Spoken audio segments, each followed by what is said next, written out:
Chapter 1. Unknown Author. In a modest apartment situated in Ling City, Zhinan, with tousled hair, rose from his slumber, his eyes still heavy with sleep. He casually grasped his phone from the bedside, glancing at the time. It was already 1 in the afternoon. Having awakened naturally, he was no longer a mere office worker. At the age of 22, Zhinan had recently graduated from university. He gazed into the mirror and smiled, realizing that with a little grooming, he was quite a handsome fellow. After all, the original owner of this body had often received confessions from admirers during his university days. Regrettably, the original owner was an archetypal ironclad straight man, entirely indifferent to romantic pursuits, fixated solely on writing novels, blissfully unaware of the world around him. "It's been 2 months, Zhinan mused as he washed up and opened his computer to check the calendar. He had fortuitously found himself amidst the rising trend of transmigration novels, having accidentally crossed over into a parallel world while attempting to rescue a drowning girl. To his astonishment, he had inhabited the body of another Zhinan, fully inheriting the memories of this individual. This parallel dimension, a version of Earth 2.0, was utterly indistinguishable from the original Earth. The technology was equally advanced, and the lives of its inhabitants mirrored those back home. There was no resurgence of spiritual energy, nor was there a dystopian technological apocalypse, just an ordinary Earth 2.0. In his previous life, Zhinan had been a dedicated office worker. Struggling even with the basics of daily living after university, he had endured the grueling 996 work schedule, a plight so dire that even the capitalists of Wall Street would weep at the sight of it. Given a second chance, Zhinan could only express gratitude to fate for this opportunity. The original owner was an obscure online novelist on a certain platform, spending his days in front of the computer, typing and uploading day in and day out, neglecting everything else. Perhaps it was this dedication that afforded the current Zhinan the chance to inhabit this body. Indeed, the original owner had collapsed from exhaustion after an intense session of writing, only to awaken as the transmigrated Zhinan. With hundreds of thousands of words saved on the computer, he couldn't help but admire the original owner's impressive dedication. He opened the platform, uploaded the chapters he had set, and scheduled their release. The novel the original owner had penned was called The Moonlight of the Qin Dynasty, a fantastical tale steeped in ancient aesthetics, set in a distant era. It had achieved moderate success on the platform, sufficient to sustain his livelihood as a full-time novelist. Thus, Zhinan felt no urgency to replicate the original owner's writing immediately. In this new life, he aspired to cultivate the habit of going to bed early. Why rise early? One might wonder. In this life, I shall quietly write my novel, travel a little, and relish the beauty of the world, just as a passage from the original world suggests. From this moment on, I shall live as an ordinary person, chopping wood, feeding horses, exploring the world, facing the sea, and embracing spring's bloom. Zhinan contemplated, his face radiating tranquility. His dwelling comprised 2 bedrooms and a living room, with Zhinan residing in the secondary bedroom, while the master bedroom had remained vacant since his arrival. According to the original memories, no one had ever resided there, and Zhinan concluded it had never been rented out. Initially, he had considered exploring the master bedroom, but found it locked and decided against it. The original owner had already paid a year's rent. Frankly, if the current Zhinan were in charge, he would have preferred a pay-as-you-go arrangement. Observing the balance in his bank account, he sighed how he wished he could transfer the funds from his original world. Having been a wage slave for so many years, he had managed to save a little. He had initially planned to save for 2 more years to buy a house back home and enjoy a peaceful retirement. Well, at least I'm still an avid reader. After dinner, I will continue to gather inspiration and pay homage to the authors of the original world, Zhinan declared, raising his hands toward the kitchen ceiling. Upon realizing he was now a web author in this new world, Zhinan had the ambition to recreate the best-selling novels from his original world. When he discovered that this new world lacked the stories he held in his mind, he was exhilarated, often losing sleep over it. As he organized his memories, bit by bit, he sought not to replicate them verbatim, but to capture their essence and overarching themes. He spent the past month quieting his mind each day, meticulously recalling the novels he had read, progressing steadily, even if his typing was slow. Moreover, he sensed that his memory had been enhanced by the integration of 2 lifetimes. Each time he reminisced, fragments of scenes would emerge, akin to a computer loading a video smooth when the connection was good, but lagging when it faltered. Ah, today has been a delightful day. Gu Zinan smiled contentedly at the densely packed words on his screen, satisfied with his progress. Before shutting down his computer, he glanced at the title of the novel he had in mind, which in the original world was hailed as the quintessential masterpiece of the fantasy genre, The Legend of Sword and Fairy. This book had achieved phenomenal success in the original realm, initially adapted from a game, and it had become a cultural phenomenon. When adapted into a television series, countless viewers remarked that it embodied their ideal of fantasy, featuring beloved characters like Li Xiaoyao, Zhao Linger, and Lin Yueru, along with the villainous moon cult leader who sought to prove the earth was round. Even now, many cherished scenes from the series remain beloved by fans. Especially memorable was the sentiment echoed by netizens. I once thought this was the beginning of fantasy, little did I know was the pinnacle. Truly, astonishingly brilliant, worthy of admiration. As Gu Zinan reclined in bed, he continued to outline the plot for The Legend of Sword and Fairy.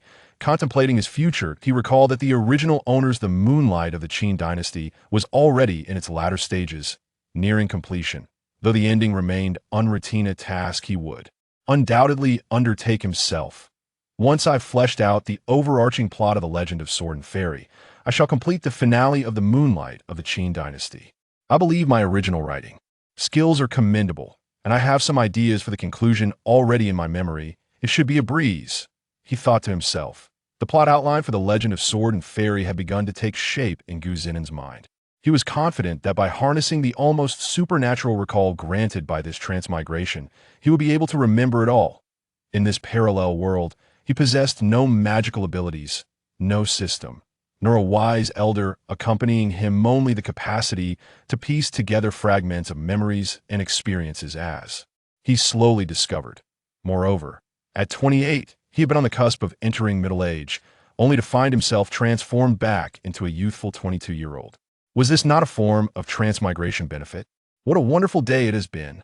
Tomorrow shall be filled with vigor as well. Gu Zinan whispered to the ceiling before closing his eyes. He resolutely vowed never to indulge in late nights or swimming again. Chapter 2. Xia An'ge. Sometimes it is indeed wise to yield. It can save one from traversing many detours. A middle-aged woman earnestly advised the girl seated beside her on the sofa. The girl, Xia An'ge, was strikingly beautiful, standing at 168 centimeters with an alluring figure and skin as smooth as jade. Her enchanting, expressive peach blossom eyes, combined with her rounded visage, naturally incited a desire to protect her. At merely 23 years of age, Xia An'ge had emerged as a third-tier singer, debuting as the runner-up in a singing competition a year and a half prior.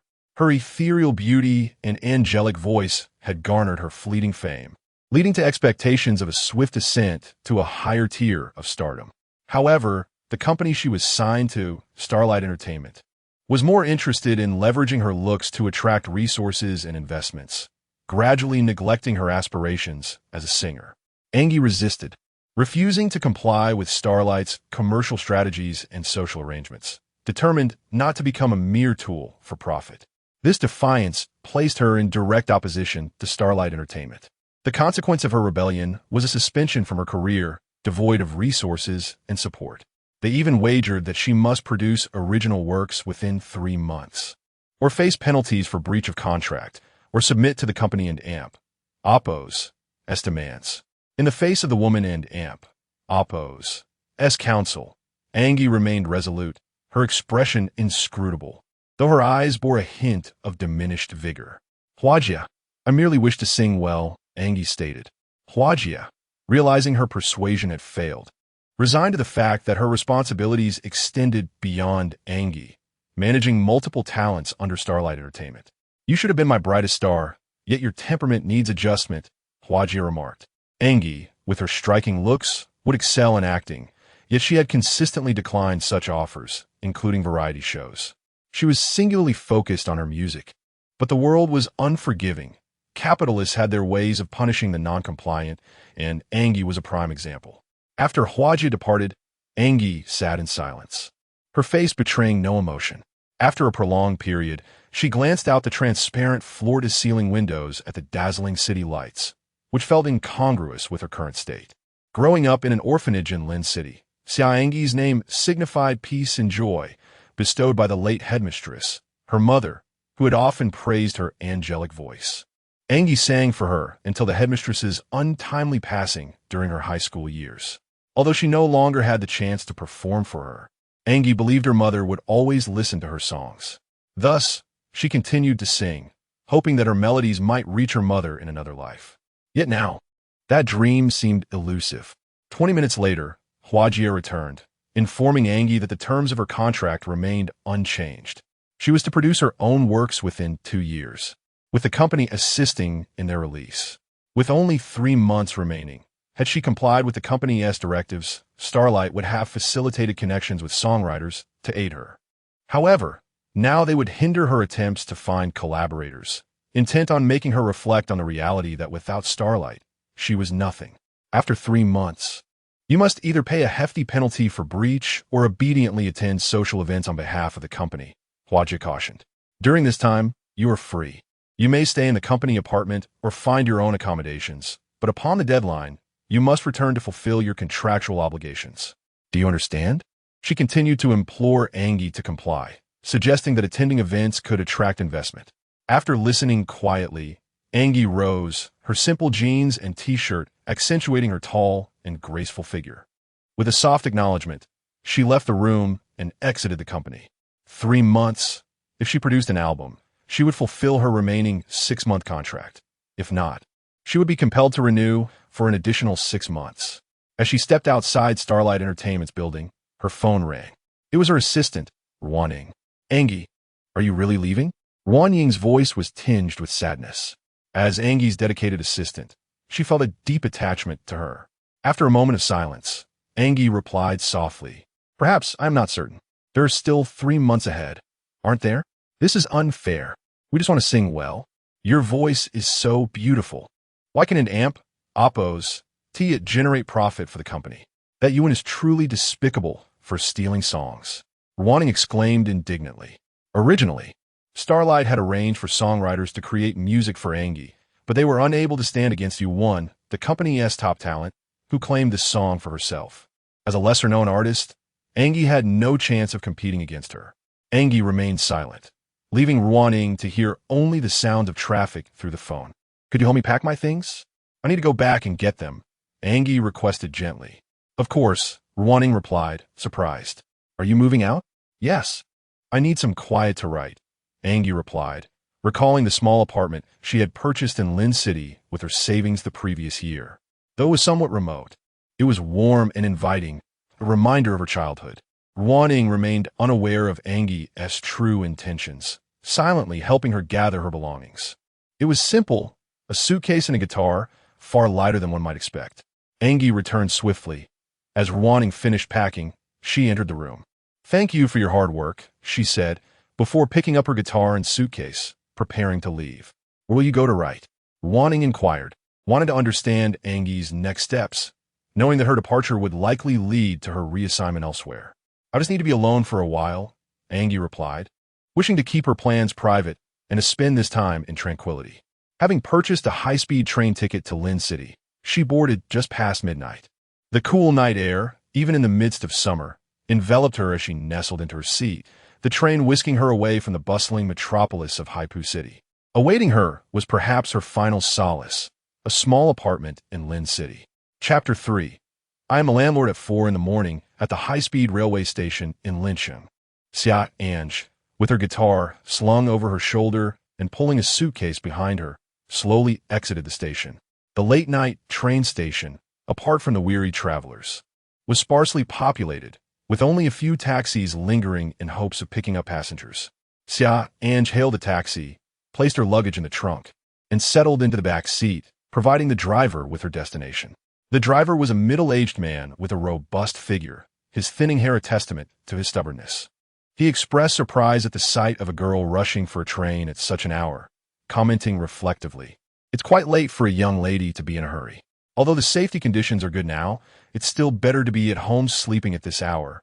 As the driver slowly pulled away, Xia An'ge, masked and concealed, simply responded with a soft hum. The driver, hearing this, chuckled and fell silent, focusing on his duty to safely deliver her to her destination. He couldn't help but marvel at the tenacity of today's youth, feeling somewhat outmatched by their fervor. At 5 in the morning, after a full hour on the road, the car came to a stop outside the old apartment building Xia An'ge had purchased with her savings the previous year. Her initial thought had been one of warmth. She imagined returning to stay there whenever she had the chance. She didn't end oppose, to yearn for opulence, only for cozy life. Yet, she had never returned since her purchase. And now circumstances had led her back. Her small apartment was on the 6th floor. Xia An'ge dragged her suitcase inside, the doorman already fast asleep. She moved through the building unimpeded until she reached the elevator, where she pressed a button for her floor and removed her mask, releasing a long sigh. Her lively, peach blossom eyes sparkled with renewed energy. She was eager for the 3 months of uninterrupted solitude that lay ahead. Upon reaching the 6th floor, she walked past the doors of each apartment. The corridor was a long, open layout, reminiscent of a school dormitory, with each door facing the sun. Stopping in front of 606, she crouched down to retrieve her key from the side pocket of her guitar bag, an instrument she had bought with her hard-earned money, a treasure she held dear. Inserting the key into the lock, she turned it, and with a soft click, the sound heralded the beginning of her new life. Pushing the door open, she brought her luggage and guitar inside and flicked on the living room light. To her surprise, the room was impeccably clean, but she had no time to admire it. Her sole focus was on finding the bathroom. As the driver had noted, this was her first experience traveling at such an hour.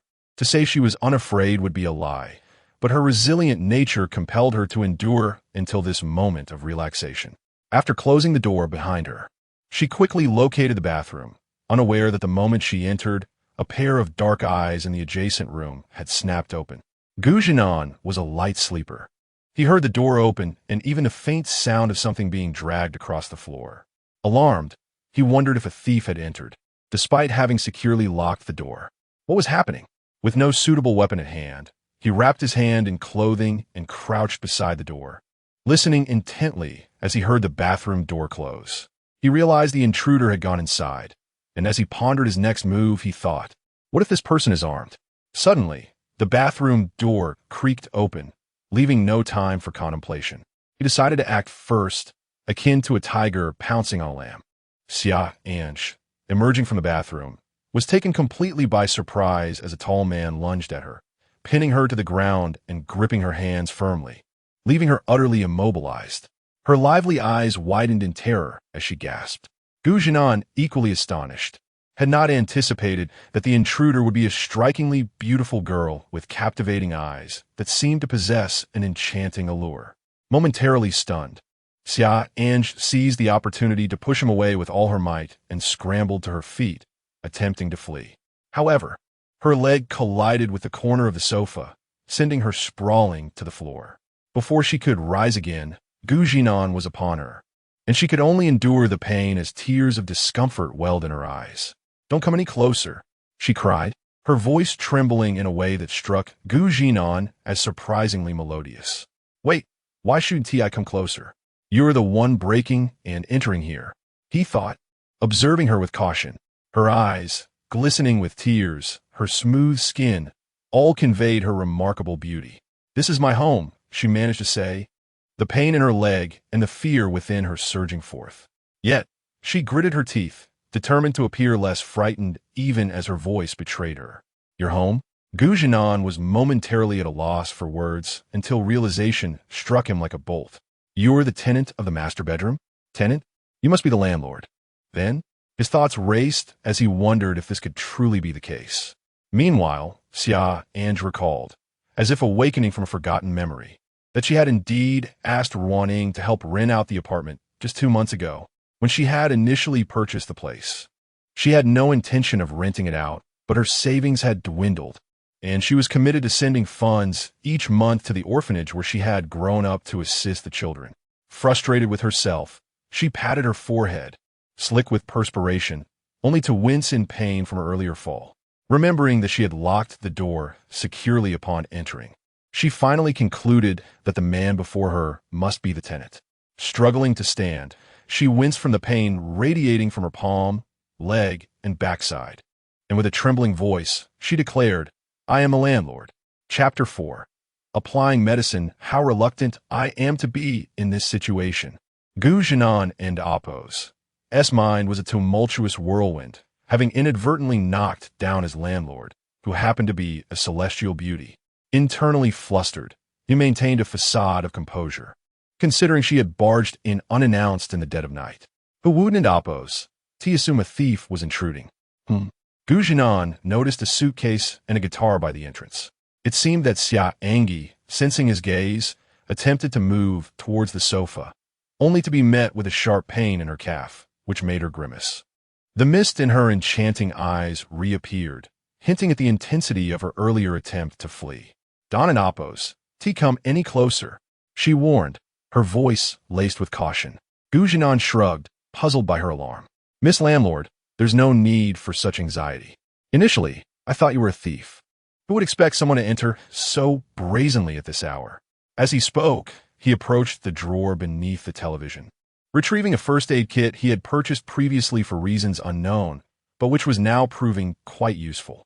Xia An'ge's lips curled in a slight pout, appearing somewhat pitiful. Zhinan settled on the nearby sofa, placing the first aid kit on the coffee table and pushing it toward her. Still wary, Xia An'ge cautiously inspected its contents, but hesitated to take action. "I can't do it," she admitted. Zhinan, recognizing her discomfort, pulled the kit back to himself, extracting disinfectant, cotton swabs, and a bottle of Yunnan Baiyao. Xia An'ge took a careful look at the man before her. Tousled bangs, at least 6 feet tall, slender build, and quite handsome. However, as she observed his sharply defined features, she thought to herself, "What a brute." With the cotton swab moistened in disinfectant, Zhinan looked at Xia An'ge, who remained motionless. "Extend your hand," he urged. "What for?" she replied, her tone still wary, as if anticipating another collision. Noticing the red, scraped skin on her delicate hand, Zhinan continued, "There's no need for such wariness. I am not a villain. In fact, you were the one who intruded first." He realized the peculiarity of his statement, considering it was indeed her home. Xia An'ge merely pursed her lips, ignoring him. "You'll end up with a scar," he stated matter-of-factly, causing her eyes to widen in alarm. Gradually, she extended her right hand toward him, once again moistening the cotton swab. Zhinan was certain he applied it gently, yet her delicate hand recoiled instantly, accompanied by a sharp intake of breath. "Ouch!" Zhinan paused, pondering whether it truly hurt that much.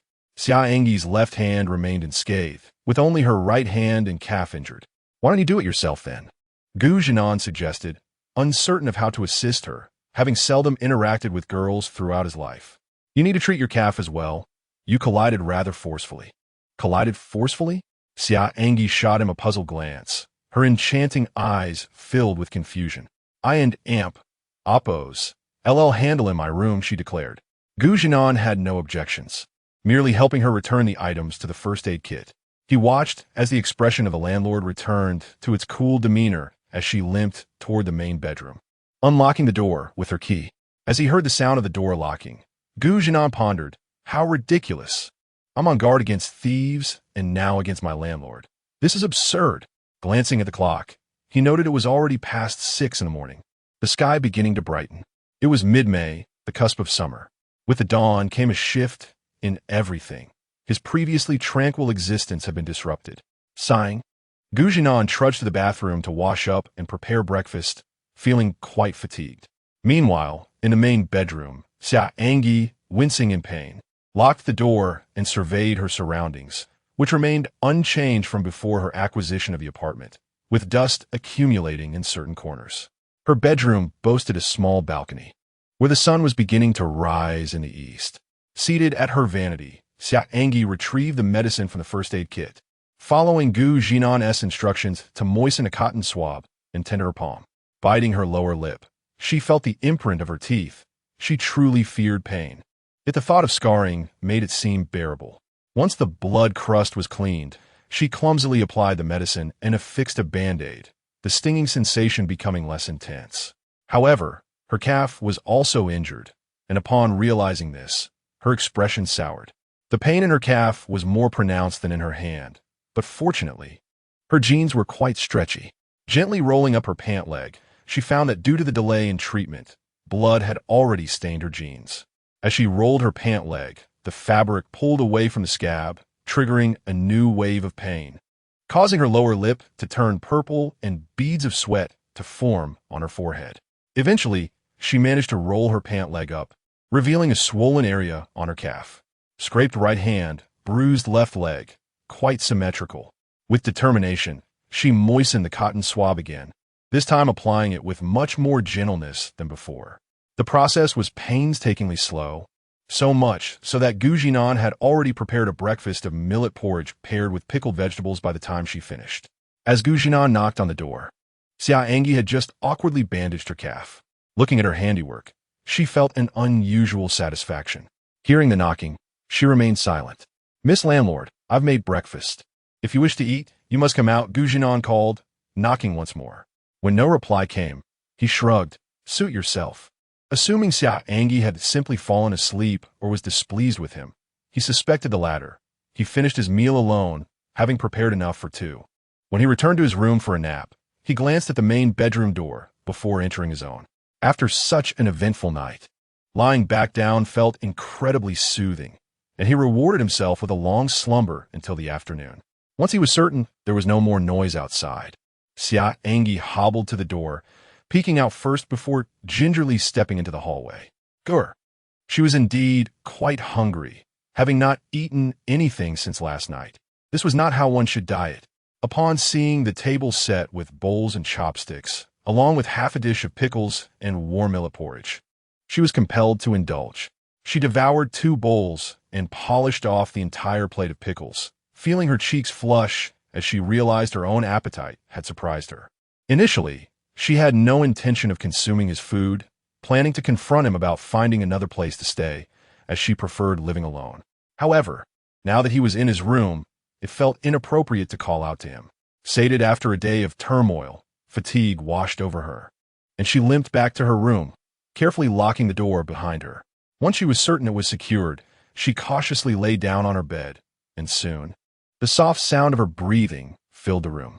Everything could wait until she awoke. Chapter 5. The Deceptive Agent Promising Himself a Leisurely Afternoon Nap. Zhinan was undoubtedly a man of his word, never failing to keep his promises. Upon opening his eyes, he discovered it was already past 2 a.m. Oppo's clock in the afternoon. His task for the day remained unfulfilled. Zhinan remembered that his daily assignment was to engage in recollection. As a competent replica artist, it was imperative to dedicate time to reminisce each day. He could not afford to neglect this duty. Hastily, he rose and hurried to his computer, realizing that today, as chapter had not been pre-uploaded, that was his livelihood. He opened his computer and navigated to the platform where he published his novels. As anticipated, he had fallen behind. Zhinan's work was showcased on a prominent Chinese web novel platform, the largest in Huagua. Nearly all online authors shared their creations here, and the original Zhinan was no exception. Still no updates? This author must be dead. Alas, it was truly unfortunate, as the narrative was quite captivating, sending flowers. Clicking on his work, The Legend of the Qin Dynasty, he was greeted by the latest comments, revealing how just over an hour without updates could stir such discontent. In his original world, those esteemed authors whose tales he had followed, including the classic Sword of Fairy, were notorious for their sporadic updates. Feeling inspired, Zhinan resolved that his next novel would surely convey his affection to these readers.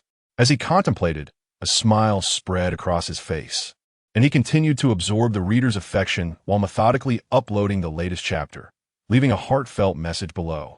P.S. I was delayed by unforeseen circumstances. Love you all, Ma. Perfection. His oversleeping incident was conveniently brushed aside. Initially, he had intended to step outside for a splash of water and a snack, but the thought of encountering a landlord with a frosty demeanor made him reconsider. Perhaps snacks could be forsaken. He feared that venturing outside might lead to awkwardness upon his return, which would certainly disrupt his flow of thought. Opening the manuscript for Sword and Fairy, Zhinan gazed at the latest developments he had penned, allowing his imagination to wander. Memories of late nights spent engrossed in that novel began to resurface. The text on his phone gradually becoming clearer with each scroll. Was this his unique talent? As long as Zhinan reminisced, clarity ensued. His focus determined the vividness of the scenes he recalled. Today, his recollections flowed seamlessly, and as he typed with fervor, his words echoed in harmony with his thoughts. The plot progressed smoothly, and when Zhinan finally paused, his hands tingling with fatigue, the outline had advanced into the latter half of the story. Once completed, the legend of the Qin dynasty would undoubtedly astound all who laid eyes upon it. If he had crafted this narrative in his original world, it would have been met with nothing short of acclaim. However, Zhinan was acutely aware that he was merely capitalizing on the brilliance of others. He was but a modest conveyor of memories. His stomach grumbled, signaling that it was time to prepare a meal. The thought of another person in the house caused him a slight headache. Upon opening the door, he found a girl quietly seated at the dining table. Who else but Xia An'ge? She was eating takeout, her left hand clumsily maneuvering the utensils. Yet the scene was still a pleasure to behold. Who said good looks could not be appetizing? Noticing Zhinan and Appos as presents, Xia An'ge merely cast a fleeting glance before returning her focus to her meal. Her legs still pained her, and she felt unclean, unable to bathe. Good afternoon. Zhinan initiated, attempting to break the silence, but Xia An'ge ignored him completely. Undeterred, he began to clean up the breakfast dishes, preparing to enter the kitchen.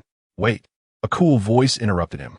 Zhinan paused, perplexed, awaiting her next words. Xia An'ge gestured towards a chair across from her. Understanding her unspoken request, he placed the dishes down and took a seat. Could you please move out? I prefer to live alone. After a prolonged silence, Xia An'ge spoke softly, her tone tinged with guilt, as she was the one who had sublet the apartment from Ruaning. Zhinan was taken aback.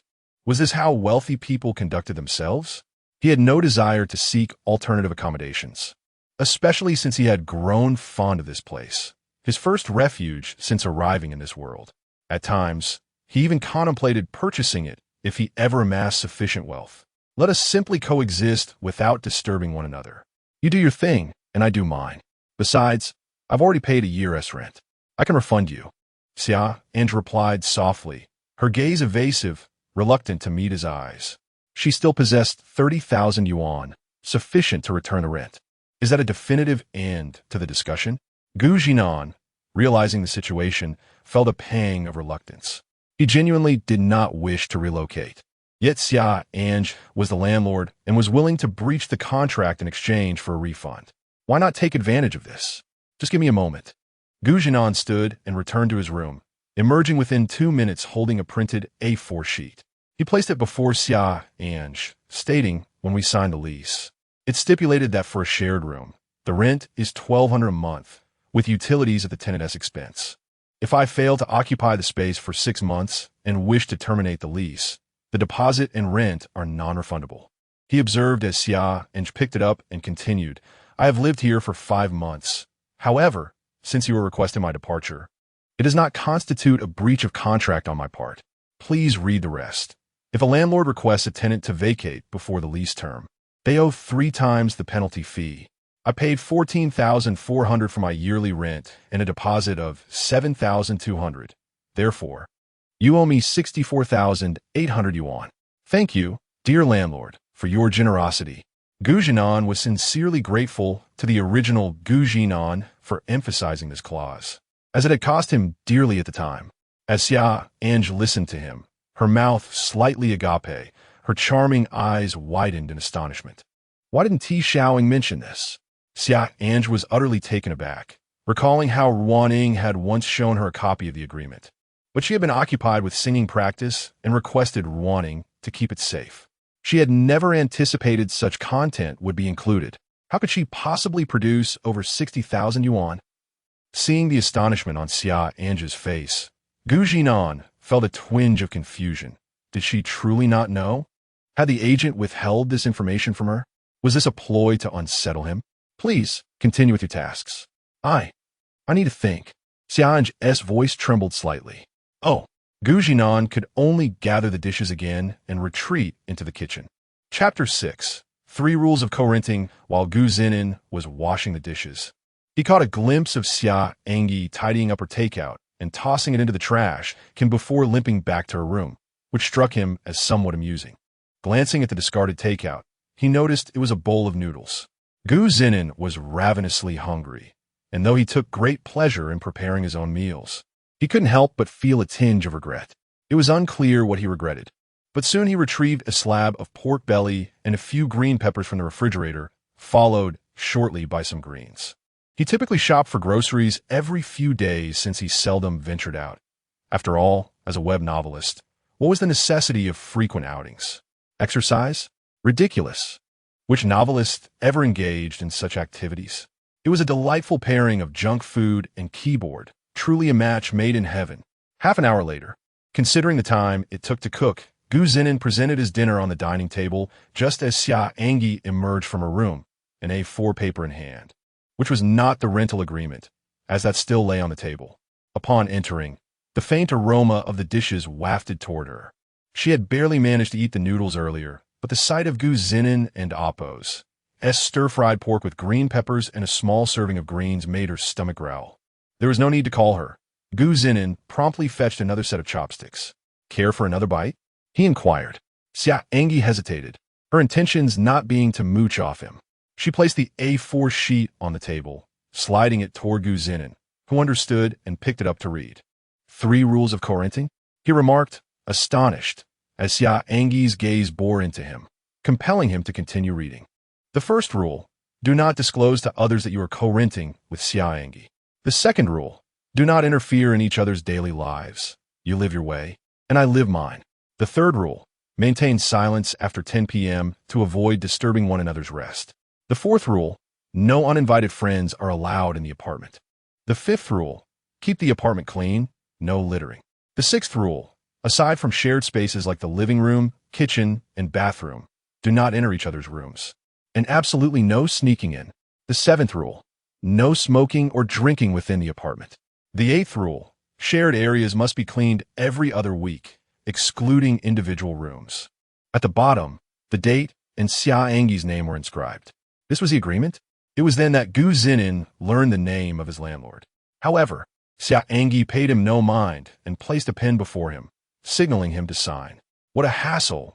None of this was mentioned during the rental process, he muttered, while Xia An'ge and Appo's doe-like eyes flickered with anxiety, fearing he might refuse to sign.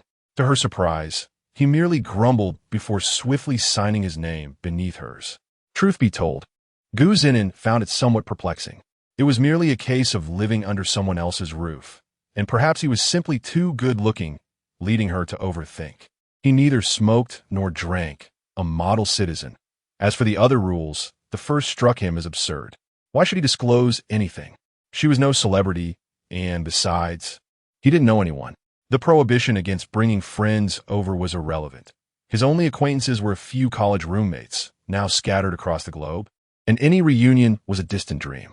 The notion of not interfering in each other and Appo's lives suited him perfectly. He had no desire for social entanglements. I'd like to add something. Regarding the shared utilities, shall we split the costs? That should be clarified, don't you think? Zhinan proposed after signing. Xia An'ge nodded in agreement, taking the paper and pen back, stubbornly adding a 9th rule regarding the shared utility expenses beneath the 8th. Thus, the 3 rules of co-renting became 9, a reasonable adjustment. Throughout the process, Xia An'ge remained silent, leading Zhinan to perceive her as a rather aloof woman. However, that suited him just fine. He merely wished to be a quiet novelist, dreaming of traveling once he earned enough. Xia An'ge gazed contentedly at the agreement in her hands, inadvertently revealing a smile that caught Zhinan off guard. Could this woman actually smile? Astonishing. After finalizing the rules, Xia An'ge turned to retreat to her room. But Zhinan paused her with a question. Are you not going to eat? I made enough for you. Xia An'ge shook her head, reminding herself of their newly established rule of non-interference. Just consider a diet. Suddenly, a loud growl from her stomach shattered the atmosphere, leaving them both in an awkward silence. Gu Zhinan had not expected such a reserved girl to have an audible stomach. Did he think she was some ethereal being who lived on air? Consider it compensation for causing your injury. Let's activate the agreement tomorrow, he decided, feeling a pang of guilt for having accidentally hurt her. A simple home-cooked meal would be a fitting way to make amends. Turning her back to him, Xia An'ge's cheeks flushed a deep cherry red. Even her earlobes appeared as if they might bleed. The thought that he indeed had injured her, leaving her unable to shower or venture out for food, seemed quite reasonable. With a soft she pivoted and took a seat, retrieving a bowl to serve herself, then quietly began to eat. This was the first word she had uttered to Gu Zhinan that day, and he noticed how her face glowed with a rosy hue. What was this?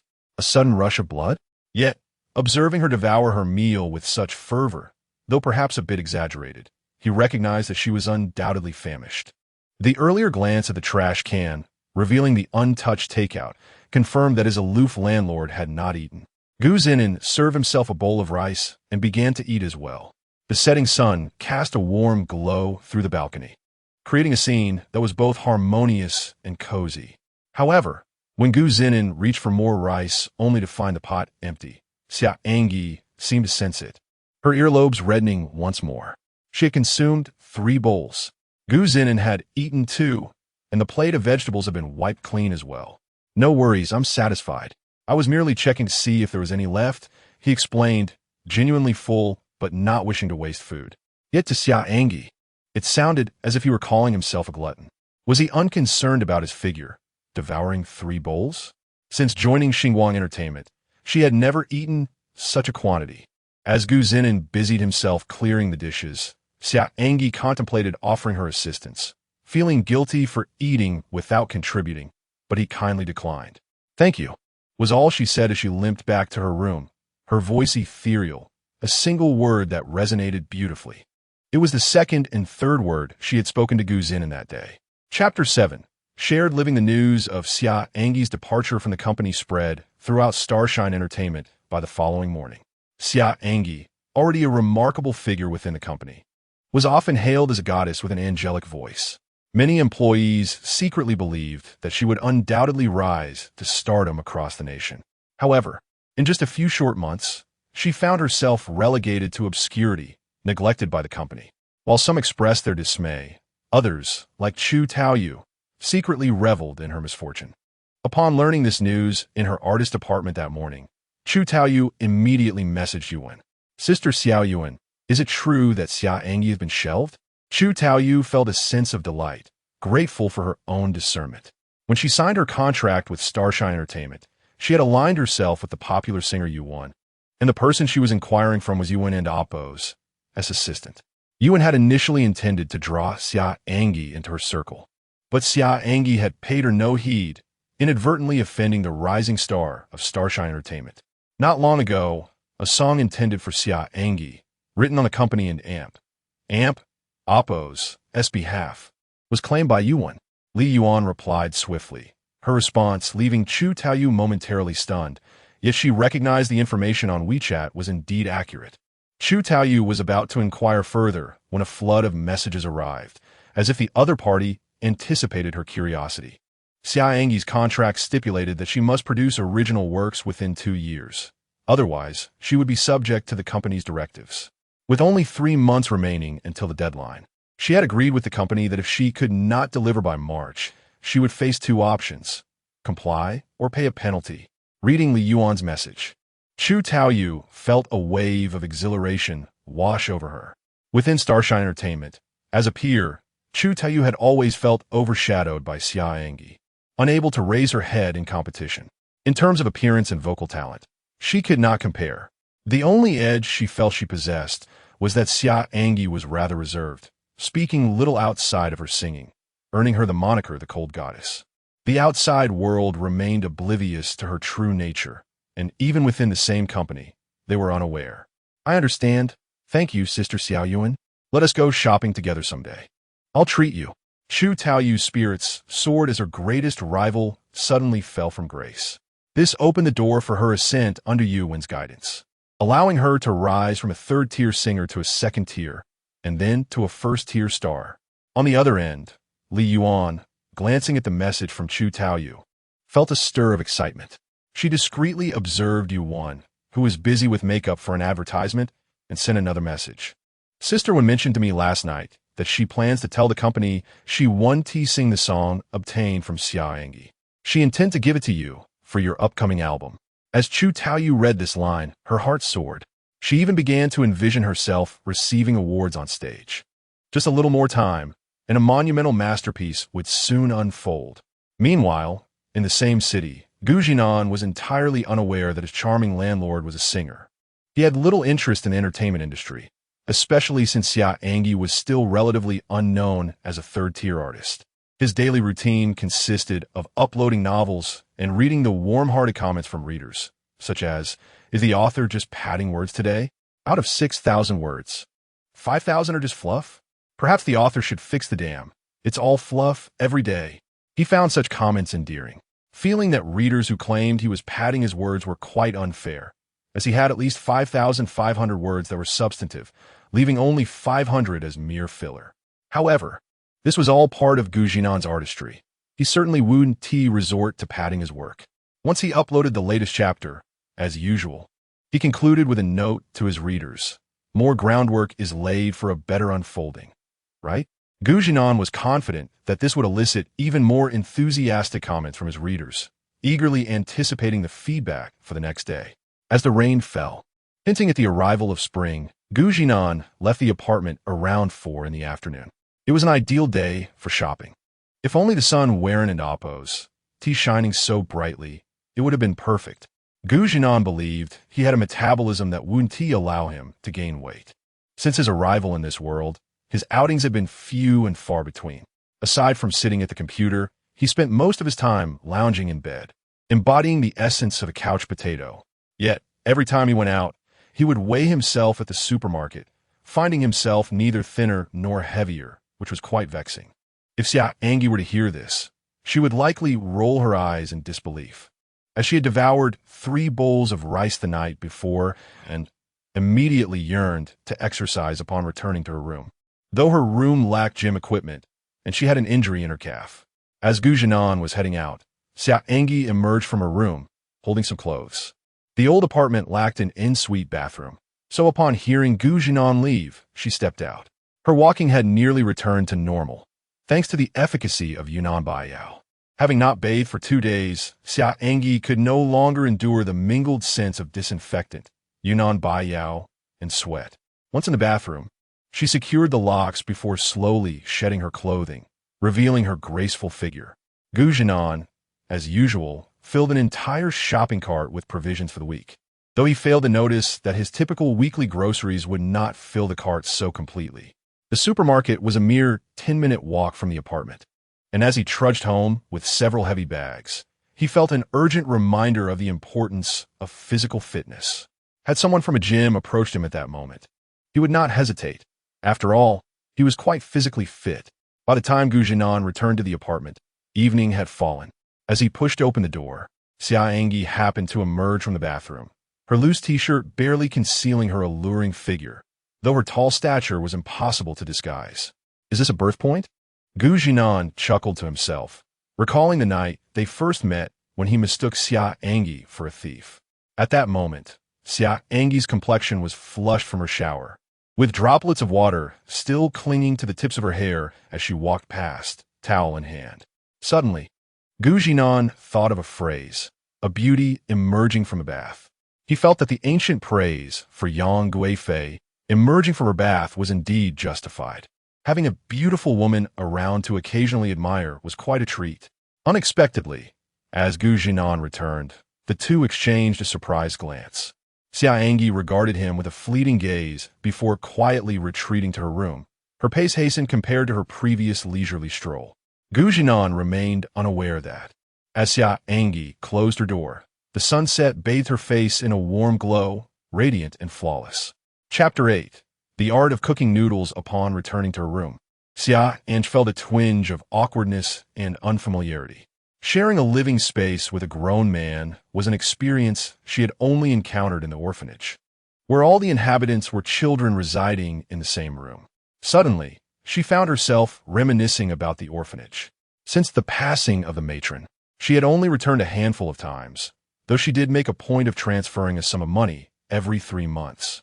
Yet, as the 3-month mark approached once more, Xia An'ge couldn't and oppose. T helped but chuckle at the irony. It seemed as though she had struck an odd deal with time. As her hair dried, the sky outside darkened, yet she felt compelled to venture out. Today was the day she would procure the essentials for her daily life, after which she would immerse herself in songwriting. She was not here for a holiday. Indeed, no one truly vacationed in such a manner. Stepping outside, she found the man busily preparing his dinner in the kitchen. It was a rarity to encounter a man who could cook, and he seemed to be the only one she had ever known. The door clicked shut behind her, and Zhinan peeked out from the kitchen to confirm that Xia An'ge had indeed left, likely to dine elsewhere. The terms they had agreed upon were clear. They would not meddle in each other's lives. Thus, Zhinan would not seek unnecessary amusement. He had his own meal to prepare before diving back into the ocean of knowledge. An'ge. Upon the call connecting, Ruan-ing exclaimed joyfully. Xia An'ge's demeanor was as it always was, reserved. As her personal assistant, Ruan-ing had grown accustomed to this response. She continued, I've been assigned to logistics now. The work is manageable, but it pales in comparison to being by your side. Logistics, Xia An'ge felt a pang of guilt. That role was typically relegated to the handling of menial tasks, with the entire array of trifles at Xinguang Entertainment falling under its purview. It seemed a disservice to have someone as capable as Ruan-ing in such a position. Xia An'ge offered a gentle, followed by an apologetic, I'm sorry. However, Ruan-ing did not take offense. If she truly felt aggrieved, she could resign. Her contract was a standard employee agreement, devoid of the celebrity clauses Xia An'ge enjoyed.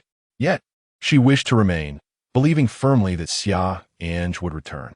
Where are you now, An'ge? In Lingsheng. Ruan-ing was aware of Xia An'ge's background and her upbringing in the Lingsheng orphanage, so this revelation was inconsequential. Lingsheng? Are you going to visit Mama Xia? The matroness name was Xiao. Unfortunately, the secondary bedroom in the apartment you purchased has already been rented out, and the tenant is male. Otherwise, you would have stayed there. I haven't rented out the master bedroom, though I know you wouldn't want anyone disturbing your arrangements. The master bedroom had been furnished by Xia An'ge herself, with Ruan-ing procuring items and arranging them due to Xia An'ge's lack of time. But Ruan-ing had miscalculated. Xia An'ge was indeed at the apartment. An'ge, do you remember Qisheng? Ruan-ing inquired. Qisheng was a well-known musician, celebrated for his popular compositions among second-tier artists, including the very song that had been taken from Xia An'ge. As Xia An'ge strolled along the street, her mask on, she wore a loose t-shirt and jeans, her hair tied in a high ponytail that flowed through the strap of her cap, embodying the essence of a spirited goddess. I overheard colleagues in the logistics department say he is currently in Haipu City, preparing to write a bespoke song for Chu Taoyu. Ruan-ing declared, indignant. It's so infuriating. That song was originally meant for you, and now he is writing another for her. Today, Jia even used your Weibo to promote Chu Taoyu. How outrageous! Ruan-ing's tirade continued until she realized the silence on the other end and quickly apologized for her misstep. I'm sorry. I didn't mean to bring them up. It's fine. Xia An'ge's voice remained cool, yet her unoccupied hand pressed against her fingers, the nails deeply indenting her skin as if a little more pressure might break through. Xia An'ge's Weibo boasted 300,000 followers, yet that was merely a name. The account's operation and management were not her doing. Now, she found herself reduced to a tool for promoting others, helping them gain followers. Ruan-ing could sense Xia An'ge's mood darkening. As her assistant, she had a semblance of understanding regarding Xia An'ge's temperament. However, Ruan-ing herself felt disheartened, rallying for Xia An'ge's sake. Is there anything else? Upon hearing Xia An'ge's voice, Ruan-ing remembered the purpose of her call and quickly replied, yes. Qisheng mentioned he would be in Lingsheng for half a month after finishing the song for Chu Taoyu. His wife's family is from there. I have his contact information, which I obtained through a colleague from Chu Taoyu's team. After a brief pause, she continued, I thought perhaps we could reach out to Mr. Qisheng ourselves and ask him to write a song for you. An'ge, After all, your voice truly outshines Chu Taoyu's by leaps and bounds. Will he be coming to Lingcheng? Xia An'ge pondered, her thoughts beginning to take shape. If you're still in Lingcheng, then you could give it a try. Who knows, you might even find some inspiration. I have no doubt you'll succeed. Ruaning was a devoted fan. Send me his contact through WeChat, Xia An'ge instructed. Sure. Then Ruaning continued to encourage Xia An'ge, urging her to take care of herself and not indulge in unhealthy eating, lest she return looking less than radiant. As Ruaning's nagging persisted, Xia An'ge, unable to restrain herself, finally spoke up, I'm going to get something to eat. In truth, she had just arrived at the supermarket, intending to gather provisions to return home, much like Zhinan had done. Upon hearing Xia An'ge's intention to eat, Ruaning reluctantly bid her farewell. Not long after hanging up, as Xia An'ge entered the supermarket, her phone buzzed with a message from Ruaning containing Qi Sheng's contact details. She saved the number to her contacts, momentarily lost in thought. She truly needed to procure food now, yet she felt somewhat dazed. During her time at the orphanage, she had never learned to cook. Her life had been a series of odd jobs from middle school until her graduation from university. She had even participated in a talent show before finishing university, signing with Xinguang Entertainment as a runner-up and remaining there ever since.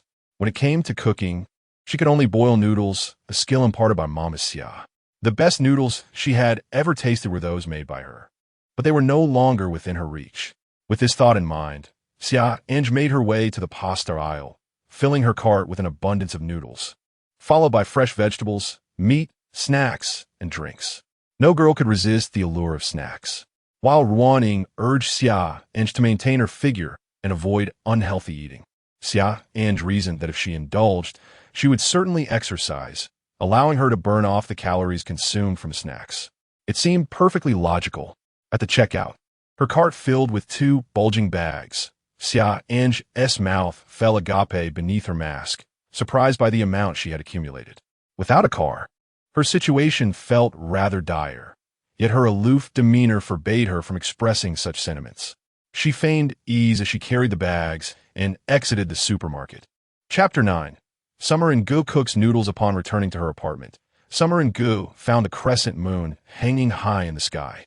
She felt as if she had returned solely through sheer willpower. Her forehead was beaded with fine sweat, and her freshly washed hair already felt greasy.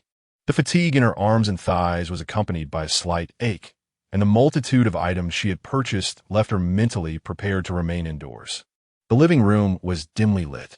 Summer An'ge turned on the lights and dragged 2 large bags of groceries to the refrigerator. Upon opening it, she was momentarily taken aback by the sight inside. The refrigerator was spacious, a beautiful double-door model, towering at 178 centimeters, even taller than Summer herself. The left compartment was filled to the brim with food, efficiently utilizing the space, while the right side stood completely empty, a fitting embodiment of desolation. Summer An'ge was quite surprised by the design of the refrigerator. The left side was smaller than the right, and it seemed that Zhinan had intentionally cleared it out, leaving the larger space for her. Her impression of him had slightly shifted. He was not only a capable cook, but also considerate. In his room, Zhinan was leisurely browsing information when he suddenly sneezed twice and hastily turned off the air conditioning. He knew that spending all day in an air-conditioned environment while bundled up in a blanket was not a healthy habit. Casually mimicking Zhinan's method of arranging items, Summer An'ge meticulously placed her groceries inside. Her stomach audibly protested, reminding her of her self-imposed punishment for overeating the previous night. Today, she had only consumed a bit of milk that she had bought on her way out. Now, her stomach was in rebellion. She pursed her lips and retrieved the noodles, vegetables, eggs, and lean meat that she had forgotten to put away, heading to the kitchen. The last time she had cooked noodles was either in her sophomore or junior year. By her senior year, she had been too preoccupied with graduation and participating in talent shows. Time truly was peculiar, always slipping away unnoticed as life hurried past. Unbeknownst to her, Zhinan was not concerned with what Summer An'ge was doing outside. He had abandoned his work on the sequel to Xian Jin Qi Xia Zhuan and was captivated by a notice on a Chinese literature website. The notice announced a poetry solicitation and appreciation event. An ancient saying goes, "A person rich in poetry and literature exudes grace." The profound culture of Huagua nurtures its people. From a young age, they are steeped in poetry and literature, and over time, they naturally absorb the essence of their traditional culture, enriching their artistic sensibilities and cultural depth. To this end, the Chinese website partnered with the Huagua Poetry Network to host the inaugural Chinese Literature Poetry Creation and Appreciation event, inviting all authors and readers to participate. Submissions are now being accepted. 1. Organizers, Huagua Chinese website and Huagua Poetry Network. 2. Participants, open to all authors, readers, poets, and enthusiasts of the Chinese website. 3. Submission requirements. Works must adhere to proper poetic structure, with no restrictions on themes. Both poetry and verses are welcome. The aim is to promote national culture, share the spirit of poetry, and encourage collective appreciation of its beauty and enjoyment, thereby nourishing the soul. 4. Judging and awards. 1. No entry fees will be charged. The principle of fairness and meritocracy will prevail, with online votes determining the winners. A panel of esteemed experts and professors will conduct initial and final evaluations and present awards. 2. Awards include gold, silver, bronze, and excellence prizes, with monetary rewards. 50,000 for the gold award, 30,000 for 2 silver awards, and 10,000 for 10 bronze awards. 3. Winning works will be published or edited for distribution in partnered newspapers and websites. 5. Submission method. A dedicated submission portal is now available. Participants can fill in their information and submit their works. All entries will be updated on the Poetry Solicitation webpage after the submission deadline on July 1st. 6. Appreciation period. July 1st to 15th, with final rankings announced on the 15th. The first prize is 50,000. That is several months' worth of Zhinan's earnings from writing Qin Shimingyu. He needed to devise a plan to seize this opportunity. Zhinan found himself lost in thought. He recalled quite a few poems, not the entire 500 poems of the Tang dynasty, but at least some that were striking, easily recitable, and rich in imaginative depth. The beauty of the imagery was essential to capturing the heart. He began to rummage through his memories. The prospect of earning 50,000 was indeed enticing, enough to significantly improve his parents' and Appo's living conditions. His parents worked in a factory in a small county, and their financial situation could only be described as barely making ends meet. Suddenly, a sharp sound from outside jolted him from his reverie. It was the sound of glass shattering. What on earth was happening out there? His thoughts were abruptly interrupted, as if a dam had broken, halting the flow of his ideas. The disparity between thought and action became evident upon hearing the shattering. Zhinan rose from his chair and walked toward the door. Upon opening it, the living room was brightly lit, and the kitchen floor was littered with shards of a large bowl.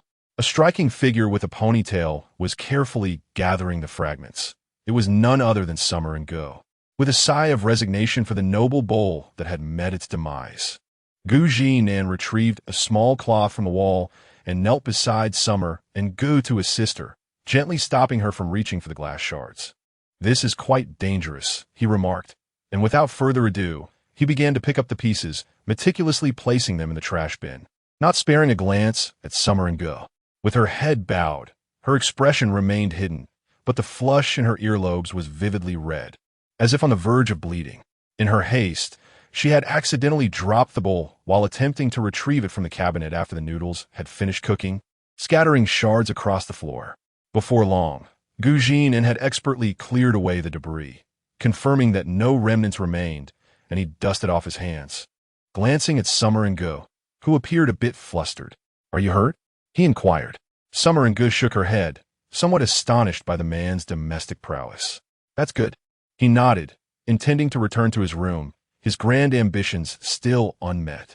Deciding on a poem was proving more challenging than he had anticipated, as the open theme felt more daunting than a specified one. It was simply too impressive. "Would you like some noodles?" Just as Zhinan had taken a couple of steps away, he heard her soft voice, causing him to turn in surprise. Summer An'ge averted her gaze, not wanting to meet his eyes. "It's to thank you for cleaning up the glass shards. If you don't want any, that's fine too." Her tone remained cool. All right, I'm a bit hungry anyway. Thank you. Though Zhinan was not particularly hungry. An inexplicable curiosity about the noodles Summer and Gu had cooked stirred within him. This time, Zhinan brought out 2 large bowls, handing one to Summer and Gu, who accepted it with both hands. Their fingers brushed momentarily, and she quickly retreated, feeling the coolness of the bowl. At the dining table, they sat at a slight angle, deliberately maintaining distance. Zhinan observed the steaming noodles, egg, shredded meat, and vegetables, presented beautifully, though he was uncertain of their taste. After taking a few bites, he was immediately captivated. The flavors were exquisite, and the broth was rich without being greasy. Despite claiming he wasn't hungry, the empty bowl before him told a different story as he stretched contentedly. This is delicious. I never expected you to cook noodles so well. Summer and Gu glanced at Zhinan, noticing that he had finished his serving in under 10 minutes, while she still had half a bowl remaining. Hearing his praise, she merely responded with a nonchalant Yet this time, the voice resonated with more emotion than any previous conversation he had with Zhinan.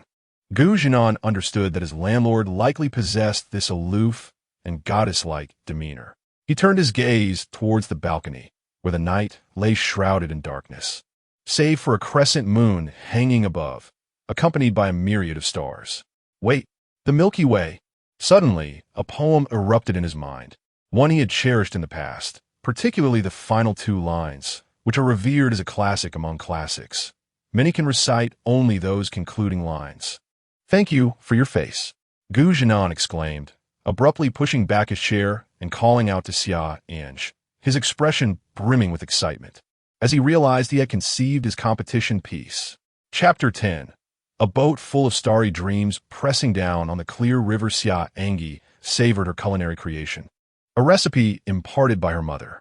Having persistently begged for it in the past, she had naturally learned to prepare it herself. Suddenly, Zhinan called out to her, prompting her to look up, but he merely uttered a hasty remark before dashing back to his room, leaving Xia An'ge somewhat perplexed. Pursing her lips, she continued to eat her noodles slowly. It took her nearly 20 minutes to finish the entire bowl. Rising from her seat, she noticed Zhinan and Appo's utensils still remained on the table. He had gone straight to his room without clearing them away. With a slight pout, Xia An'ge took it as his way of repaying her for cleaning up the shattered glass. She walked over, gathered the utensils, and carried them into the kitchen. Meanwhile, Zhinan sat in his room, pulling out a notepad to type out his thoughts. On the green grass lake of Dongting, he penned, "The west wind ages the Dongting waves. A night's revelry leaves Xiangjuan with gray hair. In drunkenness, unaware of the heavens in the water. A boat full of tranquil dreams presses upon the starry river." It was simply exquisite. Zhinan gazed at the poem, which he had drawn inspiration from the original world. This 7-character quatrain had another title, Crossing Dongting, authored by Tang Gong, a figure from the late Yuan dynasty, whose life remains largely undocumented. This singular poem stands out as a classic, particularly the latter lines that evoke a sense of intoxication and dreaminess, brilliantly animating the entire piece and painting a romantic scene that has captivated countless readers, many of whom remain oblivious to the author's identity or the rest of the poem as verses. They care only for the vivid romance and fantasy expressed in the last 2 lines, which fulfill their yearning for a transcendent and beautiful vision beyond reality. Having seen the starry sky and the brilliance of the Milky Way, he was suddenly inspired by that concluding line. A boat full of tranquil dreams presses upon the starry river. He must submit it. He promptly logged onto the Chinese literary platform, clicked the submission link, and filled in his details meticulously. The main event had arrived. Submission title, Crossing Dongting author, Zhinan. This was Zhinan and Appo's original pseudonym, straightforward and unambiguous.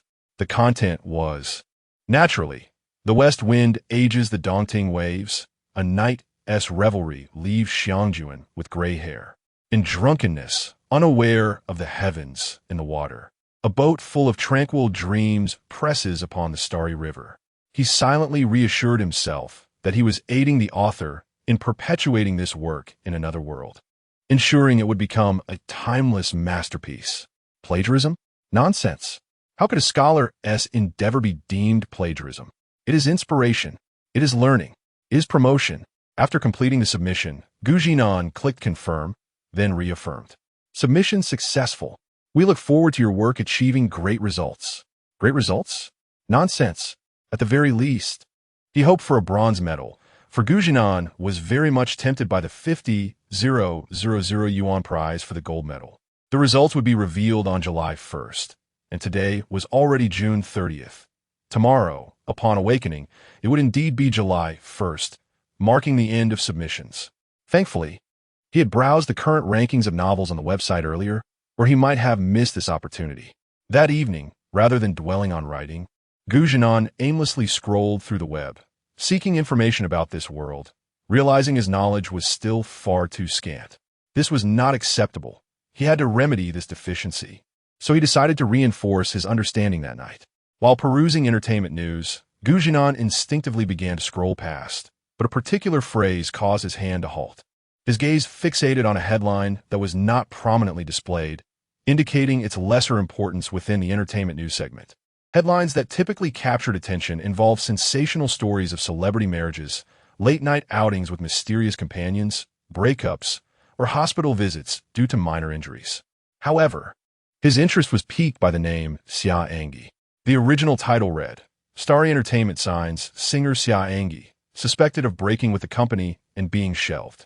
By some strange twist of fate, Zhinan clicked on the entertainment news, and as the page loaded, a photograph appeared of a stunning girl in a floral dress, smiling gently at the camera. Zhinan's breath caught. He was captivated not only by the beauty of the smile, but also by the realization that the girl in the photo was indeed his landlord, Xia An'ge. She is a singer? She is actually a celebrity? How was I unaware of this? With shock and curiosity, Zhinan continued reading. After a few minutes, he gleaned the circumstances surrounding Xia An'ge's sudden appearance in the news. The article explained that Xia An'ge, as the runner-up of the renowned talent show Joyful Female Voice 2 years prior, was expected to receive significant support from Starry Entertainment to leverage the popularity she had garnered during the program, propelling her toward becoming a second-tier idol. However, Starry Entertainment had failed to fulfill these expectations. In the first 6 months, they generated some buzz for her, but thereafter, there had been no further developments. In fact, Xia An'ge had yet to release a single original piece of work. According to information gathered by reporters from Starry Entertainment, Xia An'ge had a falling out with the company, and the cost of this rift was steep. The company invoked the original contract signed with Xia An'ge, mandating that she produce her own original work. Starry Entertainment would unconditionally assist her in promoting and producing her album. Conversely, should she fail to deliver, she would be subject to the company's arrangements. This agreement stipulated a 3-month period, within which Xia An'ge was required to present her original work. If she could not do so after 3 months, she would be at the mercy of Starry Entertainment's demands. After reading this, Zhinan felt a twinge of sympathy for Xia An'ge. She had indeed been shelved, a common tactic in the entertainment industry. The article was a few days old, and coincidentally, Xia An'ge had arrived here just 3 nights prior. The timing aligned perfectly. Zhinan pondered how, during the time of the previous Zhinan, the signing was not conducted by the landlord herself, only to find out that she was a star singer, albeit not widely recognized, yet still possessing a fan base. No wonder she had established ground rules forbidding him from disclosing their cohabitation to others. Even as an obscure singer, there was a risk involved. He had witnessed the depths to which tabloid journalists could sink in his previous life. If some ill-intentioned individuals discovered that Xia An'ge was living with a man in a modest apartment in Lin City, the headlines would undoubtedly scream, "Shock! Shelved singer Xia An'ge reportedly has a boyfriend. The two are sweetly cohabiting." Shock!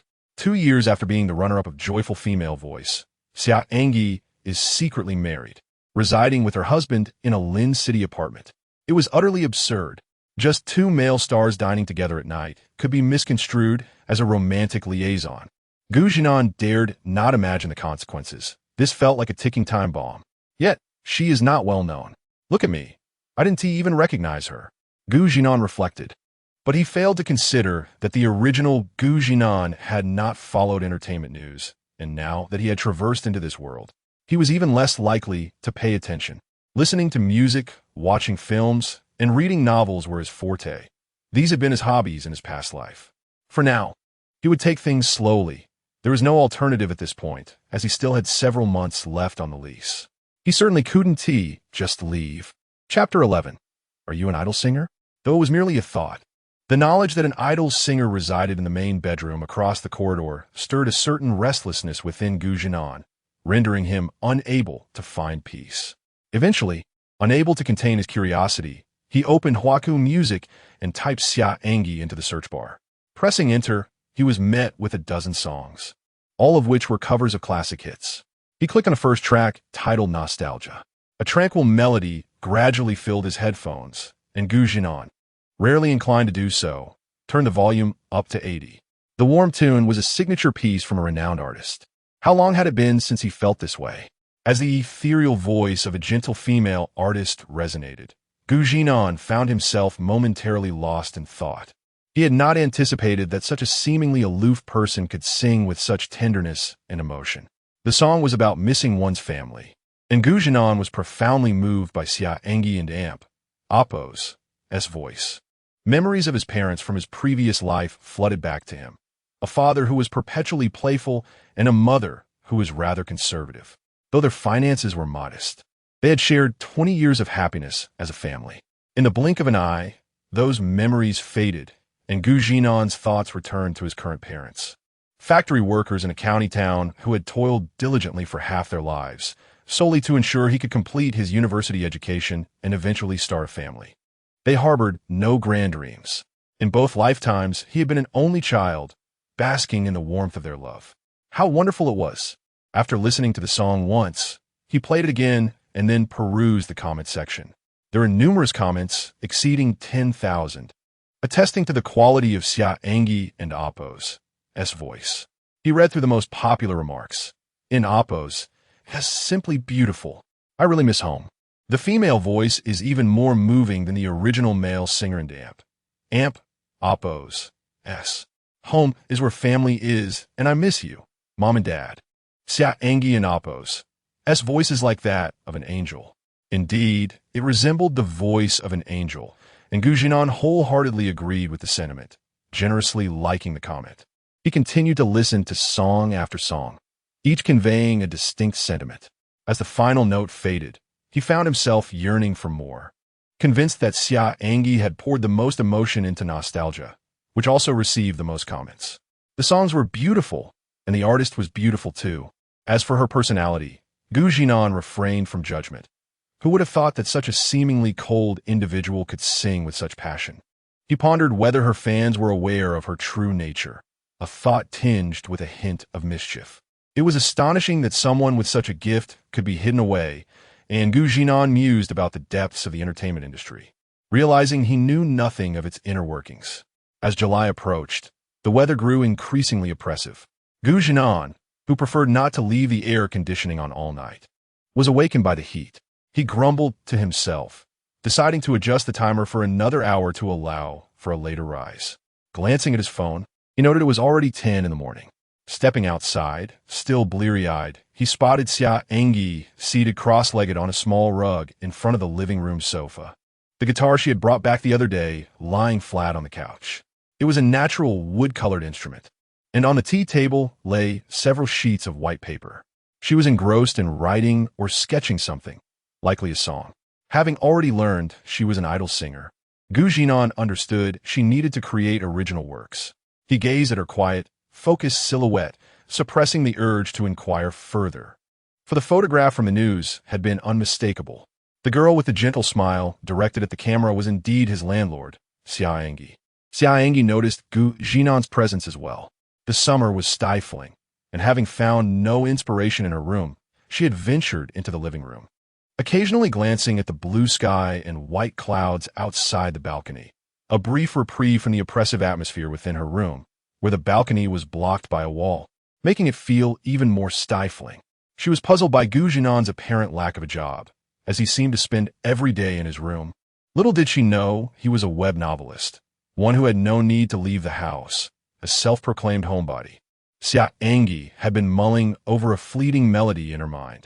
A brief tune reminiscent of a summer song that had begun to emerge in her thoughts some time ago. Yet, she could not grasp the essence of summer or the feelings it evoked. At that moment, apart from the slight discomfort of the heat, her mind was utterly blank. After finishing his morning routine, Zhinan retrieved a bottle of milk and a piece of bread from the refrigerator. The contents were neatly organized, with milk occupying the top shelf, a reflection of their similar habits. Today, he would receive his payment for writing, having checked the previous night to find it exceeded 9,000 yuan, almost enough for a monthly income over 10,000. Compared to the grueling 996 work schedule of his previous life, he felt incredibly fortunate. With over 10,000 remaining, he planned to send his parents in their hometown a sum of 10,000 yuan, hoping to relieve them of their demanding jobs at the factory, which offered little compensation for hard work.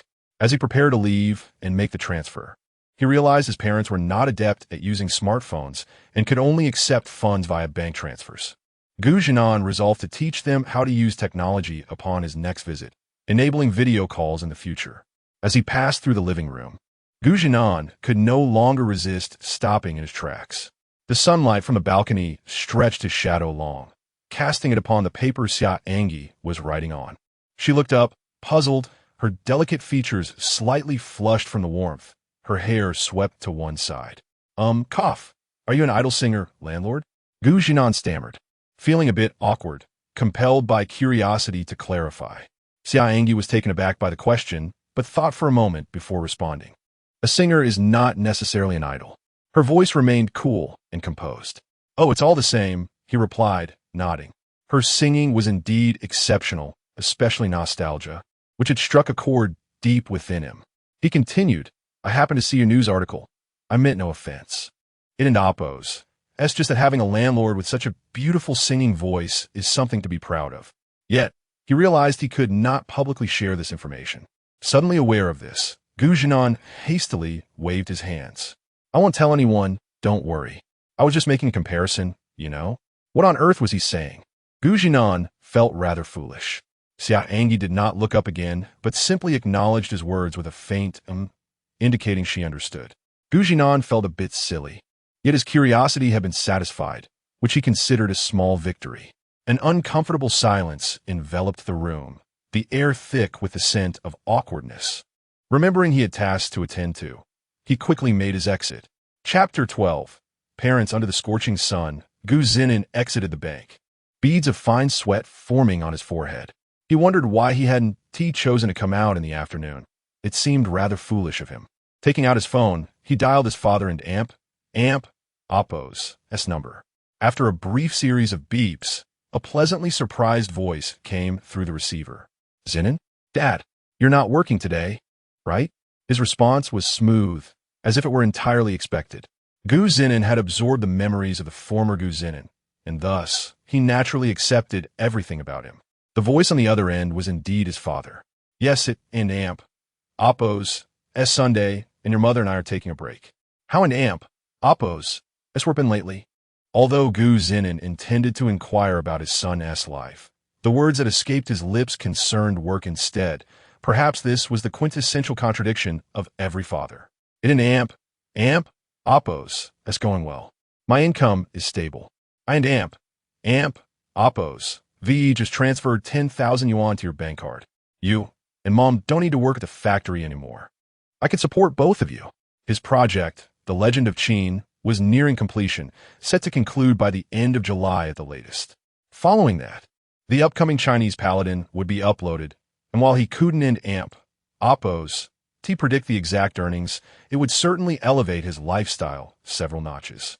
Upon hearing this, Guji furrowed his brow, expressing a hint of reproach. 10,000? You've only just started working for a few months. You need to have some money for yourself. Your mother and I can manage on our own in the county. We don't need your support. Suddenly, a cheerful voice chimed in on the other end.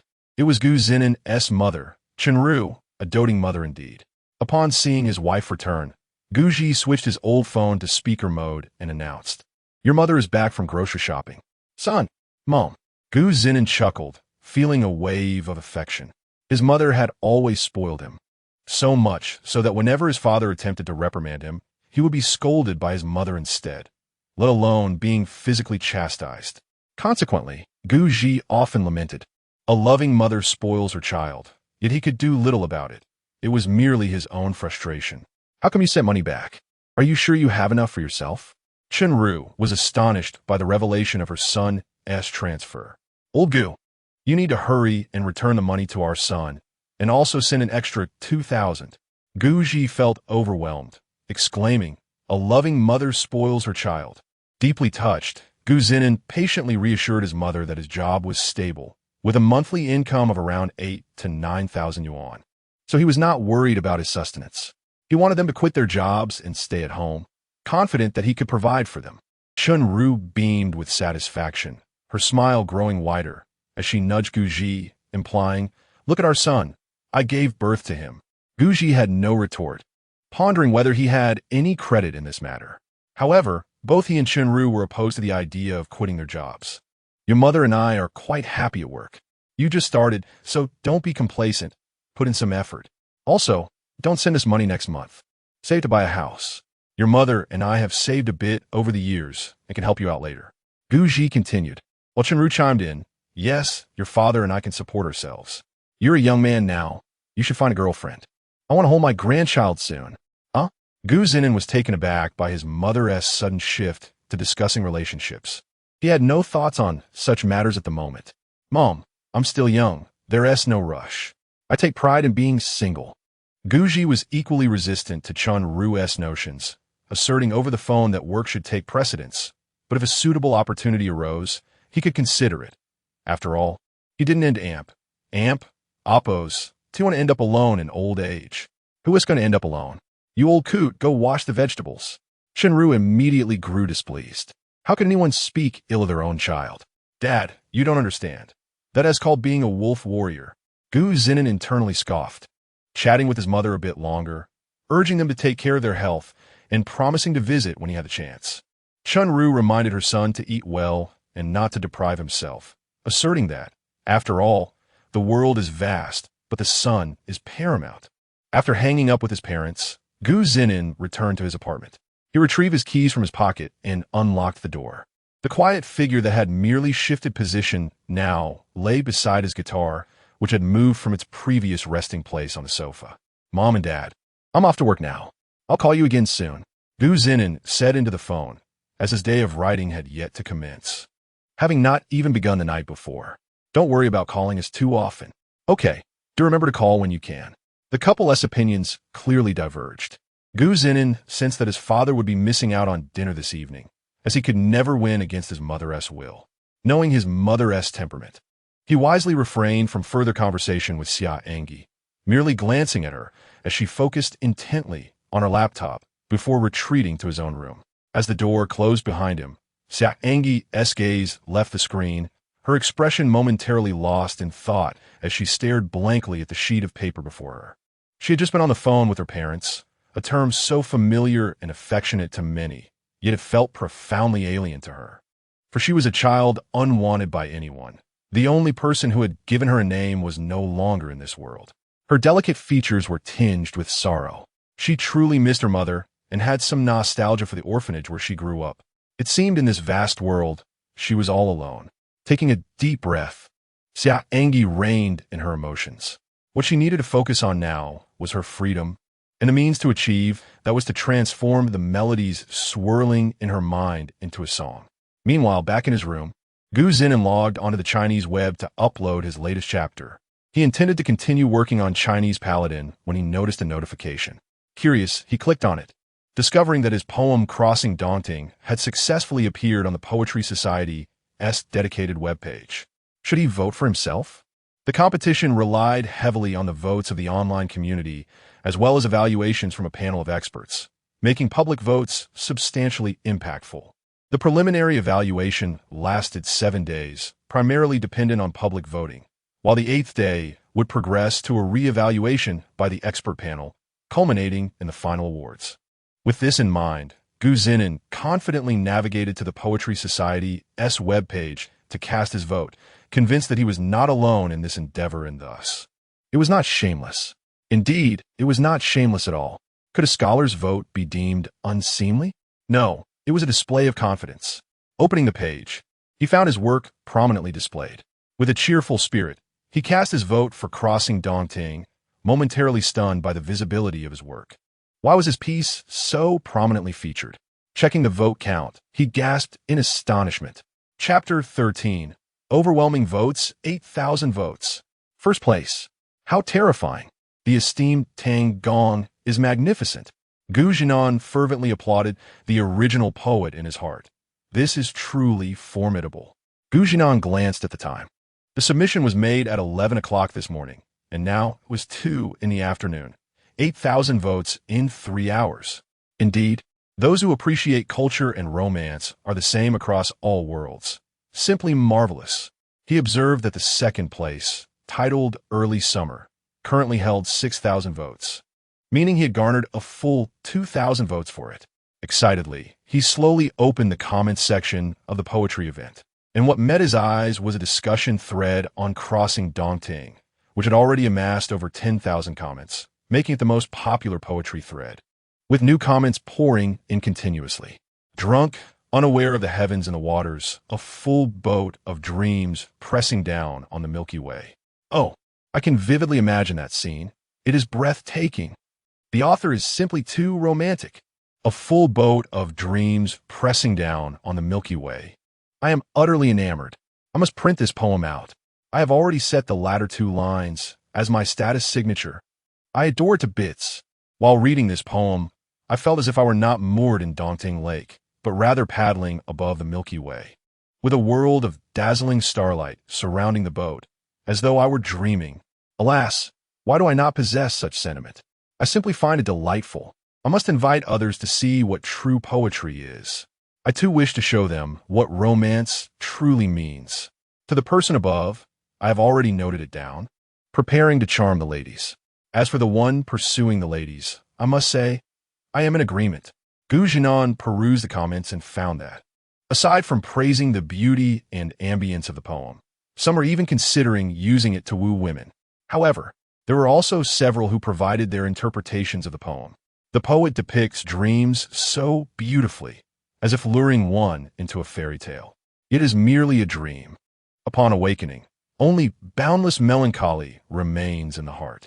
The first 2 lines express a sorrowful autumn, perhaps accompanied by the lament of unfulfilled aspirations, while the latter 2 lines, infused with intoxication, convey a longing for dreams and a fantasy of this fairy tale, reflecting one and amp, oppos, s dissatisfaction with reality. Thus, each line is absolute.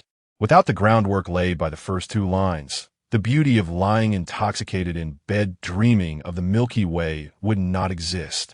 Thank you, this author, known as the Straight Man, for allowing me to experience such exquisite poetry. I have read many verses about dreams, but none compare to this poem, which is refreshingly exquisite, conveys a multitude of emotions, and is imbued with romanticism. Its tone is light and airy. Every stroke is unencumbered, truly a work of art. The Straight Man author is truly impressive. Ahem. Zhinan's heart remained steady and unflustered. He was indirectly assisting the author in perpetuating this poem's legacy. And as for the praises from these individuals, he considered it a way of thanking the original author. He unexpectedly encountered fans of the author here. Zhinan found their comments somewhat absurd. This is outright slander. I know who the Straight Man is. He is the author of Qin Shi Mingyu, a book I have been following. The author is merely padding the word count, and I have reported him in real name. Yes, this Straight Man relies on our affection, carelessly neglecting us, spending time writing poetry instead of penning his chapters. He has dragged out a scene for several days. Ugh, but no, the Straight Man is quite good. At least he updates daily, and I never expected him to be capable of writing such beautiful poetry. Drunk, unaware of the heavens and the waters, oh, I am crying. I adore it so much. After seeing several individuals expose their identities as authors on the Chinese website, Zhinan felt somewhat speechless. This is entirely unnecessary, as those who wish to inquire will find out. After all, Crossing Dongting has its details clearly stated. A Chinese website author. While he browsed the comments, his poem and Oppo's votes surged by over 2,000, surpassing 10,000 votes, a truly remarkable lead.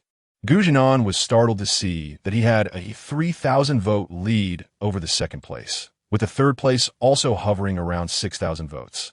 Crossing Dongting led with 11,000 votes. Following closely was Early Summer with over 8,300 votes. Watching the Sea with over 5,600 votes. Mulberry on the Path with over 5,400 votes. Climbing Huangshan to watch the sunrise with over 5,300 votes. Spring Dawn with over 5,100 votes. Yangzhou Xi with exactly 5,000 votes. Unfulfilled Ambitions with 4,800 votes. Labor with 4,700 votes. 100 Years of Solitude with 4,400 votes. The top 10 poems were closely contested, with votes tightly bunched. Except for Zhinan and Oppo's Crossing Dongting, which stood in a league of its own. The 1 week appreciation and critique had only just begun. Zhinan decided to disregard the fluctuations of the poetry website. He needed to focus on writing and could not let his devoted readers and fans down. He vowed never to pad his word count again. If he did, he would consider it as if he had never spoken. Yet, Zhinan's indifference did not signify that fans of Crossing Dongting would remain indifferent. Many began to share Crossing Dongting, often pairing it with the lines drunk, unaware of the heavens and the waters, or a full boat of dreams pressing down on the Milky Way, intriguing more people and prompting inquiries about its origin, leading to a surge of votes on the poetry website. Additionally, a portion of the audience, following the author Straight Man and Amp, Oppo's name, discovered Zhinan's book and flooded the latest chapter with comments, generously bestowing rewards. Qin Shiming, you gained increasing recognition on the Chinese website, even appearing on the reward leaderboard, leaving many puzzled. Upon investigation, they found it to be an old book with numerous chapters already written, previously unremarkable, but now suddenly surging. They could not discern what was novel about it. Meanwhile, Crossing Dongting suddenly made its way onto Weibo and Oppo's trending searches, occupying the top 3 or 4 spots. The public was captivated by the trending phrases drunk, unaware of the heavens and the waters, or a full boat of dreams pressing down on the Milky Way. Drawn in by these 2 lines of poetry, prompting them to further explore, ultimately leading them to the poetry website or to Zhinan's book page on the Chinese website. What a revelation of the most beautiful verses, a poem that is both romantic and dreamlike. The first 2 lines are unremarkable, yet the latter 2 lines are breathtaking, adorned with various titles. In a moment, the poetry website surged onto the trending searches, its prominence significantly elevated due to a single poem. Cheng Mengxi, the head of the Poetry Society, was initially taken aback. They had not engaged in extensive promotion, merely advertising between the Chinese website and the poetry site, with minimal promotion on other platforms. How had they suddenly trended? Upon learning it was due to a poem, she was even more astonished. Today had been exceptionally busy, and she had not visited the Poetry Society and Oppo's website, unaware of the current rankings. Now, she felt compelled to take a look. Dressed in professional attire and sporting gold-framed glasses, she exuded an air of sophistication. Drunk, unaware of the heavens and the waters, a full boat of dreams pressing down on the Milky Way. Reciting these 2 lines softly, Cheng Mengxi found herself momentarily lost in thought, her mind conjuring a vision of a brilliant galaxy as she reclined among the stars, half dreaming, half awake. How beautiful! She took a glance at the current rankings. Crossing Dongting had over 90,000 votes, while the second place, Early Summer, had only a mere 60,000 votes. How could this even compare? Chapter 14. The shock of the Poetry Association. Has the person in charge of the Poetry Network been informed? Cheng Mengxi inquired of her staff beside her, who shook his head in response. We are also only reporting this because we noticed something amiss. This poem is simply outstanding, he lamented. However, a smile suddenly graced Cheng Mengxi and Oppo's lips as she slowly spoke. This individual is an author on our Chinese network. I just received a report that a book on our site has unexpectedly surged to the top of the donation leaderboard. They suspect someone is artificially inflating the rankings. But it appears that those who have read the poem are seeking it out. Initially, The Poetry Network believed that our side stood little chance of claiming victory in this poetry competition, expecting perhaps 1 or 2 bronze medals at most. Even though we were co-hosting, we were perceived merely as a backdrop, but it seems they have miscalculated. Cheng Mingxi, one of the key figures in the Chinese network and Oppo's poetry event, was displeased by the Poetry Network and Oppo's arrogant demeanor, and witnessing this turn of events brought her immense satisfaction. Moreover, the poem Early Summer was authored by a professor from the Poetry Network, a fact she was privy to. Strictly adhere to the appreciation rules. Any malicious vote manipulation will result in the immediate removal of the offending work. Cheng Mingxi commanded her staff. This poem, Crossing Dongting, with its verses and artistic conception, far surpasses all other entries in this competition, and she would not allow it to be sullied. In the evening, within a courtyard rich in ancient charm in Kyoto City, a charming young girl approached an elderly man sitting in a wrought-tan chair beneath a tree, holding a tablet. Grandfather, Wooden and Amp, Oppos, do you like to see how your Amp, Oppos, Early Summer and Amp, Oppos, ranks? The old man slowly opened his eyes, gazing affectionately at the girl beside him, replying, "Oh, Xiaoyan, I have never placed much importance on rankings." The elderly gentleman was none other than Du Guangyu, the 10th descendant of the esteemed poet Du Fu, deeply immersed in the study of poetry, his passion for it ingrained to the core. He was also one of the presidents of the Chinese Poetry Association and a co-founder of the Poetry Network. However, Du Xiaoyan playfully retorted, "Hee, I knew you would say that.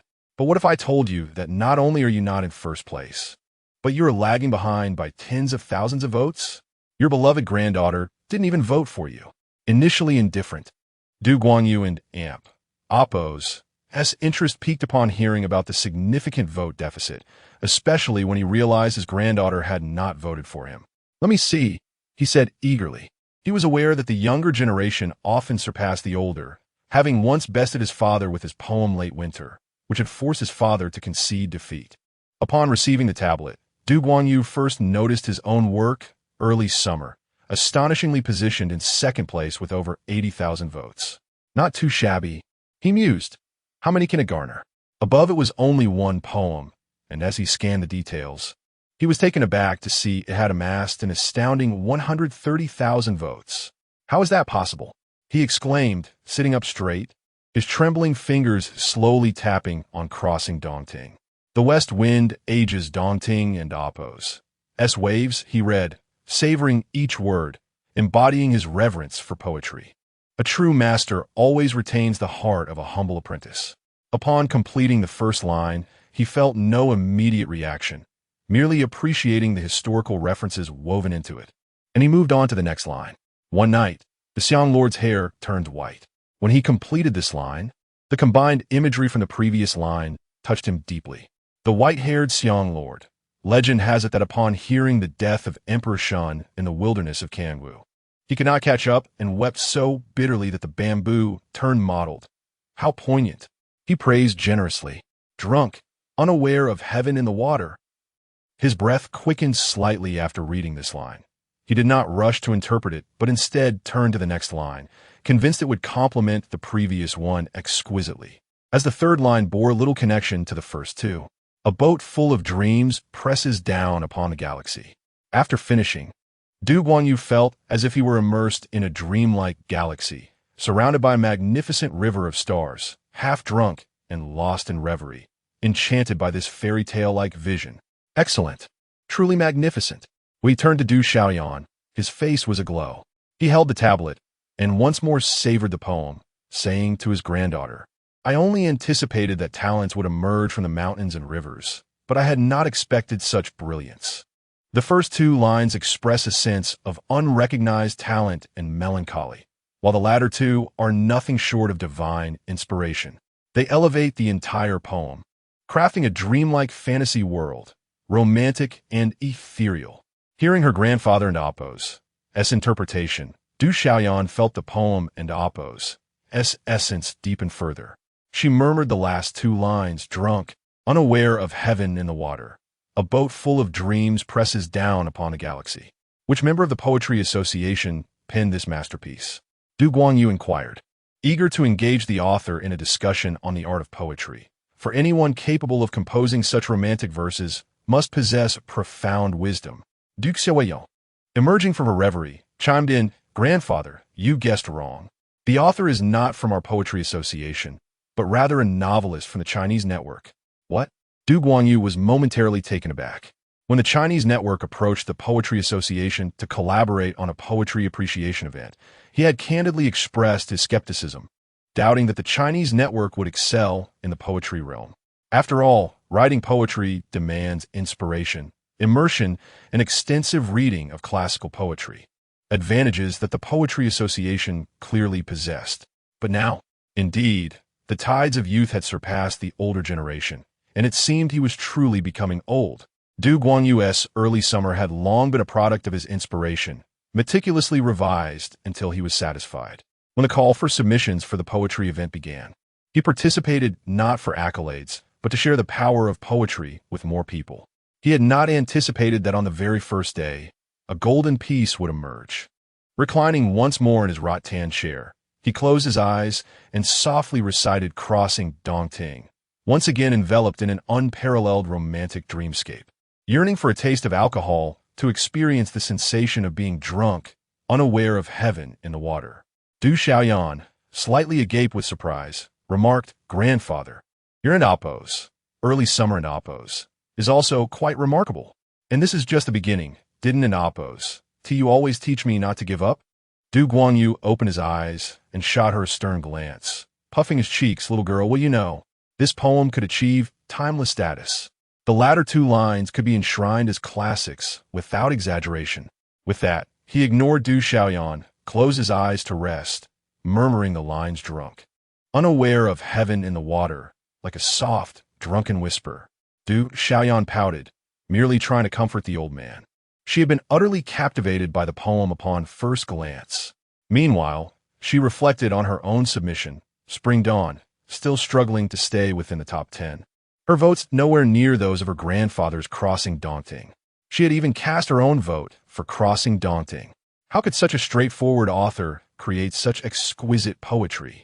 She was looking forward to the final evaluation event, hoping to meet a handsome gentleman in person.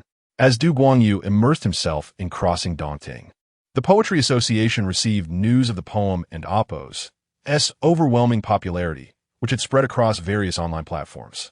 They could no longer ignore it.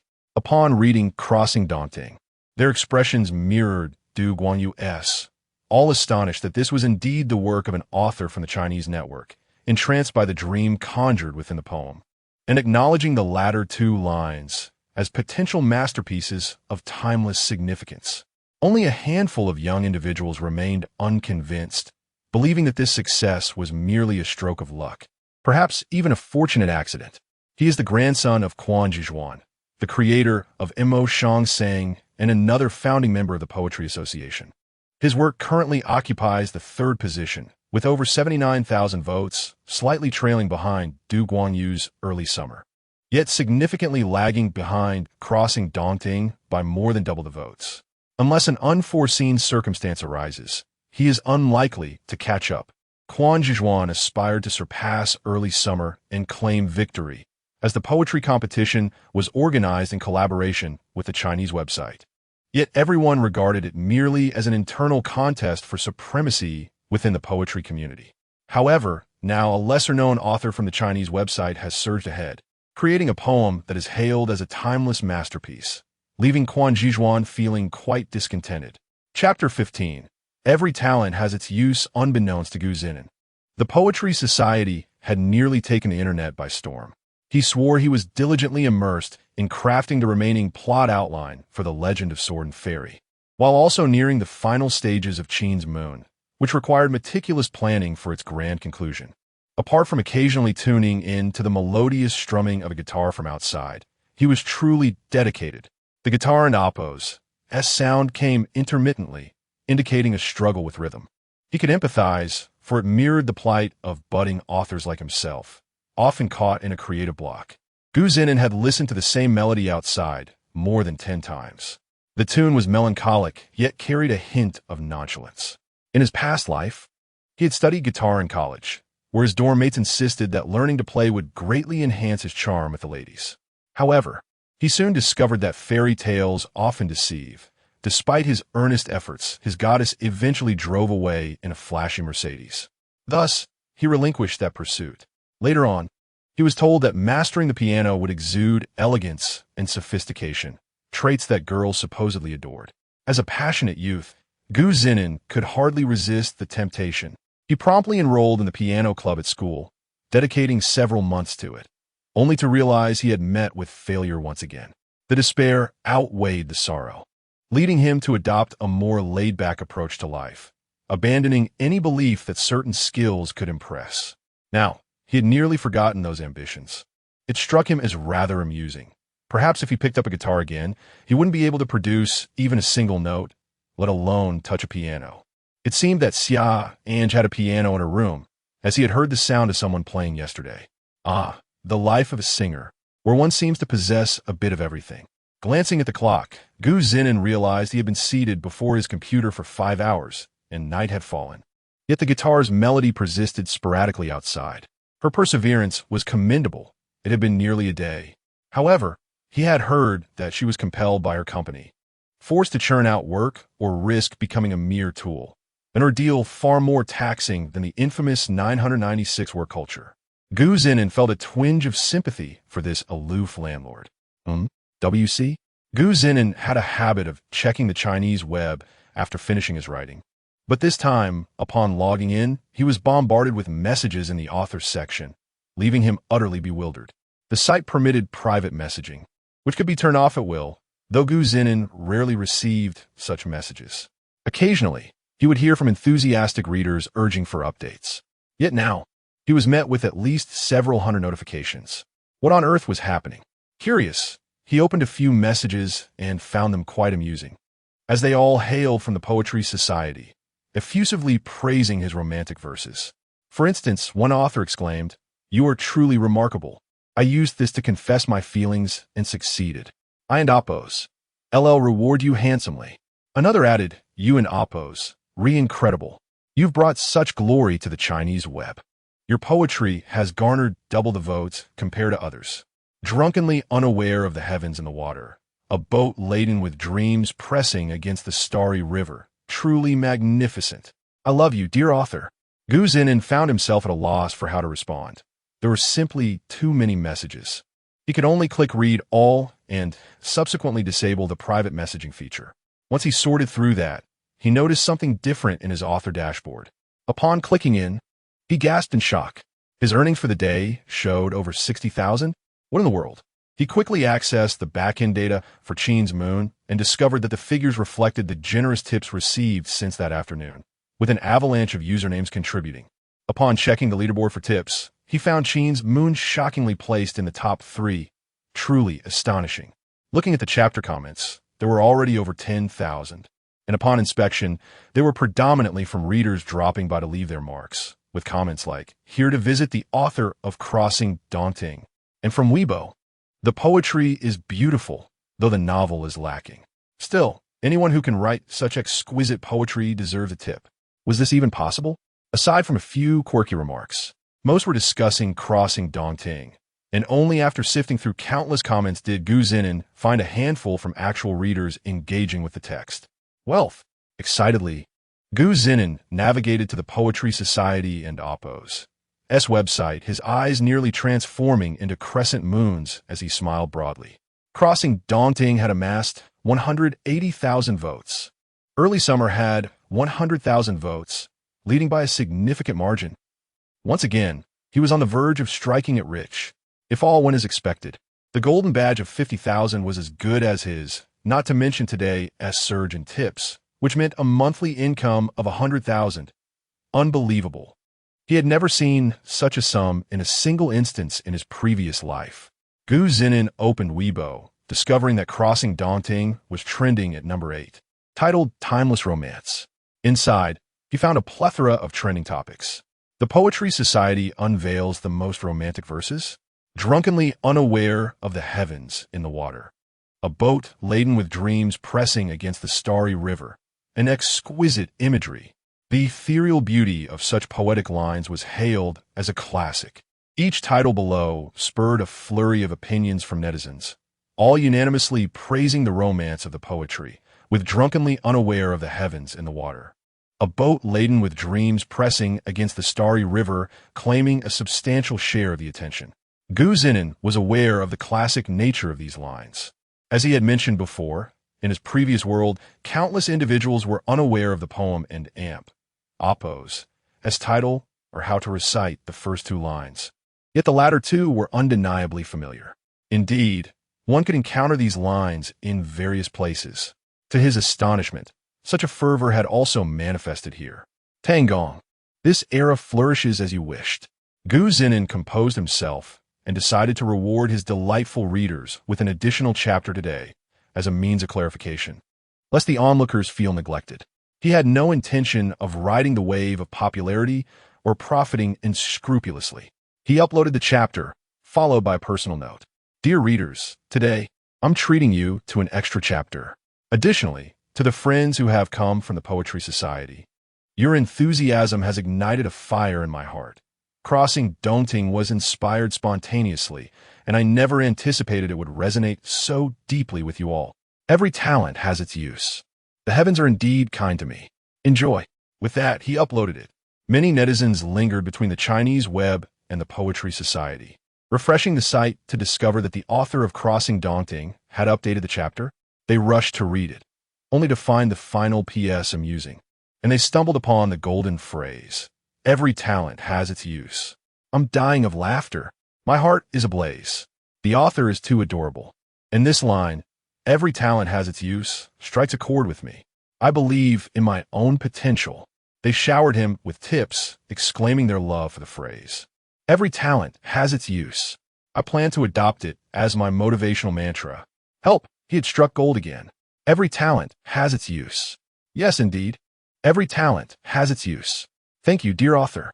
Once I succeed, I shall return to repay my debt.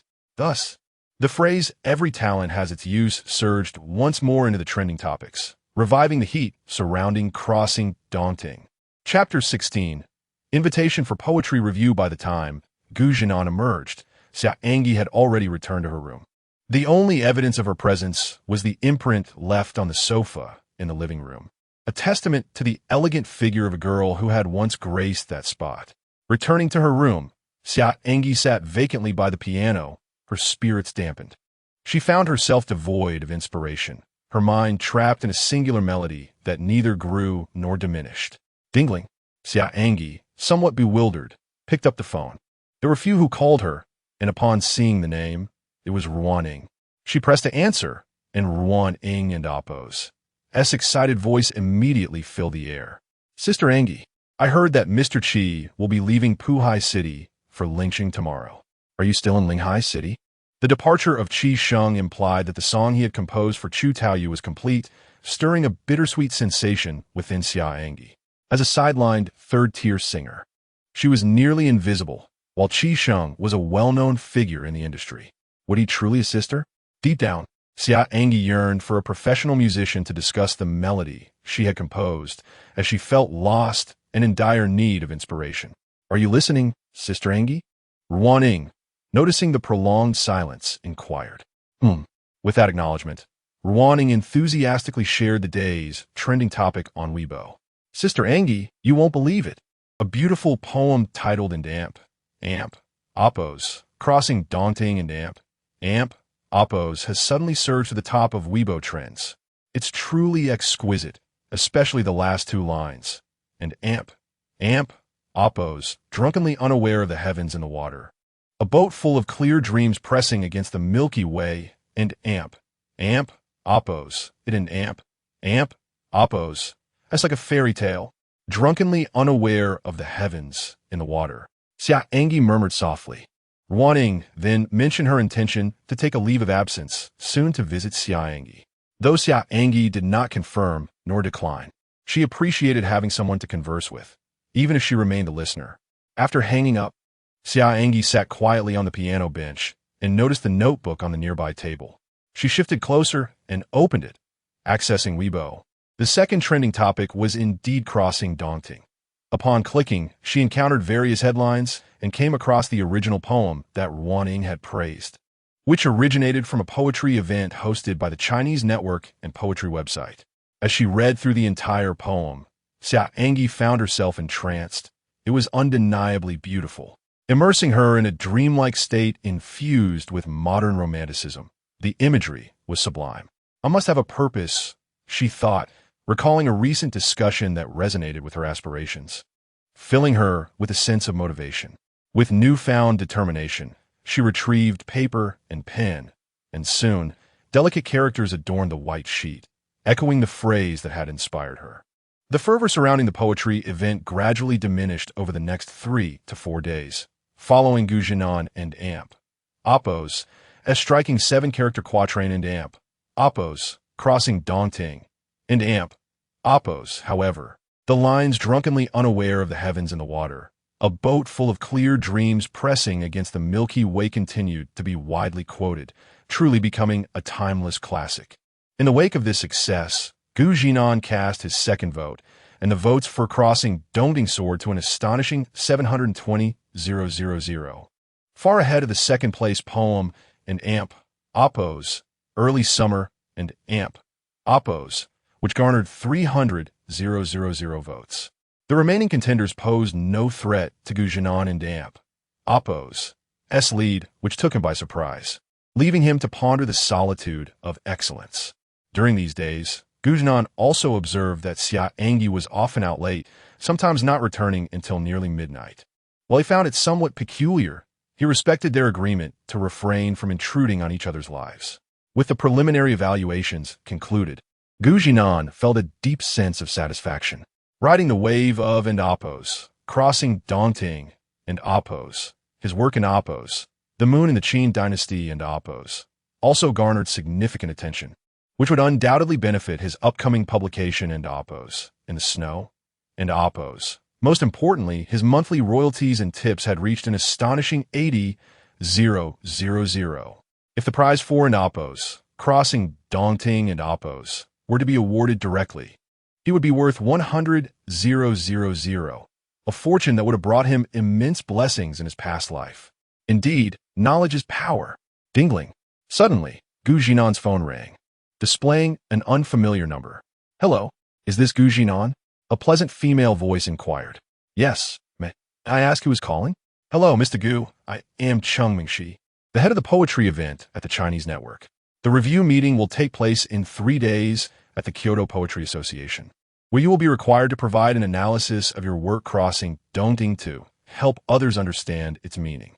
Mingxi and Oppos' rapid-fire delivery contained 2 critical pieces of information: the event in 3 days and the need for a reading comprehension analysis. This posed a challenge for Zhinan, as he was merely drawing inspiration from the sentiments and intentions of the esteemed Tang Gong. "Are you still there?" "Ah, yes, I am. Please add me on WeChat. This is my number. Your poetry is impressive and has greatly enhanced the reputation of the Chinese network." Mingxi's rare compliment was well-deserved, giving Zhinan's poetic prowess. "Sure," Zhinan replied, contemplating the analyses he had previously encountered regarding the poem, though the details were now hazy, leaving him uncertain if he could recall them. "Ah, this money isn't easily earned." After adding each other on WeChat, Mingxi sent a smiley emoji, followed by another message. "See you in 3 days. The top 10 poems will have the chance to be published." In your end, Amp. Oppos, crossing Dongting and Amp. Oppos should certainly secure a spot. Zhinan stared at the message in disbelief. The first piece to be published would be a poem rather than his novel. With 3 days remaining, Zhinan did not feel rushed.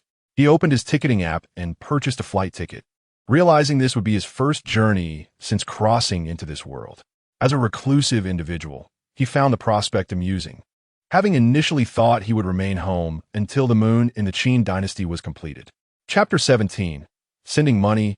As Zhinan had mentioned, Xia An'ge had been working tirelessly for a week, not for any particular reason, but because she had managed to contact Qi Sheng, an unremarkable middle-aged man residing in Lingxing, who might significantly assist her with her music. "Hello, Mr. Qi. My name is Xia An'ge, a singer from Xinguang Entertainment. I have a melody I would like you to listen to, and If possible, I hope to collaborate with you." This was the longest sentence Xia An'ge had uttered all year. Initially, the middle-aged man on the other end of the line overlooked her background as a previously shelved artist from Xinguang Entertainment and agreed to meet her at a CAF outside his wife's family home. However, upon their meeting, he recalled her affiliation and promptly declined her request, realizing that assisting her would create difficulties for Chu Taiyu, whose songs he had penned himself. Was he to dig his own grave? Yet, Xia An'ge seemed to have anticipated this scenario. With a subtle press of her lips, she informed Qi Sheng that she would wait for him at the CAF downstairs until he departed Lingxing. If he ever felt inclined, he could come down and listen to her melody. She was genuinely earnest in her desire to collaborate.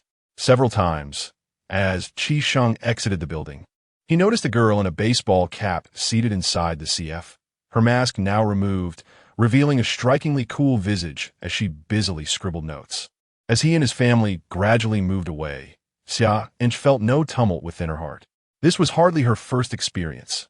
Every evening at 8, he would venture out with his family for a stroll, returning an hour and a half later, just as she concluded her day at the CAF. She did not harbor any expectations that Qi Sheng would come to her aid. She simply needed someone with whom to discuss her ideas. Unfortunately, she could not reach out to other musicians. Her agent, capable of contacting numerous artists, was more interested in enforcing compliance with the company's arrangements, even using her own Weibo account to promote Chu Taoyu's album, making it unlikely he would assist her. When Xia An'ge returned to the apartment building, it was already 11 at night. Zhinan was emerging from the building, a backpack slung over his shoulder. Tomorrow afternoon marked the third day, with the poetry event commencing then, so Zhinan was catching a flight to Kyoto that very night. Their encounter felt somewhat awkward, as it seemed they hadn't spoken a word since he had inquired about her being an idol singer. As they brushed past each other, Zhinan unexpectedly turned to say, "I just remembered that the utility bill is due this afternoon. I will be out for 2 days. Could you please take care of my share since you're the landlord?" Xia An'ge turned back to acknowledge him with a soft Zhinan retrieved his phone, displayed his WeChat QR code, and extended it toward her. The illuminated screen cast a glow on Xia An'ge's lovely face. After a moment's thought, she pulled out her phone to scan his QR code, resulting in a new contact named Straight Man. Zhinan found it amusing to see a name used as a nickname for the first time, yet it felt fitting. Her name was poetic, unlike his, which was as straightforward as Straight Man. Once their WeChat exchange was complete, the atmosphere returned to its previous awkwardness. Zhinan waved his phone, indicating that he would transfer the funds to Xia An'ge shortly before hastily departing. Upon returning to her apartment, Xia An'ge and Oppo's phone buzzed with a message. It was a transfer from the Straight Man, with a note indicating it was for the utility bill. She paid it little mind, sinking into the sofa, the lights dimmed, utterly exhausted, not just physically but emotionally drained as well. In the early hours, Zhinan arrived in Kyoto, having missed the chance to appreciate the city's vibrant nightscape. Instead, heading directly to the hotel adjacent to the Poetry Association. The hotel name, Changmengshi, had been sent to him via WeChat. Checking in was merely a matter of giving his name. Now that the hotel offered complimentary accommodation, he wondered if the airfare could be reimbursed as well. It had cost over 1,000 yuan, particularly exorbitant during the peak travel season of July. Zhinan collapsed onto the bed, releasing a long sigh of relief. Undeniably weary. Yet, the prospect of receiving a 50,000 yuan prize the next day invigorated him, making the fatigue feel less burdensome. Some people gaze at the sea at night, others fall in love, while some sleep without covers. Zhinan felt somewhat unfortunate for falling ill in Kyoto. He had caught a cold. In the middle of summer, he was afflicted, unsure whether it was due to the excessive air conditioning or the carefree ambience of the complimentary hotel. All he knew was that one nostril was blocked while the other struggled to breathe, a most uncomfortable predicament. It was only 10 a.m., and the poetry event commenced at 2 p.m. Zhinan felt drowsy and decided he needed to procure some medicine. He thought it impractical to attend the event while fighting sleep. What if the organizers were displeased and withheld his payment? Kyoto, the ancient capital of Huagua, is rich with historical landmarks and cultural heritage, home to the most famous and magnificent palaces. As the sun rose, pedestrians hurried past, viewing Kyoto merely as their city of existence, while for Zhinan, it was just a fleeting stop. Fearing that medication might induce drowsiness, he opted for a powdered remedy, which alleviated his nasal congestion slightly, revitalizing him and dispelling the earlier haze of lethargy. Suddenly, a knock echoed from the door just as he intended to lie down. Reluctantly, he got up and peered through the peephole, spotting a woman clad in a professional skirt and white blouse, her golden-rimmed glasses exuding an air of maturity. A sophisticated lady. This was a sole thought in Zhinan and Appo's mind. He slowly opened the door, albeit with a hint of confusion, as he did not recognize her. Yet, upon his opening the door, the woman donned a professional smile, extending her hand and speaking, "Hello, Mr. Gu. I am Chung Mingxi. Editor Chung." "Hello," Zhinan realized, recognizing her as the head of the Chinese Poetry Association and also the chief editor of the Chinese website. He quickly shook her hand before releasing it. Chung Mingxi, noticing Zhinan's appearance, expressed surprise. "You have a cold? Is it that obvious?" Zhinan replied, somewhat embarrassed, explaining that he had turned the air conditioning too low while asleep the previous night, resulting in his current state. After hearing this, Chung Mingxi pulled out her phone, suggesting, "Let me call someone to fetch you some medicine." No, I've already taken some medicine. Is there something you wish to discuss, Editor Chung? If not, I would like to rest." Unaware of Zhinan's inner thoughts, Chung Mingxi retrieved an envelope and a dark gold invitation card from her bag, handing them to him. "This is a reward from the Chinese website platform, along with an invitation to this afternoon's poetry event. Your work, Crossing Daunting, has greatly benefited the Chinese Poetry Network, so I came in person to deliver this." Oh wow. Zhinan felt an immediate surge of energy upon receiving the envelope, its thickness suggesting at least 10,000 yuan. His face broke into a radiant smile. "I can't accept this. Bringing glory to the Chinese website is the duty of us authors. There is no need for you to deliver it personally. I could have just gone over after being notified. Please, come in for a glass of water. You worked hard." However, Chung Mingxi shook her head. "I must return to handle matters related to the poetry event, so I won't come in. Mr. Gu, please rest well. The poetry event this afternoon is no trivial matter." Chung Mingxi posed a riddle, flashed a smile at Zhinan, and then elegantly executed a professional sidestep. Chapter 18. Not simple, not simple? Zhinan pondered, somewhat perplexed. Wasn't it merely a matter of providing an analysis, collecting payment, and departing? What other complications could arise? After closing the door, he carelessly tossed the dark golden invitation onto the bed and hurriedly opened the envelope, still warm to the touch. Counting the contents, it amounted to exactly 10,000. How generous. A casual reward of 10,000. Zhinan felt invigorated, his head no longer spinning, his nose no longer congested. Indeed, this was the remedy for all ailments. In Lin City, Xia An'ge once again found herself in that familiar CAF, occupying the same spot. It was the 8th day of her vigil, and she planned to give it another 3 days before relinquishing hope. If no one was willing to assist her, she would rely on no one. However, at noon, she spotted the person she had been waiting for all this time, a rather unremarkable middle-aged man. Qisheng took a seat across from Xia An'ge and ordered a cup of coffee. With a hint of exasperation, he remarked, "Miss Xia, you are the most patient artist I have ever encountered, far surpassing Chu Taoyu. If you hadn't been targeted, she wouldn't stand a chance against you." Xia An'ge removed her cap, aiming to present herself with a touch more gravitas. Qisheng chuckled at her appearance, reaching for the musical score she had placed on the table. He occasionally frowned as he examined it. After a while, he lifted his gaze and inquired, "May I listen to that melody?" "Certainly," Xia An'ge replied, pulling out her phone to play the recording of the melody she had captured in her mind. Qisheng listened intently, his expression shifting to one of surprise. The melody was exquisite and gentle. If paired with the right composition and lyrics, it could very well become a sensation. "Play it again," he urged. Xia An'ge replayed the brief melody, only lasting a few seconds. Yet Qisheng listened repeatedly for several minutes. His brow furrowed as he scrutinized her manuscript, which contained her recent attempts at composing. It was not entirely complete, and the essence felt somewhat off, prompting her desire for collaboration. "This melody evokes the essence of summer. Yet your manuscript conveys a sense of melancholy. Summer should be bright and lively, he pointed out. Indeed, that is why I sought your assistance, Mr. Chi. I've been attempting to steer my composition towards a more cheerful tone, but the results have been less than ideal, Xia An'ge confessed, producing 2 additional sheets of music to share with him. Qi Sheng took them, and the two spent approximately an hour and a half in the CAF. Rising from his seat, Qi Sheng held the sheets that represented the sunny summer theme and said to Xia An'ge, "Please send me the melody later. I will see if I can refine it over the next couple of days and get back to you." As he prepared to leave, Xia An'ge quickly stood and bowed, expressing her gratitude. "Thank you, Mr. Qi. No need for that. I am equally moved by your perseverance and patience.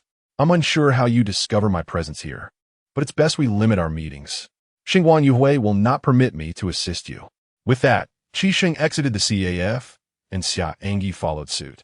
The afternoon sun was glaring and oppressive, yet for the first time, Xia An'ge found it comforting. If she could present her own work, she would be free from Xinguan Yuhui once her contract expired at year's end. Otherwise, she would be compelled to renew for another year. How foolish she had been to sign such a binding contract. Meanwhile, in Kyoto, Zhinan was munching on a loaf of bread he had purchased from a convenience store, heading towards the poetry conference. He had not eaten all morning and was holding out until now. With half an hour until the event commenced, he clutched the invitation and rushed over. After collecting his payment, he intended to return to Lin City that night. Nothing was as comfortable as his own bed, where he could occasionally indulge in a meal. The Poetry Association's venue, Shihua Building, was an ancient-style structure. To Zhinan, it resembled a modern interpretation of the Yellow Crane Tower described in his world literature books. He marveled at how such an opulent edifice had been constructed in Kyoto. Approaching the entrance, he noticed a long queue of people, with security personnel maintaining order. Is it truly this formal? Zhinan mused, observing the extensive line that twisted and turned, comprising at least 200 to 300 individuals. Standing at the entrance with his dark golden invitation, he felt somewhat isolated until he spotted a side door marked invitation entrance. Without hesitation, he slipped through, striding boldly past envious glances. "Hey, brother." Upon entering, Zhinan heard a voice call out from behind him. Turning around, he saw a scruffy man jogging toward him.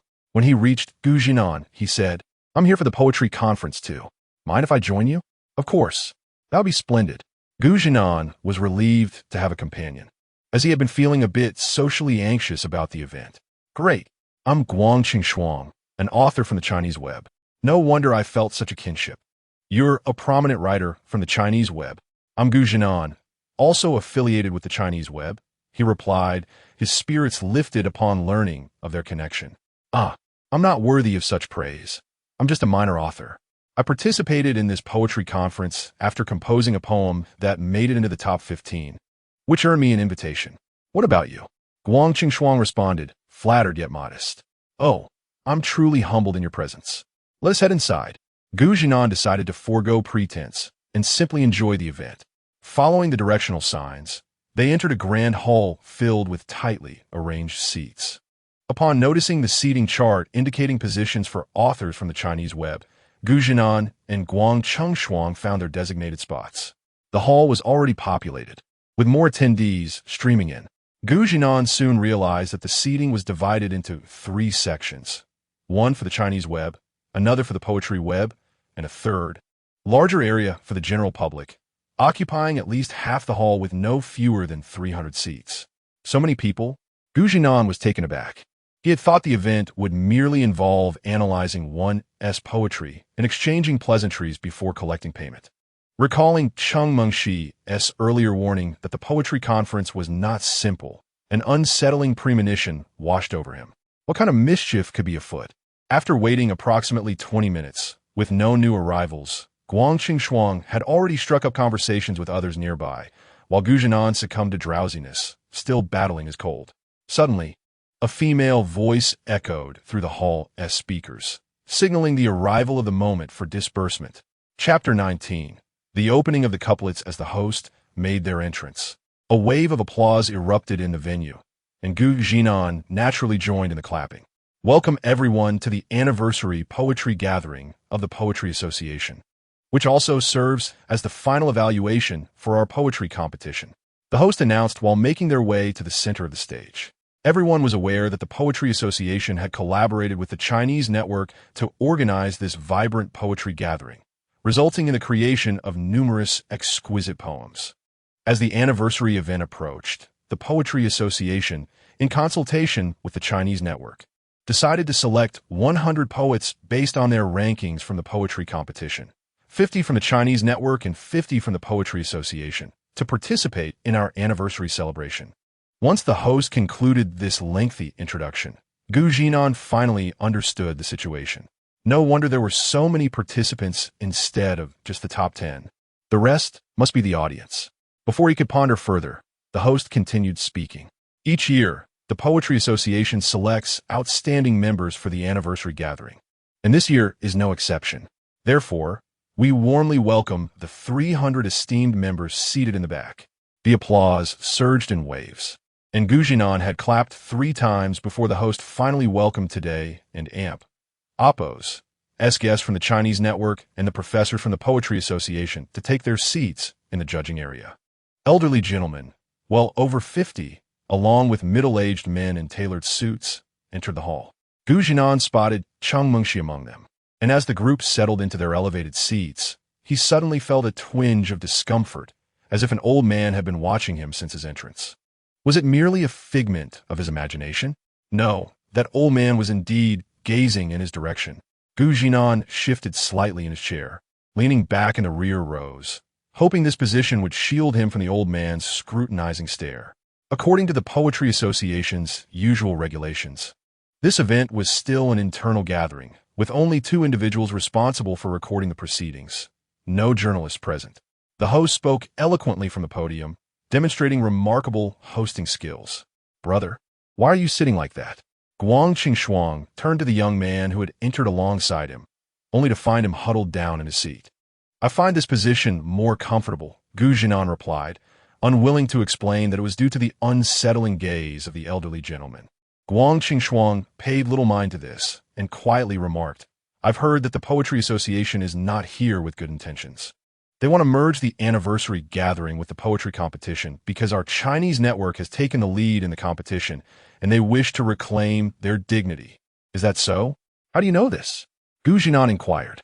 "I was just chatting with a few guys who arrived earlier, and they mentioned hearing it from people attending the poetry competition next door."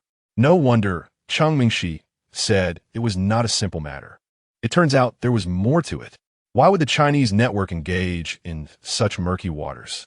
As the two discussed this, the lively host took a piece of paper from the professors and announced from the central stage, "Before we announce the rankings from the poetry competition, we have a delightful interlude. A couplet contest. How mundane." Zhinan thought to himself. It will be a competition between 50 literary authors from our Chinese network and 50 poetry members from the Poetry Association. Each side will send 1 representative, and the couplets must be well-structured and meaningful. Additionally, those of you in the audience can participate as well. If a literary author from the Chinese network fails to come up with a response, you may raise your hand to assist. Look at this blatant targeting. They are putting themselves in the line of fire against seasoned professionals. I cannot fathom what the Chinese network as strategists are thinking. Zhinan was utterly perplexed by the motivations of the Chinese network's upper echelons. Unbeknownst to him, the individuals chosen from the Chinese network were well-versed in literary arts and often frequented the poetry website, and their works for this poetry competition were particularly commendable. The Poetry Association was under pressure from the Chinese network and Oppo's dominance, seeking to restore their stature, while the Chinese network was determined to press on, potentially leading to an unexpected victory. After the host concluded her announcement, she began drawing lots, and it turned out that the Chinese network would go first. "Oh, it's from the Chinese network. Please send forth a contender. Oh, one more thing I forgot to mention. If you can consecutively match 3 pairs, there is a reward of 5,000 yuan. If you match 10 pairs, it will be 10,000 yuan, and so on." She then winked at the audience. If one side fails to respond, the back row will have the opportunity to answer, and if no one steps up, the 5,000 will go to the participant. Another 5,000? That's equivalent to the top prize of the poetry competition. Zhinan straightened up, his mind racing with excitement. However, after a moment's reflection, he realized it would not be so easy.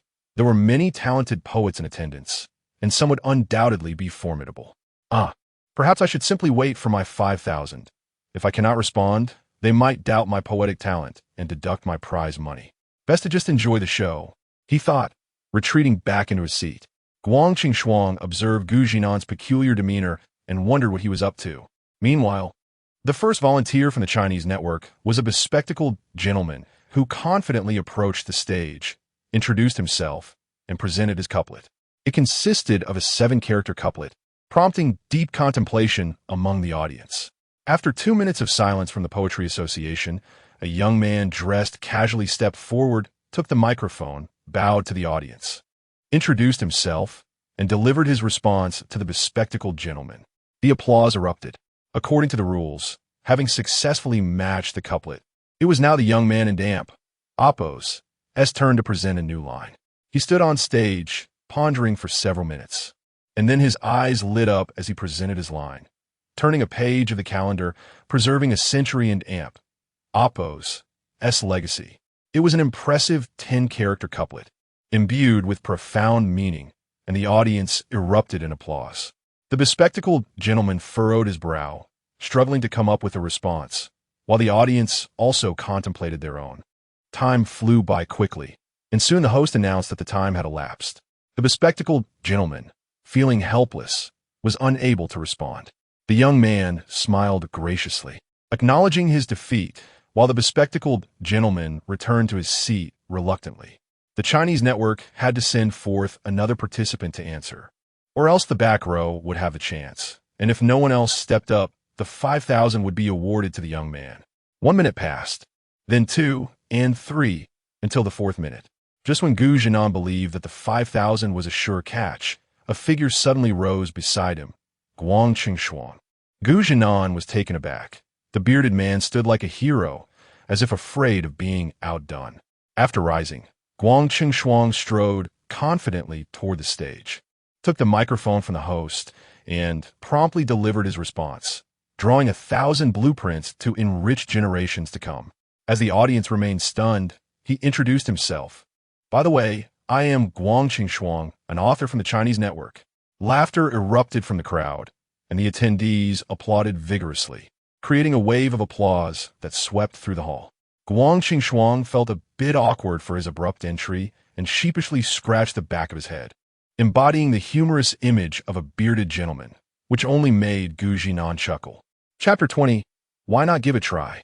The young man in amp, Oppo's couplet was met with a response, leaving him somewhat disappointed. However, he soon gathered his resolve, indicating that Guang Qingshuang could present his own upper line. Guang Qingshuang, in a frenzy of creative thought, eventually produced a 12-character couplet after a full 5 minutes of contemplation. The upper line read, "The crowing of the rooster heralds the dawn. Each sound a delight to the ears. Please respond." Guang Qingshuang appeared confident, smirking as he gazed at the youth, who momentarily seemed taken aback, pacing back and forth, occasionally scratching his head in evident anxiety. As the 5 minutes elapsed without a response, the youth, with a dejected expression, bowed to Guang Qingshuang, who returned the gesture. The youth then retreated. The audience from the Chinese Literature Network erupted into applause, while the spectators behind them, having come merely to enjoy the spectacle, added to the raucous atmosphere. In stark contrast, the Poetry Network fell into silence. After a wait of exactly 4 minutes, a girl rose from her seat, causing a stir among the members of the Poetry Association in the back. Du Xiaoyao, the inheritor of the poet's sage. Her grandfather was one of the founding members of the Poetry Association. With her ponytail swaying, she radiated youthful vibrance. Initially, she had intended to wait for the author of Crossing Dongting to respond before making her grand appearance, but the wait had grown tiresome. As she approached the stage to take the microphone, she resolved to outshine the author from the Chinese Literature Network and leave the 300 members of the Poetry Association speechless, thus securing the 50,000 she needed for a set of exquisite calligraphy supplies. Du Xiaoyan from the Poetry Network. Her introduction was succinct yet impactful. She promptly delivered the lower line in response to Guang Qingshuang. National affairs bring joy, familial matters evoke concern. Each is intertwined with emotion. Oh, the goddess is so impressive. As her line was spoken, applause and cheers erupted from the back, revealing the young girl's popularity. Zhinan mused to himself, noting her youthful appearance. Seemingly no more than 18 or 19 years old, yet her knowledge was profound. He felt a pang of inadequacy, for aside from the memories from his previous life, he felt out of place sitting there. Listen closely, my upper line is, the green waters know no sorrow, save for the ripples caused by the wind. With that, he raised his chin defiantly, matching Guang Qingshuang and Appo's earlier demeanor. Guang Qingshuang was taken aback. This was a challenging structure to respond to. He immediately began to exert his mental faculties, beads of sweat forming on his brow. Yet 5 minutes later, he tearfully conceded defeat. Reluctantly, he bowed to Du Xiaoyan, who returned the gesture and walked back to his seat beside Zhinan. The audience erupted into enthusiastic applause, clearly enamored with Du Xiaoyan's performance. Zhinan thought to himself that the challenge had now returned to the Chinese Literature Network. Though he was not well versed in couplets, he recognized the difficulty of the upper line. As time passed, the host began the countdown. Just as the 5-minute timer was about to expire, Zhinan pondered whether earning 50,000 would truly be so easy when a figure rose from 2 rows ahead of him. A refined young man, dressed formally and somewhat handsome, stood up. It was Minji. Minji? Someone nearby exclaimed excitedly. Zhinan recalled that Minji was a renowned writer who had shot to fame, a graduate of Huawei University, and a true talent. With a smile gracing his face, he approached the stage gracefully, taking the microphone and addressing Du Xiaoyan. Hello, Junior. I am Minji, a graduate of Huawei University last year, your senior. He evidently knew which school Du Xiaoyan attended. Oh, please respond swiftly. Do not waste time, she replied, merely casting a glance at him before returning her attention to her delicate fingers. All right. Minji, undeterred, leisurely presented his lower line. The verdant mountains never grow old, for their heads are white with snow. Good, Guang Qingshuang shouted, immediately leading the applause, startling Zhinan, who cast an annoyed glance at the scruffy older gentleman beside him. Why are you shouting so loudly? Du Xiaoyan read the line carefully, giving Minji a thumbs up. Well done. You may now present your upper line. Minji nodded, addressing Du Xiaoyan. My upper line is, the moon is full in the sky, half on earth. Every month the moon is full, encountering the half. Du Xiaoyan lowered her head in thought, pacing like the previous youth, though without scratching her head, muttering Minji and Amp, Appo's supper line. At 3.5 minutes, she suddenly clapped her hands. I got it. Listen closely. My lower line is, this year, end. Next year, beginning. Every year, end. Welcome the new beginning. Good. An elderly gentleman, who had been watching Zhinan, shouted in approval, acknowledging the excellence of the 2 lines. Applause erupted from the back, with Du Xiaoyan proudly lifting her ponytail. Minji repeated the lines, his eyes flashing with surprise, though he concealed it well, simply encouraging Du Xiaoyan to continue. Du Xiaoyan walked in circles, and 2 minutes later, her eyes sparkled as she addressed Minji. 800 miles of Dongting, waves surging, tides rolling. Where do the masters descend? The mention of Dongting was clearly inspired by crossing Dongting. Minji appeared momentarily stunned. The multiple segments were his weakest point. Nevertheless, he had to muster his faculties. He closed his eyes, continuously reciting Du Xiaoyan's upper line, and those nearby would have mistaken him for a sage if they had been closer. 5 minutes is neither short nor long. It had caused Guang Qingshuang to sweat profusely and left his companions lamenting their own inability to respond. Meanwhile, on stage, Minji sighed. Your knowledge is profound, Junior. I am humbled. He bowed to Du Xiaoyan, who quickly returned the gesture. Once Minji returned to his seat, thunderous applause erupted, with some audacious attendees shouting humorous remarks about wanting to bear his children. The expressions on the faces of those from the Chinese Literature Network were less than favorable. They felt overshadowed by Minji's brilliance. However, They were determined to present their own lower lines, having labored for several minutes to concoct one. Zhinan found it odd that the elderly man who had just shouted was now staring at him, causing him to blush. Just then, his phone vibrated. He had muted it before entering. He discreetly checked, revealing a message from Cheng Mengxi that simply read, "Why not give it a try?" Give it a try? How could I? I am no king of couplets, he mused. I am merely an ordinary novelist. Do you realize you are pushing me to cross into another domain? Yet, he truly knew the answer to that line. In his previous world, he had briefly engaged with couplets. Brother, I have thought of a lower line. You must go up and present it.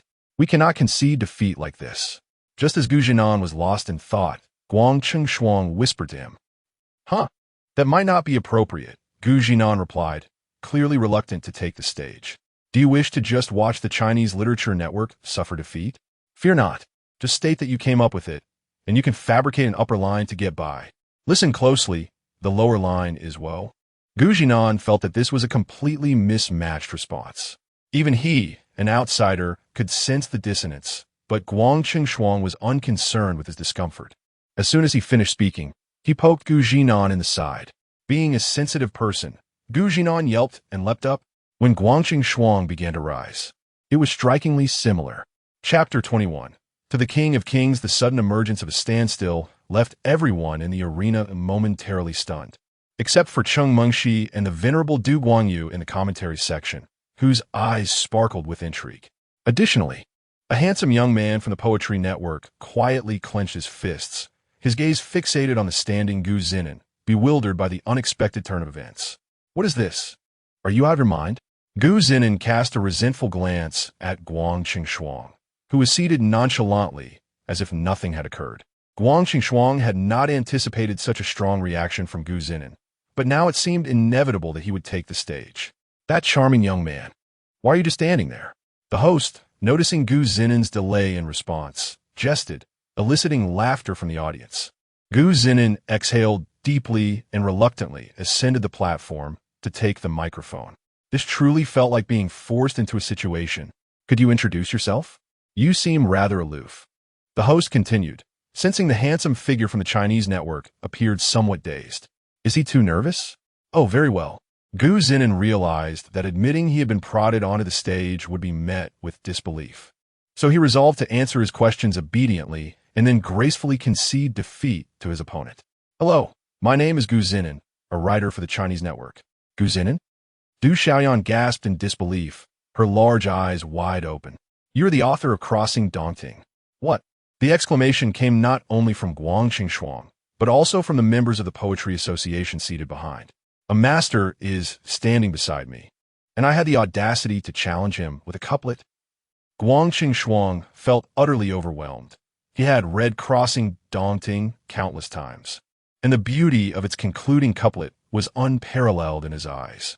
He had assumed that this so-called straight man was merely a pseudonym of a renowned author, as it was commonplace for great writers to adopt alternate identities. But now it appeared that Zhinan, the straight man, was practically a celebrity. Go for it, Guang Chengshuang shouted, prompting others from the Chinese network to join in the cheer, followed by the 300 members of the Poetry Association. Although Du Xiaoyan was considered a goddess among them, anyone capable of crafting such romantic poetry could easily be regarded as a demigod. Don't do this. Zhinan felt his scalp tingle as he stood on stage, overwhelmed by the atmosphere akin to a hero confronting a monster. While I am fond of your Crossing Dongting, I will give my all. Bring it on. Du Xiaoyan struck a fierce pose. Please just be casual. Your intensity is making me quite anxious, little sister. Zhinan pondered for a moment, ultimately deciding against using the couplet provided by Guang Chengshuang. Feeling too shy to risk embarrassment. My couplet is, 12 peaks of Wushan, heavy clouds, misty haze, I descend from the heavens. A magnificent descent from the heavens. The commentary section erupted into enthusiastic applause, soon echoed by the entire audience, except for the dazed Du Xiaoyan and a certain handsome gentleman from the Poetry Network, whose veins bulged in excitement. Du Guangyu appreciated the concluding remark, finding it exceptionally well executed. He was thoroughly delighted. You present your couplet. Du Xiaoyan believed that someone capable of composing such exquisite poetry deserved a bold reply, and she was keen on it, though she had to maintain a fierce fa. Asking me for a couple on the spot is quite a challenge, Gu Zinan mused, searching his memory. For minutes later, Gu Zinan and Amp, Oppos. His eyes lit up as he gazed at Du Xiaoyan. She sensed an ominous energy from him, as if he were about to pounce. She unconsciously swallowed hard. My couplet is, Wangjiang Tower, gazing at the river from the tower, I behold the flowing river. The tower endures through the ages. The river flows eternally. What a splendid match. The commentary section erupted in excitement as several elder professors began to debate the composition of an appropriate response. Du Xiaoyan, lost in thought for 3 minutes, felt her face pale as beads of sweat dampened her hair ends. As the countdown reached 5 minutes, Du Xiaoyan glared at Gu Zinan in frustration but respectfully performed a bow, to which Gu Zinan promptly returned the gesture. The audience from the Poetry Network began to stir restlessly, whispering amongst themselves, including that handsome man Xia An'ge. Ever since Gu Zinan had uttered his couplet, he had been desperately contemplating a suitable response. With only a minute left on the host and Oppos, as countdown, time felt excruciatingly slow, and his hands clenched involuntarily. Finally, as the countdown concluded, a brave soul stepped forward and proclaimed their couplet. It was met with ridicule from the commentary section for being completely off base, resulting in a flushed exit. Thus, the Poetry Network faced utter defeat. Fantastic! The members of the Chinese network cheered exuberantly, showering Gu Zinan with their warmest applause, with Guang Chengshuang clapping the loudest, believing he had played a pivotal role in urging the master onto the stage.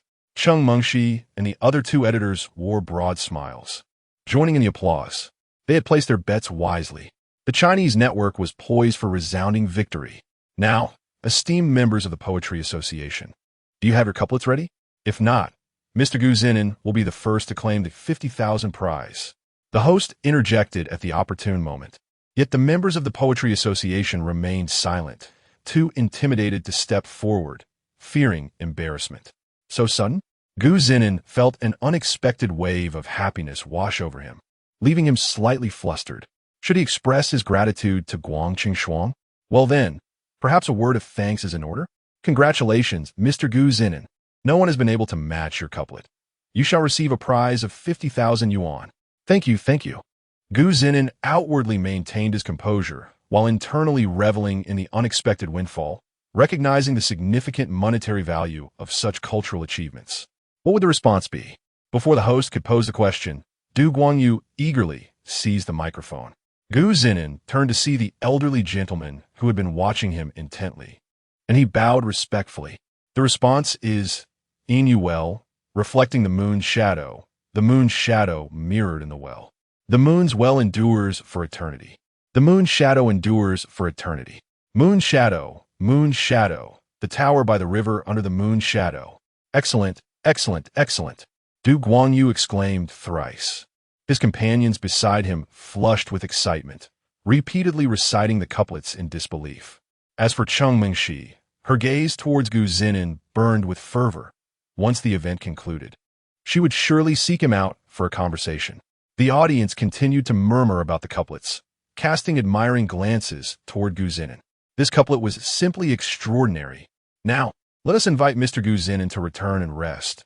We have several rounds remaining, but Mr. Gu Zinan shall not return to the stage.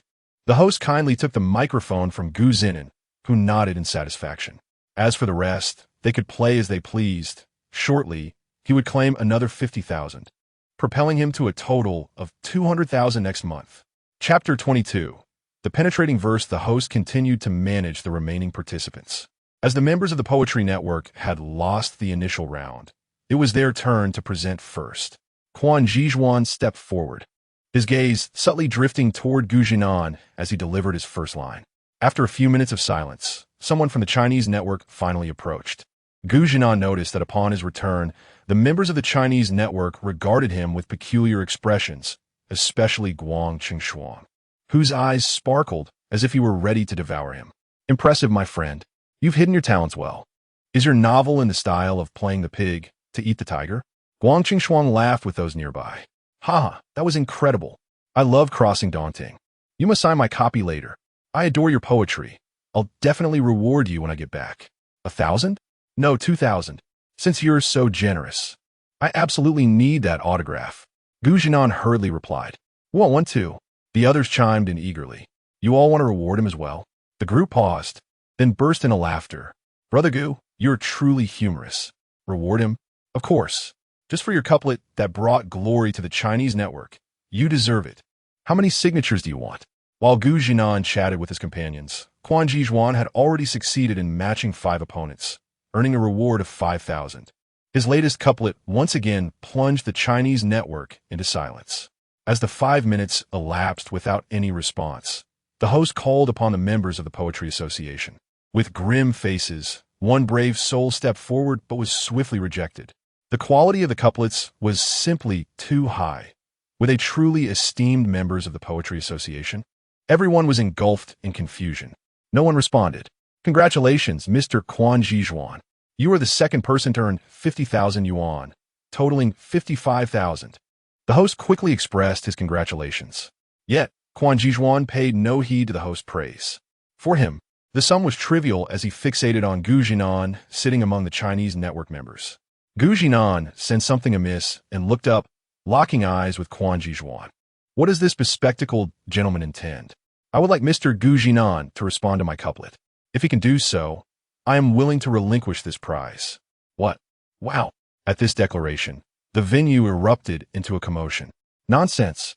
Du Guangyu scolded angrily, preparing to drag Quan Zhizhuan down, but he was halted by Quan Zhizhuan's grandfather, with a resigned smile, said, Xiaozhi is quite competitive.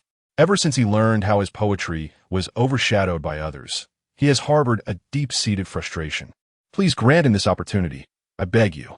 Are you not worried he may lose again? I would at least teach him that there are greater talents beyond his own. Suit yourself. Du Guangyu relented, waving his sleeve as he sat down. Quan Zhizhuan's grandfather then turned to the members of the Chinese network, asking for their opinions. I have no objections. Neither do I. Nor I. The host, after gathering feedback, returned with a smile. Following discussions at the commentary booth, we have decided to accept Mr. Quan Zhizhuan's challenge. Mr. Gu Zhinan, should you accept, you stand to win Mr. Quan's 55,000 yuan. Oh, how thrilling. The show is about to unfold. Guang Qingshuang clenched his fists, urging Gu Zhinan. Brother, go and overturn him. Yes, go and defeat him. I can't stand his expression. Why are you so confident I will win? Gu Zhinan replied, somewhat exasperated, yet he could not deny the allure of the prize. Rising, Gu Zhinan approached the stage, nodding at Quan Zhizhuan, recognizing him as a patron worthy of attention. May I hear the first line again? Gu Zhinan inquired. A solitary boat, with 2 or 3 poets aboard, wielding 4 oars and 5 sails, passing through 6 shoals and 7 bays, enduring 8 bumps and 9 jolts, lamenting their late arrival. Quan Zhizhuan proclaimed, a smirk dancing on his lips as he addressed Gu Zhinan. Please respond. Upon hearing the line, Gu Zhinan fell into deep contemplation, finding it eerily familiar. However, Quan Zhizhuan, seeing Gu Zhinan's knitted brows, burst into laughter, saying, take your time, I'll give you 10 minutes. Ignoring him, Gu Zhinan was lost in his memories, and the atmosphere grew silent as the audience awaited his response. This couplet had taken Quan Zhizhuan 3 days to devise. He had gleaned the theme of the competition from his grandfather and had finally crafted this exquisite line. He was confident Gu Zhinan could not conjure a response in such a short time.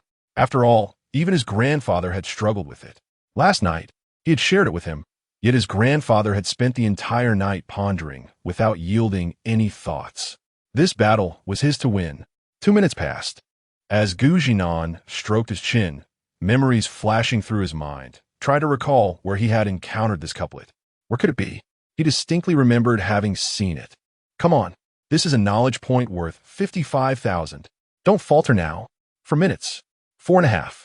The audience began to sigh, with Guang Qingshuang lamenting Gu Zhinan's plight, while Du Xiaoyan hung her head, unable to conjure a matching line. Du Guangyu too sighed, feeling that if it extended beyond 5 minutes, something vital would be lost.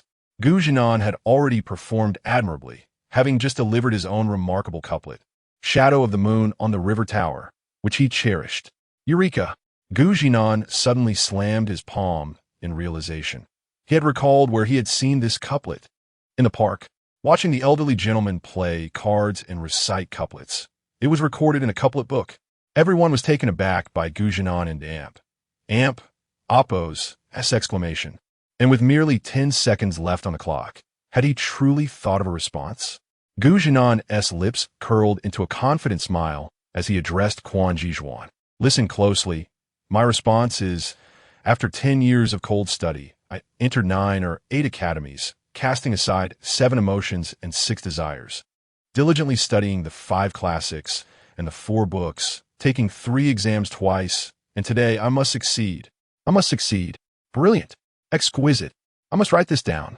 Du Guangyu rose, approaching Gu Zhinan, his face flushed with excitement, murmuring the lines back to him. 10 years of cold study. I entered 9 or 8 academies, casting aside 7 emotions and 6 desires, diligently studying the 5 classics and the 4 books, taking 3 exams twice, and today I must succeed. Incredible. You are truly a genius. Using the notion of success in the imperial examinations as your response. Gu Zhinan thought, that is the brilliance of my ancestors from another world. I am merely a humble imitator. Alas, Quan Zhizhuan's grandfather sighed before his day's grandson, asking, are you convinced now? Incredible. Suddenly, a thunderous applause erupted throughout the venue, as everyone was astonished by Gu Zhinan's masterful response. Du Xiaoyan clapped her hands raw, joining the crowd in chanting Gu Zhinan's name. As for Gu Zhinan, immersed in the applause, he mused, does this mean I have earned over 100,000 now? Chapter 23. An unlikely fraternity impossible. How could this be? Quan Zhizhuan was utterly incredulous. He had anticipated the couplet activity, immersing himself in countless books to conceive this initial line. Even he struggled to envision a fitting response. Possessing only a temporary second line as a fallback, should Gu Zhinan prove unable to match it. How could it be? Old Master Quan exclaimed, his eyes wide. Have I not always taught you that there is a world beyond worlds? Are you humbled now? Step aside. Quan Zhizhuan, with a hint of resentment, gazed at Gu Zhinan, whose hand was firmly clasped by Du Guangyu. His pale lips moved, but he remained silent, accepting the age-old adage that victory belongs to the victor. Du Guangyu's gaze upon Gu Zhinan was fervent. A poet capable of crafting timeless masterpieces, now revealed as an impromptu master of couplets, his 3 pairs dominating the entire event. Hold on, old master, what is the meaning of this? You're crushing my hand. Gu Zhinan, feeling somewhat apprehensive, looked at Du Guangyu. He exuded the air of a scholar, yet there was something unsettling in his gaze. Join our poetry association. We cannot allow your talent to remain hidden. Du Guangyu extended an immediate invitation. Will you accept or decline? President Du, your actions are unbecoming. Gu Zhinan is an author with our Chinese website, where he can equally cultivate his literary talents. Cheng Mengshi, unable to remain silent, interjected. What is happening? An invitation already? Nonsense. What you write is at best elementary. With us, his work will become immortal. Elementary? Is your poetry so superior? The mature woman directly confronted Old Master Du without a microphone to amplify their words. The audience below remained oblivious, assuming they were discussing Gu Zhinan's couplets, unaware of the recruitment battle unfolding. Gu Zhinan found himself caught in the middle, feeling awkward. He had no intention of joining the Poetry Association, acutely aware of the limitations of his own knowledge. Well, President Du, I currently have no plans to join the Poetry Association. If I ever do, I will certainly contact you. Gu Zhinan offered this explanation, hoping Du Guangyu would understand his subtle refusal. Du Guangyu, discerning Gu Zhinan's polite rejection, sighed inwardly while still harboring hope. Very well. Feel free to contact me anytime. We can discuss poetry. Certainly. The group returned to their seats in the commentary area. Before departing, Quan Zhizhuan and Oppos' grandfather approached Gu Zhinan, who looked at him with curiosity. The elder man simply stated, young man, your future is boundless. Gu Zhinan was puzzled. The benefactor was his grandson, yet he seemed unfazed by Gu Zhinan overshadowing him.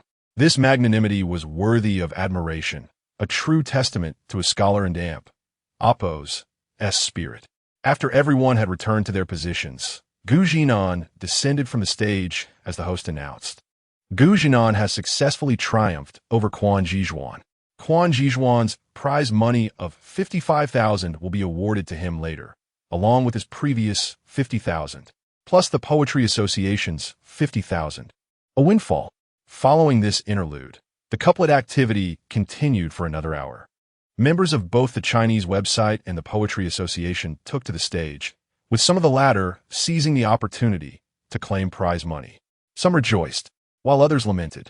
As Gu Zhinan descended, Guang Chengshuang attempted to engage him in conversation. However, upon noticing Gu Zhinan's apparent focus on the ongoing couplet activity, he became even more convinced that this young man was a true master, incredibly gifted at such a young age. Gu Zhinan, however, merely sought to avoid Guang Chengshuang's chatter. Discovering the effectiveness of this tactic, he immediately slouched further, aiming for a more comfortable, relaxed posture. Just as Gu Zhinan was beginning to doze off, the couplet activity concluded, paving the way for the Poetry Association's main event, the very reason for Gu Zhinan's presence, poetry appreciation. The host, once again holding a script, announced, "We will now present the top 10 poems of this poetry gathering. As each poem is read in its entirety, the author and author's true name will be revealed. The author will then ascend to the display platform, where seats and tables await for the upcoming poetry appreciation session." The host proceeded to announce each work, followed by the author's name. Those called upon ascended to the platform with beaming smiles, greeted by applause from the audience. In fifth place, as voted by the poetry website, is Yangzhou Lyrics by Mr. Minji of the Chinese website. In fourth place, as voted by the poetry website, is Spring Dawn by Ms. Du Xiaoyan of the Poetry Association. In third place, as voted by the poetry website, is Mulberry on the Path by Mr. Quan Zhizhuan of the Poetry Association. In second place, as voted by the poetry website, is Early Summer by Old Master Du Guangyu of the Poetry Association. The host, previously unaware that even one of the Poetry Association's presidents had participated, realized the extraordinary talent of the individual who had surpassed him to claim the title of Poet Laureate. She continued reading from the script, and now, the Poet Laureate of this poetry gathering, the author of Passing Daunting Lake, Gu Zhinan, from the Chinese website. The host's announcement was met with enthusiastic applause from the entire audience. Gu Zhinan had already captured their hearts with his couplet prowess. In a gathering of literary minds, like the Poetry Association, a handsome and erudite figure was far more appealing than mere beauty. Under Guang Chengshuang's envious gaze, Gu Zhinan once again ascended to the platform. Upon reaching his assigned seat, he noticed Old Master Du Guangyu waving excitedly, beckoning him to sit nearby. Alas, fate cannot be avoided. "Xiaoyan, come over here." Du Xiaoyan, having just taken her seat, heard her grandfather and aunt, Appo's call and approached. Upon seeing Gu Zhinan, she became hesitant to meet his gaze. She had been quite vocal in praising Gu Zhinan earlier. "Grandfather, what do you need?" "Exchange WeChat contacts with young Gu. You young people have common ground and can discuss poetry." He then turned to Gu Zhinan with a smile. "I hope you don't mind me addressing you by your name, or perhaps I should call you younger brother, and you can call me older brother. Are you trying to mess with me?" Gu Zhinan was instantly alarmed. The old man and aunt, Appo's words, though seemingly innocent, stunned both Gu Zhinan and Du Xiaoyan. If they were to address each other in that manner, wouldn't she have to call Gu Zhinan Grandpa Gu? No way. Du Xiaoyan would never utter those words. He was only a few years older than her. Gu Zhinan quickly retrieved his phone, displaying his WeChat QR code. "Grandpa Du, please don't tease me. I'll add you, all right?" "Teasing? Scholars should not be bound by such trivialities." "I'm being serious," Du Guangyu said, stroking his beard. "Then you are deliberately trying to embarrass me." After exchanging WeChat contacts with Du Xiaoyan, who glared at Gu Zhinan felt bewildered. "Old brother Du, what's wrong with your granddaughter? Why is she glaring at Grandpa Gu?" "No, I was almost led astray." Gu Zhinan felt increasingly wary of the old man. He must have known all along that Gu Zhinan was the author of Passing Daunting Lake and had been plotting something from the start. He wanted to keep me in the Poetry Association, only to be disappointed by my antics. Perfect. Chapter 24. The essence of poetry. Once his granddaughter added Gu Zhinan on WeChat, the elder Du Guangyu ceased his attempts to engage Gu Zhinan in conversation. He diligently organized his manuscript on the table, clearly focused on his critique of the poem Early Summer. Gu Zhinan glanced at his solitary A4 sheet, feeling somewhat awkward. Was it really necessary to write so extensively for a reading comprehension task? However, unbeknownst to Gu Zhinan, nearly everyone had prepared two interpretations of the poem's essence, each offering different insights regardless of whether they chose to elaborate or condense their analysis. Soon, the host announced the commencement of the poetry competition, starting from the 10th place. Applause erupted as the poet who secured the 10th position stepped onto the stage, reintroducing himself before sharing the journey behind his poem. He spoke at length about his creative process for several minutes, leaving Gu Zhinan feeling a pang of anxiety. When it was his turn, how could he articulate the creation of a poem? He had merely copied it. How could he possibly know the creative journey of the esteemed Tang Gong? His analysis had required painstaking reflection, dredging memories from a past life to recall the reading comprehension of the poem he had studied. The speaker's narrative, from his creative journey to his decision to participate in the poetry contest, flowed effortlessly, consuming a full half-hour as he comprehensively detailed his poetic critique. Gu Zhinan imagined the younger participants taking notes, likely cursing under their breath, yet he couldn't underestimate their professionalism. Following the example set by the first speaker, those who followed from 9th to 6th place largely mirrored the same format. They began with their emotional journey, followed by their motivations for entering the contest, and concluded with their personal interpretations of their poems. Gu Zhinan found this rather daunting.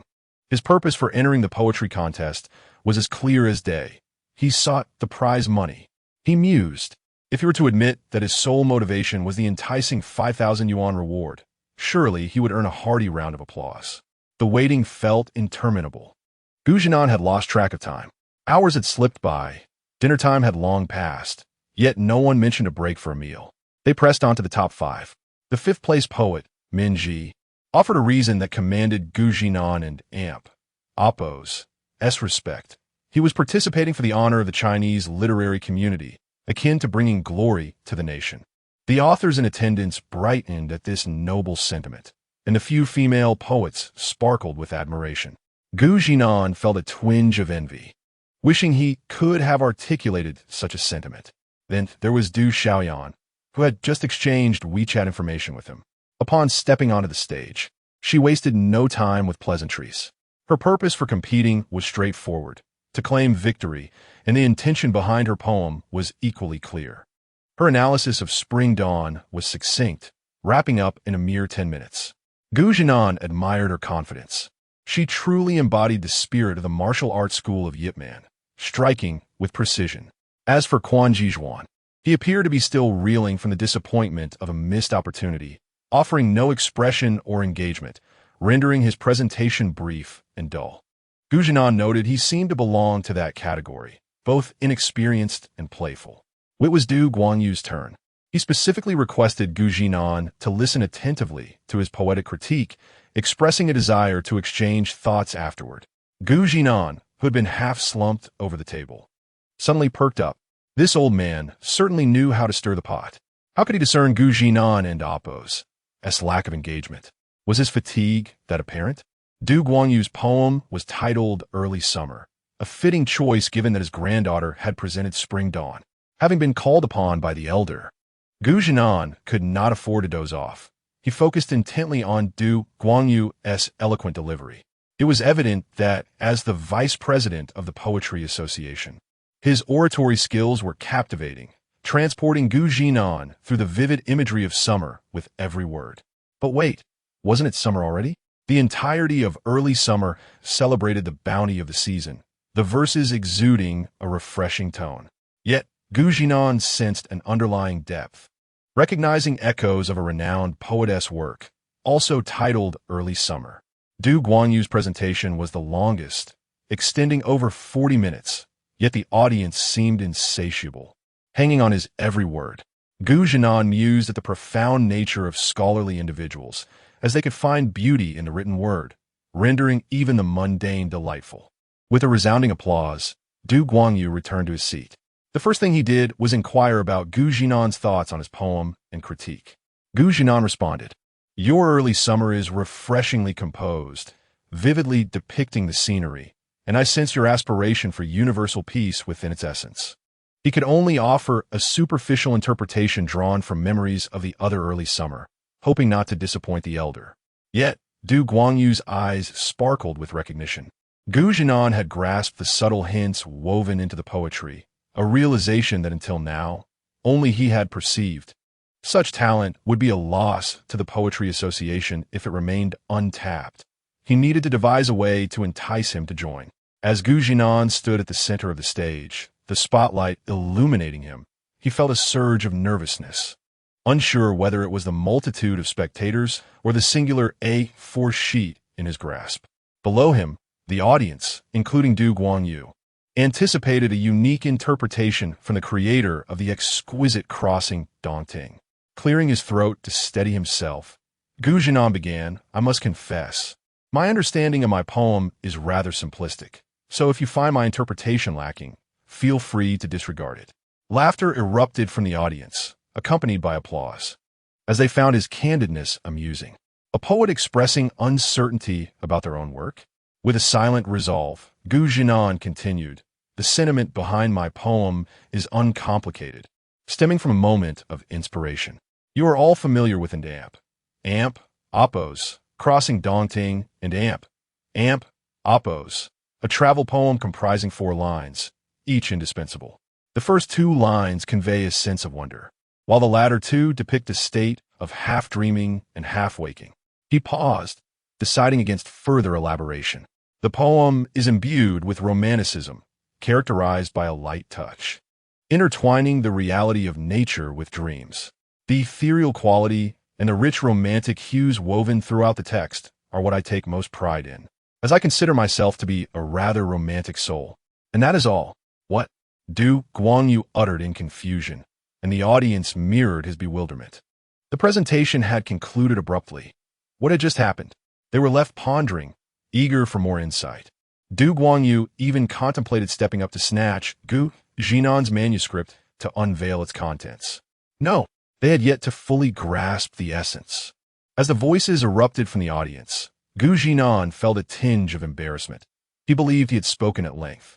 "I have already stated that everyone in AMP, Oppos, S interpretation of poetry differs. You must explore it yourselves," he exclaimed. "So what should we do? Why not pose your questions?" Gu Zhinan reluctantly acquiesced. Du Guangyu stepped forward, seizing a microphone, and with a smile addressed Gu Zhinan. "I can overlook your initial remark, but I am certain that everyone is eager to understand your interpretation as the author of Drunken, unaware of the sky and the water. A boat full of clear dreams pressing the starry river, and Oppos. Am I right?" "Yes, indeed. I am quite fond of those lines. I wish to know the author and Oppos' perspective." Gu Zhinan thought to himself that this elder was certainly playing the antagonist. Nevertheless, since the inquiry was initiated by him, Gu Zhinan, confident in his understanding of the lines, smiled and began to elaborate. "I previously mentioned that this is a poem, and thus we cannot solely focus on the latter lines. They serve merely as a finishing touch, which is why I refer to it as occasional inspiration." He continued, "The dream aligns seamlessly with reality, where the boat in the sky corresponds with the sky reflected in the water, rendering it believable. Dreams lack physical form, yet the phrase, 'a boat full of clear dreams,' conveys clarity, while the wordpress illustrates the weightlessness of dreams, rendering the illusion vividly tangible. From the intoxicating dream, one can easily discern the joy of escaping the mundane, and the act of recording dreams interweaves emotion, revealing a subtle yet profound connection." Having spoken extensively, Gu Zhinan felt his throat growing scratchy, prompting him to clear it before proceeding. "Thus, I believe I have utilized the WordPress quite effectively. What do you all think? Master Tangong is truly remarkable." Gu Zhinan internally praised the original poet to alleviate his guilt. A boat full of clear dreams pressing the starry river. Press. Du Guangyu, absorbed in contemplation, following Gu Zhinan and Oppos' explanation, suddenly clapped his hands, evidently enlightened. He burst into hearty laughter, giving Gu Zhinan a thumbs up. The audience, comprised of learned individuals, grasped the essence of Gu Zhinan's insights, resulting in an overwhelming wave of applause that resonated continuously. Gu Zhinan, feeling somewhat guilty, nodded in acknowledgement, attributing the success to Master Tangong. Chapter 25. The Sword and Fairy Manuscript. As long as you are satisfied. When will the bonuses be distributed? Gu Zhinan returned the microphone to the host and resumed his seat at the exhibition stand. From this point forward, his involvement was minimal. The host approached him, mentioning that they would soon be able to leave the exhibition hall. The next 2 hours would be dedicated to a poetry event organized by the Poetry Association, which had no connection to their Chinese online platform. Their poetry would also be published in a special feature by the Poetry Association, and the corresponding manuscript fees would be duly allocated to the authors. Gu Zhinan was delighted, especially upon hearing that they would have a dedicated staff member to transfer funds to his bank account within 24 hours after submitting his details. He meticulously verified each digit, ensuring accuracy, and only after confirming 3 times did he submit the information with satisfaction. Before departing, Du Guangyu mentioned that he would treat Gu Zhinan to dinner after the poetry event concluded. Initially, Gu Zhinan had intended to return home that night, but glancing at the clock, he realized it was already 7:00 and Oppo's clock. By the time the old gentleman finished the poetry event, it would be 9. The idea of returning that night was abandoned. After all, the hotel stay was complimentary, and he could simply forego the air conditioning. Gu Zhinan exited the exhibition hall alongside the Chinese online personnel, who lavished him with praise, to which he could only respond with a smile. Perhaps this was the essence of adult social dynamics. During this time, Minji also approached Gu Zhinan and exchanged a few words, which he naturally reciprocated. Eventually, Cheng Mingxi arrived with 2 slightly plump middle-aged men, and the personnel from the Chinese online platform called out greetings to the 3 editors, which Gu Zhinan joined in. "Shall we chat?" Cheng Mingxi inquired. "Sure. With you initiating the conversation, how could I refuse? After all, you are my superior." With ample time remaining before Du Guangyu and Amp Oppo's dinner, which was still over an hour away, they stepped out of the Shihua building and found a nearby CAF. Truth be told, Gu Zhinan was not fond of coffee. He always felt it bore little difference to Banlangen. He would rather brew Banlangen directly for its heat-clearing and detoxifying properties. However, he kept this opinion to himself. Taking a sip of her coffee, Cheng Mingxi turned her gaze towards Gu Zhinan, who felt a pang of nervousness under her scrutiny. "What do you wish to say?" "Editor Cheng, please don't look at me like that. Your mature demeanor is quite disarming. I had no idea you were so adept at concealing your talents." "Huh?" Gu Zhinan was perplexed by Cheng Mingxi and Oppo's words. "What am I concealing?" Gu Zhinan, 22 years old, having graduated with a degree in electronic information just a year prior. Yet your profile on the Chinese online platform did not reveal that you were a romantic poet. "Oh, merely a coincidence." Cheng Mingxi clearly did not believe him. How would you respond to a couplet? Coincidence? That Quan Ji is the grandson of the Poetry Association and Oppo's. As president, you know you stole his thunder, Don and Oppo's. You? You and Oppo's. Mistaken. He approached me. Gu Zhinan feigned ignorance, lifting the Banlangen on the table and leisurely sipping it, his gaze distant. Cheng Mingxi was taken aback by his act of feigned ignorance, and she found herself both amused and irritated. Adjusting her gold-framed glasses, she finally spoke. "I'll assign you to my group, and I will find topics for you to write about. With your talent, the current serialized work should be a practice run, and it's nearing completion. Changing groups is a significant matter. Can you manage that?" "I certainly have my methods." "It seems you wield considerable influence," Gu Zhinan mused. Yet he shook his head. "I have no objections to changing groups, but I already have topics to write about, so I want to require your assistance in that regard." Initially, Cheng Mingxi thought Gu Zhinan was refusing the group change, but instead, he declined her offer for topics, which piqued her curiosity. "What topics do you have in mind? Do you have a specific concept?" "Let me see." She bombarded him with 3 questions. Gu Zhinan had no intention of withholding his ideas. He retrieved his notebook from his backpack, opened it, and displayed the main outline and some detailed outlines of the Sword and Fairy. This is a story set in a world of immortals, inspired by the myth of Niuhua. I believe it in Oppo's. That's splendid. Moreover, it will be a series. Cheng Mingxi did not respond immediately to Gu Zhinan's words. Writing a novel is not solely dependent on talent. Your writing style, narrative, and selling points, as well as character development, are all crucial factors in determining the popularity of your work. She pulled the notebook closer to herself and began to read attentively. The Sword and Fairy? Indeed, the title is quite appealing. The plot is engaging. Gu Zhinan was confident, truly confident. If Cheng Mengshi deemed the novel unsatisfactory, he would simply seek another platform for publication. After all, if she found it lacking, it would merely indicate her misunderstanding of the immortal genre. The world is vast, and there will always be those who comprehend. Cheng Mengshi read slowly. As it was merely a main outline, it was easier to evaluate the quality of the work. It narrates an era where humans, gods, and demons coexist, a fantastical world of swift vengeance and carefree sword-wielding, where one can soar through the skies on a sword. As the saying goes, with a swing of the sword, one laughs and cuts through the raging winds. In comfort, one sits at ease.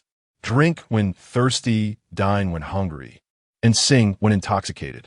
Another expression states, in youth, one is oblivious to love and amp. Oppose, as sorrows, beneath the eaves, wine grants celestial ties. It is difficult to bear the beauty of a damsel's favor, wielding swords in the rivers and lakes for her sake. A youthful heart filled with righteousness can traverse 1,000 miles with a swift breeze. This is the synopsis of The Sword and Fairy. Cheng Mengshi admitted she was starting to feel a spark of interest, and she continued to read further. It tells the tale of a small fishing village named Yuhang, where a man named Li Xiaoyao embarks on a journey to the celestial island to procure medicine for his aunt. Thus, he steps into a world of immortals, facing numerous trials and tribulations, ultimately maturing into a responsible and honorable hero. Volume 1, Encounters. Volume 2, Grudges. Volume 3, Parting. Volume 4, Searching. Volume 5, Farewell. Volume 6, The Final Chapter. As Cheng Mengshi delved deeper, her astonishment grew. The story's allure exceeded her expectations, and she found herself completely engrossed. Pulling the notebook closer once more, Gu Zhinan, meanwhile, was in no rush to urge her. He merely gazed at the bustling traffic outside, lost in thought. After a considerable time, Gu Zhinan's phone buzzed with an incoming message. He took it out to see it was from Du Xiaoyan, stating, "The restaurant next to Shirhua Building. 3rd floor, my grandfather is waiting for you." Why the 3 exclamation marks? What do you think? Noticing that Cheng Mengshi was still absorbed in the material, Gu Zhinan felt compelled to remind her, lamenting inwardly that his detailed outline was too captivating. He regretted his vivid memory, which proved inescapable. Very, very good. Cheng Mengshi, startled by Gu Zhinan's call, realized she had unwittingly become immersed in the narrative, affected by each character. As the chief editor of the Chinese online platform, she had encountered numerous novels, yet the enchanting realm depicted in this immortal tale was truly irresistible. Who wouldn't yearn to soar on a sword? To traverse the world with a blade? How did you conceive this idea? Is it truly a series? Does that mean you have more that I haven't seen?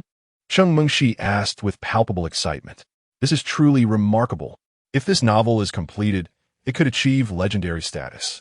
The current literary landscape desperately craves a book that fulfills their longing for the immortal realm. Immortal-themed works are exceedingly rare, and currently, the offerings on our platform are incomplete. It is indeed a series, but for now, this is all I have. The rest exists only in my mind.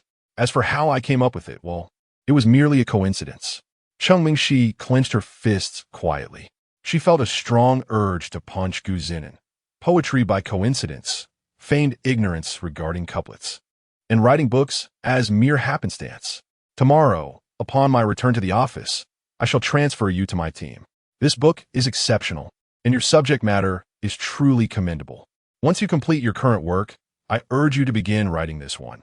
I shall certainly recommend it, and it is bound to become a tremendous success. After Cheng Mengshi concluded her remarks, she rose abruptly, eager to finish reviewing the manuscript. Yet Du Guangyu was already awaiting her. "Let's go dine," she suggested. "Oh, I have a prior engagement," came the response. With President Du, I see. Then it is of no consequence. It appears to be a communal meal. Chapter 26. Provocation. When do you intend to publish? What? The Legend of Sword and Fairy. Oh, I'll wait until the conclusion of Qin and Appo's moon to celebrate, then take a break. As they walked along the road, Chang Mengshi inquired, and Gu Zinan pondered for a moment before responding. She remained immersed in the manuscript of the Legend of Sword and Fairy, although it was merely a rough outline. Gu Zinan and Appo's detailed outline was remarkably complete. It was the first time she had encountered such a novel and such a fantastical realm. In her childhood, she had often fantasized about being a heroine, yet as she matured, those dreams were replaced by the realities of life. She rather admired Lin Yuru within the story.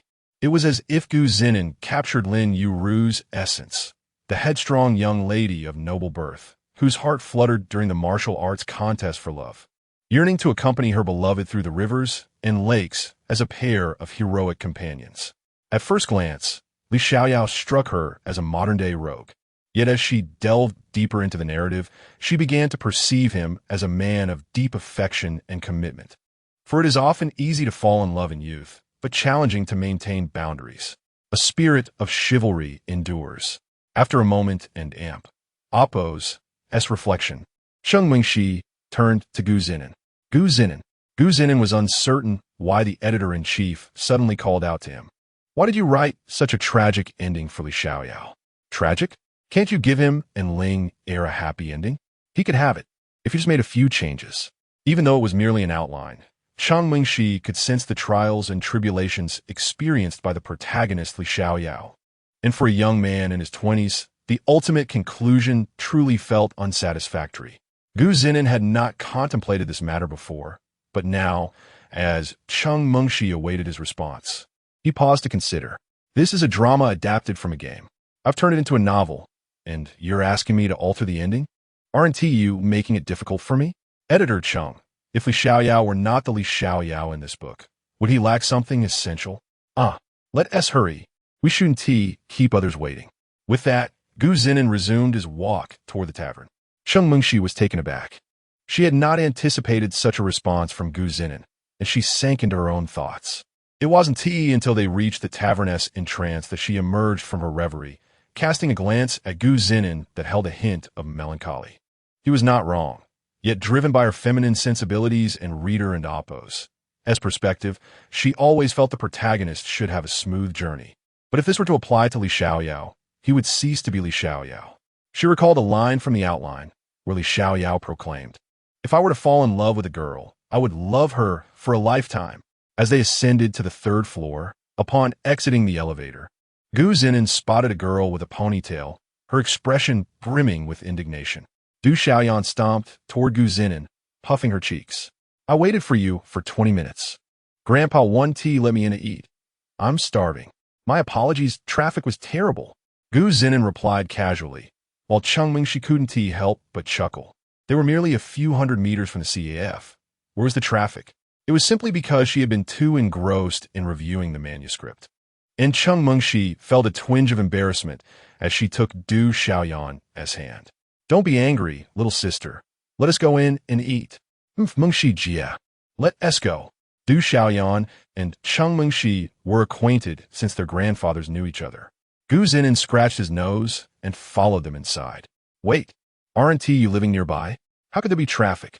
Du Xiaoyan suddenly turned back to question, just as Du Guanyu approached, taking Gu Zinan's hand and leading him inside, while chiding him for being late and having to drink 3 cups as punishment. Du Xiaoyan was left bewildered, pondering who truly was the grandson here. "Grandpa, I have a cold and can't drink. Can I substitute tea?" Once inside, Gu Zinan realized several authors from their Chinese online literature platform were present, including notable writers, 2 middle-aged editors, and Minji.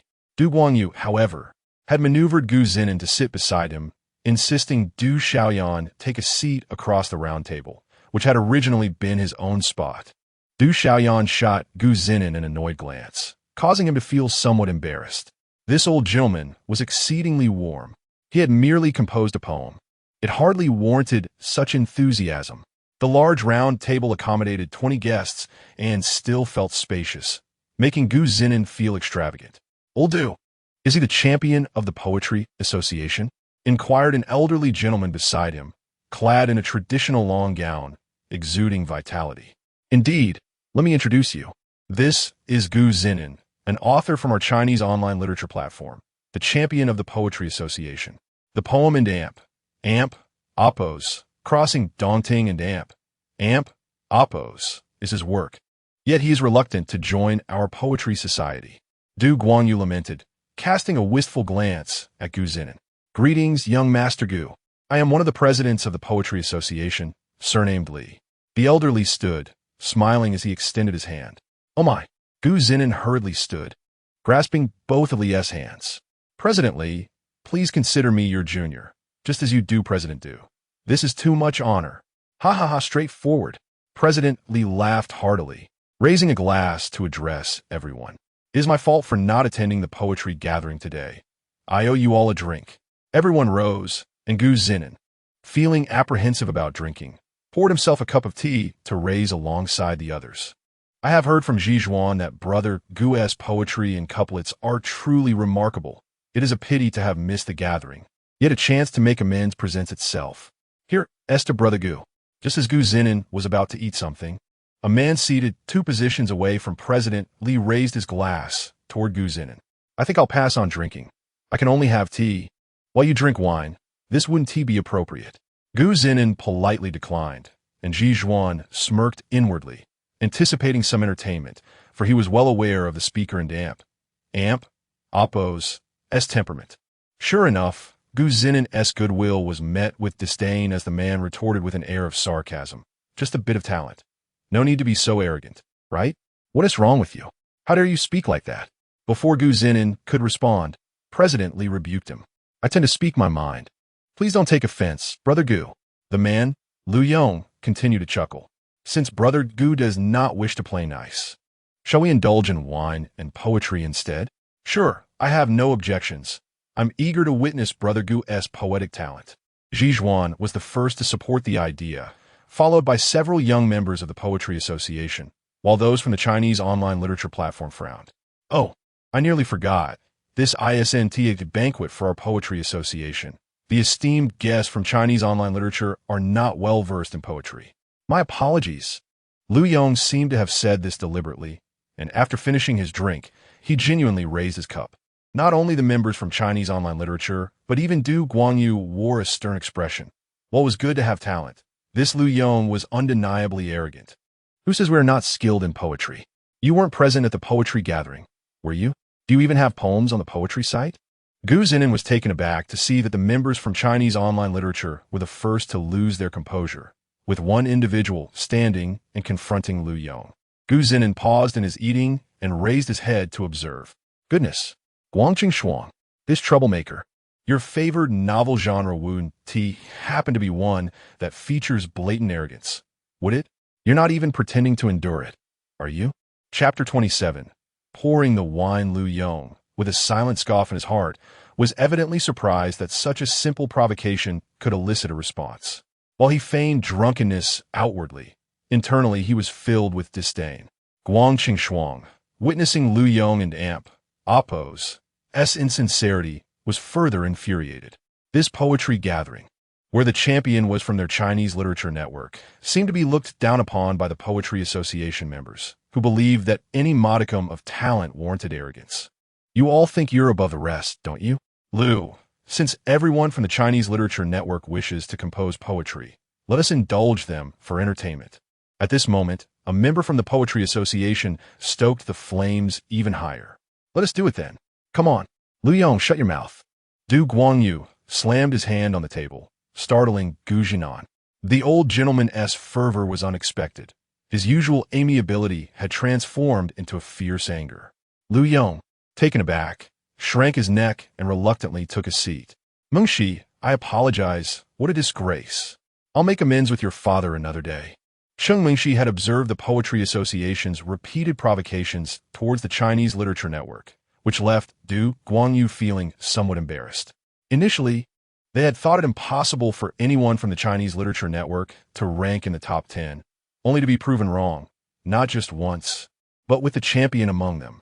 Cheng Mengshi leisurely ate her food and spoke up. It's all right. If we were to compose poetry, let us begin. Mengshi, what are the details of this poetry? Du Xiaoyan, seated beside Cheng Mengshi, tugged at her arm, but Cheng Mengshi remained unresponsive. What kind of poetry? She continued. I'm asking you. Are you deaf?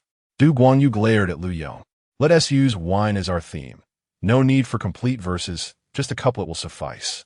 Lu Yong felt a twinge of anxiety. He had initially been incited by Quan Zhizhuan's words to provoke Gu Zhinan into a poetic duel. However, the outcome had exceeded his expectations. While the main subject indulged in food, it was his own president who had been riled up instead. Nonetheless, he resolved not to panic, thinking that he would simply amaze everyone present. At worst, the president would merely offer a few words without making things difficult for him. I'll go first. A man beside Lu Yong stood up with a smile, raised his cup, and recited a couplet that was rather ordinary, garnering no gasps of admiration.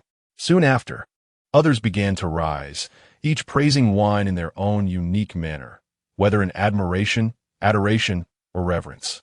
Du Guanyu remained detached, as did Quan Zhizhuan's grandfather. While President Li paid no heed, Cheng Mengshi observed with a cold gaze, occasionally glancing at the oblivious Gu Zhinan, wondering if he was cursed to be reborn as a glutton, completely unaware of the provocation aimed at him. Before long, it was Quan Zhizhuan and Lu Yong and Appo's turn, each standing to deliver their verses, one celebrating wine, the other praising it.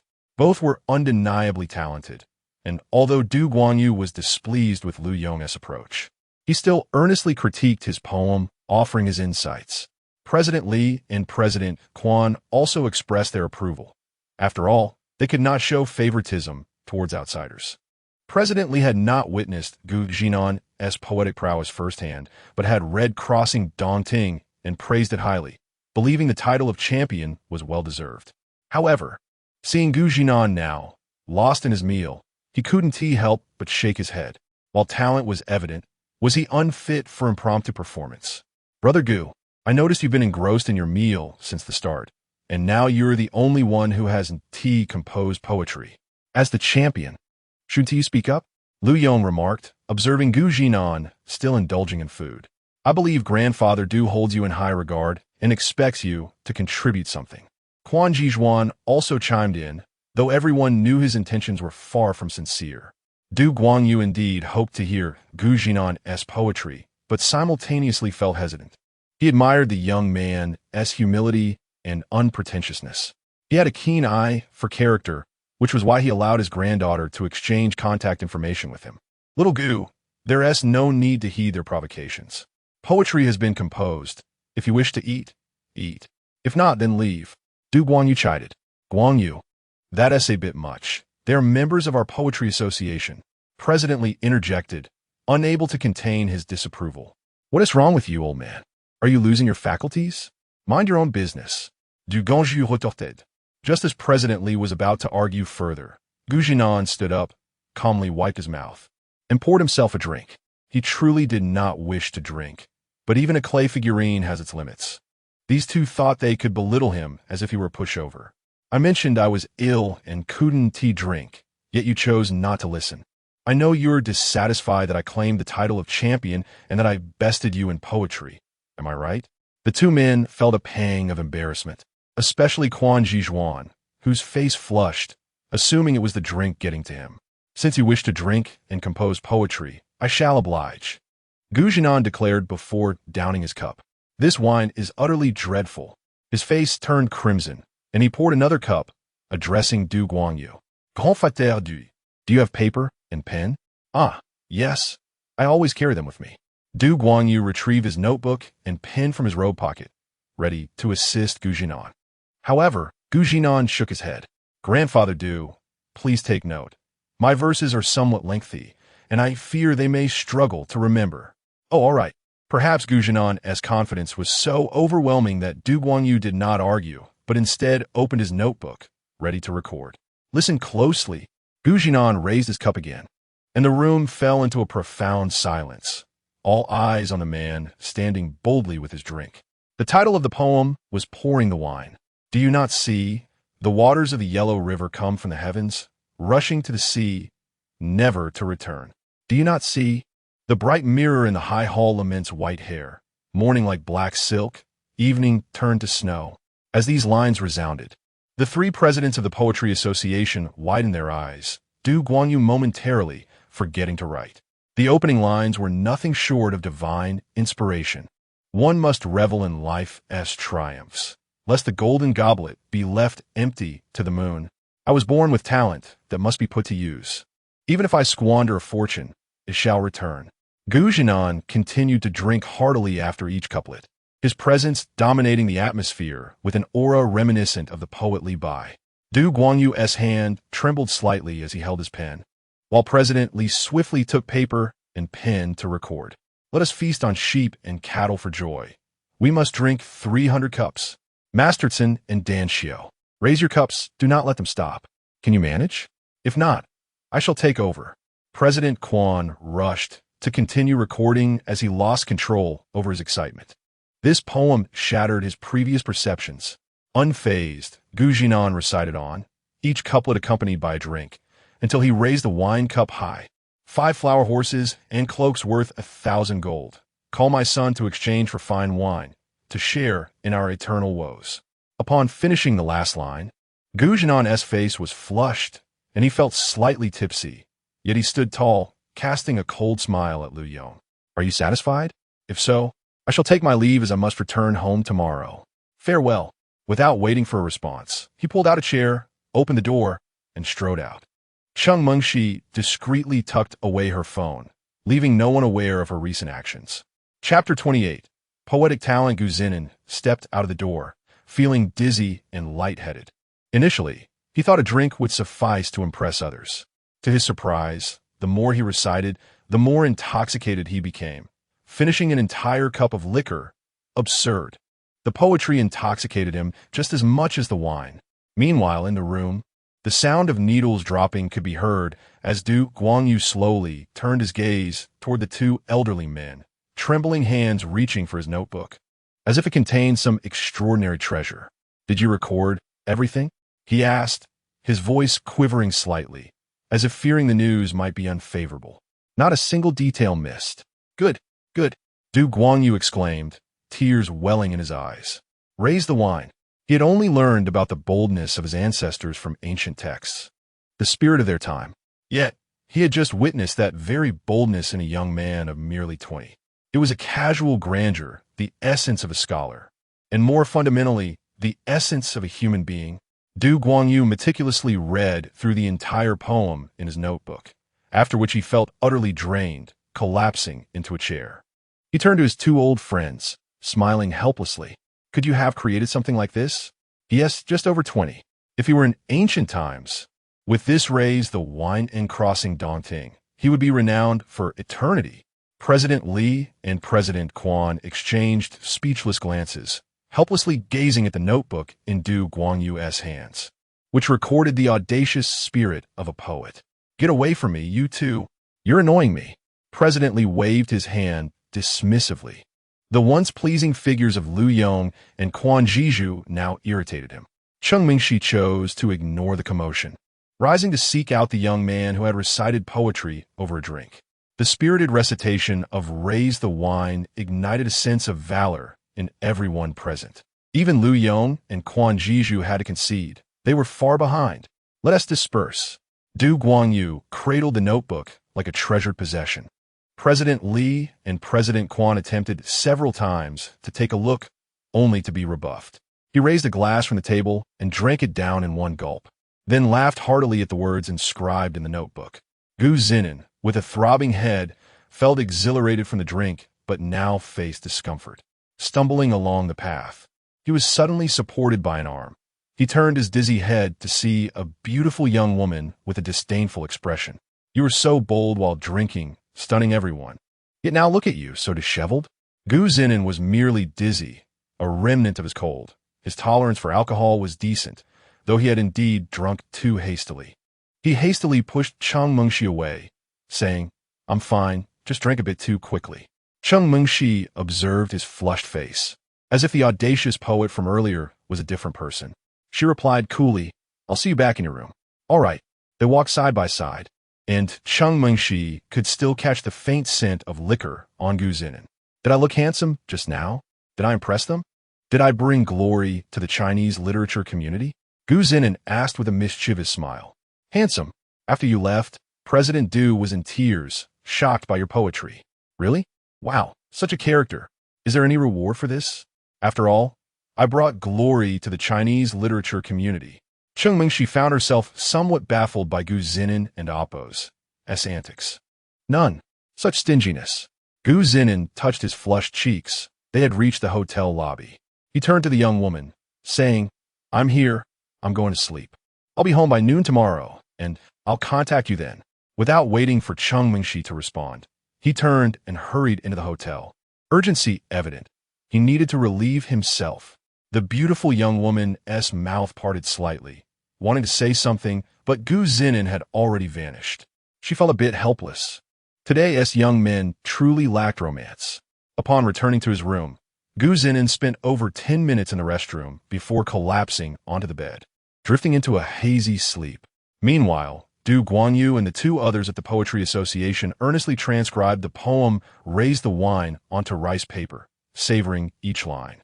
The more Du Guanyu read, the more he felt that spirit of valor swell within him. In the dead of night, he even fetched some liquor and began to sip it slowly, with the other two joining him. After a while, Du Guanyu spoke up. I want to include this poem in the curriculum, alongside an Appo's, Crossing Dongting, and Appo's. This is a work that deserves to be immortalized.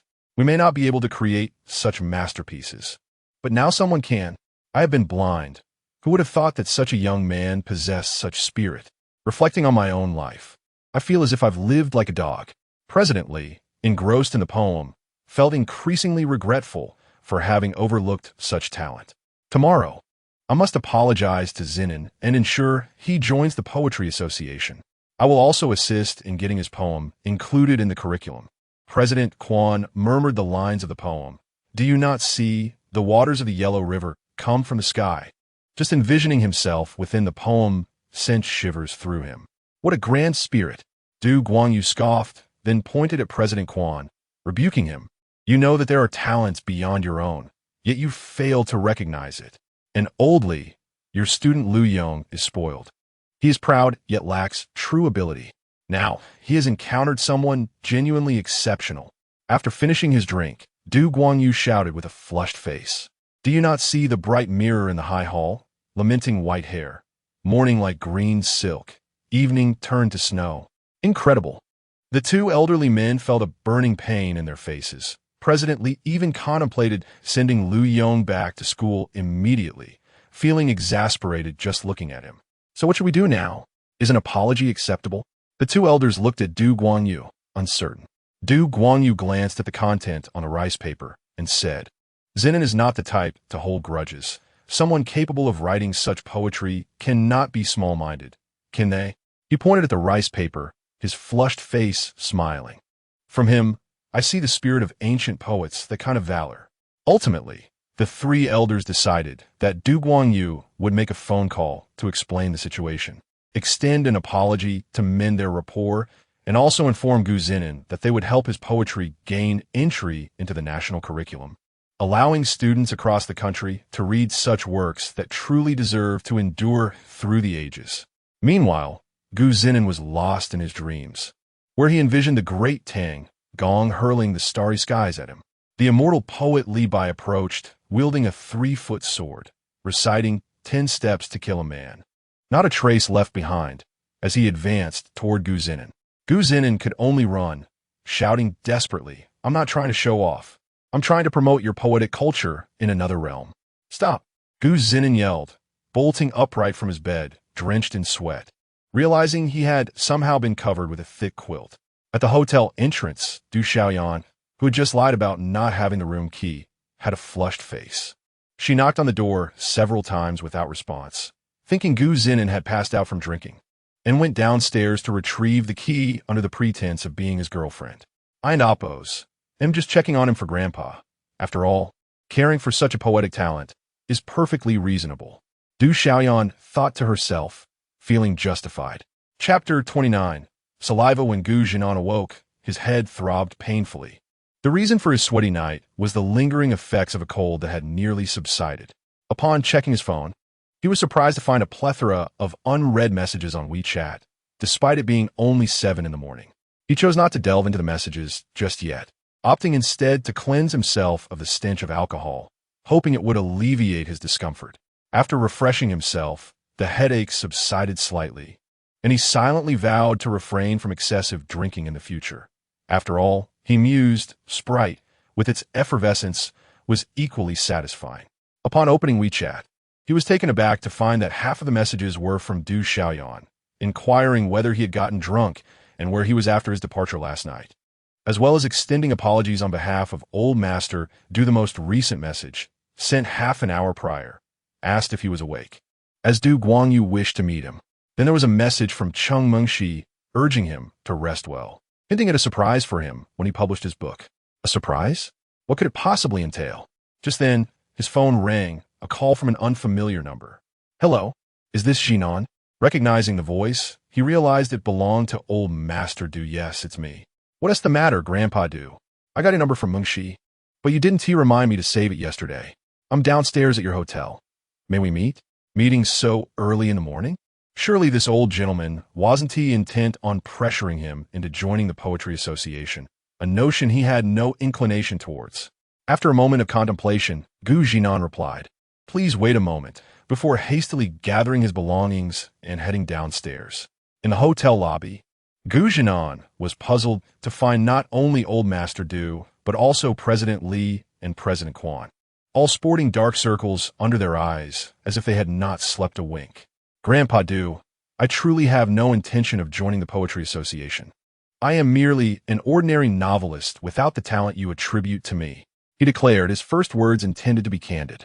Still angry? This remark, however, was interpreted by Du Guangyu as an indication that Gu Zhinan was indeed upset. Yes, we are here specifically to apologize to you, chimed in Presidents Li and Quan, both smiling. Last night, we misjudged the situation. We sincerely apologize. Gu Zhinan was momentarily taken aback. These individuals were prominent figures in the Poetry Association. Extending an apology to him? I'm not angry, he insisted. While he had felt irritation the previous night, it was directed towards Liu Yong and his companions. The aftermath had left him with only the thrill of posturing. Not angry? Really? Du Guangyu scrutinized Gu Zhinan, observing his earnest expression, and then burst into hearty laughter.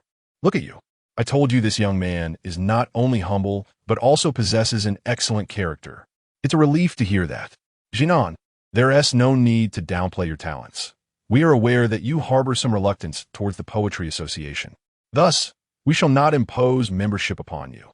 President Li added with a grin, Your poetic gifts must not go to waste. We intend to submit both of your poems to the Ministry of Education. They shall be included in the curriculum. What? Included in the curriculum? How sudden?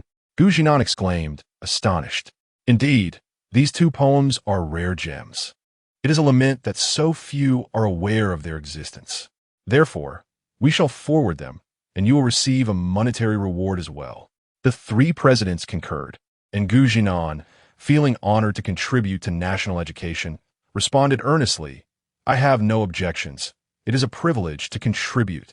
Wonderful, Old Master Du exclaimed thrice, his eyes gleaming with appreciation.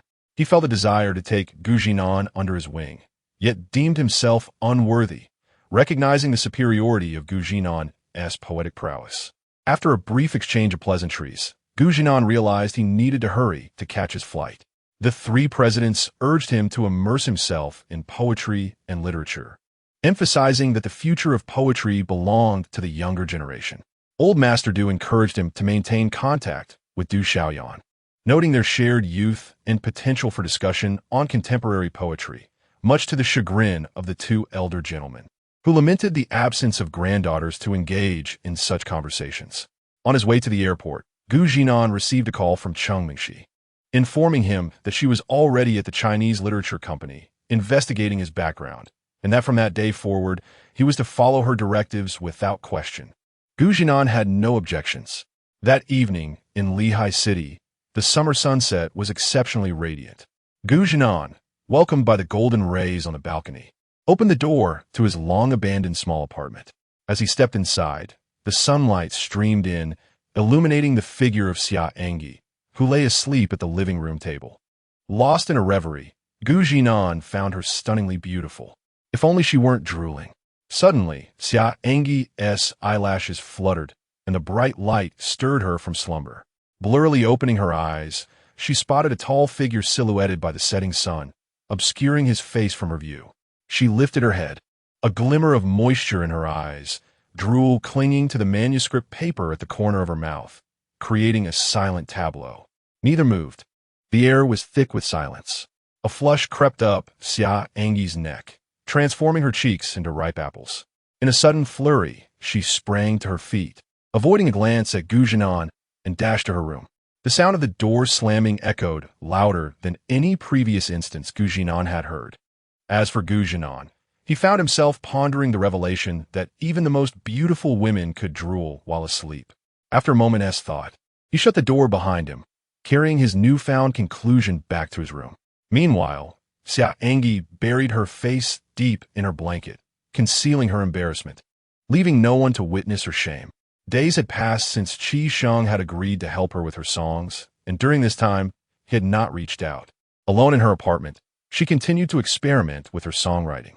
The evening breeze was pleasant as she sat on the living room floor, unintentionally succumbing to drowsiness. What began as a brief rest turned into deep slumber, and to her dismay, she drooled, an embarrassing sight witnessed by Zhinan. Feeling mortified, she clung to her blanket, burying her head deeper, attempting to escape her humiliation, resembling an ostrich in the midst of her shame. As for Zhinan, after retreating to his room and recalling the moment he had opened the door, he soon dismissed it from his mind. He opened his computer, continuing to refine his manuscript for Xianjian, while also working on Qin Shimingyu. Life resumed its usual rhythm, as if nothing had changed since before his business trip. Chapter 30. Be My Boyfriend. Zhinan was deep in thought about the ending of Qin Shimingyu when a notification pinged from his phone. As he picked it up, a broad smile spread across his face. The prize money from the poetry contest had arrived, a total of 50,000, along with 150,000 from a couplet competition. At last, he found himself in possession of a substantial savings account. Just as he was reveling in this newfound fortune, a sudden knock at the door interrupted his reverie. The only other occupant of this place was his landlord. What did she want? With a perplexed expression, Zhinan opened the door, only to be greeted by none other than Xia An'ge. Xia An'ge looked up at him, her gaze steady. At a height of 165 centimeters herself, she estimated he towered over her at least 180 centimeters. Could you pretend to be my boyfriend? She asked, catching Zhinan completely off guard. What did you say? He stammered in disbelief. Once again, Xia An'ge reiterated her request, her sparkling eyes locked onto his. Could you pretend to be my boyfriend? This left Zhinan utterly flabbergasted. No way. His response was firm. After all, Xia An'ge was a rising pop idol, a celebrity. He had no intention of complicating his life. He turned to shut the door, but Xia An'ge was quicker, grabbing his shirt in a moment of desperation. Unfortunately, she tripped over the doorframe, stumbling forward and landing right in Zhinan's arms. Caught off guard, he instinctively wrapped his arms around her slender waist. Xia An'ge's cheeks flushed a bright red, and she hastily pushed herself away, appearing flustered and uncertain. Hey, you can't just throw yourself at me. I was merely defending myself. Zhinan exclaimed, raising his hands in surrender. Be my boyfriend. She insisted again, her face still tinged with embarrassment. This is absurd, he retorted. It's just for tomorrow. I beg you. Her voice softened, her eyes shimmering with unshed tears, making her look vulnerable. Zhinan felt a pang of sympathy, but he continued to resist. You and Apos, Ria Star? If people find out, it could cause a lot of trouble. Xia An'ge pouted, defiantly sitting on his bed as she declared, if you don't agree, I want to leave. Do you realize how easily this could lead to misunderstandings? You know that, right? Zhinan laughed, amused by her stubbornness.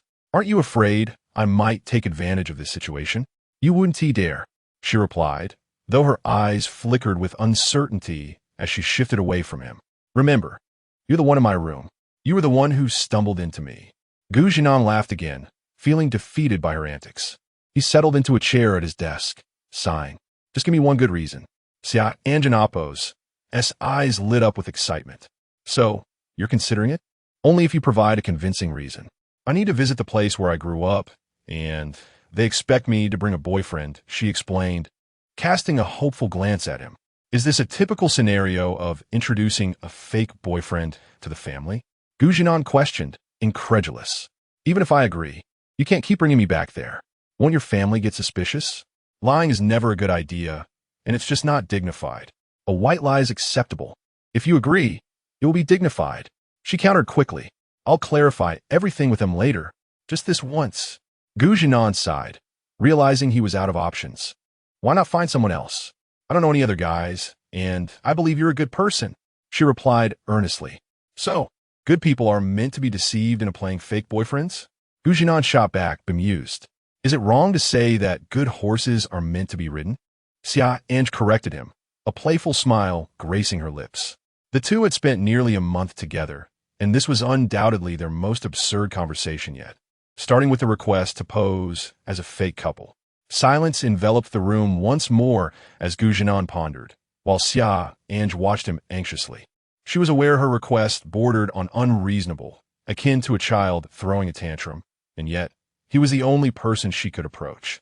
Just 2 days prior, the director of the orphanage had called, expressing how much they missed her and reminding her of her promise to bring a boyfriend next time. Tomorrow was also the anniversary of her mother's passing, a day she wished to commemorate. With a resigned sigh, Zhinan finally relented. I'm too soft-hearted for my own good. Xia An'ge and Appo's eyes sparkled with joy, but his next words left her momentarily stunned. I haven't eaten yet. As my girlfriend, you wouldn't refuse to cook me a bowl of noodles, would you? It starts tomorrow, she thought. But recognizing that he had already agreed to accompany her for the charade, she nodded. Oh, she murmured, leaving the room and heading straight for the kitchen. Zhinan settled at the dining table, waiting. He couldn't help but admire the diligent way Xia An'ge prepared the meal, captivated by her focused demeanor. When she presented him with a bowl of vegetable and egg noodles, he noticed there were 2 eggs this time. Fortunate indeed, he mused. Having cooked enough for 2, Xia An'ge had added the extra eggs as a token of gratitude for his willingness to help. They sat across from each other, the atmosphere much more relaxed than before, perhaps due to the events that had just transpired or the anticipation of their role as a couple the next day. Thank you for the delightful meal, Zhinan expressed contentedly. Ever since he had tasted her cooking, he had been craving it, and his own attempts to replicate her dish had fallen short. Xia An'ge's culinary skills were impressive. Had she not pursued a singing career, opening a noodle shop would have made her a popular figure, and he would surely become a regular customer. Get some rest tonight, she said softly as he began to clear his dishes. She was concerned he might oversleep the next day. Don't worry, once I promise something, I won't back out, Zhinan assured her, thinking how she had gone to the trouble of preparing him a meal with 2 eggs, feeling quite lucky. As he retreated to his room, Xia An'ge remained seated, her uneaten noodles slowly swirling in her bowl. Memories of her earlier actions flooded her mind, causing her cheeks to redden. She had invaded his space like a rogue, her earlier defiance seeming reckless now. If Zhinan had been ill-intentioned, she would have been in serious trouble. Yet, for reasons unknown to her, she felt a peculiar sense of safety around him, perhaps stemming from their very first encounter when he had made a strong impression. What a brute he was! Chapter 31. The Husband, A Night of Silence. As dawn broke, the door to Zhinan and Appo's room was knocked upon at the expected hour. With bleary eyes, Zhinan struggled to rise, only to discover it was barely past 7 in the morning. No way, sister, this is too rushed. Reluctantly, he dressed and opened the door to find Xia An'ge waiting outside, having stood there for over 10 minutes. Today, she was unusually adorned in a white shirt dress, her ponytail transformed into flowing locks, and her visage graced by a delicate touch of makeup, rendering her ethereal. Zhinan was momentarily entranced. She looked truly lovely, albeit lacking in sophistication. Upon seeing Zhinan, Xia An'ge stepped aside. Half an hour later, he was perplexed. How are we getting there? He had no car, and surprisingly, the starlet Xia An'ge had none either. Perhaps she was contemplating purchasing one, given her recent savings from the publication of Xianjian. which would surely yield more than her current earnings. Here, she directed him to a sleek black vehicle parked nearby, one she had rented 2 days prior, complete with gifts she had prepared. "This is your car?" Zhinan questioned, bewildered, as he had never seen her drive. "It and Amp, Oppos, rented." "Rented?" His lips twitched in disbelief as he scrutinized her. "You wearing and Oppos. Waiting for me to return a set of trap? Were you?" Xia An'ge, avoiding his query, opened the car door and slid into the seat, leaving him to interpret her silence as acquiescence. Unbeknownst to him, he who had navigated 2 lifetimes was now ensnared by a woman. "Fasten your seatbelt." Oh, the journey was quite lengthy, and Zhinan found himself growing bored. To his astonishment, Xia An'ge and Amp, Oppos' home was located in Lincheng. He wondered why she didn't and Amp, Oppos' reside there permanently. He had inquired earlier, but she had merely replied, "You'll know when we arrive." By 11 o'clock, after nearly 2 hours of travel, they finally reached their destination. The small apartment was situated in the eastern part of Lincheng, while Xia An'ge parked in the western area. No wonder they'd set off so early. The location took Zhinan by surprise, a dilapidated orphanage on the outskirts of Lincheng. In the courtyard, a group of children played joyfully until they noticed the car parked at the entrance. Xia An'ge lingered in the vehicle, her eyes fixed on the children as if lost in reverie. After a deep breath, she finally exited the car. An'ge, a little girl in a yellow dress, around 5 or 6 years old, dashed towards her, calling out. The girl, with cherubic cheeks, leaped into Xia An'ge's arms, nuzzling against her. "An'ge, why did you take so long to come back? I missed you so much." Xia An'ge gently ruffled the girl's hair and asked, "Where and Amp, Oppos?" asked the director. "She and Amp, Oppos, making lunch." The other children soon surrounded Xia An'ge, chattering excitedly, leaving Zhinan feeling somewhat superfluous. He had not anticipated that Xia An'ge's home would be an orphanage, and now he understood her reluctance to return to her own residence. "Brother, are you sister and Oppos' husband?" She said she would bring her husband back. "Husband?" Zhinan stammered, taken aback. Wasn't and Oppos' supposed to be boyfriend? How was he to navigate this unexpected revelation? Feeling his throat dry, he realized that this little girl, Xiaoxi, was quite the conversationalist. Xia An'ge, squatting amidst the children, felt her cheeks flush at the girl's innocent proclamation. "I and Amp, Oppos, am your sister and Amp, Oppos' boyfriend. We're not married yet." Zhinan maintained a friendly smile, patting the little girl and Amp, Oppos' head. "When are you and sister getting married?" Xiaoxi pressed, tugging on Zhinan and Amp, Oppos' hand to pull him down to her level. "Well, there's no rush. Your sister and I are still dating. We'll let you know when we get married, all right?" The little girl tilted her head, her innocent face serious as she inquired. "The television says that men who don't want to marry are scoundrels. You would be a scoundrel, would you?" She raised her tiny fist in mock threat. What sort of television was this child watching? Scoundrels? It seemed even the little ones were well versed in modern vernacular. Xiaoxi, Xia, and suddenly turned, her demeanor shifting as she grasped the child, her expressive eyes wide with concern. "Who taught you this?" "The TV." Xiaoxi responded innocently. "The director lets us watch it, and that's what it says." Xia An'ge felt defeated. Were children no longer content with cartoons? It seemed they were more knowledgeable than her. Ange, a middle-aged woman, emerged from the entrance of the orphanage, slightly plump, clad in a simple denim shirt. Despite the passage of time leaving traces on her face, it was evident she had been a beauty in her youth. "Xiagu!" Xia An'ge exclaimed joyfully. Zhinan noted this rare moment of innocence in Xia An'ge, a smile that was not crafted for the camera, but rather emanated from her heart.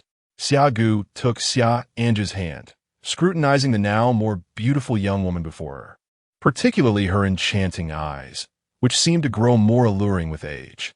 "You've lost weight. Aren't you eating well? I've told you over the phone to eat a bit more."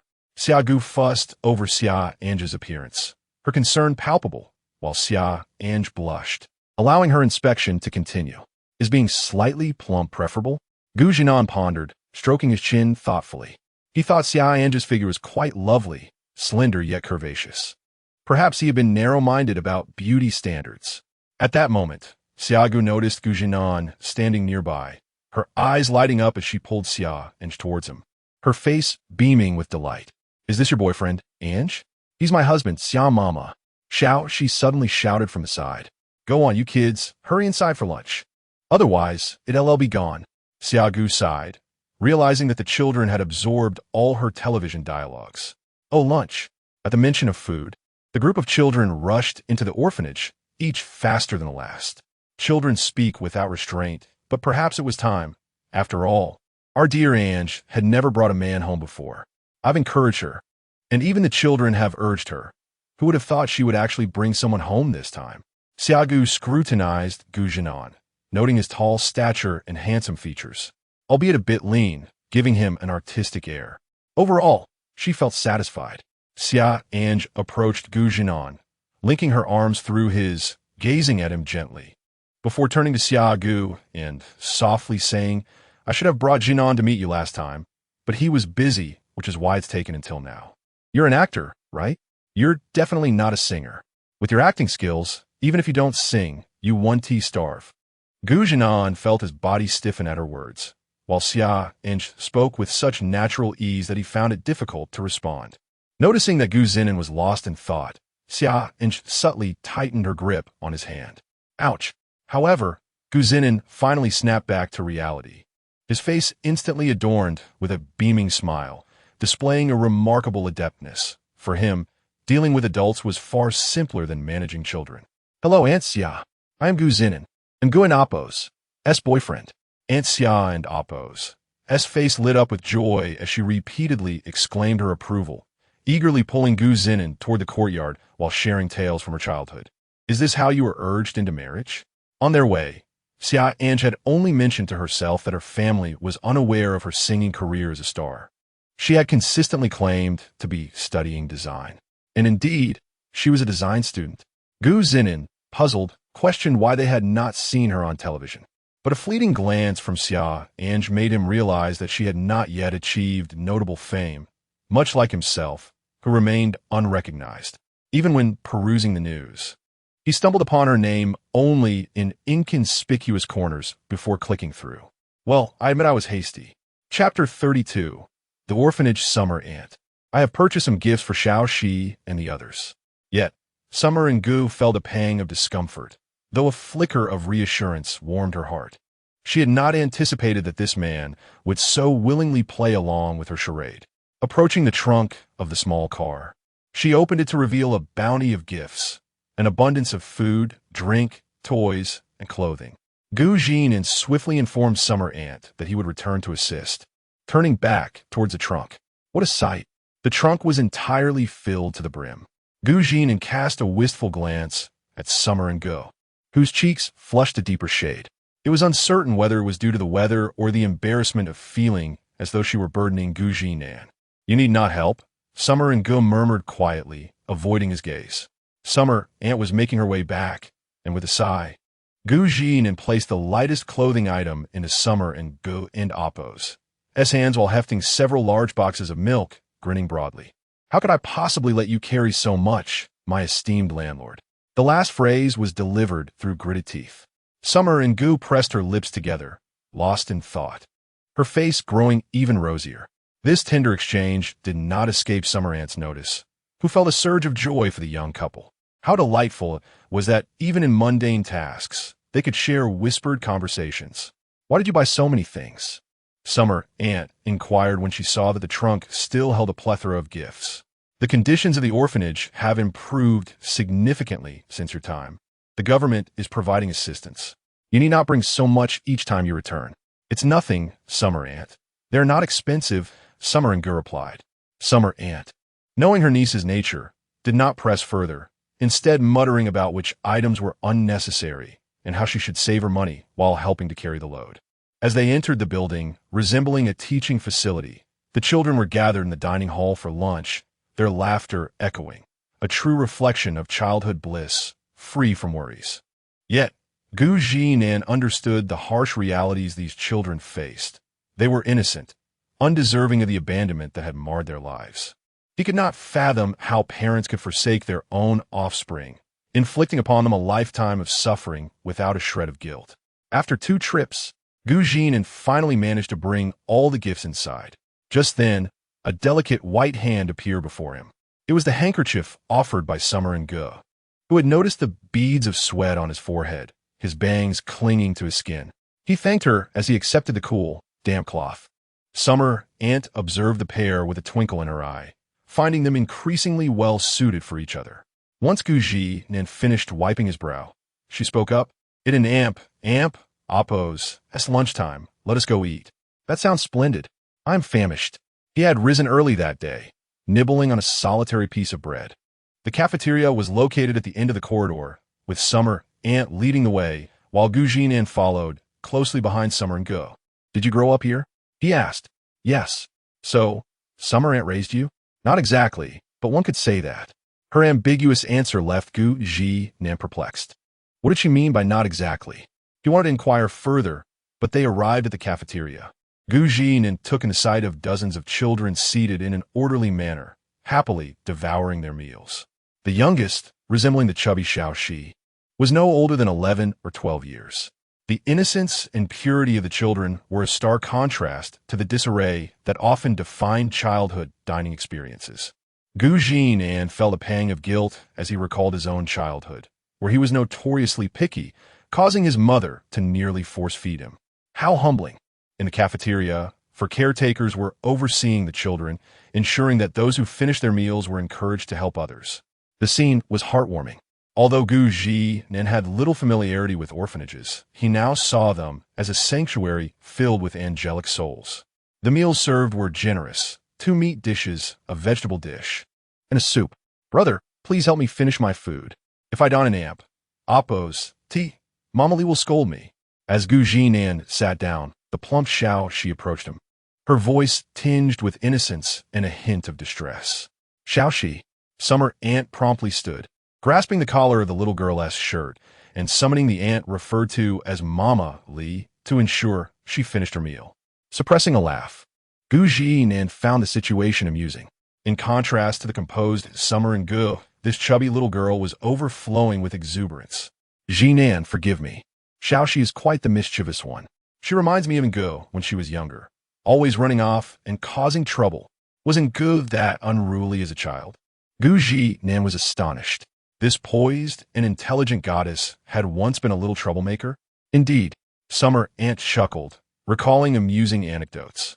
She was the queen of the children here, often leading them to rebel against us. Her backside bore the brunt of many spankings. "Oh, is that so?" Zhinan cast a sidelong glance at Summer An'ge, who was quietly enjoying her meal, resembling a serene fairy. Had she truly transformed so dramatically with age? Once lunch is finished, I shall share more tales about An'ge and Oppose. As childhood, she was a joy to behold. Zhinan nodded enthusiastically, sensing that his visit was turning into a delightful adventure, an exploration of the high and mighty landlord's youthful reign. "Summer An'ge, the food is getting cold." Unable to contain herself any longer, Summer An'ge called out, her eyes seemingly pleading for silence. "Director, has there been any news regarding the report?" Mama Li, observing Xiaoxi, turned to inquire of Summer An'ge. "Not yet. It is likely the same as before. We have all grown accustomed to it," Summer An'ge sighed in response. Hearing her words, Mama Li echoed her sentiment with a sigh. "The facilities in our orphanage have aged tremendously. Some are no longer usable. If this continues, what shall we do?" "Let us eat. I will return after lunch to draft an application," Summer An'ge interjected, clearly not wanting to delve into the topic further. Zhinan could sense the atmosphere dampening, affecting everyone, including Summer An'ge. During the afternoon rest period, the children were gradually ushered upstairs to their beds. The chubby little Xiaoxi insisted on napping alongside Summer An'ge.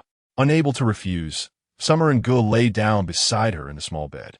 Zhinan recognized the warmth in Summer An'ge and Oppose's demeanor toward the little girl, perceiving her as a younger sister. Could it be that she reminded her of her own childhood? Summer An'ge had claimed that An'ge was once the leader among the children. And this little she seemed to embody that same spirited leadership, It was a leisurely atmosphere. He had expected to meet a host of relatives. Yet here were merely a few charming middle-aged women and a group of innocent children, rendering him, the faux boyfriend, seemingly redundant apart from moving a few items. While Summer and Gu rested with Xiao, Shi, Gu Ji, Nan meandered through the corridor, taking in the orphanage for the first time. It resembled a typical three-story school building, with the ground floor housing the hall, cafeteria, and several offices, the second floor designated for sleeping quarters, and the third floor serving as classrooms. The building was undoubtedly aged. From the moment he entered until mealtime, Gu Jin observed numerous areas in disrepair. Many facilities were outdated, with the desks and benches in dire need of maintenance, and the blackboards peeling. The notion of a modern multimedia classroom was a distant dream. The facilities for entertainment downstairs are virtually non-existent. Thus, when they arrived, the children were engaged in games such as Eagle Catches Chicks. The first and second floors were relatively tolerable, but the third floor was truly dilapidated. As Gu Zinan traversed the corridor on the third floor, he observed that many classroom walls had peeled paint, revealing the underlying red brick structure. The door locks were antiquated, failing to secure properly, and some windows were missing altogether, merely boarded up with wooden planks or cardboard as makeshift closures. Such an environment is far from ideal. He reflected that only his elementary school had such antiquated desks and chalkboard walls. Yet even that institution had transitioned to multimedia classrooms long before he completed his education, embracing a complete transformation. Gu Zinan thought about the nutritious lunch he had consumed, likely a result of funds being allocated to provide nourishment for the children. This was perhaps why the chubby figure of Xiaoxi appeared so endearing. However, this educational environment instilled within Gu Zinan a different perspective. Chapter 33. Donations on the second floor. Aunt Xia could not find Gu Zinan, so she ascended to the third floor, where she spotted him by the window of one of the classrooms. What brings you up here? I and Amp, Oppos. V been looking for you for ages. Gu Zinan turned to see Aunt Xia standing at the corridor and Amp, Oppos, S entranced and smiled. I had some free time and thought I'd come to understand a bit more. What do you need me for? Nothing much, really. And Gu has fallen asleep with the children downstairs, and I was worried you might feel lonely by yourself. As she spoke, Aunt Xia walked over to Gu Zinan and peered into the classroom. She then walked to another classroom, opened the door, and smiled at him. This was in Ji's classroom back in the day. Would you like to take a look? Sure. The room was simple yet orderly, with all the desks and chairs neatly arranged and the blackboard impeccably clean. Aunt Xia touched the old furniture, seemingly lost in memories, and smiled at Gu Zinan. I didn't particularly like Gu when she was younger. I found her too mischievous and hard to manage. However, my sister adored her. The name and Amp, Oppos, and Gu and Amp, Oppos, was given by my sister.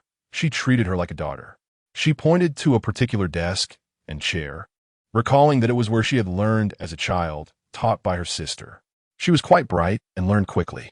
After she went to junior high, her demeanor changed. She became much quieter. Pausing for a moment, Aunt Xia's voice grew choked as she continued. In her first year of high school, my sister passed away from illness. It was as if she transformed into a different person, losing all her vivacity. Today, coincidentally, was her sister's death anniversary. Gu Zinan suddenly understood her desire to return for a visit. No wonder. The children here had always been deprived of parental love. Despite the abundance we try to provide, they would still feel a void. Therefore, Zinan, I have no demands of you. I simply hope you can be patient with Gu. She appears cold on the outside, but is warm within. She means no harm and can easily be taken advantage of. When Aunt Xia looked back at Gu Zinan, her eyes were slightly red. Rest assured, I understand everything. Gu Zinan nodded earnestly, almost as if stepping into the role of a devoted boyfriend. The last piece of information he had received was that only Gu continued to donate to the orphanage after leaving. Gu has become a star, has Ninda Oppos. Tishi? A singer, I believe. Aunt Xia suddenly asked, catching Gu Zinan off guard. You know, with how advanced phones are now, I stumbled upon it while browsing. I've even listened to her songs. Aunt Xia proudly waved her phone as she spoke. It's wonderful. She has always loved singing and does it well. But I heard that being a star involves constant travel, and just the other day, I saw in the news that she had a fallout with her company. I'm worried she might face difficulties. That explains why she hasn't told you, Aunt Xia. But I'm here. I will take care of her. And I can support her, so you need not worry. Gu Zinen's confidence reflected the strength of a supportive partner. Aunt Xia gazed deeply at Gu Zinen and solemnly nodded. She hides it from me to spare me worry, and I don't want to add to her burden, so I pretended to be unaware. Please don't mention it to her. Gu Zinen nodded seriously. I understand. Is the orphanage facing significant difficulties now? I heard you mention today that the application was not approved. Gu Zinen indicated the classroom facilities and the peeling wall. Are these the ones that were not approved? Aunt Xia looked at the area he pointed to, her tone tinged with bitterness. Almost. Many of the facilities have aged to the point of being unusable.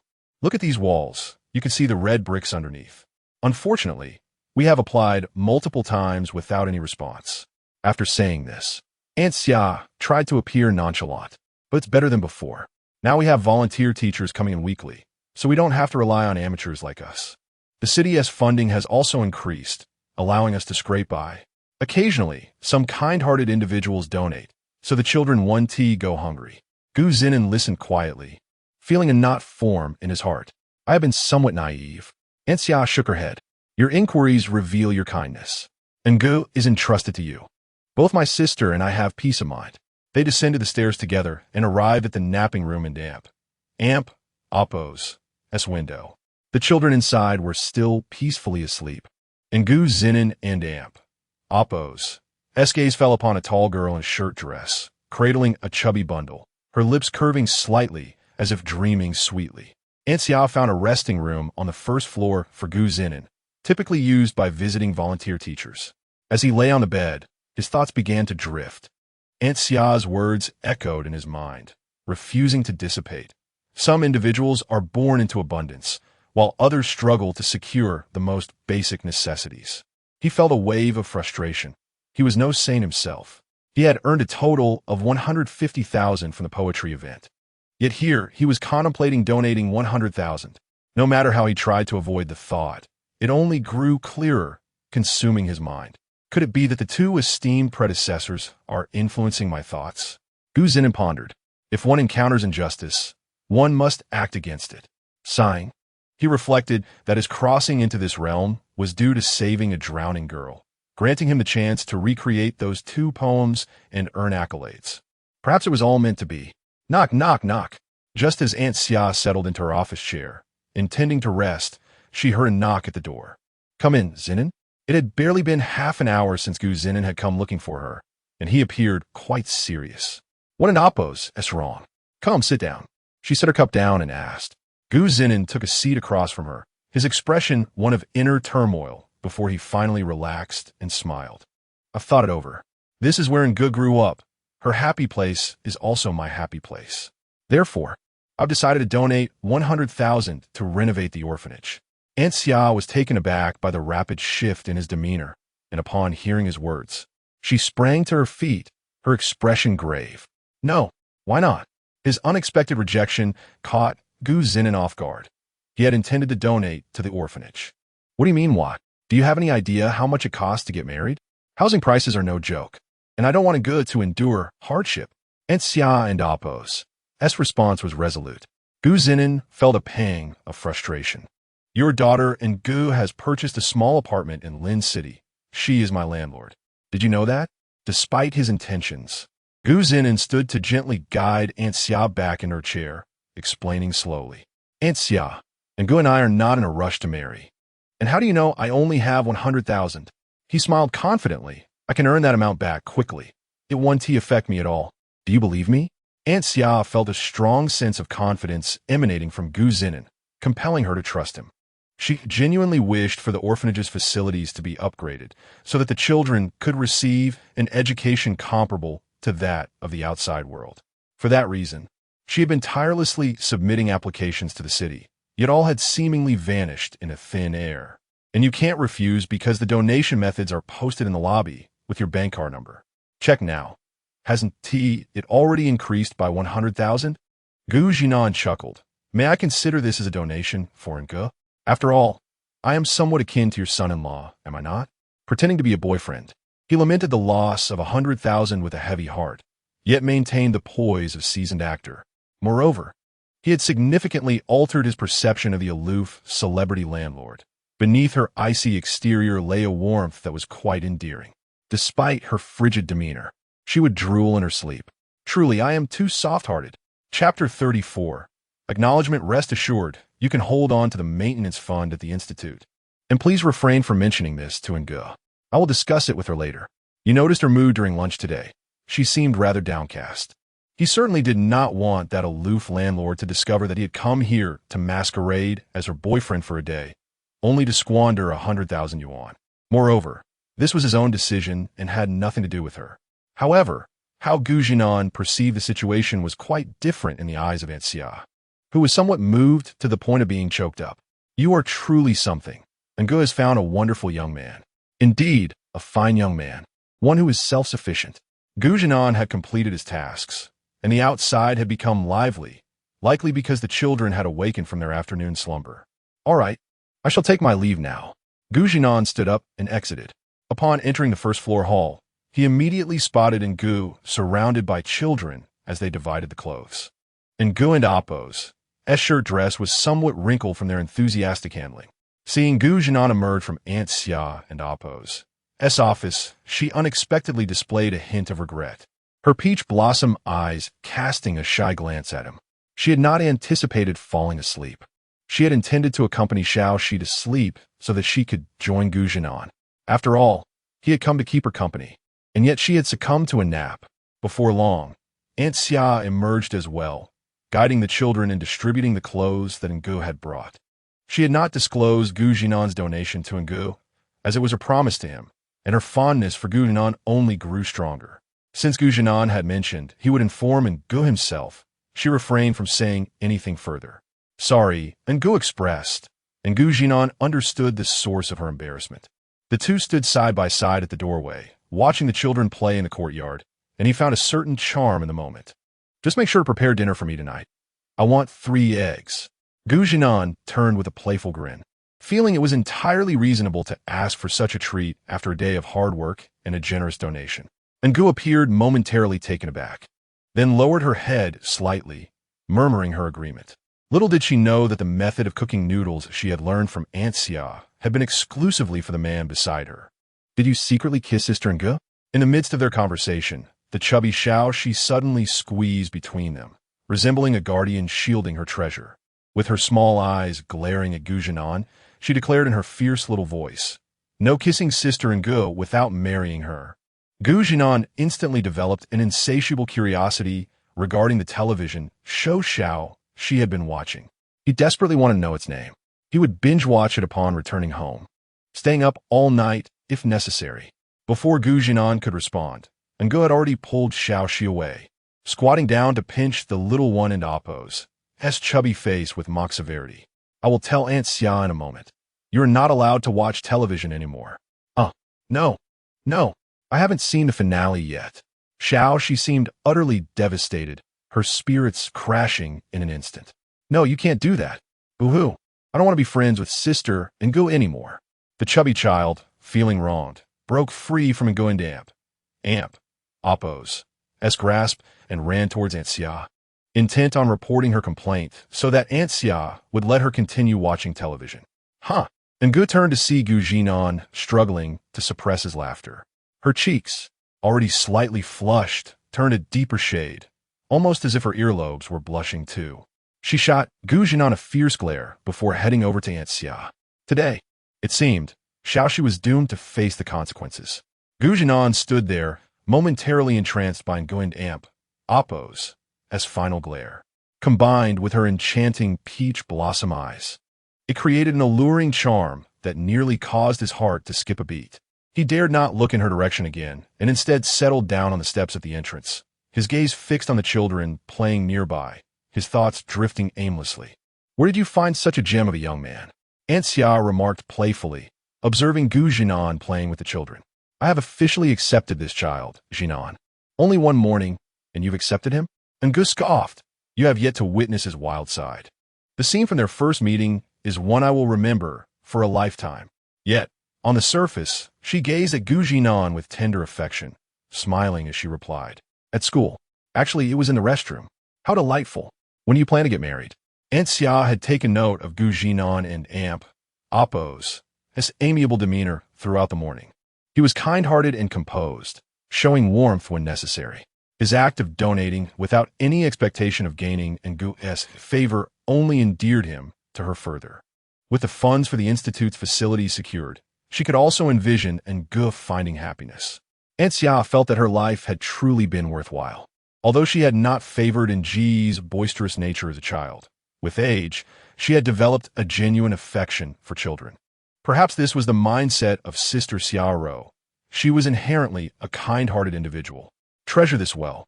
Aunt Xia took Ng's hand, stroking it gently, the wrinkles at the corners of her eyes seeming to ease, filled only with tenderness. Sensing Aunt Xia and Appo's emotions, Ngu felt a peculiar sensation arise within her as she looked at Gu Zhinan from afar, wondering why Aunt Xia placed such importance on this man. Are you going to visit Mother Xia? Ngu inquired, recalling that today marked the anniversary of her mother's passing. I spoke with your sister yesterday. I want to be going today to allow you two some time alone, and of course to bring Zhinan along to meet her. All right. Aunt Xia affectionately patted Ngu and Amp, Appo's hair, reminding her that time was of the essence. Ngu nodded in acknowledgement. In the courtyard, Gu Zhinan, feeling a bit restless, had begun playing a game of Amp, Appo's eagle catching chicks and Amp, Appo's, with the children, assuming the role of a large eagle. They were thoroughly enjoying themselves, especially with the chubby Xiaoxi, who had several times clung to him, rendering him somewhat immobile. Upon noticing Ngu and Aunt Xia approaching, he abruptly halted his antics, and the children paused their play. Let us go, Ngu softly stated, prompting the children to express their reluctance. Xiaoxi approached, grasping Ngu and Amp, Appo's hand, her eyes glistening with unshed tears as she stammered. Sister Ngu, when will you come back next? You only return after such a long time. Ngu knelt, gently patting Xiaoxi and Amp, Appo's head with a warm smile. I will return whenever I can. It won't be as long this time. Really? Yes, let us pinky promise. Xiaoxi exclaimed, extending her chubby little finger. Ngu chuckled as she linked her pinky with Xiaoxi and Amp, Appo's eliciting a smile from the little girl. Xiaoxi then released Ngu and Amp, Appo's hand, darting over to Gu Zhinan to take his hand, bringing him closer to Ngu. She lifted Ng's hand, placing it atop Gu Zhinan's, and with satisfaction, she grinned. Brother, you must take good care of Sister Ngu. Otherwise, next time I come, I want to play with you. The chubby child waved her small fist in a show of defiance, but Gu Zhinan and Amp, Appo's attention was entirely elsewhere. He was captivated by the contrasting sensations of Ngu and Amp, Appo's hand. Despite the summer heat, her hand felt cool and comforting against his. Isn't this delightful? Neither Gu Zhinan nor Ngu could shake off the surprise of Xiaoxi and Amp, Appo's actions. Ngu felt a warm hand enveloping hers, causing her palm to grow warm with a hint of perspiration. Yet, when Gu Zhinan began to release her hand, she instinctively grasped it tighter, creating the illusion that they were holding hands. Xiaogu caught sight of Xia An'ge and Gu Zhinan hand in hand, and her heart swelled with joy. It was not until they parted ways in front of the car, and each stepped inside, that she felt the moment truly sink in. Gu Zhinan and Amp, Appo's palm was slightly damp with sweat. This was his first experience holding a girl in Amp, Appo's hand, and the cool, gentle touch captivated him. Meanwhile, Xia An'ge and Amp, Appo's palm, gripping the steering wheel, was already soaked. A blush crept swiftly to her earlobes. Take good care of yourself, and don't neglect your own needs, and you too, Zhinan, she had told Xiaogu. They exchanged a brief acknowledgement. Under the reluctant gazes of those around them, they gradually drove away from the orphanage. All right. Your sister An'ge has declared that you are no longer allowed to watch television. Xiaogu laughed as she held the chubby hand of Xiaoxi. Instantly, Xiaoxi and Amp, Appo's expression fell. She had yet to witness the union of the main characters in matrimony. How could she possibly know what her role would be when An'ge and her brother eventually tied the knot? Chapter 35. Inclusion in textbooks. As the car glided along the road, Gu Zhinan sensed an abrupt descent into awkwardness within the vehicle's confines. The atmosphere felt stifling. Oh! Just as Gu Zhinan was about to lower the window for a breath of fresh air, Xia An'ge furrowed her brow slightly. "Thank you for today," she murmured, her focus unwavering on the road ahead. Her profile was sharply defined, and she occasionally pursed her lips. Having gleaned insights from Aunt Xia, Gu Zhinan found himself amused by her demeanor and chuckled softly. However, Xia An'ge and Appo's delicate eyebrows immediately knitted together even more tightly. "What are you laughing at?" Gu Zhinan thought.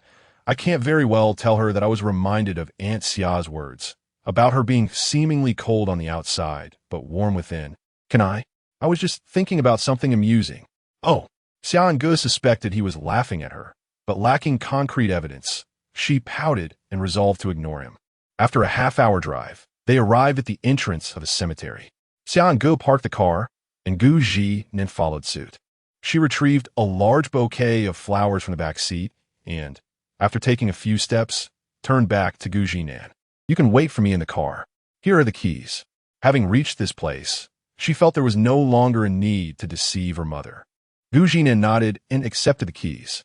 He certainly couldn't and Appo's bear to remain confined within the car. But what was there to explore in a cemetery? Except to lower himself and intently observe the graceful figure before the tombstone. Xia An'ge spoke in hushed tones, her eyes misting over as she gazed at the photograph on the headstone, as if confiding all her grievances to the person within. This was the person closest to her heart, and apart from her, no one else offered solace. Unbeknownst to her, Gu Zhinan had positioned himself a short distance behind her. Xia An'ge and Appo's voice was barely audible, so he couldn't Appo's quite make out what she was saying. He didn't dare interrupt, choosing instead to quietly observe from a distance. It was a simple headstone, adorned with 2 bouquets of flowers, one presumably placed by Aunt Xia the previous day, and the other freshly laid by Xia An'ge. Xia An'ge rose and turned to find Gu Zhinan standing nearby. She parted her lips slightly, her dewy, rose-tinted eyes casting a reproachful glance at Gu Zhinan. Tilting her head away from him, clearly displeased that he had overheard her conversation with her mother. Gu Zhinan rubbed his nose, appearing somewhat embarrassed. He genuinely hadn't heard anything. "Len Appo's, go," Xia An'ge said, heading toward the exit. After a few steps, noticing that Gu Zhinan and Appo's footsteps were absent, she turned back in confusion, only to see Gu Zhinan bowing solemnly before Xia's mother's tombstone. Only then did he turn and walk toward her. She said nothing, simply walking out and getting into the car, but her rose-tinted eyes held an unusual glimmer. The return journey was tranquil, as Gu Zhinan had fallen asleep. Perhaps it was the smoothness of Xia An'ge and Appo's driving, or perhaps he was genuinely exhausted from spending the afternoon playing with the children. Dingling. As they were about to return to the small apartment, Xia An'ge and Appo's phone rang, startling Gu Zhinan awake. He turned to see that the expression on Xia An'ge and Appo's face as she answered the phone mirrored the joy he had witnessed in the orphanage, suggesting good news. After concluding the call, Xia An'ge noticed that Gu Zhinan had awakened, presumably disturbed by her phone. She felt apologetic, as she was about to meet with Qi Sheng. It had been Qi Sheng and Appo's call, informing her that the song was nearing completion and that he was pleased with it, inviting Xia An'ge to come and give a try. "I and Appo's, I'll take you back first, then I need to return the car and go somewhere," Xia An'ge said softly as she parked the car at the foot of the apartment building. Perhaps feeling a little self-conscious, she pursed her lips and added, "You can sleep a little longer. I and Appo's, I'll make noodles for you when I get back." Gu Zhinan nodded. What objections could he possibly have? He simply wanted to retreat upstairs and rest a little more. This kind of sleep deprivation was truly tormenting. Receiving his assent, Xia An'ge didn't say much more. Starting the car and driving away from the apartment once again, Gu Zhinan immediately entered his room, still drowsy. He had barely taken out his phone to put it down when the screen lit up again, displaying several missed calls and numerous messages on WeChat. He didn't have many contacts on WeChat, did he? Unlocking the screen, he saw that the calls were from Elder Du Guanyu, and the WeChat messages were from Du Xiaoyan. He decided to return Du Guanyu's call first. His phone had been on silent mode in the orphanage, and he had fallen asleep in the car, so he had missed all of these messages. Beep beep. Hello, little Gu. Du Guanyu's voice boomed from the other end of the line as soon as the call connected. Your phone is so hard to get through to. I thought you were still angry. I even had Xiao Yin send you a message on WeChat. But you didn't in Amp, Oppos. T reply. No. Gu Zhinan said apologetically. I fell asleep earlier and my phone was on silent, so I didn't hear it. I didn't hear the WeChat messages either. After some explanation, Du Guanyu finally believed Gu Zhinan. Just as he was about to inquire about the matter, Du Guanyu suddenly exclaimed excitedly, "Your 2 poems have been directly selected for inclusion in textbooks." The people responsible for the selection were absolutely dazzled, especially by bringing the wine. It practically blinded them. Du Guanyu vividly described the scene as if the 2 poems were his own creations, making Gu Zhinan chuckle in amusement. He realized that Du Guanyu and Amp, Oppos, passion for poetry was beyond the comprehension of a young man like himself.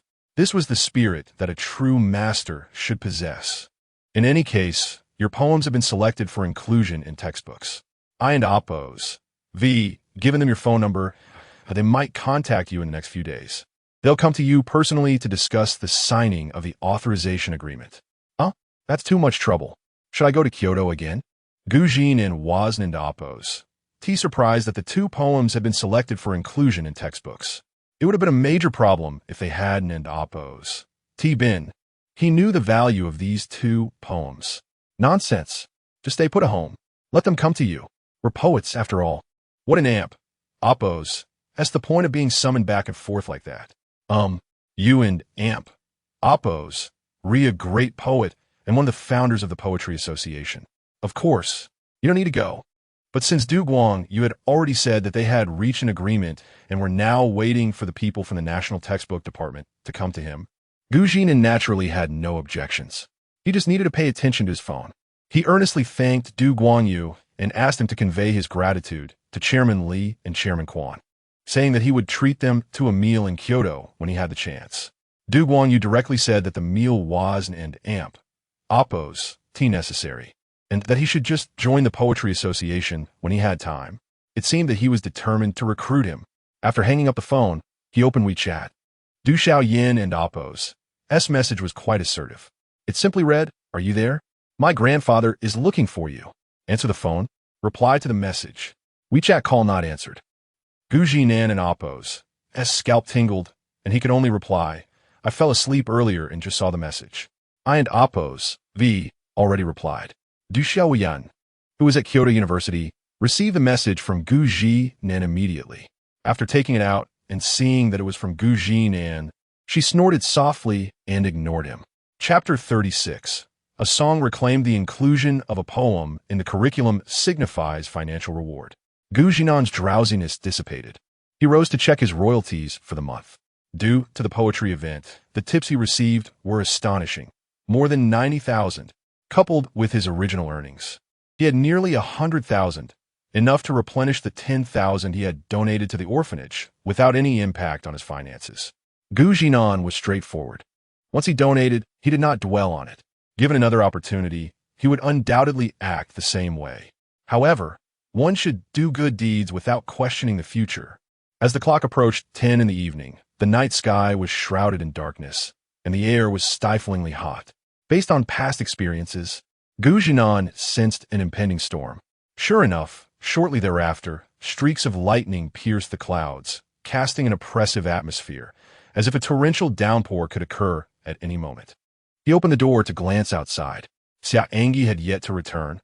Their promise of cooking noodles together had fallen through.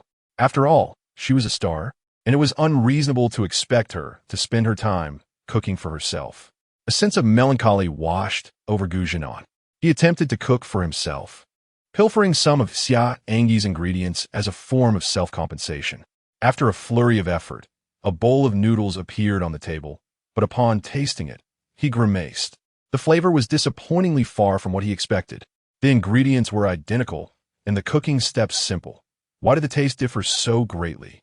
Zhinan fell into contemplation. Suddenly, the phone on the table rang. An unexpected call from WeChat?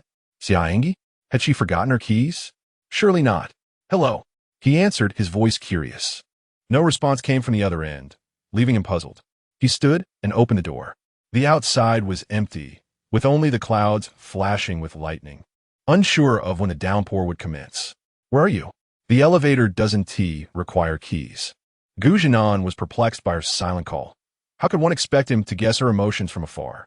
If you don't speak, I'll hang up, he said, exasperated, ready to end the call when Xia An'ge finally spoke. I'm sorry. You should eat your noodles.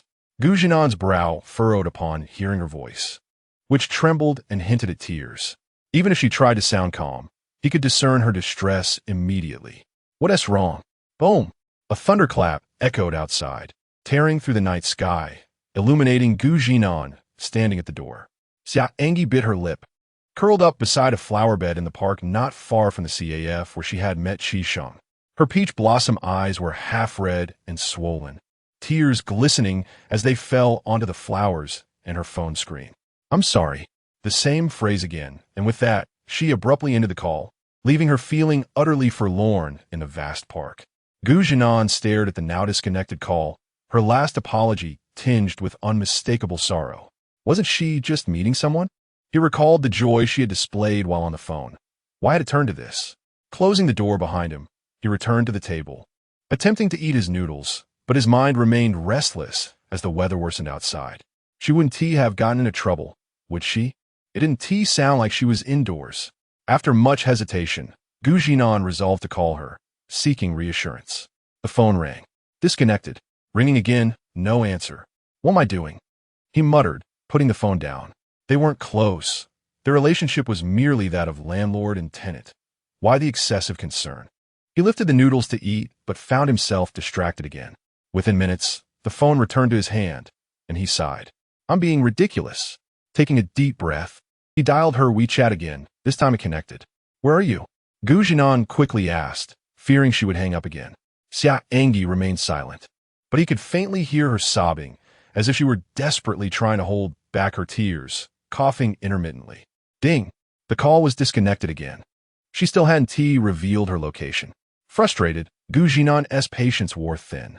He sent a shared location message. This was his last attempt. If she hung up again, he would just take a shower and go to bed. After a 30-second wait, Zhinan's eyes widened in surprise. Xia An'ge had joined the shared location. Got you. But mere seconds later, she exited the shared location. Nevertheless, he had caught a glimpse of where she was, Lynching Flower Park. Without a moment's hesitation, he wanted to see what could have caused such a composed person to break down. Rushing downstairs, he suddenly remembered he hadn't taken an umbrella. How careless. But he pressed on, undeterred by the fierce wind outside. The storm unleashed its fury. Howling winds, torrential rain, and booming thunder converged. Cursing under his breath, he hurried to the roadside to hail a taxi, speeding off to the flower park. After just 10 minutes of travel, a blinding flash of lightning lit up the sky, tearing through the darkness and creating a shimmering rift. The chaotic, oppressive atmosphere split open, revealing jagged lines of light that shot through the air, accompanied by a deafening roar. As the tempest raged on, in an instant, the raindrops merged into a deluge, pouring down as if the heavens themselves had opened. Xia An'ge curled up in the flower bed, allowing the torrential rain to batter her frail body. She buried her head deep in her arms, trembling uncontrollably. In this moment, she was engulfed by sorrow, the weight of her grievances crashing down on her when Qisheng reneged on their agreement to share the song. That evening, she had approached Qisheng with hope, only to have her world dimmed when he returned after taking a phone call, retracting the manuscript and apologizing. His wife, aware of his creative endeavors, had recorded a melody of hers and contacted Yuan, who had immediately secured the song with an offer Qisheng could not refuse. Xia An'ge had felt lost, offering to split the album profits with him, but he remained unmoved, clearly distinguishing between the tangible and the illusory, especially with Yuan in the mix. But the inspiration for this song is mine. She had protested. Qisheng had turned, seeing the girl with teary, defiant eyes. Only a small portion of the melody is your inspiration, and I've already altered it. he had replied, taking a few steps back and delivering the final blow. The song has been bought by you. You cannot compete with her. Xia An'ge, as if struck by lightning, began to tremble gently, burying her face in her arms on the table, leaving no one to discern the expression that adorned her face at that moment. Chapter 37. A beam of light piercing through wind and rain. Xia An'ge was oblivious to how she exited the CF, akin to an insensible automaton.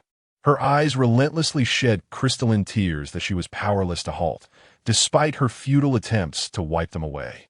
She yearned to suppress her emotions, yet found it impossible. She longed for a sanctuary where she could collect herself. Ultimately, she sought refuge by a flower bed in the park, desolate and devoid of human presence. Perhaps due to the impending storm, with its ominous thunder, lightning, and fierce winds. Everyone had retreated to the comfort of their homes. But she was bereft of such a haven. Even the confines of her small apartment offered no solace, as she would still be alone. The thought of her apartment reminded her of someone who might be waiting for her to return and prepare noodles. However, in her current state, how could she possibly face him? With tear-blurred vision, she located his WeChat contact and initiated a voice call. Yet words eluded her, as if her throat were constricted. Only when the man threatened to terminate the call did she finally manage to utter the words that he should not wait for her. He seemed to immediately sense her distress. His simple inquiry shattered Xia An'ge and Appo's composure. She hastily disconnected the call, but the man persisted in calling back, prompting her to inadvertently answer once more. Her voice was now unrecognizable, distorted by her inconsolable sobs, and she dared not speak. She disconnected again, but when her phone rang once more, it was the same man. She intended to decline the call, but accidentally accepted it. In a panic, she exited the app and powered off her phone. As if fate itself were mocking her misfortune, torrential rain began to lash down, causing her body to tremble. She felt like a lone vessel adrift at sea, on the verge of capsizing. It was the first time she realized that weeping could rob a person of the strength to even stand. "Master, could you please expedite?" The rain was so intense that Zhinan, seated in the passenger seat, could barely discern the road ahead. The car roof resounded with the incessant drumming of the downpour. He repeatedly urged the driver to increase his speed, but the driver insisted on prioritizing safety, emphasizing that the storm was more severe than usual. Driving faster would be a life-threatening risk. Zhinan understood, yet his heart remained uneasy. The flower park was not far from the small apartment, merely a 20-minute taxi ride. But the storm had extended the journey to a full half-hour. "Master, no need for change." As the taxi driver witnessed Zhinan hastily exiting the vehicle after handing over a 100 yuan note, he promptly retrieved an umbrella from the seat, though he doubted its effectiveness in such a deluge. "Young man, let me give you this umbrella." Zhinan expressed his gratitude, accepted the umbrella, and immediately alighted from the car. The ground was already submerged in accumulated water, and within seconds of stepping out, his clothes and shoes were thoroughly soaked. The streets were deserted, with only a scattering of vehicles. He stood alone, clutching a futile umbrella amidst the downpour. The gale continued to rage, and the torrential rain showed no signs of abating. Damn it! He cursed his own foolishness. He had ventured out solely for the sake of placating his own anxiety. What if she had already left? Zhinan refrained from opening the umbrella, as the strong wind would only obstruct his vision. He was determined to ascertain whether the aloof woman was foolish enough to remain in the park, weeping. Even if she needed to cry, she should seek shelter. The park was not devoid of such options. But why was there no sign of her elegant figure in any of the pavilions? Had she left? She probably had, as no one would be so irrational as to seek refuge in such a place, where even the pavilions offered no protection from the wind-driven rain. It seemed he had overestimated the situation. Zhinan reflected on his own predicament, offering a wry smile. It had been years since he had been caught in such a downpour, and he had only just recovered from a cold. Was he courting death? However, as he approached a flower bed, he froze in his tracks. A familiar shirt dress, thin and forlorn, was being relentlessly battered by the storm. She was hunched over, her entire body trembling uncontrollably. Words seemed inadequate in the face of such a sight. Zhinan emitted a heavy sigh, lamenting the likelihood of a sleepless night.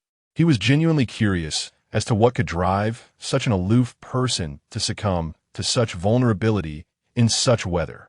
Xia An'ge leaned against the flower bed, attempting to shield her frail body from the relentless assault of the rain.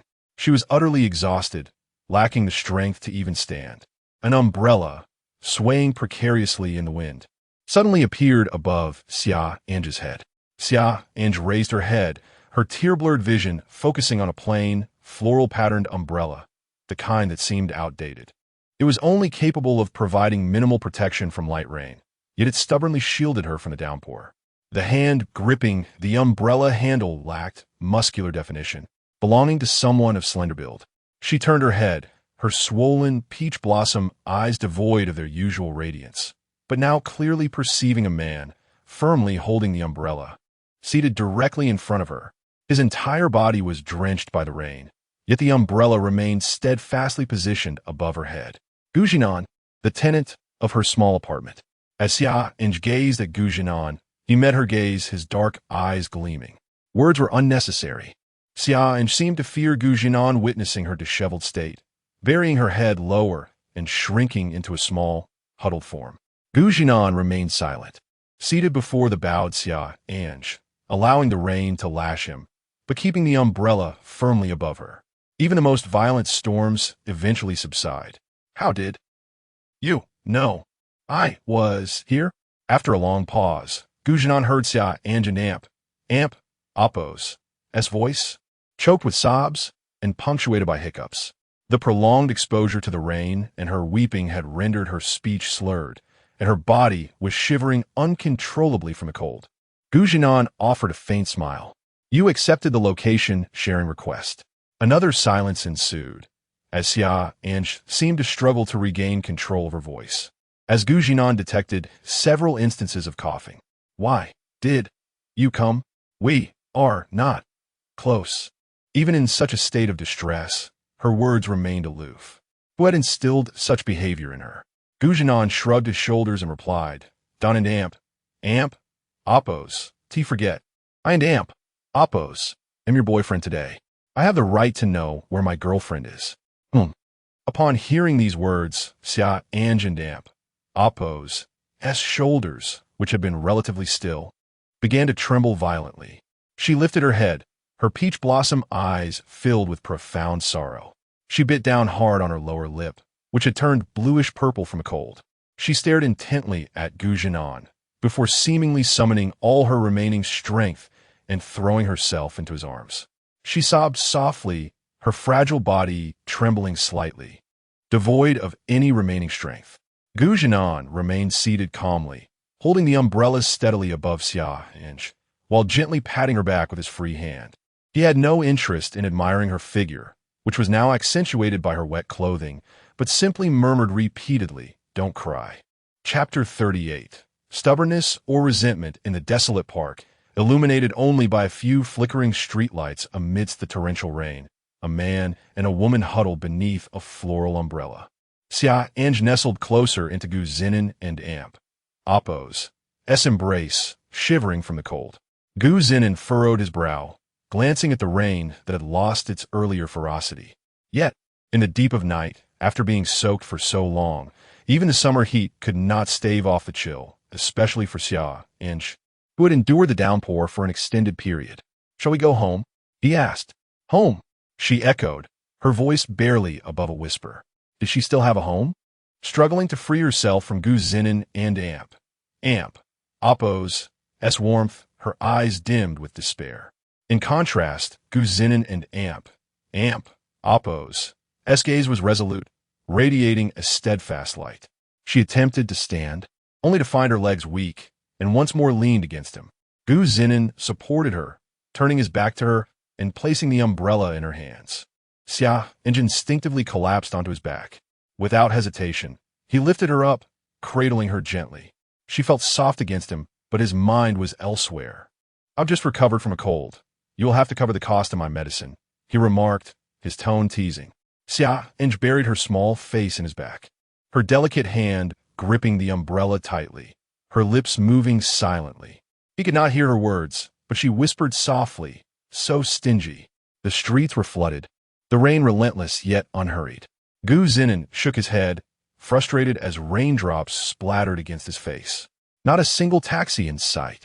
With the arrival of his payment, he vowed, "I will buy a car." With Xia An'ge on his back, he wandered aimlessly, contemplating finding a hotel to escape the rain, but there were none nearby. Even the shops had shuttered their doors. Xia An'ge, gradually accustomed to this rhythm, breathed more evenly, clinging tightly to his shirt with one hand while the other stubbornly held the umbrella over them. After a considerable time, a taxi finally appeared like a beacon of hope. The driver merely raised an eyebrow at the two of them before ushering them inside. Gu Zinan carefully placed Xia An'ge in the back seat before hurriedly joining her, promptly stating their destination. Exhausted, Xia An'ge leaned against the seat, her eyes averted from Gu Zinan, instead gazing out the window, shivering from the cold. Gu Zinan felt a chill creeping over him as well.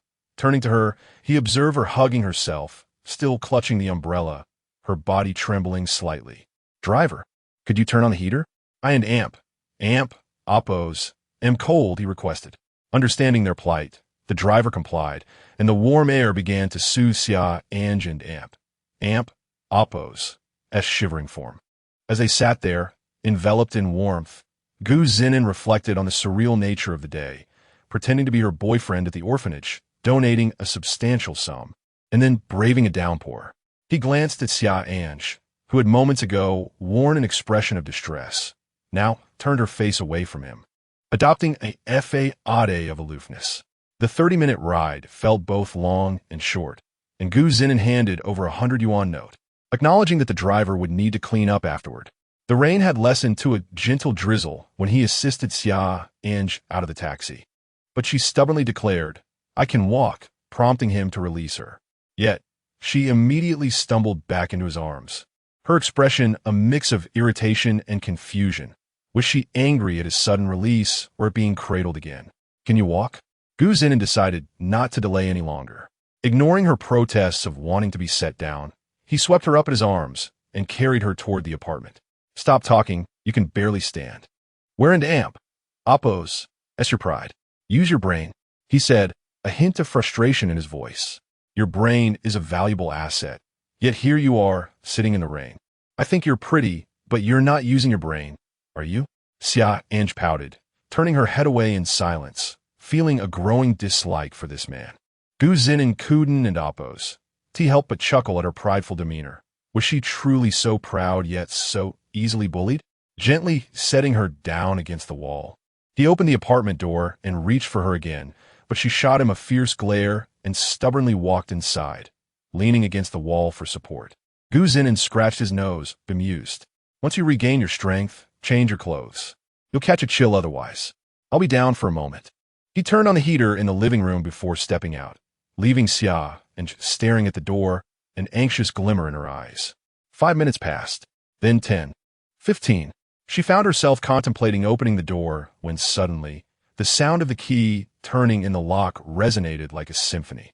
Her eyes lit up at the sight of Gu Zinan, who entered with a large bag of cold medicine and warming herbs, frowning at her still drenched clothes. "Did you not change?" he asked. Xia An'ge turned her head away, mumbling, "I ran out of energy." Gu Zinan chuckled, setting the bag down, then retrieving a long towel from the bathroom, tossing it to her with a grin. "But you had enough energy to cry, right? Here, a fresh one." Xia An'ge was too weak to lift her hand to catch the towel, allowing it to fall over her head.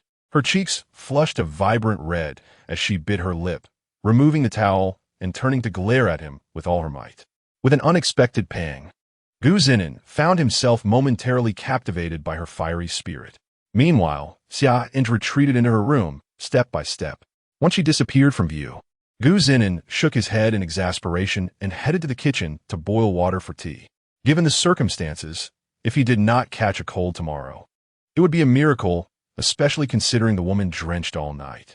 Outside, while the kettle boiled, Xia An'ge sat in her room, her gaze fixed on the door, as if willing the man outside to appear.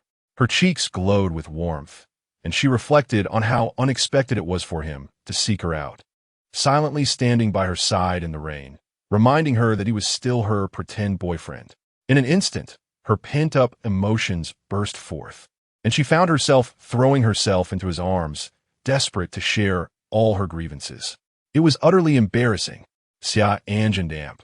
Appo's fingers intertwined nervously. The situation felt overwhelmingly awkward, especially as she realized her wet clothes clung tightly to her form, accentuating her curves. Xia An'ge suddenly experienced a profound sense of social mortification, changing her clothes while biting her lip throughout the process. She felt numb. Chapter 39. Why don't you marry me? As Xia An'ge emerged slowly from her room after changing clothes, she found only 2 steaming cups of brown liquid on the living room table. Zhinan had likely returned to his room. Xia An'ge sneezed repeatedly, her lips still tinged with a purplish hue. Despite donning clean clothes, which were intentionally thicker, she felt an unwelcome chill enveloping her. Her hair remained damp, despite her diligent attempts to dry it. The crisp sound of a door opening echoed in her mind as she turned to see Zhinan, now dressed in casual attire, emerging from his room while drying his hair. Spotting Xia and standing in the living room with her long, wet black hair and a newly donned outfit that bore a watermark, he approached her. Drink the herbal tea wallet and Appo's. As hot to ward off a cold, he advised, taking a cup for himself. He moved towards the bathroom and soon returned with a hairdryer, which he plugged in beside her on the couch. Shall I do it? Or will you? He asked. Xia An'ge, obediently sipping her herbal tea, felt warmth spreading through her body as she noticed the hairdryer in his hands. Embarrassment flooded her cheeks as she picked it up and began drying her hair herself.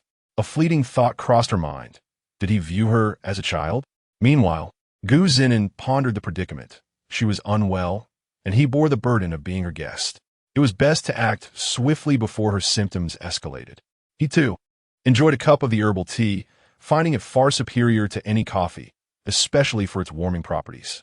A satisfied expression graced Zhinan's face, leaving Xia An'ge puzzled as to why someone could derive such pleasure from herbal tea.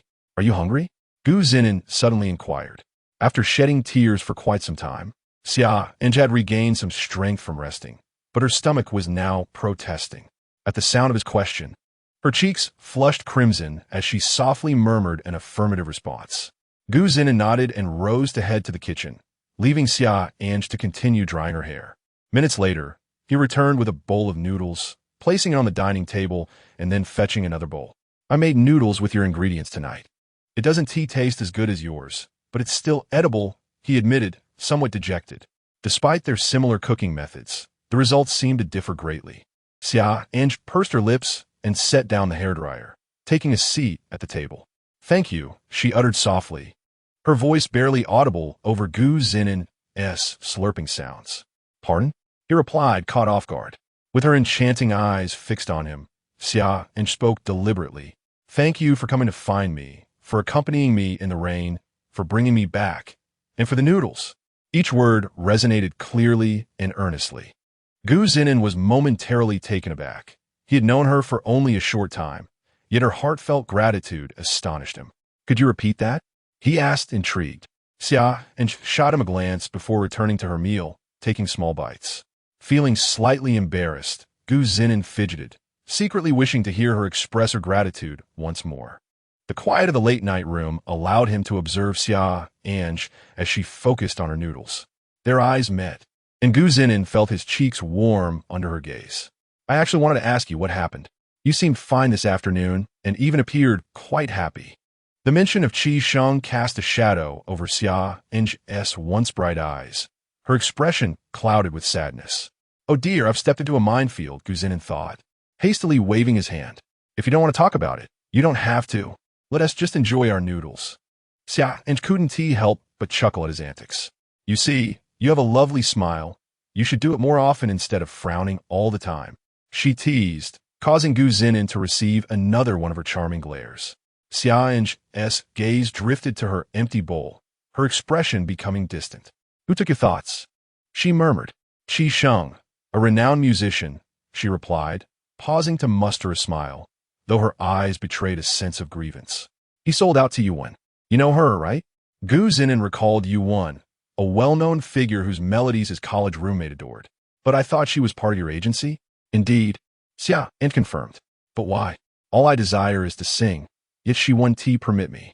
With that, She sniffled slightly and gazed at Gu Zinan with a gentle smile, her eyes sparkling. "I've decided to stop singing. How about you marry me instead?" In an instant, Xia An'ge's ears turned a deep crimson. She had merely intended to suggest they date, and if it felt right, consider marriage. But her words had taken an unexpected turn. Gu Zinan was left utterly astonished, his jaw dropping in disbelief. He remained silent for a long, while as Xia An'ge nearly buried her head beneath the table.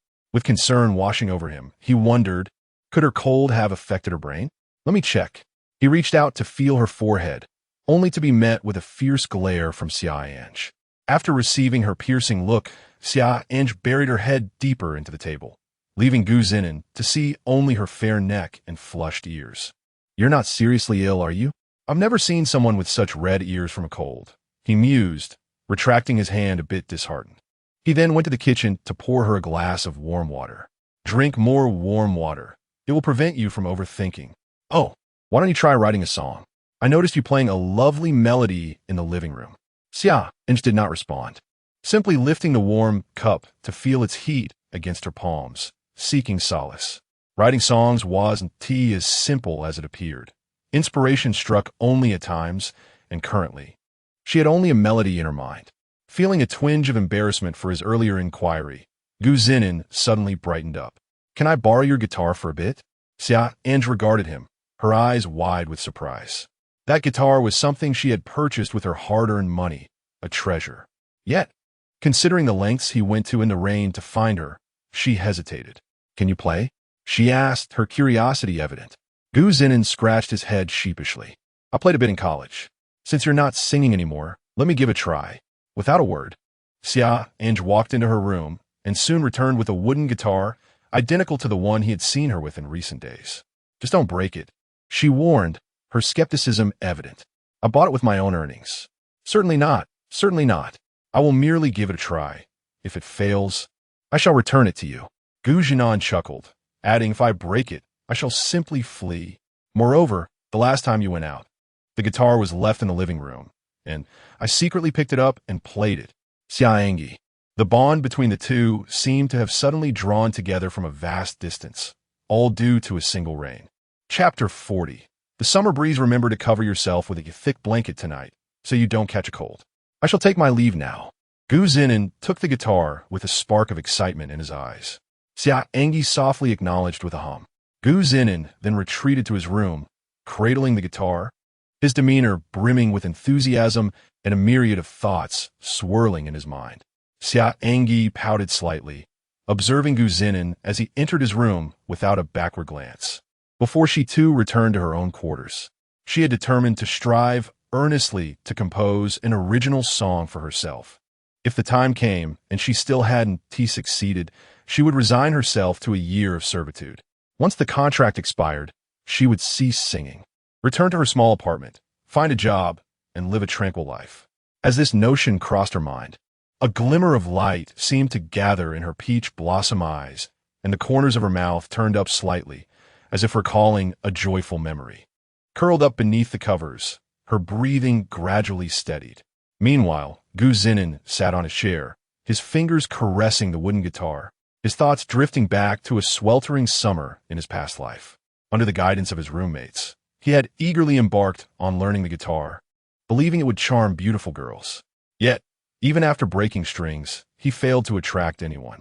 Strumming lightly on each string, Gu Zinan seemed to be trying to recapture the fervor he had once felt while learning the instrument. The intermittent sounds of the guitar echoed through the room, and fortunately, Gu Zinan had ensured that the sounds wouldn't disturb Xia An'ge in the master bedroom. Otherwise, this proud landlord would surely come to confiscate the guitar, glaring at him with those piercing eyes. Such audacity to play at this hour, disturbing the peace. Gu Zinan swallowed hard, envisioning the scene in his mind. The computer screen displayed the music sheet, meant to stimulate his memory. When he had learned to play the guitar, he had practiced numerous songs, sometimes dedicating entire days to perfecting melodies, nearly becoming obsessed. Gu Zinan swept across the strings, closing his eyes as if he were transported back to his university days. Sitting in the dormitory chair, earnestly poring over the sheet music again and again until the late hours of the night. He glanced at the dark circles under his eyes.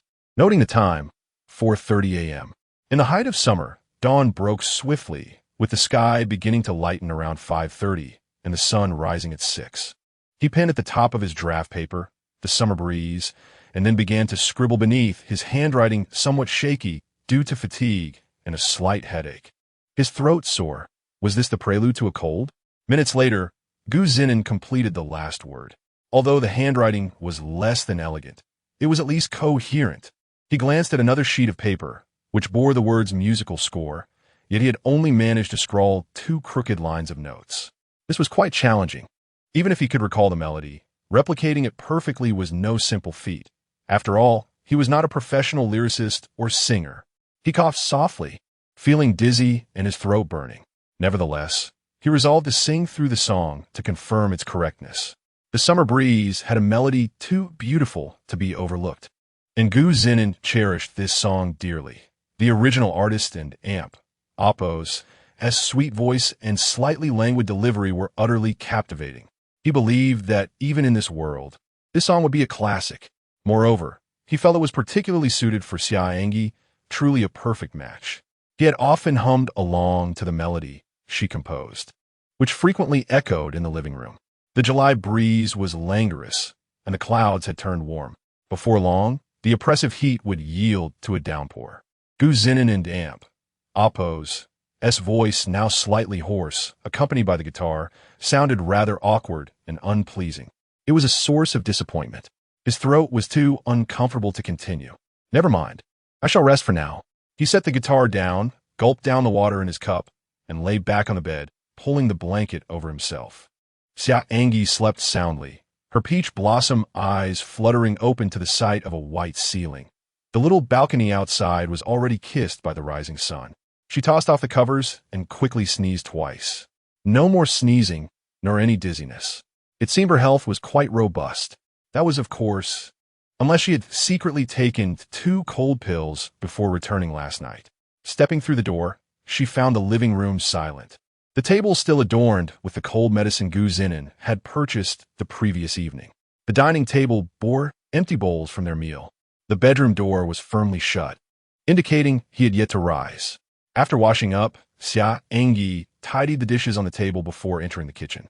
Opening the fridge, she noticed her side had significantly fewer ingredients, as one spot was conspicuously empty. She pursed her lips. The meal she had prepared was rather unappetizing. Xia An'ge mused. Yet she had cleaned her plate, undoubtedly due to hunger. Resolute, she retrieved ingredients to prepare herself a hearty bowl of noodles, her only specialty. Zhinan tossed and turned, feeling groggy and with a throat so sore that swallowing was painful. He could only rise and head to the living room, where the medicine still awaited him. Initially, he had been concerned about Xia An'ge catching a cold, but it seemed he was in dire need of self-rescue.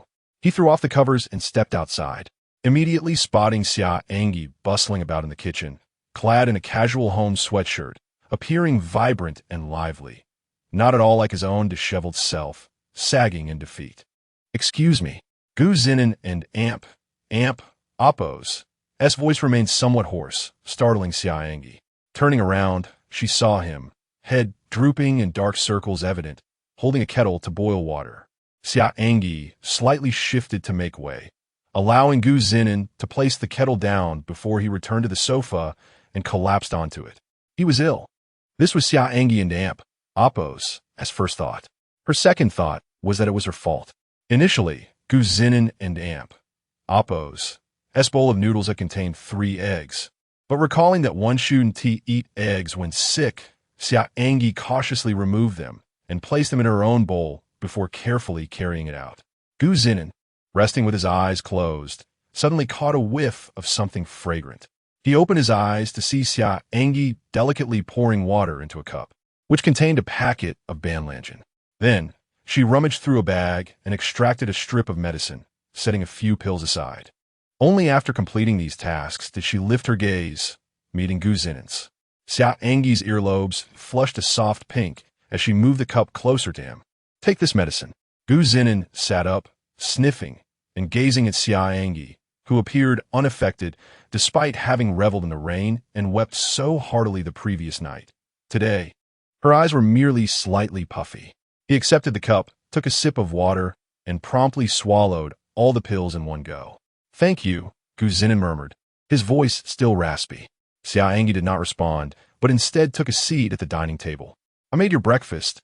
Eat, and then go back to sleep." Oh. Zhinan had intended to return to sleep immediately after finishing the drink. Yet upon seeing the bowl of noodles, he found himself unable to move. However, when he sat down to eat, he was taken aback. "Were my fried eggs?" Zhinan exclaimed incredulously, his raspy voice laced with a sense of grievance. "You cannot eat eggs when you have a cold. Who told you that?" "I forgot. Are you teasing me?" "I don't care. I want to eat." "Sir, me too." "That is not possible," Xia An'ge replied with unwavering determination. Zhinan finished his bowl of noodles while gazing at Xia An'ge and Amp, Oppo's bowl. Upon finishing, he cast one last, lingering glance at her bowl, leaving the dining table with a sense of reluctance. Life is not worth it. This world is indeed like this. The well-fed perish from gluttony, while the hungry succumb to starvation. How utterly unfair. Chapter 41. Zhinan and Oppo's singing and playing naturally. Xia An'ge could not consume all those fried eggs. She only ate 2 and left the rest in the bowl. Zhinan noticed this, curling his lips in slight disdain as he approached the sofa, intending to sit down, but then recalled the reason he had stayed up late. "I wrote a song. Would you like to have a look?" Initially, he had hoped to return home and sleep soundly until the afternoon. But after feeling a bit better from eating and taking medicine, he remembered his task at hand. Xia An'ge paused in her action of pouring water, lifting her gaze with a mixture of confusion and surprise, yet ultimately nodding in agreement. Upon seeing her consent, Zhinan took a hearty sip of water, revitalizing himself before turning back to his room. The door remained ajar, allowing Xia An'ge to distinctly hear the sounds of clutter and rummaging from within.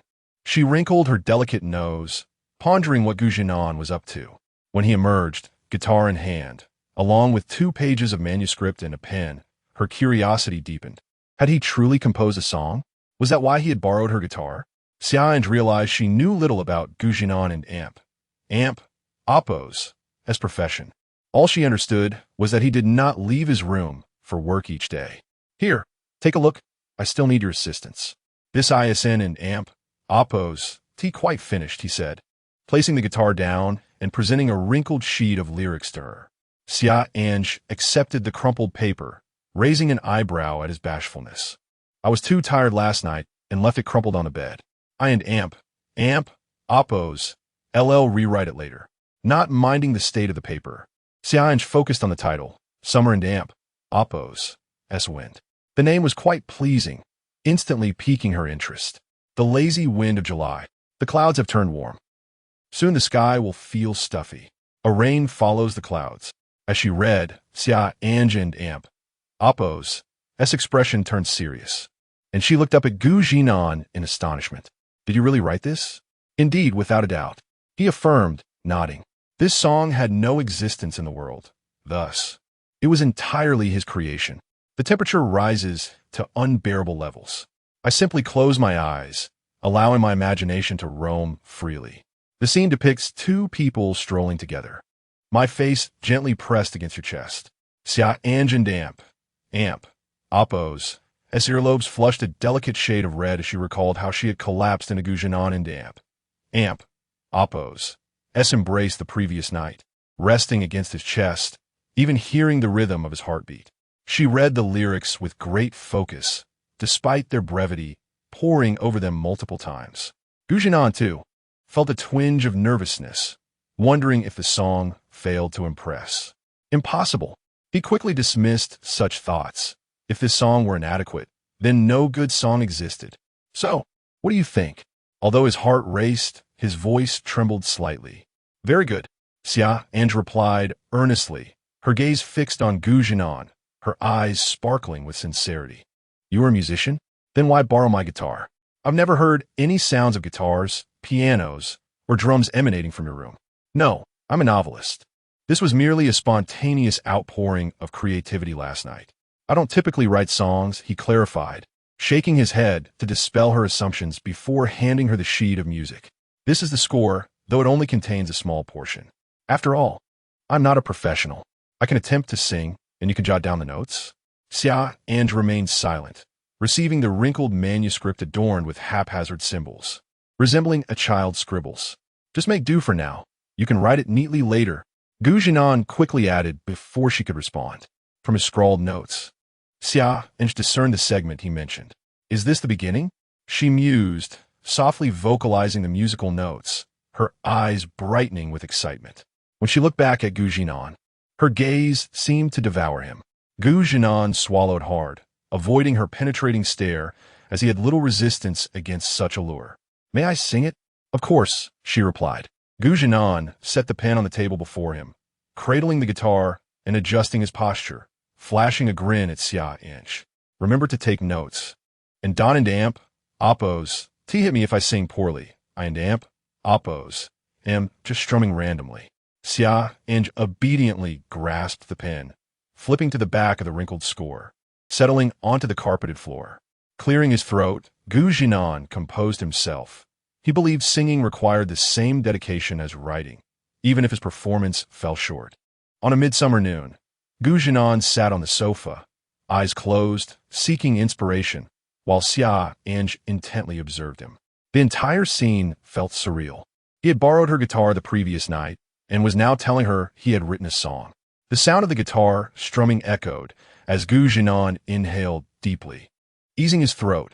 The music flowed softly and warmly as a breeze drifted through the balcony, touching Zhinan and Oppos as profile, entering Xia An'ge and Oppos as heart. The lazy wind of July. The clouds have turned warm. Soon the sky will feel stuffy. A rain follows the clouds. Oh yeah, Zhinan and Oppos' voice was gentle, and although his technique was still unrefined, his foundation was evident. He sang earnestly, pouring his soul into every word, every note. He refused to allow this song to be imperfect in his hands. He aspired to present it to the world in its entirety. The temperature rises to unbearable levels. I simply close my eyes, allowing my imagination to roam freely. The scene depicts two people strolling together, my face gently pressed against your chest. Hearing your heartbeat. Oh, it feels as warm as the weather. From the very first lyric, Xia An'ge and Amp, Oppos' pen remained still, her eyes entranced as she listened to Zhinan and Amp, Oppos' every note. He sang with deep sincerity and devotion, and Xia An'ge became captivated, the essence of the song drawing her in profoundly. The summer's wind, I shall forever remember, clearly expressing your love for me. I see your cool smile and your bashful moments. During the prelude, Zhinan could still sing with his softest voice, but as the chorus approached its climax, he struggled to reach the notes. His voice cracked, becoming slightly raspy, yet he did not falter. Despite the imperfections in his singing, the rhythm of the guitar remained intact, displaying his determination to maintain his composure. You, my summer's wind, whispering gently. The warm, lazy sea breeze blowing over high peaks. The warm wind of the mountains, transforming into my mountain wind. Why are you not here? I asked the mountain wind if you will return. Xia An'ge's eyes glistened with tears, her gaze clouded with emotion, as the melody resonated harmoniously with her own. Chapter 42, a message for you, cough, cough, cough. Zhinan finally could not restrain a cough, setting down his guitar to pour himself a glass of water.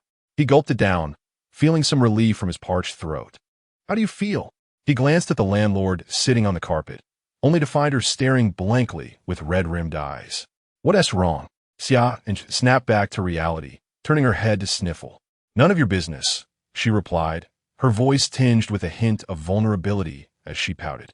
This song is truly yours? Absolutely. No doubt about it. Or where else would you have heard it? Zhinan replied, slightly exasperated. Do I really look like someone who would deceive you? But aren't you a novelist? Xia An'ge murmured softly. Writing novels doesn't preclude one from being inspired to write songs, does it? You said you couldn't write songs. Just a little understanding, just a little ha-ha. Zhinan chuckled awkwardly, realizing he had dug his own grave. Xia An'ge fell silent, lowering her head as she reminisced about the song Summer Breeze. recalling her emotional journey over the past few days. Writing songs was not a simple task. Otherwise, she wouldn't have struggled for so long without producing anything, only to be deceived by Xia An'ge in the end. Yet, this summer breeze had been written in a single night. One night, she felt utterly discouraged, as if struck by a meteorite. This song was simply magnificent. She wondered how it would sound if she were to sing it herself. You didn't write it? Zhinan finally noticed that Xia An'ge was holding a pen, yet the sheet of paper before her remained blank. Do you have any idea how hard it is for me to sing it again? Zhinan sighed deeply. If I sing it one more time, my vocal cords are surely doomed. I am Xia An'ge. Still lost in the echoes of his song, Xia An'ge heard Zhinan's lament and shot him a glare, then picked up her pen and began to scrawl on the paper. In less than 10 minutes, a complete 6-line score appeared before Zhinan. Observing the astonishment on his face, Xia An'ge's lips curled into a subtle smile, clearly pleased with herself. Here, Zhinan took it, stammering, "This is what is played." "Yes. Are you sure?" he asked, hesitating to call her sister An'ge due to the fierce look in her peach blossom eyes, which made him change his address. "I'm a professional."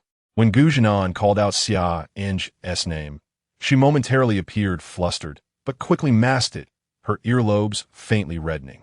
"About that segment you hummed." Xia An'ge did not finish her sentence, but Zhinan understood her inquiry and nodded. "The inspiration came from your melody." Indeed, the inspiration stemmed from Xia An'ge's melody, which reminded him of Summer Breeze. A good song deserved a good voice. He placed his guitar and 2 sheets of paper on the table, yawning lazily. Singing is still essential. One must not forsake the labor bestowed by the heavens. As he spoke, he ambled towards the dining table. "This song is written for you. Now the rest is up to your diligent efforts." By the end, Zhinan's words became somewhat indistinct, and when Xia An'ge turned to look, she caught him stealthily devouring her fried egg, his mouth stuffed. "Zhinan!" Xia An'ge exclaimed. Her cheeks flushed, her voice ringing out louder than ever since they met. Zhinan recoiled, dashing into his room without a second thought, mumbling, "Practice a bit. I'm going to sleep." In a flash, he disappeared behind his closed door, still chewing on the fried egg. Xia An'ge's face turned crimson. Zhinan had stolen her fried egg using his own chopsticks. Indirectly, yet his words echoed in her mind. This song, was it truly meant for him? He encouraged her to practice and not to give up on singing. Gazing down at the sheets of paper before her, covered with doodles, she felt an overwhelming sense of clarity. Sitting on the carpet, she hugged the 2 sheets tightly, burying her face in her thighs. No one knew the expression on Xia An'ge and Appo's face, just as no one knew the trial she had faced earlier. Meanwhile, Xia An'ge, preparing to leave Lin City, received another phone call. The caller was Yuan, a rising star in the entertainment industry. To Xia An'ge and Appo's surprise, she seemed particularly delighted upon learning that the inspiration for the song had come from Xia An'ge. She promptly increased the previously agreed sum by 20,000. Curious, Xia An'ge asked Yuan why she harbored such animosity towards Xia An'ge. From her haughty tone, he discerned her intent. "I simply want to make her miserable." Xia An'ge couldn't help but feel pity for Xia An'ge. He wished to help her, but he was also pragmatic. Thus, he didn't believe he was in the wrong. It was merely unfortunate for Xia An'ge that his wife discovered his creative endeavors, which led her to record the melody. It was fate. In the midst of slumber, Zhinan occasionally heard the sweet strains of a guitar and an emotionally charged voice echoing in his ears. Intermittently, he turned over, his hair tousled, yet his spirit was evidently much improved.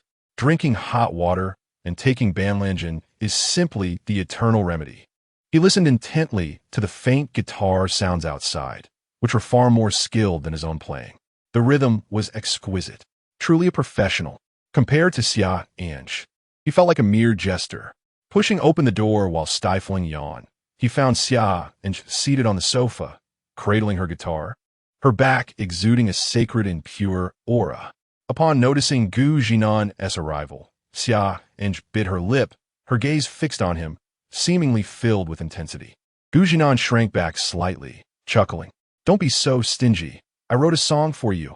Speaking of songs ignited Zhinan and Appo's enthusiasm, and he quickly settled onto the sofa beside Xia An'ge, eager with anticipation. Will you sing it? He had heard her sing before, but never live. Especially not this summer breeze.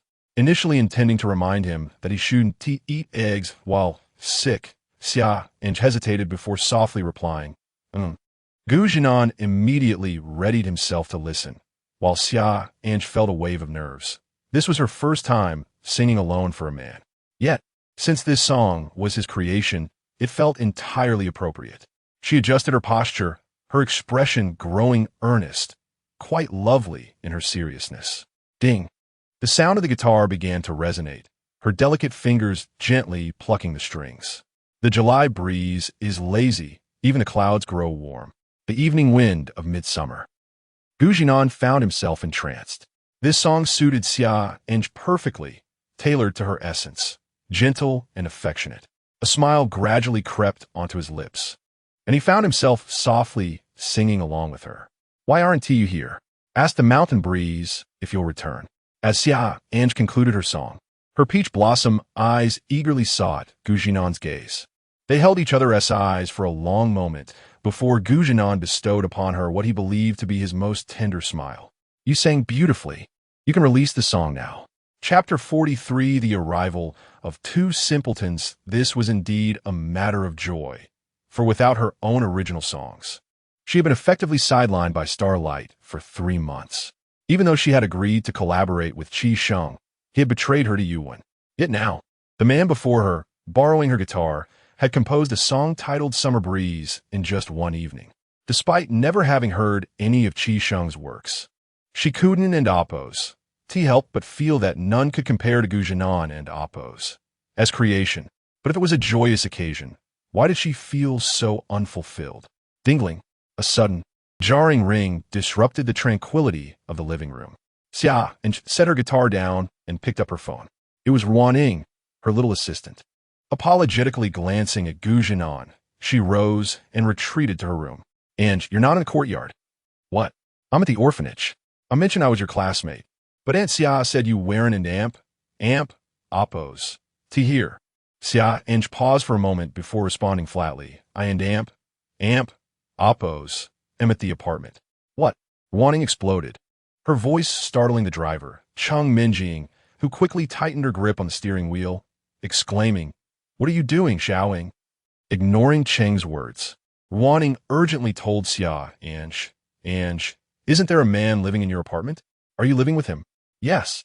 Xia An'ge felt a flicker of relief, grateful that it wasn't Ruaning who had violated the rental agreement with Zhinan, sparing her from a threefold compensation. If Zhinan had left, then the summer breeze would never have come to be, right? Ruaning was taken aback. What do you mean, right? How can you be so composed? Ruaning was no longer calm. I'll be there in a moment. Ange, wait for me. She hung up and shouted at the driver. Minjing, step on it. Big news. Cheng Minjing frowned. Why the rush? I just got my driver an amp. Oppos, licensed on an amp. Oppos. T tried to get me into trouble. Oh, come on. Your future artist is cohabiting with someone. What? WC. Upon hearing this, Cheng Minjing was alarmed. She was a devoted fan of Xia An'ge, having admired her since her debut in the singing competition. She had even studied law while brushing up on management knowledge, dreaming of becoming Xia An'ge's manager. Seeing Xia An'ge being sidelined by a ruthless company, with her previous agent using Xia An'ge's social media to promote others, had infuriated her. Despite rallying some fans to resist, she felt powerless against the corporation. Hold on tight, Cheng Minjing shouted, pressing down hard on the accelerator. Having finally found Xia An'ge and amp, Oppos, as assistant and garnered her favor, she was determined to help Xia An'ge escape the clutches of Starlight Entertainment. But the shocking news of cohabitation? Xia An'ge was unaware that Ruaning had rushed to the city. Seeing her abruptly hang up the phone, she blinked in confusion. Upon stepping outside, she discovered that Zhinan was no longer in the living room. Evidently, during her phone call, he had retreated to his room. Zhinan sat at his computer, nearing the conclusion of the plot for Qin and Amp. Oppos, S-Moon. At this rate, he would upload the last 6 chapters together tomorrow. Just like that, he could wrap things up. Following that, he would visit his parents before embarking on the journey of writing Xianjian. He had already meticulously outlined the entire plot and subplots. and now it was just a matter of methodically writing the chapters. With the restoration of scenes from the drama and game, the anticipated length would be around 300,000 to 400,000 words, not too extensive. Yet, as a Xia novel, he hoped to eventually sell the adaptation rights for a television series. That would be its rightful place. Ding dong, ding dong. The doorbell rang incessantly, catching Zhinan and Appo's attention. He stood up, muttering to himself as he walked toward the door. ISN and Amp. Appo's. Is she in the room on the phone? Why is she suddenly out? Pushing open the door, he saw Xia An'ge in a hoodie, already on her way to answer it. He nodded, thinking, well, she and Appo's has got it covered, so it's not my concern. Wait. She opened the door. Zhinan turned to the entrance, where two girls stood, both attractive and of similar height, around 160 centimeters, though one was slightly shorter. Something fell off about their expressions. Why were they glaring at him? Oh, the shorter one was the former agent. Zhinan had mistakenly thought she was the landlord. You. Ruaning pointed accusatorily at Zhinan, marching up to confront him, standing before the taller man. Suddenly feeling intimidated, she swallowed hard, determined not to lose her composure. Have you done anything inappropriate to my sister, Ange? I'm sorry, what do you mean? Zhinan replied, genuinely perplexed. His face bore an expression of confusion. Minjing, meanwhile, was enthusiastically introducing herself to the bewildered Xia An'ge. Ange, I'm your superfan. Her eyes sparkled with excitement. You look even more stunning in person than in photos. Your hands are so smooth and youthful. Who are you? Xia An'ge asked, puzzled by the girl accompanying Ruaning, who wore a stylish outfit with hair tips dyed a maple-like hue, a picture of youthful vibrancy. Oh, I and Appo's. Am here to apply to be your manager. I'm very professional. Minjing exclaimed, patting her chest for emphasis, ready to pull out her credentials from her backpack. Come in and talk, Xia An'ge said softly, feeling somewhat dazed by the turn of events. Thus, Zhinan found himself seated on a sofa alone, while Xia An'ge was flanked by Ruaning and Minjing. The atmosphere became tense. Ange, Minjing says she can help you break free from Starlight Entertainment. She can represent you in court, Ruaning initiated, introducing Minjing. She's studying law at Huawei University, and she claims to have diligently studied management knowledge just to become your manager. Minjing nodded vigorously in agreement. I initially just wanted to be a little assistant to see you, but I didn't expect your agent to be so unworthy. It's infuriating. I believe you and Appo's far superior to that Yuan and Chu Taoyu. I think their fans would agree, Zhinan muttered. What did you say? Minjing suddenly leaped up, glaring at Zhinan. The audacity of this man to share a roof with her idol was infuriating. Are you his informant? Zhinan was taken aback. He had merely spoken his thoughts aloud. What are you looking at? Minjing rolled up her sleeves. Though they were short, her demeanor was fierce. Come out and face me. I and Appo's. You got a little temper, huh? Zhinan feigned readiness to stand, noting that the girl barely reached 6 meters. Even shorter than Xia An'ge. I haven't had a chance to test my taekwondo skills since I earned my black belt. Minjing launched into a series of kicks, and Zhinan promptly sank back into the sofa, smirking. I'm an educated man. I don't resort to violence. Just some taekwondo. After a few hits, I could easily subdue you. But he preferred to avoid confrontation. Coward, are you going to bite me? Whoa. Minjing exploded, ready to pull Zhinan up. Zhinan was equally incensed. Shut up. Ruaning quickly intervened, glancing nervously at the increasingly agitated Xia An'ge. Xia An'ge wore a rather serious expression on her delicate face, her peach blossom-like eyes fixed intently on Zhinan and Minjing. Minjing stuck out her tongue and quietly took a seat. Zhinan cast a fleeting glance at Xia An'ge before rising to his feet and retreating to his room, uninterested in the two individuals who seemed rather foolish. Chapter 44. Call me Daddy, and I and Appo's. LL forgive you, did you really not return to the dormitory, Inga? Ruaning asked cautiously, noticing Xia An'ge and Appo's serious expression. When did I ever say I was there? Xia An'ge retorted. Last time I called, you said you were in Lincheng. Did I admit to being in the dormitory? Ruaning faltered, her voice barely a whisper. Well, it seems you didn't. Oh my. I really didn't, and Appo's T expect you to come back to the apartment and cohabit with a man? Xia An'ge felt a warmth rise to her cheeks as she shot Ruaning a glare. What do you mean by cohabit? What are you two planning? Xia An'ge felt a headache coming on. Oh, right.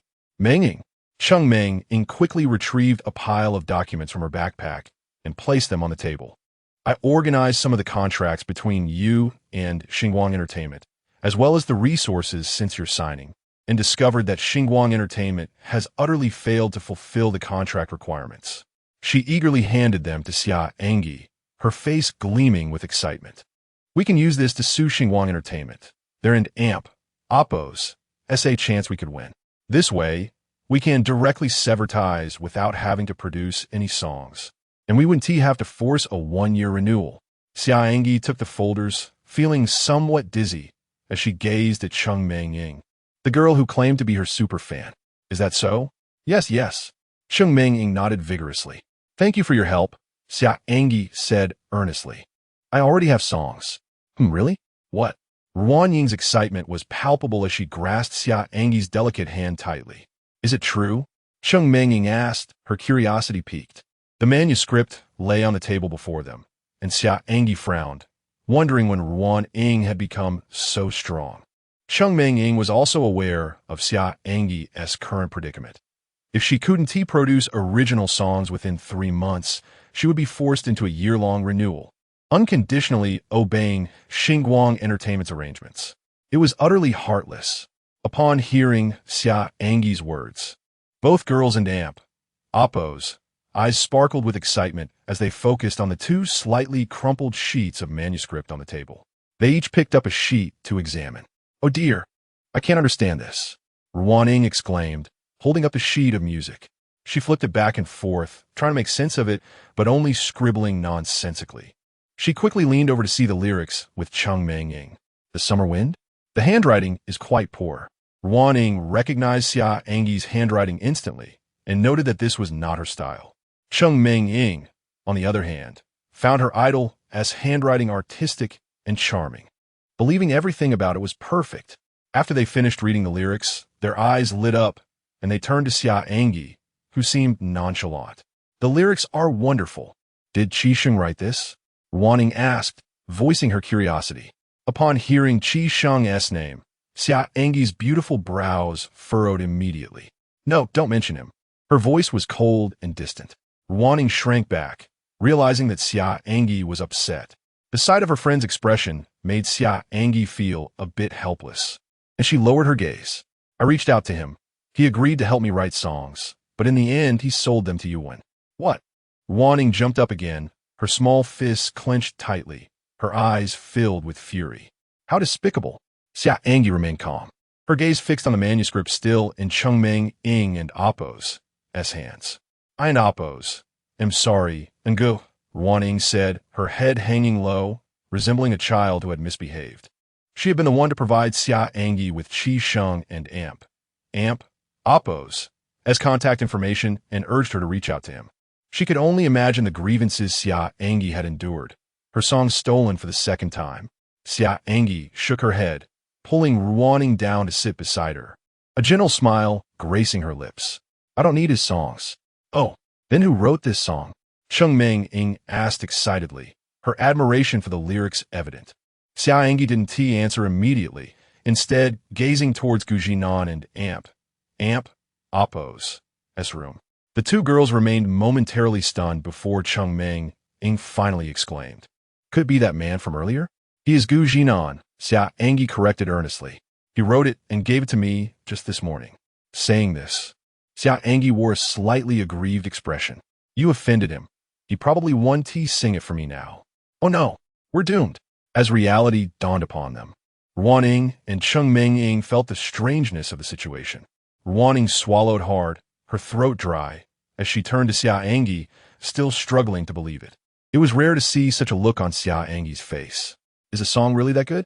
Xia An'ge didn't respond immediately.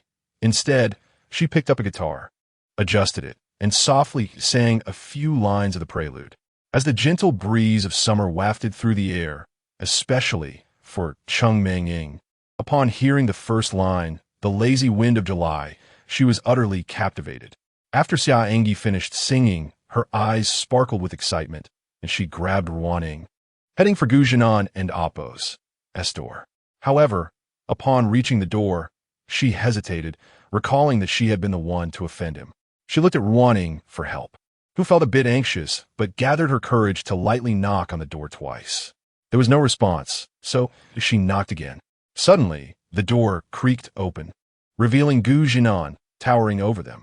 He looked down with a mocking smile. "You didn't think you could team up against me, did you?" Cheng Mengying's face flushed as she fidgeted. "I'm a cultured person. I don't fight. I abide by the law, right?" Ruaning chimed in. "You two were the ones threatening to fight just now."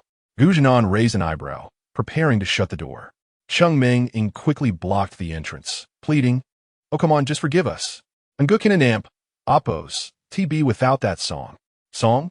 Zhinan peered through the door crack toward the living room, where a lovely figure was leisurely sipping water. Suddenly, it dawned on him. It was likely that Xia An'ge had told them that the summer wind was written by him, and they were worried he wouldn't give it to her. He rubbed his chin thoughtfully, releasing his grip on the door.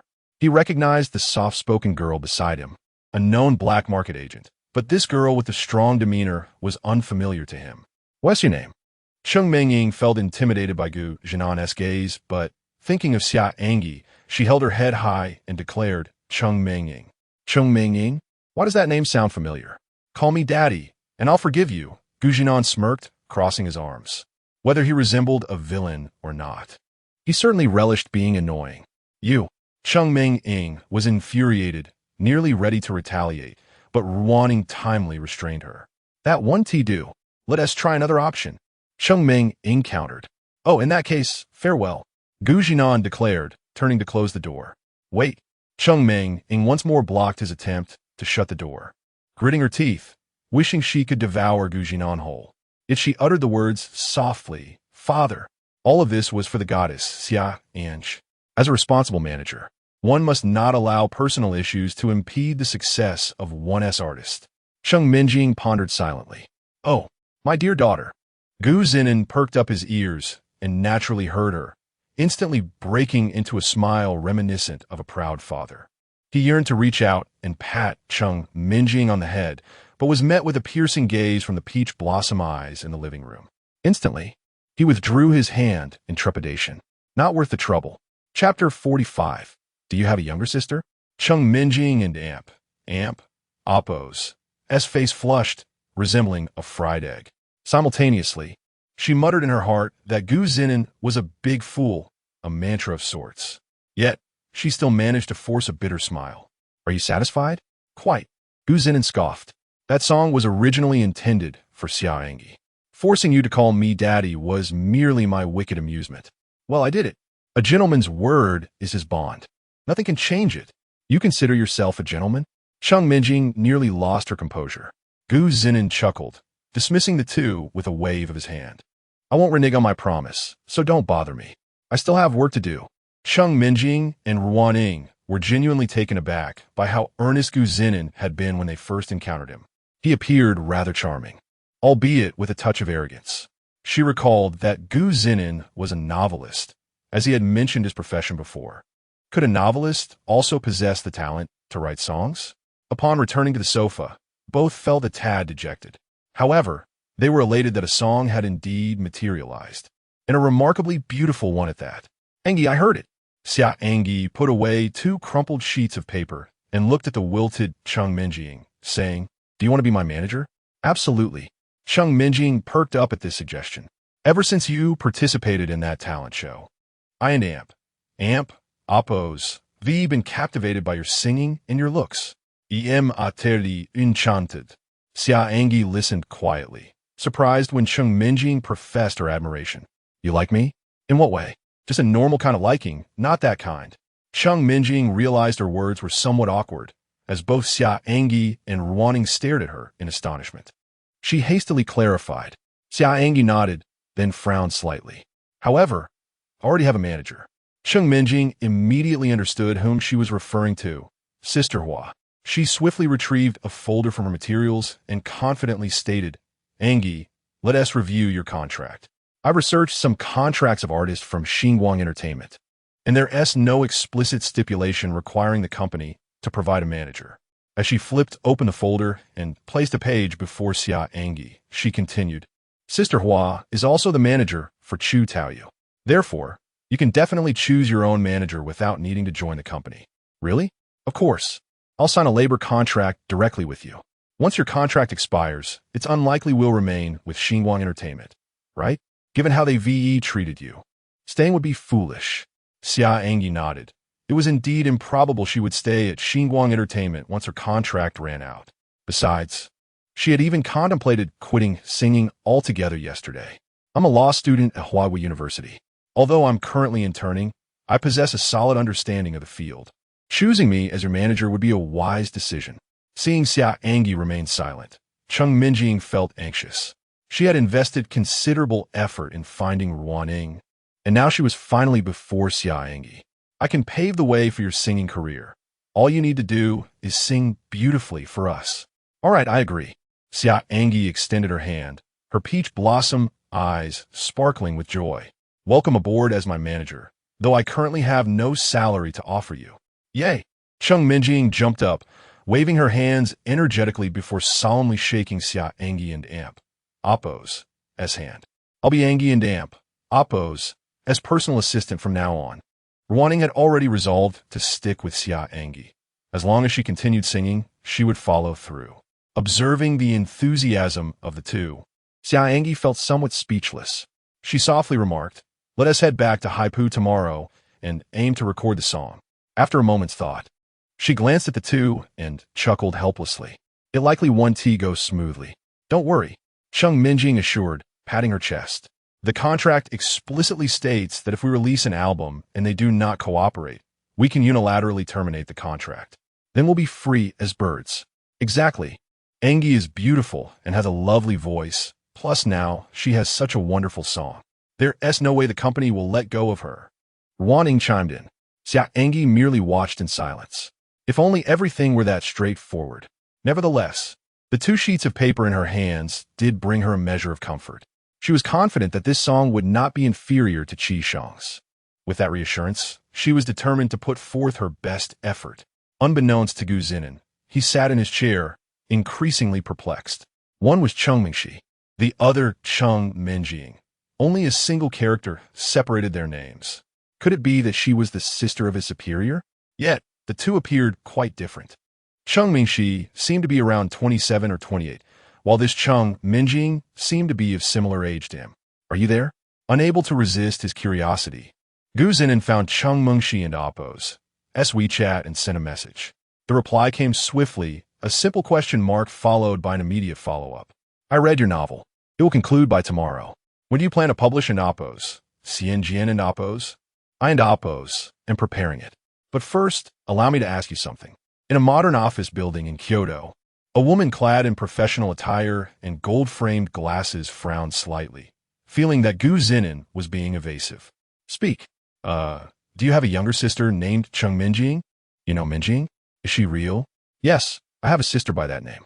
She and Amp, Oppo's, is currently at Huawei University, but she should be out for an internship now. Gu Zhinan felt a chill run down his spine. He had been called daddy by his superior in Amp, Oppo's sister, having not replied for a while. Cheng Mingxi was puzzled by Gu Zhinan and Oppo's sudden inquiry. Where are you? Do you know my sister? I don't. I was merely considering adding a character named Cheng Minjing to my new novel, but thought it might be inappropriate since it resembles your name. So I asked.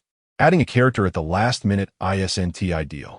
The outline for Xianjian is already solid, but if you have a good idea, it's fine. It's just a name. All right, let me know when you're ready to publish. Don't just release it without telling me. Understood? The response was prompt, and Gu Zhinan hastily acknowledged. How wondrous the world is. A coincidence leads to another. Just then, a knock resounded at the door once more. Gu Zhinan, reluctant to answer, opened the door to find the soft-spoken Ruaning. She looked at him with a hint of respect, which made Gu Zhinan feel somewhat awkward. What's up? An'ge asked you to come discuss the song. As before, Gu Zhinan sat alone on one sofa while Xia An'ge and the others occupied another. I wish to represent myself in purchasing this song. Rather than going through Xinguang Entertainment, Xia An'ge stated earnestly. Gu Zhinan nodded. It's up to you. This song was initially written for you. This is the contract. Ruaning swiftly presented the contract in a black pen, freshly printed and still warm. Gu Zhinan examined it. The terms were incredibly favorable. 100,000 for the song, plus 10% of sales. And the final rights remained with him. It was truly a dream contract for a secondary party. Chapter 46.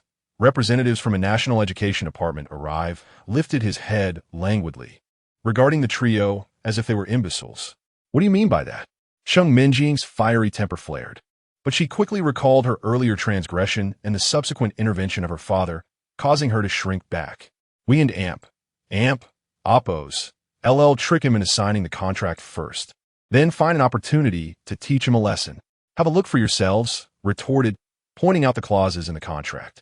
I and Oppos, V, accepted the fee of 100,000 for the song, but I retained 10 of the sales channel revenue and the ultimate copyright. Ruaning and Xia An'ge exchanged surprised glances before turning their attention to the ever-silent Xia An'ge. One Oppos. What's going on with these two? This was An'ge and Oppos' request. Ruaning finally offered weakly.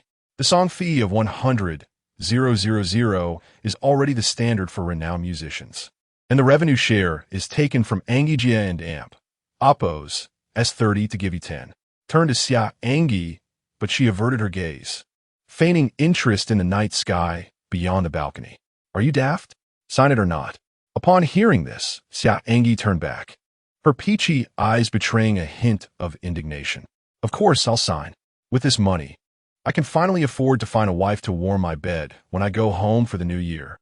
Picked up the pen, gleefully signing his name on the contract. Why does it suddenly feel so cold? Wondered, sensing a drop in temperature after signing the contract. Xia An'ge wordlessly took the contract, affixed her signature beneath his, and said icily, the 100,000 will be paid upon the album and Oppos' release, along with your share of the sales revenue.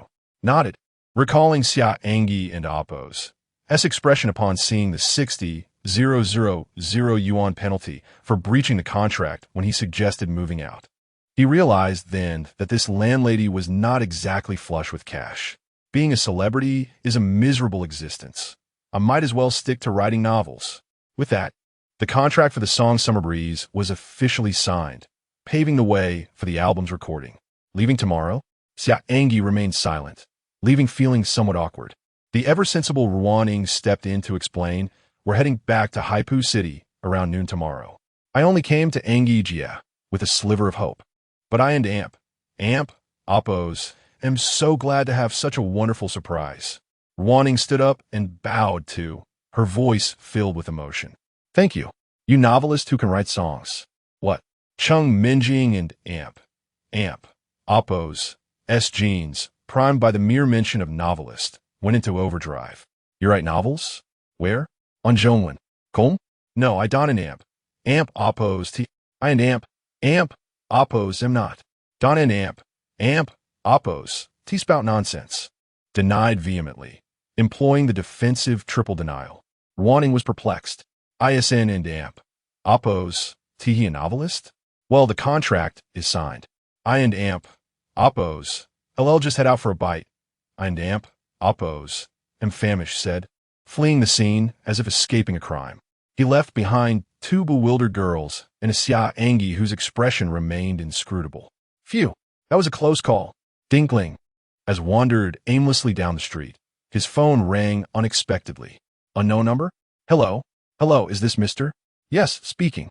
Who in Oppos' this? Oh, we in Oppos. From a national education textbook department. Your 2 poems have been selected for inclusion in our textbooks, and we and Amp, Oppos, like to arrange a signing. Would you be available to meet? Suddenly remembered the impending windfall he had almost forgotten. He promptly arranged a meeting place and hailed a taxi, speeding towards his destination. The meeting was set at a Chinese restaurant, a choice that impressed.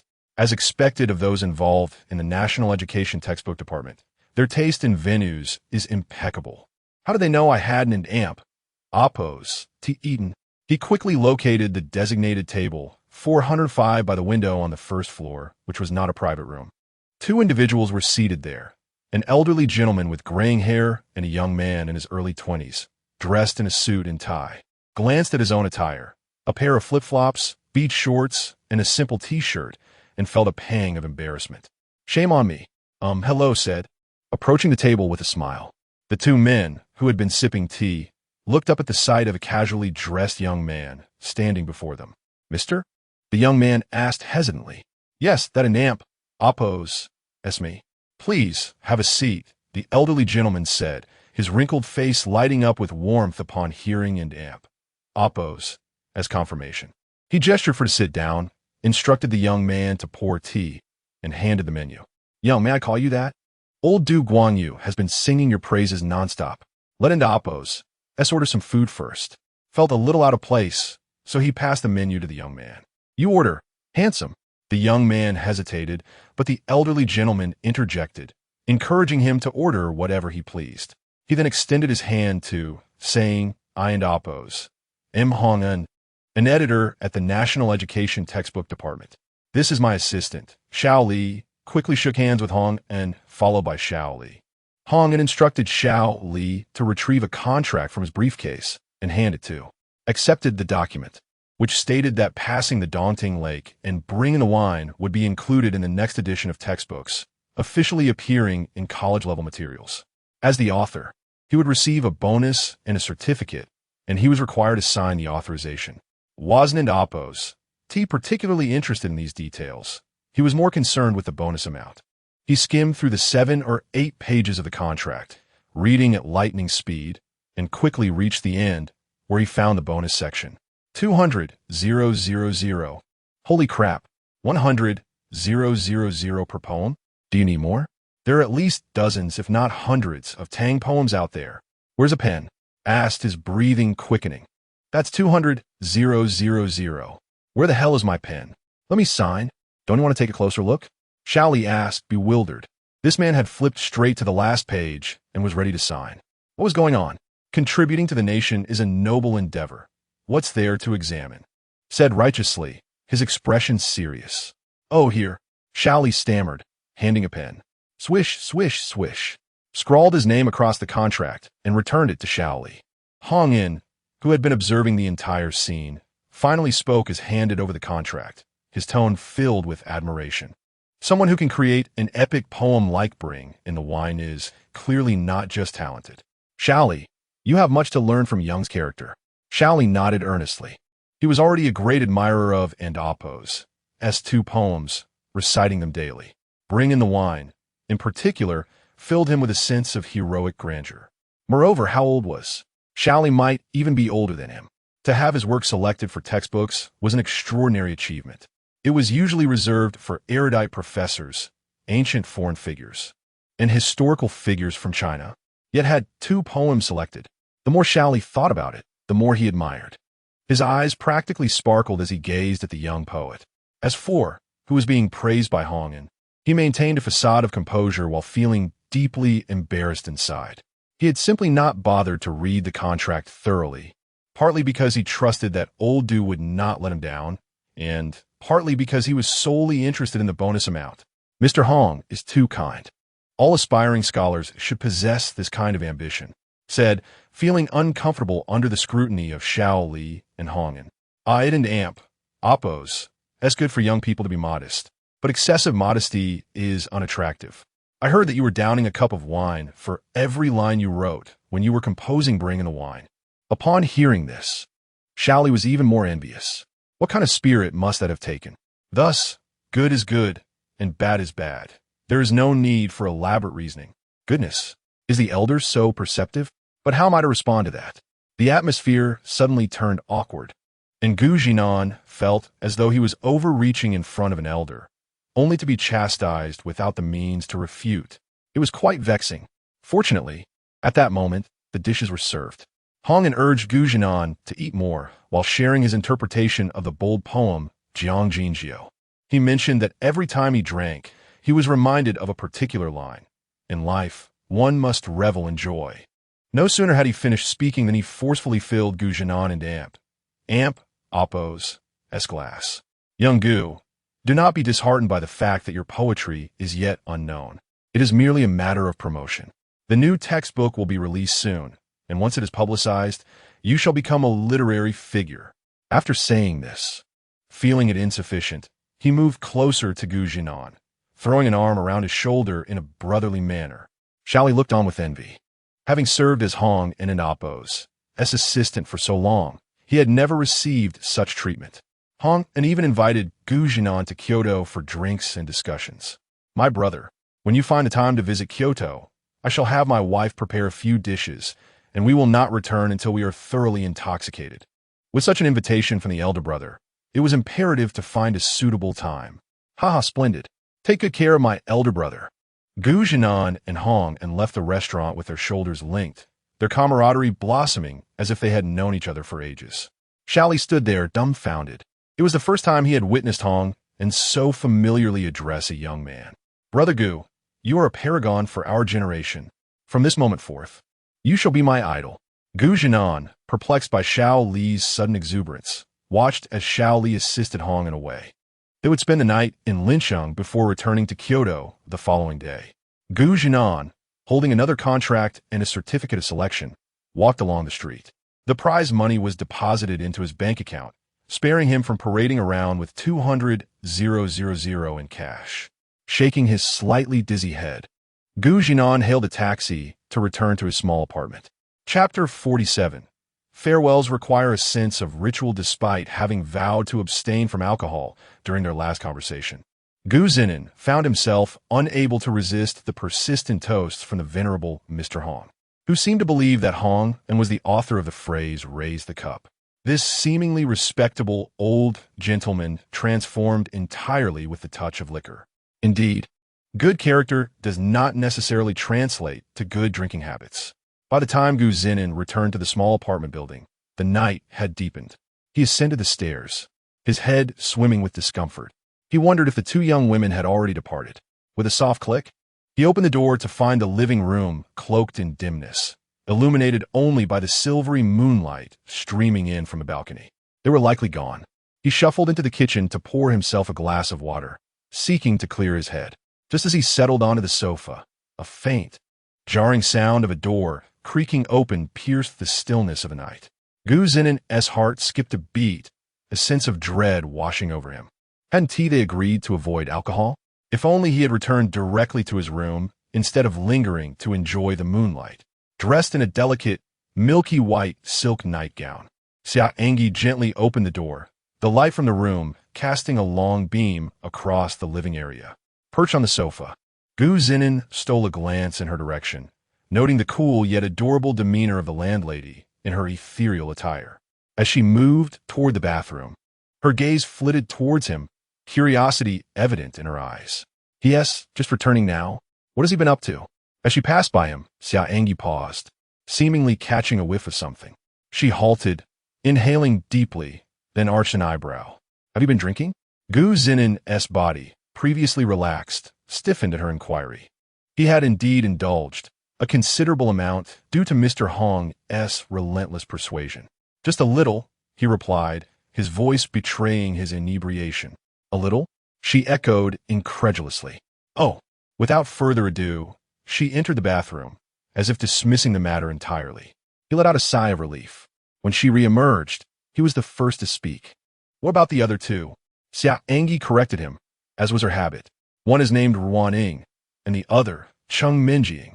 After a brief pause, she continued. They've gone to stay at a hotel. Oh, I assumed you all were staying together, Zhinan remarked, unable to decipher her expression. As she turned to retreat to her room, she glanced back at him. I'll be heading back to Haipu with them in the morning. Zhinan chuckled.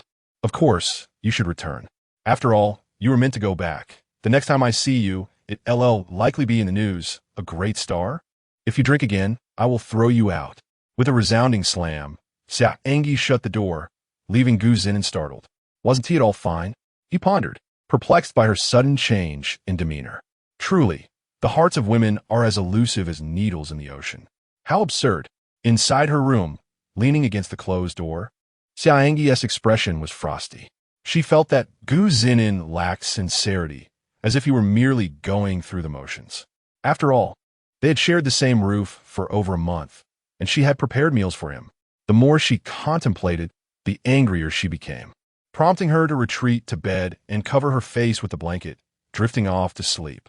The next morning, the two spirited girls arrived. Cheng Minjing couldn't help but feel envious of Gu Zinan, who got to reside under the same roof as her idol. If only she were a man, living alongside such a stunning beauty. What a delightful thought. Wait, what am I thinking? She chided herself. If Gu Zinan were indeed a rogue, how could Xia An'ge have remained unscathed all this time? As these thoughts crossed her mind, a flush of shame crept over her face. Realizing how improper her musings had been, Ruan, sensing something amiss, noted how Cheng Minjing's expression shifted dramatically before they even entered. After knocking, Xia An'ge promptly opened the door, now clad in ordinary jeans and a t-shirt, showcasing her slender figure. "Good morning, Sister An'ge," they chorused. Xia An'ge ushered them in, closing the door before speaking again. "I prepared breakfast. Would you like some?" "Yes." Before Ruan could respond, Cheng Minjing dashed to the dining table. The simple fare consisted of millet porridge, pickled vegetables, and eggs. Yet, Cheng Minjing felt profoundly touched. "Oh, Sister An'ge, I adore you." "Honestly," Ruan interjected, unimpressed. Having shared many breakfasts with Xia An'ge, typically preparing meals together. "What about Teacher Gu?" Ruan ventured, and as soon as she spoke, the atmosphere grew noticeably chill. "Enjoy your breakfast," Xia An'ge replied coolly, her tone more frigid than usual. Ruan quickly bowed her head, focusing on her porridge. Since encountering Gu Zinan the previous day, Ruan had sensed a distinct shift in Xia An'ge's attitude towards him, markedly different from how she treated other men. She had even discreetly asked Cheng Minjing about her impressions, only to hear her exclaim how she found him utterly detestable. What was the point of asking? You've already referred to him as Papa. How could he not be detestable? Breakfast soon concluded, and Xia An'ge retreated to her room to gather her belongings. Her possessions were few, having arrived with only a single suitcase, and she planned to leave even less behind. She would take the guitar she had purchased while working, and her clothes were reduced to just half of what she had brought. Quickly, she packed, astonishing Ruan and Cheng Minjing with her speed. "Sister An'ge, you're only taking one suitcase?" Cheng Minjing exclaimed in disbelief. When she had left the school dormitory, she had nearly required a truck. "Yes, my belongings are indeed minimal." Cheng Minjing swallowed hard, gazing at Xia An'ge's naturally stunning visage, unadorned by makeup. "Fine, I cannot compare. Shall we depart?" Cheng Minjing waved her hand. "The stars and the seas await our conquest."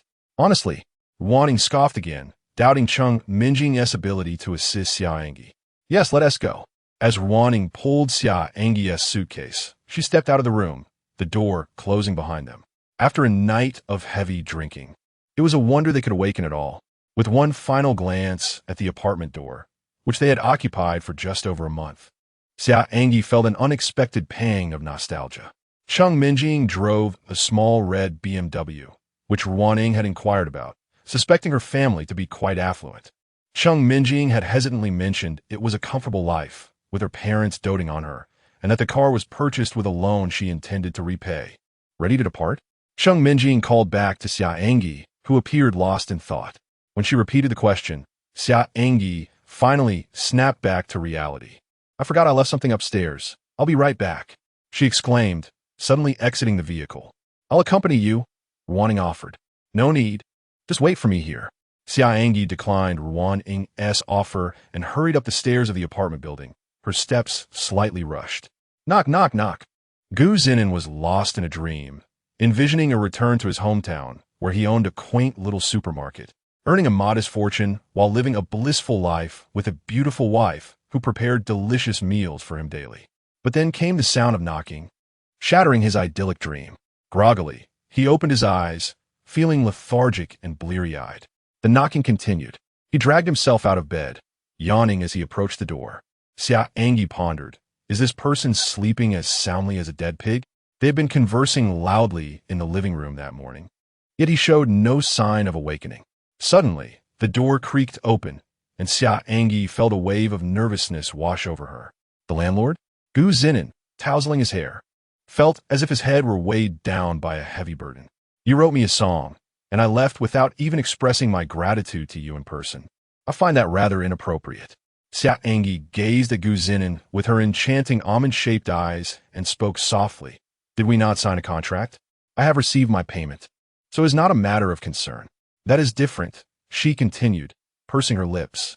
She then looked up earnestly at Gu Zinan and said, Thank you. Her serious demeanor was truly captivating. In Gu Zinan's 2 lifetimes of experience, he had never encountered a girl who embodied both allure and aloofness. Gu Zinan, too, composed himself and returned her earnest smile. You and Appos, re-welcome. Farewell, farewell. As Gu Zinan watched Xia An'ge gradually approach the door, he called out suddenly, When you record the song, could you send it to me first for a listen? He was genuinely curious about how the complete rendition of Summer's Breeze would sound in Xia An'ge's hands. It depends on my mood, Xia An'ge replied over her shoulder, a subtle smile gracing her lips, her spirits soaring like a clear sky. Chapter 48. The assertive Cheng Minjing, after more than a month, standing once again beneath the towering edifice of Xinguang Entertainment, Xia An'ge felt a profound transformation within her heart. This time, she was here to negotiate to uphold her own rights. Xia An'ge? All right, I am on my way. When Sister Hua received the call from the general manager of Xinguang Entertainment, she was preoccupied with matters concerning Chu Taoyu and AMP, Appos, S album. Initially, she was primarily responsible for Xia An'ge. But after Xia An'ge's departure, she leveraged her previous position as Yuan's manager to transition into Chu Taoyu's manager. Naturally, Chu Taoyu's former manager was reassigned to oversee other artists. The authority Yuan wielded at Xinguang Entertainment was formidable. Few dared to voice dissent. Even whispers of discontent were seldom uttered within the confines of the company. Yuan had given a song penned by Qi Sheng to Chu Taoyu, who subsequently received another composition specifically written for her. Now, she was set to record 2 songs. The future appeared exceedingly bright. Sister Hua, what's wrong? Just emerging from a photo shoot for her album, Chu Taoyu noticed Sister Hua's troubled expression and inquired with curiosity. Inside the studio, she was oblivious to the events unfolding outside. Sister Hua regarded Chu Taoyu with a serious demeanor. Xia An'ge has returned, and she has brought back original songs. What? Chu Taoyu's eyes widened in disbelief. Just days prior, she had learned that Xia An'ge had enlisted Qi Sheng, who was temporarily residing in Lincheng, to compose songs. Then, she was usurped by Yuan, and now, in barely 2 months, Xia An'ge had re-emerged with new material. Qi Sheng had composed for her again. Do you think there is only one Qi Sheng in the entirety of Huagua? Sister Hua remarked, somewhat exasperated, before retrieving her bag and addressing Chu Taoyu. Continue recording. The general manager has summoned me back. He said the music director is quite fond of this song. I must see for myself what it is. Chu Taoyu opened her mouth in astonishment, but nodded nonetheless. To her, Xia An'ge loomed like an insurmountable mountain.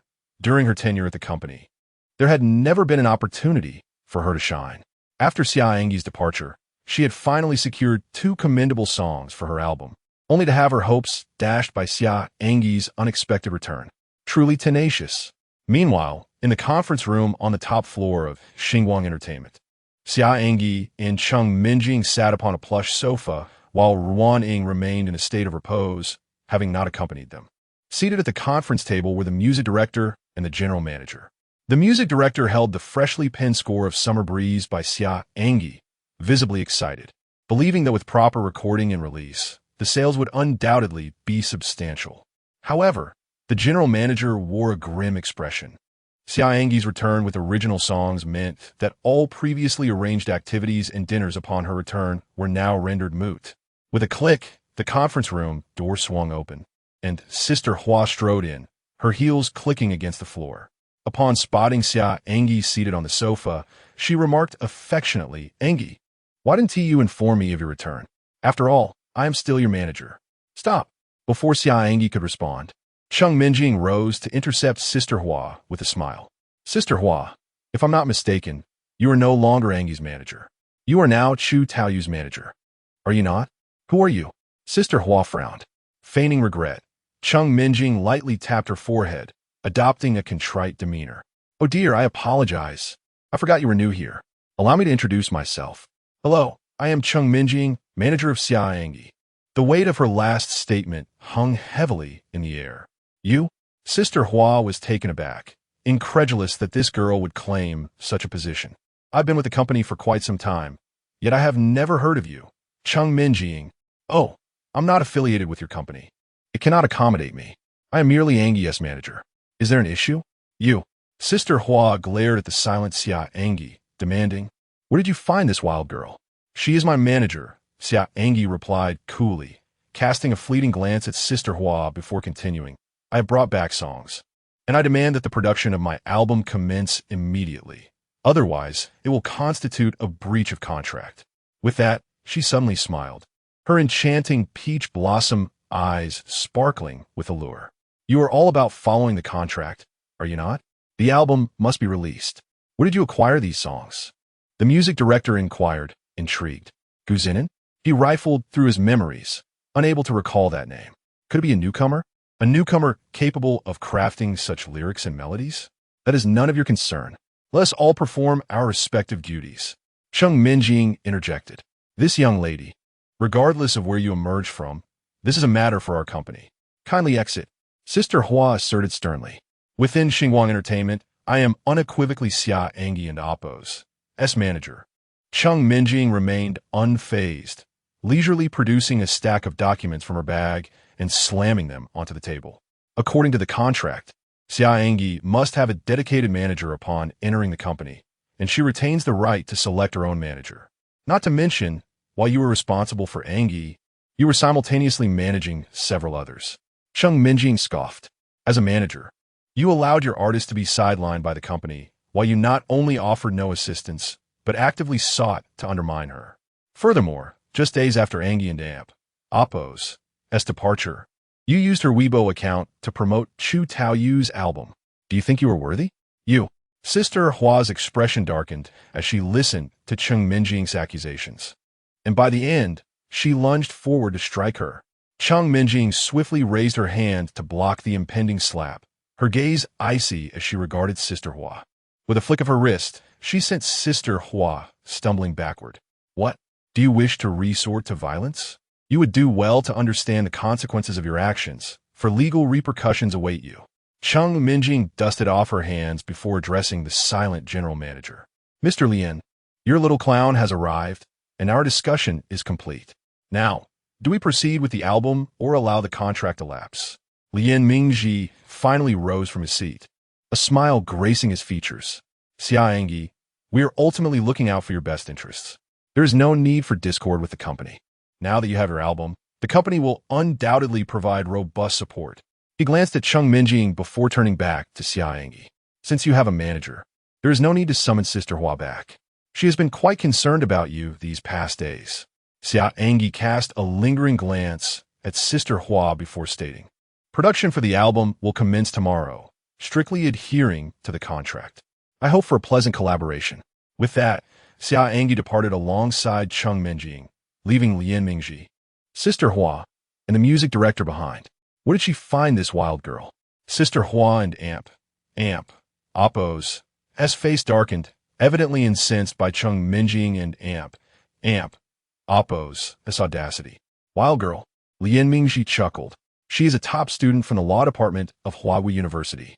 Who knows where Xia An'ge met her? Her tongue is quite sharp. She has uncovered every loophole in our contract without exception." Sister Hua opened her mouth but found herself speechless, her gaze shifting to the music director and Oppo's manuscript, which contained the songs for Xia An'ge and Oppo's album. As an experienced manager, she possessed a discerning ear for music and Oppo's quality, understanding that a song's merit lay in its melody and lyrics. Upon examining the manuscript, her ominous premonition only deepened.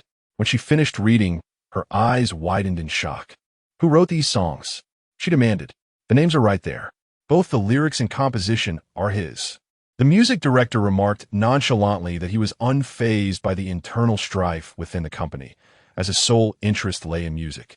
Hua Jie quickly glanced at the conclusion, which bore the inscription, "Lyricist and composer, Zhinan."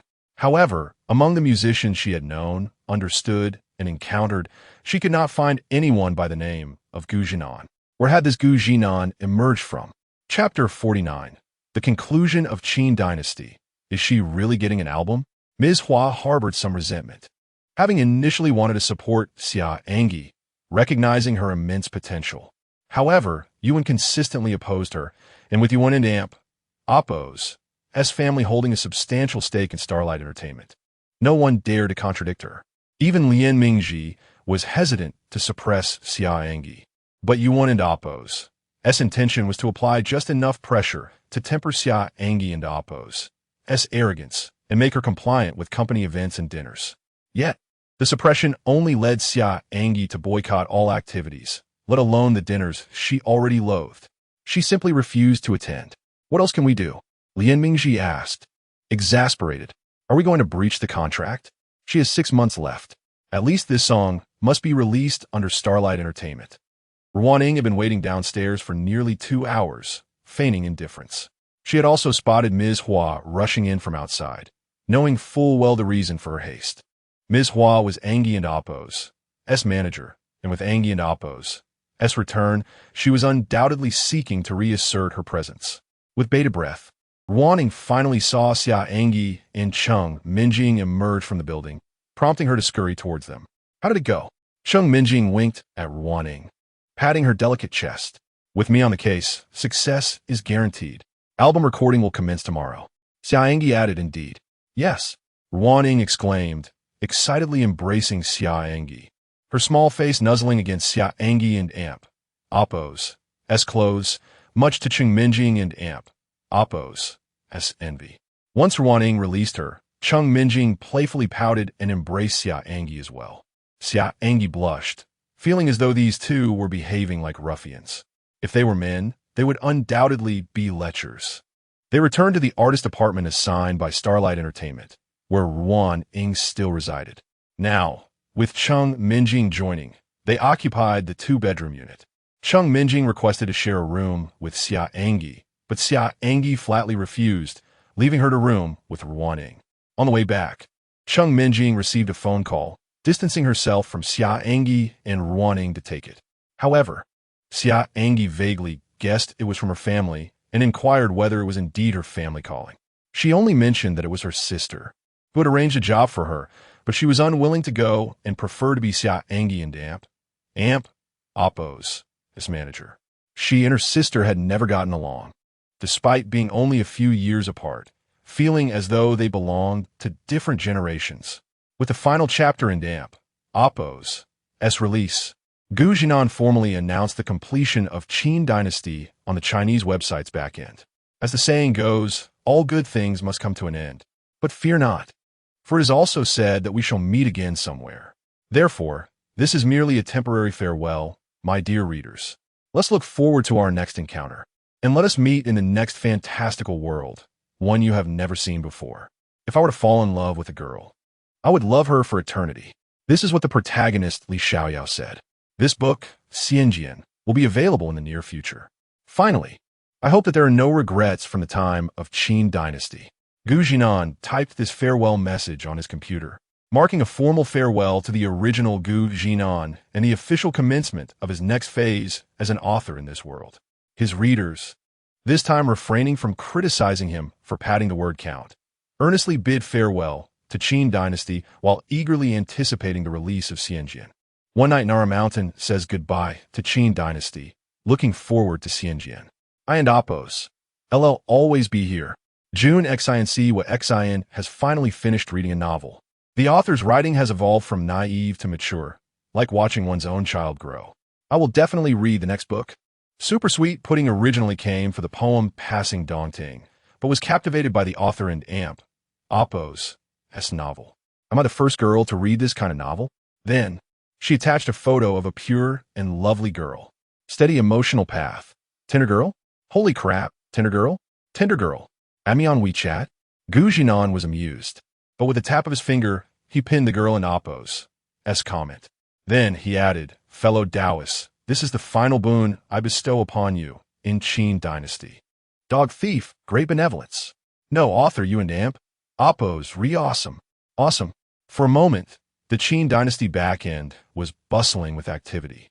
One photo led to another, and Zhinan found himself engrossed in watching them for an entire afternoon. It was and amp, oppos, T until his WeChat rang that he reluctantly stopped. He picked up his phone, surprised to see a message from Xia An'ge. Are you there? Zhinan thought, Shuden and oppos. TUB at the company discussing album matters? I and oppos. Am here. Back in the apartment assigned by Starlight Entertainment. Xia An'ge stared at the message on her phone, her slender fingers tapping on the screen. Summer wind. I will start preparing to produce the album tomorrow. I want to launch it before the end of August. Launch it before the end of August?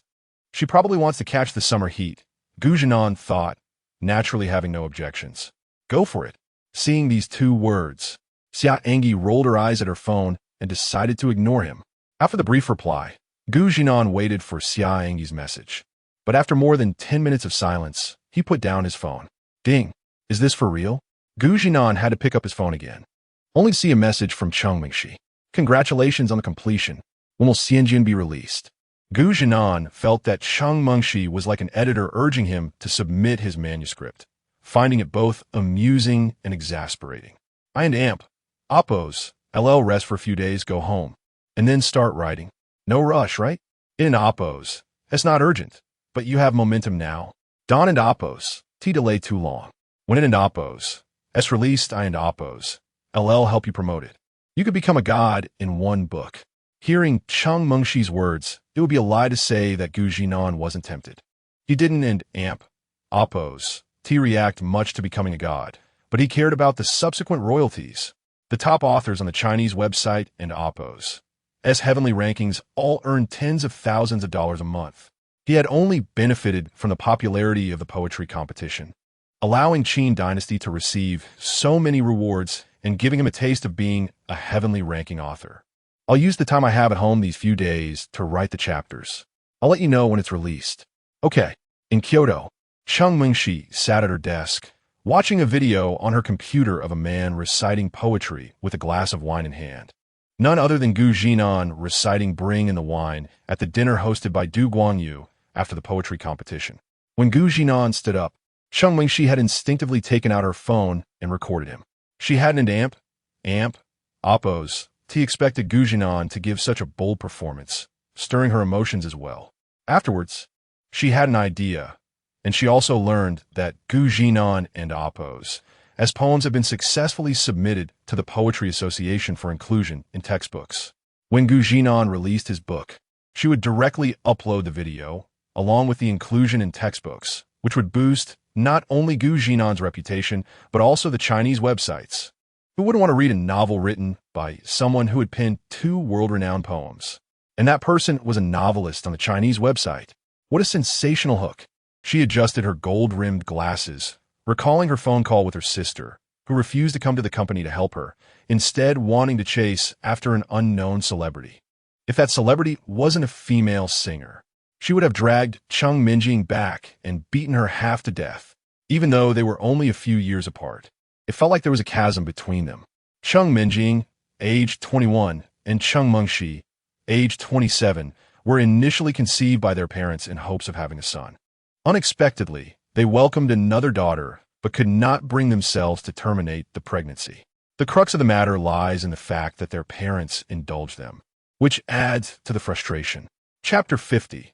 The return of Xia An'ge. Yuan had recently taken on a film role as the second female lead, which delayed her awareness of Xia An'ge and amp, oppos, S return to Starshine Entertainment, who had penned the song for her. She was taken aback, having only recently been thwarted in securing a song herself. How had she found another so swiftly? According to Sister Hua, it was a musician named Zhinan. But after an extensive search, they found no record of such an artist. Xiao Yuan quickly replied that Yuan no longer required a manager. She preferred to take charge of her own affairs, leaving Xiao Yuan to handle the trifles. It was undeniable that her fortune was somewhat favorable. The company had even consented to her album release. Xiao Yuan cautiously observed Yuan's refined visage and whispered, "Yes, even the president personally approved it. Preparations will commence tomorrow." And Sister Hua, has she returned as your manager? At this, Xiao Yuan's expression turned peculiar. No, Xia An'ge brought her own manager back. Apparently a top student from a law school, which infuriated Sister Hua and left the president speechless. In summary, she is a formidable opponent. No one has managed to gain an advantage over her today. Yuan remained silent for a while. To put it plainly, her animosity towards Xia An'ge was not profound. Her feelings were rooted in jealousy, envy of Xia An'ge's enchanting beauty and her aloof demeanor, as well as her captivating voice. Initially, she had merely sought to draw Xia An'ge to her side, hoping to use her as a support in her pursuit of stardom. However, Xia An'ge had shown no interest, repeatedly declining Yuan's invitations to gatherings where she sought to cultivate connections. This led Yuan to wish for Xia An'ge to face difficulties at Starshine Entertainment. Contact Lian Mingji. I shall release my album in August as well. Yuan mused aloud to Xiao Yuan. Huh? But Chu Taoyu is also releasing her album in August. Wouldn't that? Xiao Yuan hesitated, concerned that this might impact Chu Taoyu's album sales, given they were from the same company. Yuan, however, replied with a cold smirk. Why do you think Xia An'ge is releasing her album in August? Do you think she regards Chu Taoyu highly? Xiao Yuan opened her mouth to retort, but ultimately refrained. Indeed, Chu Taoyu had been consistently overshadowed by Xia An'ge. All they could do was hope for the best for her. Meanwhile, Lian Mingji was contemplating a break when he suddenly received a message from Yuan, which contained a simple yet exasperating statement. I shall also release my album in August. Lian Mingji felt cornered. He even entertained the idea of asking Chu Taoyu to postpone her release, yet she had already begun promoting her album, and further delays would only dampen fan enthusiasm, severely affecting the outcome. Given Yuan's popularity and her stake as a shareholder, he could only respond, all right, I will make arrangements for tomorrow. Later that night, in Xia An'ge's artist apartment, Cheng Minjing and Ruaning flanked her as she registered her new Weibo account for verification. Earlier that afternoon, Xia An'ge had called Sister Hua to reclaim her original Weibo account, which had amassed 300,000 followers. Following Cheng Minjing's suggestion, she appealed to cancel the previous verification and registered a new account that truly belonged to her. Without your own account, you can never have control. You never know when it might be used to promote Chu Taoyu and Oppo's album, she reasoned. Hello everyone, I am Xia An'ge. I have returned. I apologize for the long wait. My debut album will be released next month. Please stay tuned for the exact date. Additionally, this account will no longer be in use. So please follow my new private account, where I will interact with you all from now on. Thank you for your unwavering support. This lengthy message was naturally typed by Cheng Minjing, who, satisfied with her work, looked to Xia An'ge, hoping for a warm smile in return. Xia An'ge, amused by Cheng Minjing's eager expression, chuckled and playfully pinched her cheek. Well done. In no time, Xia An'ge's Weibo post caused a stir among her fanbase. Initially expecting another promotion for Chu Taoyu's album, fans clicked in with the intent to exit, only to be greeted with the news of Xia An'ge's return. Those who had been anxiously awaiting news of her were suddenly filled with excitement. During her time in seclusion, Xia An'ge had not shared any updates. And since her Weibo was not under her control, no one had any information about her. As fans eagerly consumed the news and beheld her ethereal photo, the account rapidly gained 150,000 new followers that night, while the old account plummeted to 100,000. Clearly, Xia An'ge still held considerable appeal. The first thing everyone did upon arriving was comment on Xia An'ge and Oppo's latest update. Hello everyone, accompanied by a stunning candid photo of her on the sofa, looking remarkably ethereal. Fans who migrated from the old account were ecstatic, flooding the comments with messages of admiration. Qin Ning Xue, my An'ge is so beautiful. I adore her. Ming Hu Yu, I and Oppo's. M here. An'ge, I love you. Ken and Oppo's. T wait for your first album. Numerous male fans are quick to express their adoration for Xia An'ge and Oppo's beauty. Because she and Oppo's so stunning. I stand my An'ge. I and Oppo's. M here I and Oppo's. M here. Due to her looks, please refrain from calling others and Oppo's. Wife and Oppo's. Thank you. Drama troupe. Can you all have some decorum? It and Oppo's. Just and Oppo's. Wife and Oppo's. This and Oppo's. Wife and Oppo's that. I love An'ge's voice.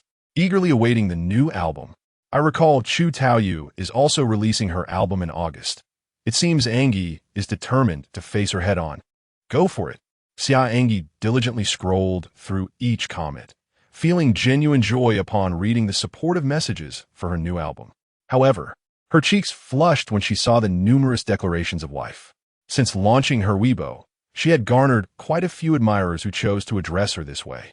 Initially, she had corrected them, but she had since grown silent, recognizing that they meant no harm. After all, their affection was sincere. As Xia An'ge's Weibo gained traction, it briefly trended on social media, catching the attention of various media outlets. The following day, several news reports surfaced with headlines such as Starshine Entertainment artist Xia An'ge returns, surprisingly changes Weibo account, and has Starshine Entertainment severed ties with Xia An'ge? The former runner-up of Happy Girls, Xia An'ge, had finally confirmed her album debut in August. Numerous news segments devoted airtime to announcing her return, significantly boosting her visibility.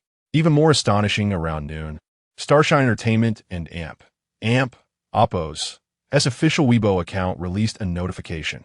Our Yuan will be releasing an album in August alongside Chu Taoyu and Xia An'ge. Let us enter the summer with you and Oppo's Oppo's Midsummer and Oppo's, followed by Chu Taoyu and Oppo's Oppo's Remembrance of Love and Oppo's, culminating with Xia An'ge and Oppo's Oppo's Summer Breeze and Oppo's. Let us eagerly anticipate this extraordinary August. This official announcement propelled all three artists into trending discussions, igniting a palpable tension. Many netizens noted the underlying conflict, despite Starshine Entertainment and Oppo's outward display of harmony and preemptive promotion. It was evident to discerning eyes that Xia An'ge remained in the background, while Yuan seemed deliberately confrontational by also choosing to release her album. ISN and Oppo's. This precisely aimed at it. Chapter 51. How to Alleviate Life and Oppo's troubles. August was destined to be tumultuous. Chu Taoyu was among the first to learn that Yuan would also be releasing an album in August. In response, she felt nothing but helplessness. She even contemplated postponing her own release, but Sister Hua doused her enthusiasm with a cold reality check.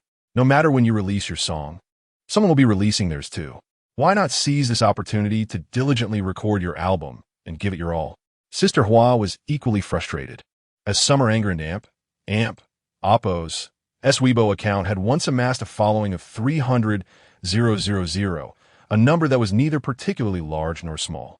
Yet that troublesome girl had, under the guise of management, returned and inexplicably deactivated her verified account. She even registered a new verified account, effectively siphoning off the majority of her fans. Now, that old account was rendered virtually useless, with its follower count dwindling to less than 50,000 and continuing to decline. Accompanying Chu Taoyu in the studio, witnessing her display of timidity, only fueled Sister Hua and Oppo's ire further. Give it your all. The outcome is still uncertain. I and Oppo's invested so many promotional resources. Even if Yuan intervenes, it won and Oppo's hinder your competition with Summer Anger. Give it your all. At that moment, Chu Taoyu and Oppo's thoughts were clear. Her album contained 2 songs, one of which was tailored specifically for her. Even if she couldn't surpass Yuan, she was determined to outshine Summer Anger. With this resolute mindset, Chu Taoyu threw herself into recording, aiming to defeat Summer Anger through sheer talent.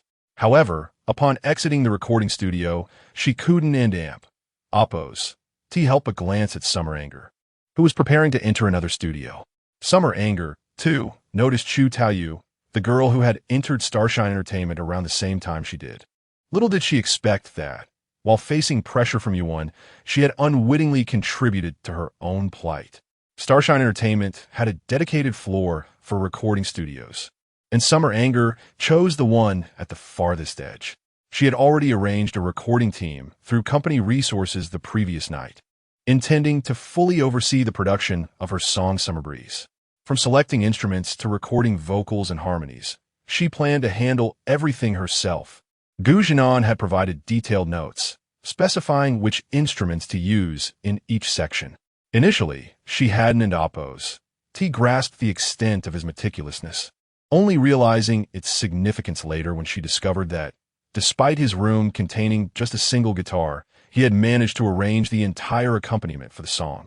All she needed to do was focus on producing it, and it would surely dazzle the summer.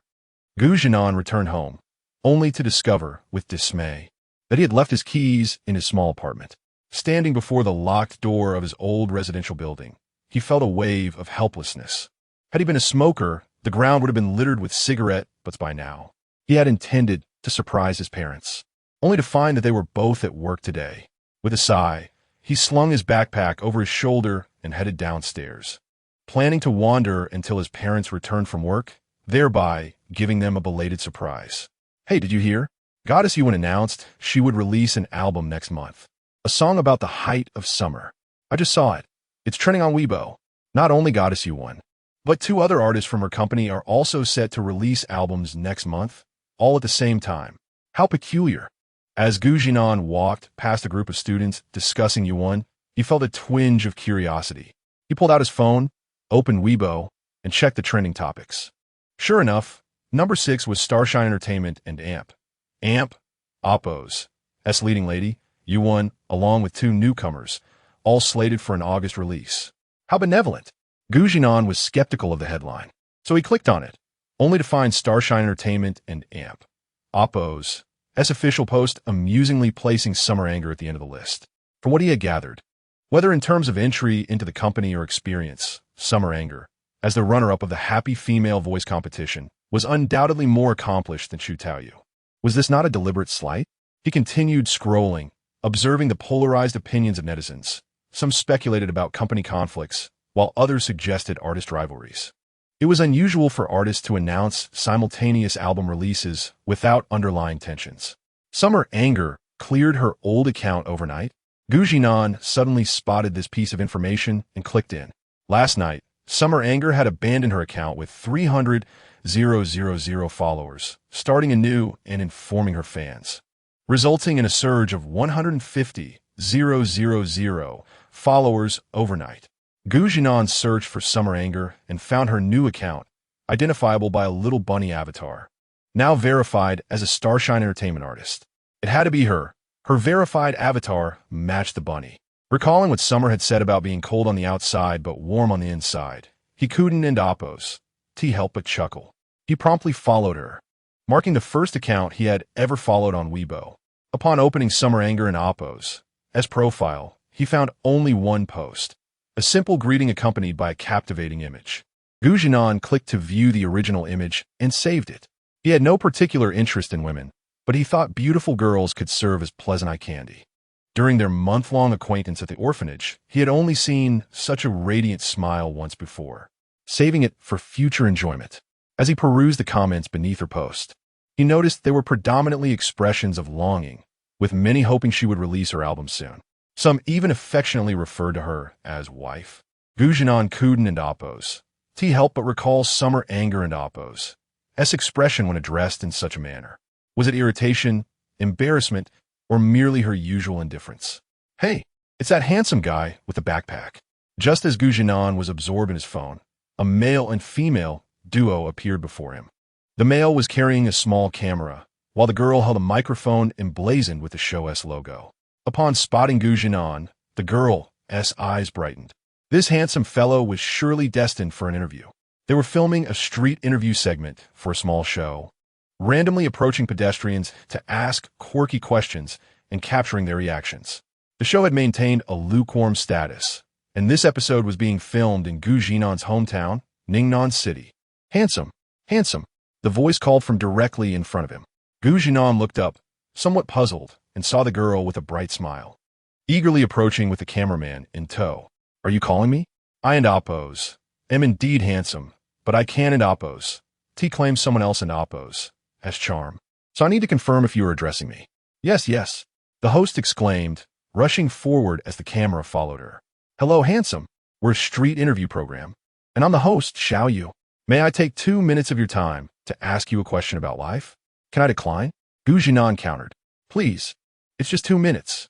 Xiaoyu pouted playfully, making Zhinan feel a tad embarrassed. Reluctantly, he returned his phone in his pocket and replied, Go ahead. Hee. It's very simple. Just answer whatever comes to mind. What's your name? Handsome? Zhinan, not a straight man, but Zhinan. Oh, so Zhinan is it? With that accent. May I ask where you hail from? Forget it. Let us get on with it. Just ask your question. Xiaoyu pulled out a small notebook filled with queries, smiled at the camera, and then turned to Zhinan, saying, How do you reduce troubles in your life? After finishing her question, she promptly held the microphone out to Zhinan, her eyes brimming with anticipation. Zhinan pondered for a moment before responding with a smile. This is quite simple. One should refrain from engaging in disputes with foolish individuals. Ah, is that all? Indeed. No, I believe you are mistaken, handsome. Very well. Everything you say is correct. Before Xiaoyu could finish her sentence, Zhinan had already waved his hand and uttered those words, then bid farewell, departing without a backward glance. He left behind a graceful silhouette, alongside the bewildered Xiaoyu and the cameraman caught in the whirlwind of the moment. The two exchanged glances, wanting to articulate something yet at a loss for words. Even the thought of pursuing Zhinan had scarcely formed before he vanished into the throng of people. Chapter 52. The languid voice of the man, shouldering the camera, paused for a moment before speaking softly. You shouldn't argue with him. Xiaoyu opened her mouth, intending to say something to the cameraman, but ultimately remained silent. The question lingered in her mind, echoing repeatedly. How do you reduce the troubles in life? It was simple enough, just don and oppose, to engage in disputes with foolish individuals. The last remark she had blurted out felt particularly foolish to her. I think what you said is incorrect. By the time she realized it, Zhinan had already run off, leaving her with a sense of having been bested. Let us find the next interview. Don't take it too much to heart, the cameraman chuckled, though to Xiaoyu, it seemed he was merely mocking himself, as he occasionally erupted into laughter. Whenever she turned to look at him, he wore a serious expression, camera in hand. You laugh again. Eventually, after another chuckle escaped him, Xiaoyu, feeling both shamed and furious, turned and playfully struck the cameraman with the microphone. Zhinan found himself idling until the time his parents finished work. Sitting on the doorstep like a child without a home, engrossed in his phone. Zhinan, his mother, Chunru, was ascending the stairs with groceries. Their home situated on the 3rd floor of an old residential building without an elevator. Upon reaching the corner of the 3rd floor landing, she spotted a forlorn figure squatting at their door, absorbed in his phone. Squinting, she recognized him immediately. Son! Chunru rushed up the stairs, and, as Zhinan stood, he was enveloped in his mother's warm embrace. What are you shouting about in the hallway during the day? Guji, having just parked his electric bike, frowned at the sound of Chunru and Appo's voice. Mom. Zhinan returned the hug and then spotted his father, Guji, climbing the stairs. He smiled and called out, Dad. Guji nodded, unlocking the door, and once inside, he inquired, Don and Appo's, do you have a key? Lost it? Mentioning this made Zhinan feel somewhat awkward. He could only chuckle sheepishly and reply, I rented it out. Poor kid, such a forgetful thing. Guji glanced at Zhinan with mild reproach before heading into the kitchen. What do you mean, poor child? Who are you calling poor? Chunru followed him into the kitchen, soon returning. Zhinan first retreated to his room and, upon re-emerging, found his parents in the living room, sorting vegetables. He joined them, taking a seat in the living room. Why didn't you give me a heads up before coming home? I could have asked your dad to buy your favorite vegetables. Chunru beamed, a person easily satisfied, grateful for a harmonious family life without worries. I wanted to surprise you. Zhinan exclaimed, placing 2 smart devices on the table. These are for you both. Now you can video call me. Guji frowned at the elegantly packaged phone boxes. What a waste. My phone could do video calls too. Come on. Your phone took 10 minutes to respond last time. I thought you were just showing me a photo of Mom. Zhinan scoffed before turning serious. Mom and Dad, you don an amp? Amp? Appo's. Do you need to work anymore? I and amp? Amp? Appo's. Am serious. I can support you both. The expressions of Guji and Chunru froze momentarily as they exchanged glances before Chunru cautiously asked, Son, you just graduated. And we haven an amp? Oppos, T inquired about your job situation. You mentioned last time that we shouldn't and amp, Oppos, T work, but we haven and amp, Oppos, T asked about your employment. I'm an author, writing popular web novels. My monthly earnings range from over 10,000 to 70 or 80,000. Zhinan confessed openly, having previously kept his writing pursuits from his parents. On average, I earn around 40 to 50,000 a month. Supporting two handsome and beautiful parents should be manageable, right? Wow. Chenru ruffled Zhinan and Oppos' hair, her tone filled with admiration. You speak so well, my handsome boy. Guji shot a disapproving glance at the two. What nonsense. I'll discuss your author business with your mother tonight.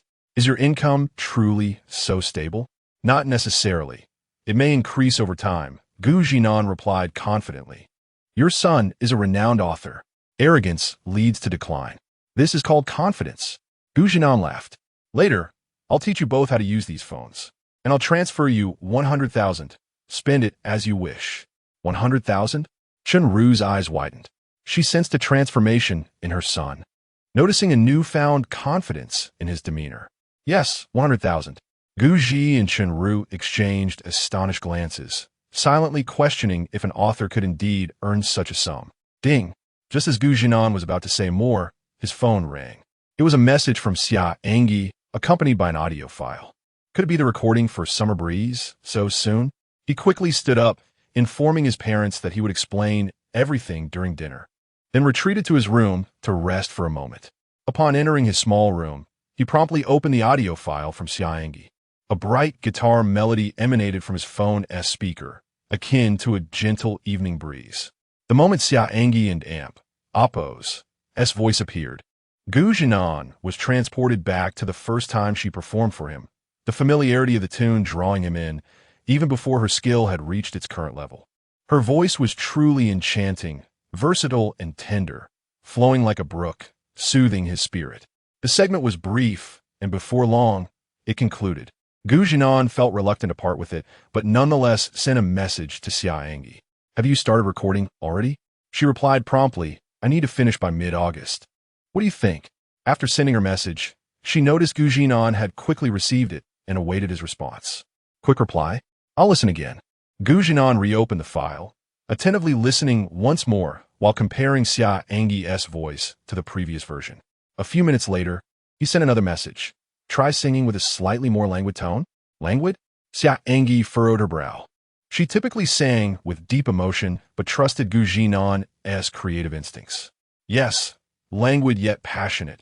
It doesn't need to be entirely so, just a hint of it. Zhinan explained, uncertain how to articulate his thoughts, not wanting to reveal that the girl from his former life possessed a captivating, slightly languid voice. Okay, I'll give it a try tomorrow. I'm feeling tired now. Is it only 7 o'clock? Haven't you been recording all day? Yes, working so hard. You just got back yesterday, and you're already recording like a modern-day Wonder Woman. Zhinan admired Xia An'ge's determination. I'm pressed for time. I still need to set up the instruments. I want to finish quickly because I love this song. Xia An'ge privately hummed Summer Breeze, even in her sleep, revealing her deep affection for it. Zhinan, unsure of what to say, felt a stir of emotion within him, recognizing this as a hallmark of professional dedication. He could only reply, keep going. Xia An'ge, as always, responded with a simple set her phone down, and found herself unconsciously humming Summer Breeze. In a languid voice, she sought to discover a particular sensation.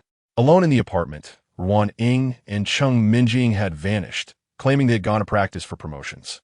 Xia An'ge was acutely aware that Yuan was set to release an album in August, which signified that the promotional opportunities available to her would be exceedingly limited. Everything would hinge solely on the quality of her music. This time, she could not afford to fail. Chapter 53. Let's open a small supermarket. Xia An'ge's relentless work ethic indeed took Zhinan by surprise. He pondered in his room, realizing that the promotional resources Xia An'ge could expect from Starlight Entertainment were practically non-existent from the moment Yumin announced her new album release in August. It was a matter of letting the quality of the music speak for itself. Zhinan was confident that Summer Wind would not be inferior in terms of song quality. Xia An'ge's professionalism also exceeded his expectations, and combined with the song's quality, Zhinan had faith in the aloof landlady. With the end of July approaching, August was just around the corner. At Xia An'ge, Oppo's, Xia An'ge, Oppo's, as pace, she would likely finish the album by mid-August. Son, Chunru called Zhinan for dinner. At the table, Chunru dominated the conversation, inquiring about Zhinan and Oppo's recent activities and his work as a novelist. Zhinan patiently explained, understanding that to convince his parents to resign from their jobs, he needed to clearly demonstrate why he could support them. Your mother and I will discuss it tonight. This is not a trivial matter, Guji said, setting down his chopsticks. Zhinan nodded as Chunru cleared the table. Guji sat on the living room sofa, unpacking the new smartphone his son had bought. Come and teach me how to use this phone. All right. Zhinan eagerly sat beside Guji. Initially, Guji had wanted to return the phone, but Zhinan decisively tore up the purchase receipt, infuriating Guji, who was about to flick Zhinan and Oppo's forehead. But Chunru intervened, saving Zhinan. Since it couldn't and Oppo's be returned, learning to use it was inevitable. Guji was aware of the capabilities of modern phones, but he and Chunru mainly used them to call Zhinan, so a top-of-the-line phone seemed unnecessary. After spending over an hour teaching Guji all the phone and Oppo's functions and installing the necessary apps, Zhinan transferred 100,000 yuan to Guji's bank account directly from his phone's banking app. Upon confirming the additional funds in the account, Guji and Chunru's expressions immediately changed. Chunru affectionately stroked Zhinan and Oppo's head, saying, "You and Oppo's grown up so quickly. It seems like just yesterday you were a boy in open crotch pants. And now you're a real man. You know how to be filial to your parents." Zhinan retorted, "Wasn't your son filial before?" "Filial? You and Oppo's. The most filial in the Gu family. And the handsomest? Still you." Chunru poked Zhinan and Oppo's head, smiling. All right, Guji interjected, "You two are never serious." Zhinan shrank back, wary of Guji and Oppo's forehead flicks, while Chunru glared back. That night, Guji sat on the bed in the bedroom, gazing at the brand-new phone his son had bought for them.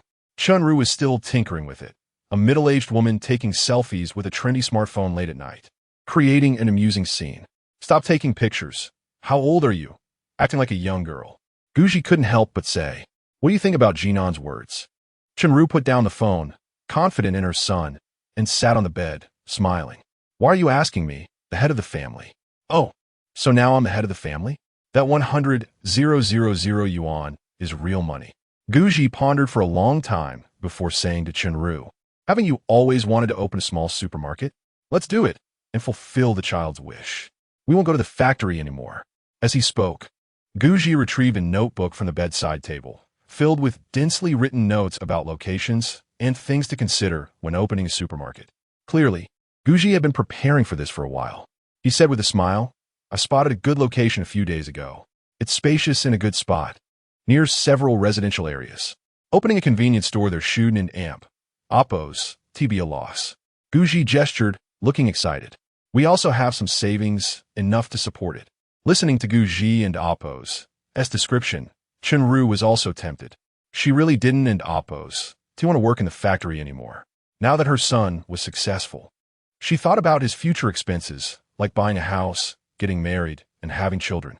Their savings weren't and Oppo's much. A few $100,000 wouldn't go far in the current city's housing market. Even with Zhinan's royalties, they couldn't afford it. And she worried about Zhinan's unstable income as a writer, as he had mentioned. Although Zhinan kept saying his income would only increase. What parent wouldn't plan for the future? Let's think about it some more. We'll discuss it with Zhinan tomorrow. You're not the main pillar of our family anymore," Chunru said, lifting the covers and getting into bed. Guji hesitated, then chuckled. "You just said I was the head of the family, and now I'm not the main pillar anymore?" The next day, Zhinan woke up late and leisurely got out of bed. As soon as he came out, he saw his parents sitting on the sofa watching TV. He learned that they had taken a few days off. After washing up and eating, Guji said, "I have something to tell you. How old are you still sleeping in?" Guji gave Zhinan a disapproving look. Zhinan quickly washed up. When he came out, Chunru had already warmed up the food. The couple had gone to the market at dawn to buy Zhinan and Amp, Appos, as favorite dishes. They didn't and Amp, Appos, to expect Zhinan to still be in bed, so they started watching TV. Zhinan was touched. Parents were always their children and Amp, Appos, as haven. They might not have as much education or be able to reason as well, but their love would always be greater. Eat more. You're as skinny as a monkey. How will you find a wife? Shenru complained as she piled food on a Zhinan's plate. Zhinan nodded repeatedly, his mouth full, yet his bowl was still overflowing. Can you let the child breathe? Are you feeding a pig? Guji couldn't bear to watch, looking at Zhinan's stuffed mouth. Your mother and I discussed it last night. We can accept your offer to quit our jobs at the factory. Really? Zhinan mumbled. Yes. Your mother and I have saved some money over the years, originally intended for a down payment on a house for you. But since you're successful, we plan to use it, along with the 100,000 yuan you gave us, to take over a shop and open a small supermarket to retire. Guji said slowly. What do you think? What do I think? I think it's great. Zhinan immediately approved. Let's open it. After breakfast, we'll look for a shop. I'll try to get the shop settled while I'm home. Shenru's eyes lit up, and Guji smiled. I already have a shop in mind. I'll take you to see it after you finish eating. If it's suitable, we'll take it over. Zhinan naturally agreed wholeheartedly. He had originally planned to personally persuade his parents to quit their factory jobs. He could support them, and he intended to brainwash them daily. He didn't expect to succeed so quickly. Was this an unexpected delight? The shop Guji had in mind wasn't far from home, about a 15-minute ride by electric bike. It was near 3 or 4 residential areas and close to a snack street, ensuring a steady flow of customers. It had to be said that both father and son had the same attitude, decisive and efficient. They negotiated the price with the original shop owner on the spot. The shop owner wanted 240,000 yuan to buy it outright, or 40,000 yuan per year for rent. Guji bargained with him, leaving Zhinan dumbfounded. He was amazed to see his usually rigid father rolling up his sleeves and haggling. Guji wanted to try renting first. But Zhinan could tell that this location was definitely profitable for a supermarket. As a veteran of the previous life, he was engaged in the realm of real estate. Possessing a keen insight in this regard, he decided to call Chunru for lunch, opting not to return to the office. Thus, Zhinan also participated in the negotiation, decisively agreeing to a price of 200,000 and promptly paying in full. After much hesitation, the shop owner ultimately consented. Guji was somewhat reluctant. However, Zhinan transferred an additional 100,000 from his own funds to Guji. Once again, the bonus from Huaxiao Education and Appos' textbooks had been exhausted. Guji seemed to have developed an immunity to his son and Appos' knack for effortlessly earning substantial sums. That very afternoon, the transfer contract was signed. Congratulations, Mr. Gu. Zhinan exclaimed with a grin. Guji shot a glare at the mischievous lad, yet the joy in his eyes was unmistakable. Chapter 54. Can you sing a little? Upon returning home, the father and son were preparing dinner when Shenru emerged wielding a spatula. Clearly astonished by Guji and Zhinan and Appos' sudden decision to take over the shop. What's burning? Zhinan sniffed the air. My fish, Shenru exclaimed, rushing back to the kitchen. Guji and Zhinan exchanged glances, unsure of how to respond. You explain it to Mom. I'll rest in my room for a bit. Zhinan decided to leave the explanation to his father, having just seen a message from Xia An'ge. Once in his room, he took out his phone, expecting a voice recording, only to discover it was a text. Are you there? Zhinan couldn't and Appos' helped but chuckle. Yesterday had begun with the same question. Yes, I was just chatting with my parents. Xia An'ge, seated in the recording studio, sipping warm water to soothe her throat, looked at the message and pursed her lips. You're home. Indeed. How did today's recording go? Zhinan anticipated hearing Xia An'ge and Appos' slightly languid singing voice. However, upon being asked, Xia An'ge pouted. She had practiced all day but struggled to find that elusive, lazy tone. It felt like a fleeting specter, one she could not grasp.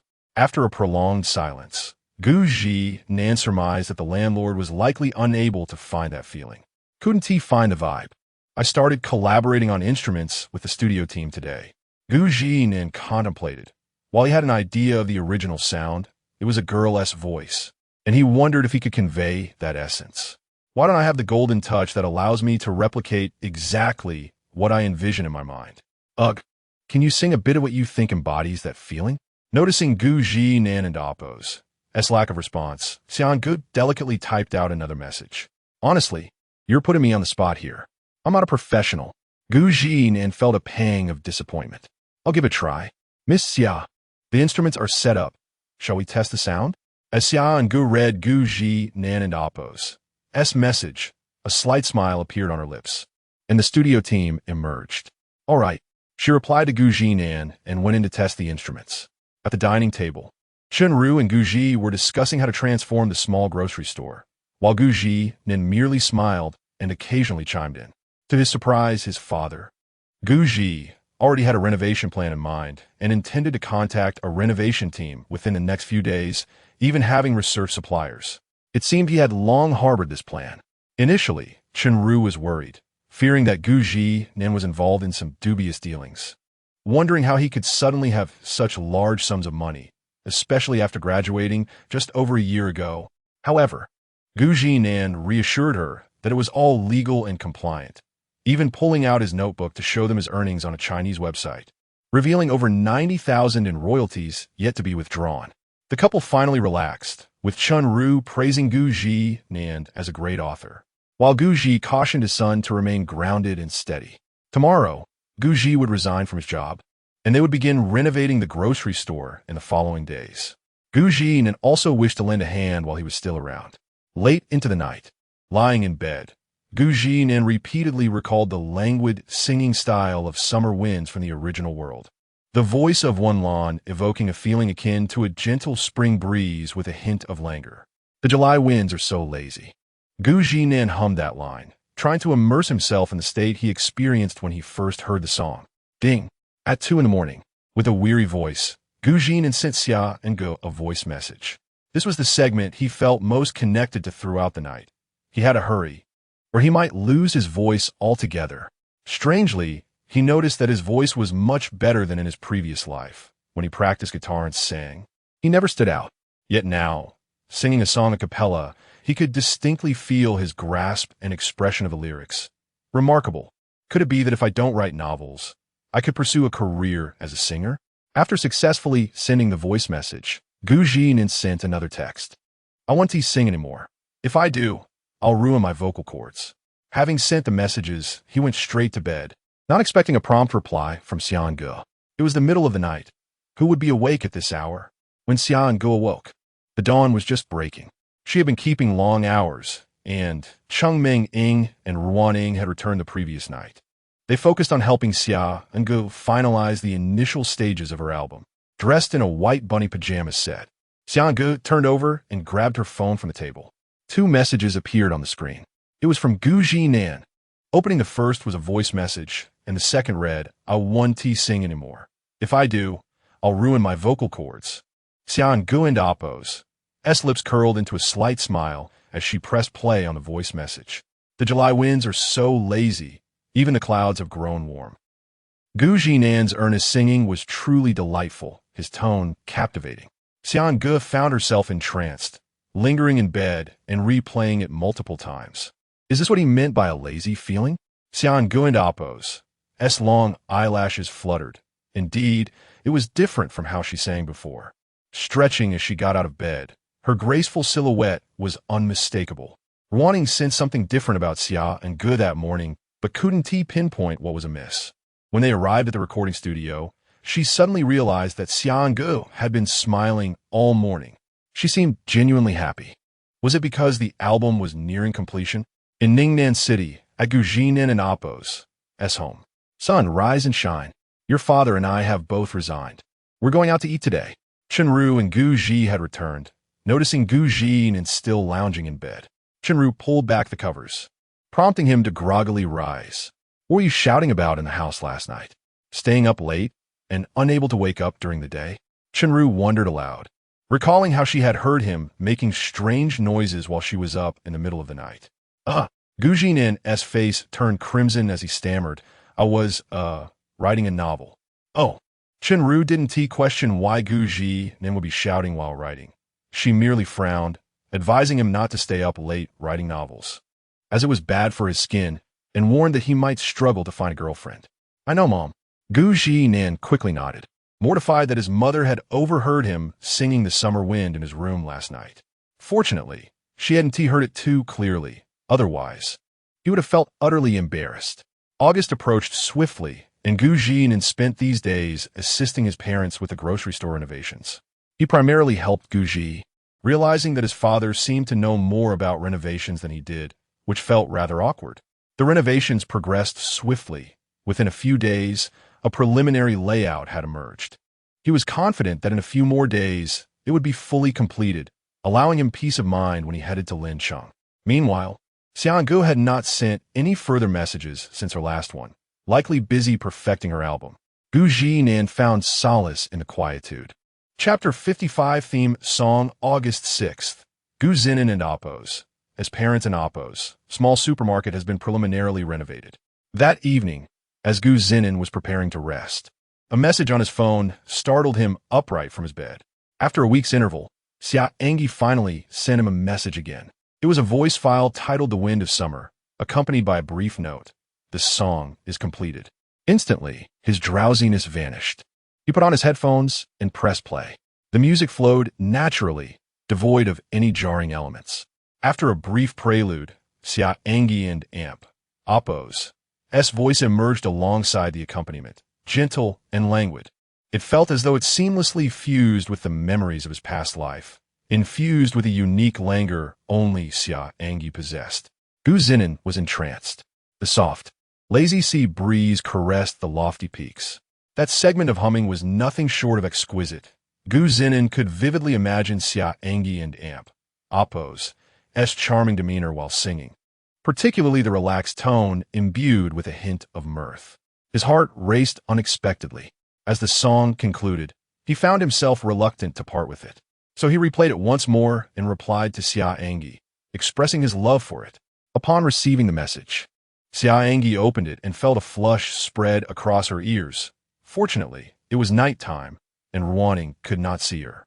She understood that Gu Zhinan was referring to the song, yet her heart fluttered uncontrollably. Ignoring Gu Zhinan, Xia An'ge and Ruaning exited the Xinguang Intermediary Building, gazing at the bustling street, and she took a deep breath, smiling gently at Ruaning. You've worked hard. Ruaning shook her head, recalling how for more than a week they had entered the recording studio at dawn, only stepping out for lunch, and when they returned, it was already past midnight. Xia An'ge was meticulous with every detail of the song, sometimes agonizing over a single nuance for hours. Yet all of it was worthwhile. For when she had just listened to the entire piece, The Wind of Summer, in the studio, it had moved her to tears. Ruaning was utterly captivated. Xia An'ge and Amp, Oppos' vocal timbre perfectly matched every nuance of the song, sending shivers down her spine. I can hardly wait for the song and Amp, Oppos' release, Ruaning exclaimed, tugging at Xia An'ge and Amp, Oppos' arm. It was a pity Minjing hadn't heard it. She had taken the previous demo version to promote it and was unsure of the outcome. Xia An'ge shook her head. Cheng Minjing had indeed been diligent, having spent only 2 days in the apartment since arriving in Haipu. Particularly yesterday, she had hurried back to fetch a demo, mentioning she would play it for a director, hoping it could be used as a theme song. Xinguang Intermediary had indeed promoted it, but only via a single post on Weibo. Yuan had already begun an enthusiastic promotion, bringing Chu Taoyu along, even feigning interest in whether Xia An'ge wished to attend the press conference. Xia An'ge naturally declined. Chu Taoyu's album was set to launch simultaneously with Xia An'ge's, both scheduled for midnight on the 15th. Yuan, however, was a day ahead, reportedly at the request of Mingji. As Yuan and Amp, Oppos' summer piece had been chosen as an insert for a drama set to air on the 15th. As for Xia An'ge, she had considered allocating some resources but had been rebuffed by Yuan. There was no way around it. Xinguang Intermediary called the shots. And Gu Zhinan had yet to hear the final recording of Xia An'ge's song, nor had Xia An'ge contemplated allowing him a preview. Fearing leaks, she treaded carefully at every step. Though it was tiring, it was certainly worth it. Cheng Minjing returned at dawn the next day, her her face flushed with excitement. As Xia An'ge lay sleeping, Cheng Minjing pounced on her, planting a kiss on her cheek. Startled, Xia An'ge blinked awake, only to shoot Cheng Minjing an indignant glance upon realizing it was her. Alluring yet charming. Next time, I'll lock the door when I sleep. Xia An'ge sat up in her white rabbit pajamas, eyeing the disheveled Cheng Minjing. Oh dear, are you happy? Guess what I found for your promotion? Cheng Minjing giggled, her laughter stirring Ruan Ying awake next door, who yawned and followed the sound to Xia An'ge's room. You're back. I wish you could have heard the final version of the album. It's such a pity. Really? Absolutely. Cheng Minjing turned her head to inquire of Xia An'ge, who nodded gently. Cheng Minjing then leaped towards Xia An'ge, attempting to plant another kiss on her delicate face, only to be thwarted by Xia An'ge and Appo's hand. You know Wei Kong, right? The renowned director of romantic and artistic films? Xia An'ge recalled something about him, but it was Ruan Ying who spoke first. ISN and Appo's. T, the one who specializes in art films? I've seen his in Appo's. Love and Bloom and Appo's. Yes. Cheng Minjing chimed in. He has a new film set to release on the 15th, but he hasn't found a suitable theme song, so I took our song to him. And then? Ruan Ying urged, sensing Cheng Minjing was teasing them with suspense. Tonight, he'll be coming from Hongdian to Haipu to discuss the authorization with us. Cheng Minjing beamed. His new film is titled Love in Late Summer, and our song is The Wind of Summer. It's simply perfect, but that requires the signature of the lyricist and composer. Doesn't that mean we need to call Gu Lauscher? Ruan Ying whispered suddenly, causing Cheng Minjing's laughter to halt abruptly. Exactly. The authorization contract needs that scoundrel Gu Zhinan to sign. I'll go call him. Xia An'ge was aware of the awkwardness between Cheng Minjing and Gu Zhinan. Gu Zhinan had fallen asleep listening to Xia An'ge's song and woke up feeling refreshed. Dingling. The phone, silent for ages, suddenly rang. Hello. Good morning. Landlord? Oh no. Xia An'ge? There was a noticeable silence on the other end, and Gu Zhinan could hear the two clumsy voices urging her on. Speak up, An'ge, say something. What should I say? It's early morning. Gu Zhinan was somewhat bewildered. Minjing found a movie for my album to serve as its theme song, but it requires the signature of the lyricist and composer for the authorization contract. Xia An'ge and Appo's voice came through. When? Tonight. I'll buy a ticket now. I should be able to arrive before evening. He was already planning to return to Lingsheng in the next couple of days, so this wasn't considered premature. The purpose of this trip home had long been fulfilled. His parents were busy with the supermarket renovations and had hardly any time to talk to him. Xia An'ge hadn't anticipated Gu Zhinan and Appo's ready agreement. She whispered, Thank you. No need for thanks. See you tonight. Okay. When Xia An'ge hung up, she gently nodded in response to the expectant expressions of Cheng Minjing and Ruan Ying. The two immediately huddled together in celebration. A theme song for a film was far more valuable than any promotional resource. Naturally, Gu Zhinan could not decline. He checked the latest flight tickets, made a reservation, and headed to the supermarket under renovation. Gu Ji was busy with Chun Ru and the renovation workers, and he informed them that his editor was urging him to return to write, so he would be leaving by noon. Cheng Minjing was unaware she was being used as a shield. She merely felt that someone's new book seemed ready for release. Gu Ji gave a few reminders, while Chun Ru expressed her reluctance, urging Gu Zhinan to take care of himself. He nodded in acknowledgement. While waiting for his flight, Gu Zhinan learned from Xia An'ge and Appo's WeChat message that the film was titled Love in Late Summer, and he searched for it online. This film enjoys considerable notoriety, and the director Wei Kong is renowned for crafting such romantic art films. Furthermore, the movie has enlisted several prominent stars who currently boast significant popularity. Consequently, once the film is screened, the performance of Xia An'ge's album is bound to be quite favorable. Chapter 56. En route, when are you arriving? Just as Gu Zhinan was about to board his flight, a message from Xia An'ge popped up. He glanced at the flight duration and replied to her, assuring her that he would arrive around 6:30 in the evening and would not be late. Gu Zhinan sensed that Xia An'ge was concerned he might keep her waiting. Considering her status as a prominent director, it was unlikely she would tolerate such delays. Xia An'ge was scheduled to shoot her album photos today, and with the 6th already upon them, time was indeed of the essence before the album's launch on the 15th. However, Once this hectic period concluded, she would finally be able to rest, or at least that was her hope. Upon disembarking, Zhinan arrived precisely at 6:30, exactly on time. The booking app had not deceived him. Ding! As soon as he deactivated flight mode, a new message from Xia An'ge appeared. Where are you? At the airport exit. I and Oppos. Am heading over now. Could you send me your location? Please wait at the main entrance. Xia An'ge and Oppos. Messages were succinct, leaving Zhinan somewhat perplexed. Complying, he stepped out to the airport's main entrance, gazing blankly at the throngs of people outside. Beep! Two crisp horn sounds echoed, followed by a red BMW halting before him. The window slid down, revealing the enchanting visage of Xia An'ge, lightly adorned with makeup. Xia An'ge? Today, she donned a white shirt paired with a blue and white checkered skirt. Her bangs slightly curled, and a playful headband perched atop her head. The typically aloof image of her seemed to transform before Zhinan's eyes.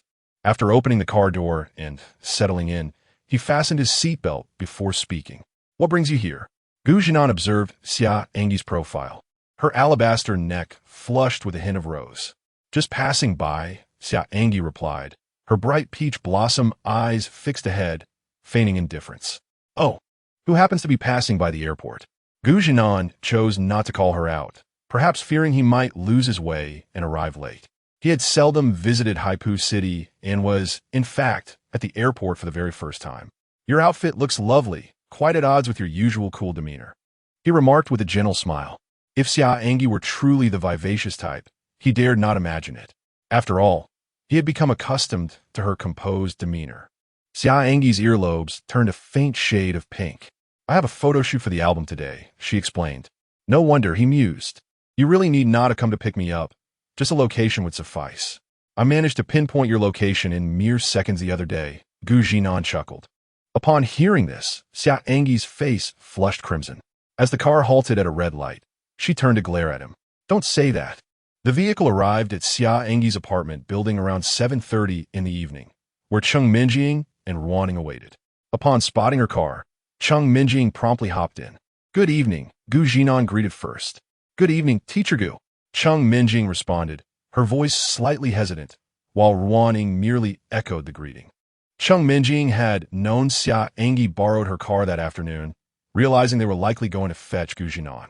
She and Ruaning had wished to tag along, but Xia An'ge had insisted, you've worked hard these past few days. Take some time to rest and prepare for the evening's meeting. Director Wei Kongsher and the producer have already arrived at the hotel and just called me. We should head over now, Cheng Minjing informed them. With Xia An'ge at the wheel, they drove without interruption. Along the way, Cheng Minjing quietly discussed the key points of the authorization contract with Zhinan, who attentively listened. She recounted how she first noticed director Wei Kongsher's work, Love in Deep Summer, when she heard the song Summer's Wind and promptly took the music score to Hungyan. To her surprise, director Wei Kongsher expressed interest in the lyrics and requested a finished product. When she presented the first version, it resonated deeply with him, leading him to immediately decide to use the song. Zhinan nodded inwardly, impressed by Cheng Minjing's competence. Truly, they were a remarkable duo. He couldn't help but think of Cheng Mengxing, the wise and capable individual, as both women exhibited a decisive nature.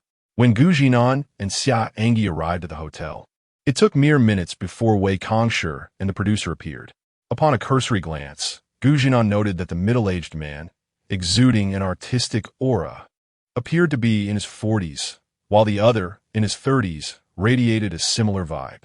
The seating was prearranged by Wei Kongsher, clearly showcasing his earnestness, as he was evidently fond of the song.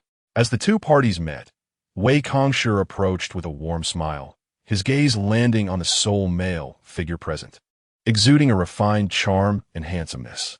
So, you are Mr. Gu, the talented lyricist and composer of Summer and Oppos. Wind? Indeed, you are quite dashing and youthful. No wonder you could pen such beautiful music. His attention then shifted to the elegantly poised Xia An'ge, his eyes sparkling. And you must be Miss Xia An'ge, the vocalist? I have heard of you, and I must say, your voice is truly enchanting. Astonishingly, he was quite the literary enthusiast, showering compliments upon their initial meeting, leaving Zhinan feeling a bit bashful. Wei Kongsher had been genuinely surprised. Upon first reading the lyrics, he had suspected they belonged to a renowned musician. Now, seeing Gu Zhinan, he marveled at the youthful talent before him. Following some pleasantries, Gu Zhinan, a seasoned conversationalist from his past life, found the dialogue flowing effortlessly, leading them to raise their glasses and toast. To Gu Zhinan and Amp. Oppo's astonishment, this artistic director was quite the connoisseur of spirits. After several rounds of drinks, they finally signed a contract. Gu Zhinan inscribed his name under the title of lyricist and composer, while Xia An'ge, her cheeks flushed from the wine, signed as the vocalist. During the proceedings, the producer accompanying Wei Kongsher revealed to Xia An'ge that Yuan and Chu Taoyu from Xinguang Yuhui had also approached him, seeking to use their album for the theme song. However, after listening, Wei Kongsher found it lacking and declined the offer. Yet, it seemed Xinguang Yuhui still managed to secure the theme song. Wei Kongsher shook Gu Zhinan's hand enthusiastically, expressing his intention to prioritize Gu Zhinan's work in future projects, encouraging him to continue creating. He was genuinely impressed by Gu Zhinan, considering his handsome appearance and potential for acting. Turning to Xia An'ge, his cheeks slightly flushed from the wine, he earnestly remarked, "Miss An'ge, with your beauty and talent, you should seriously contemplate entering the acting realm. If I have a role in my next film, I would prioritize you for consideration." This was a direct invitation for Xia An'ge. She smiled politely, declining, stating that her current focus was solely on singing, expressing gratitude for Wei Kongsher's kindness. She had no desire to act, at least not at present. Wei Kongsher appeared somewhat regretful, as if he had missed out on a promising talent. Even Cheng Minjing felt a twinge of disappointment, wishing to see Xia An'ge shine on the big screen. Only Gu Zhinan, his face slightly flushed from the drinks, found himself envisioning Xia An'ge in a role. Pouting, acting coy. The imagery was delightful, and he dared not dwell on it further.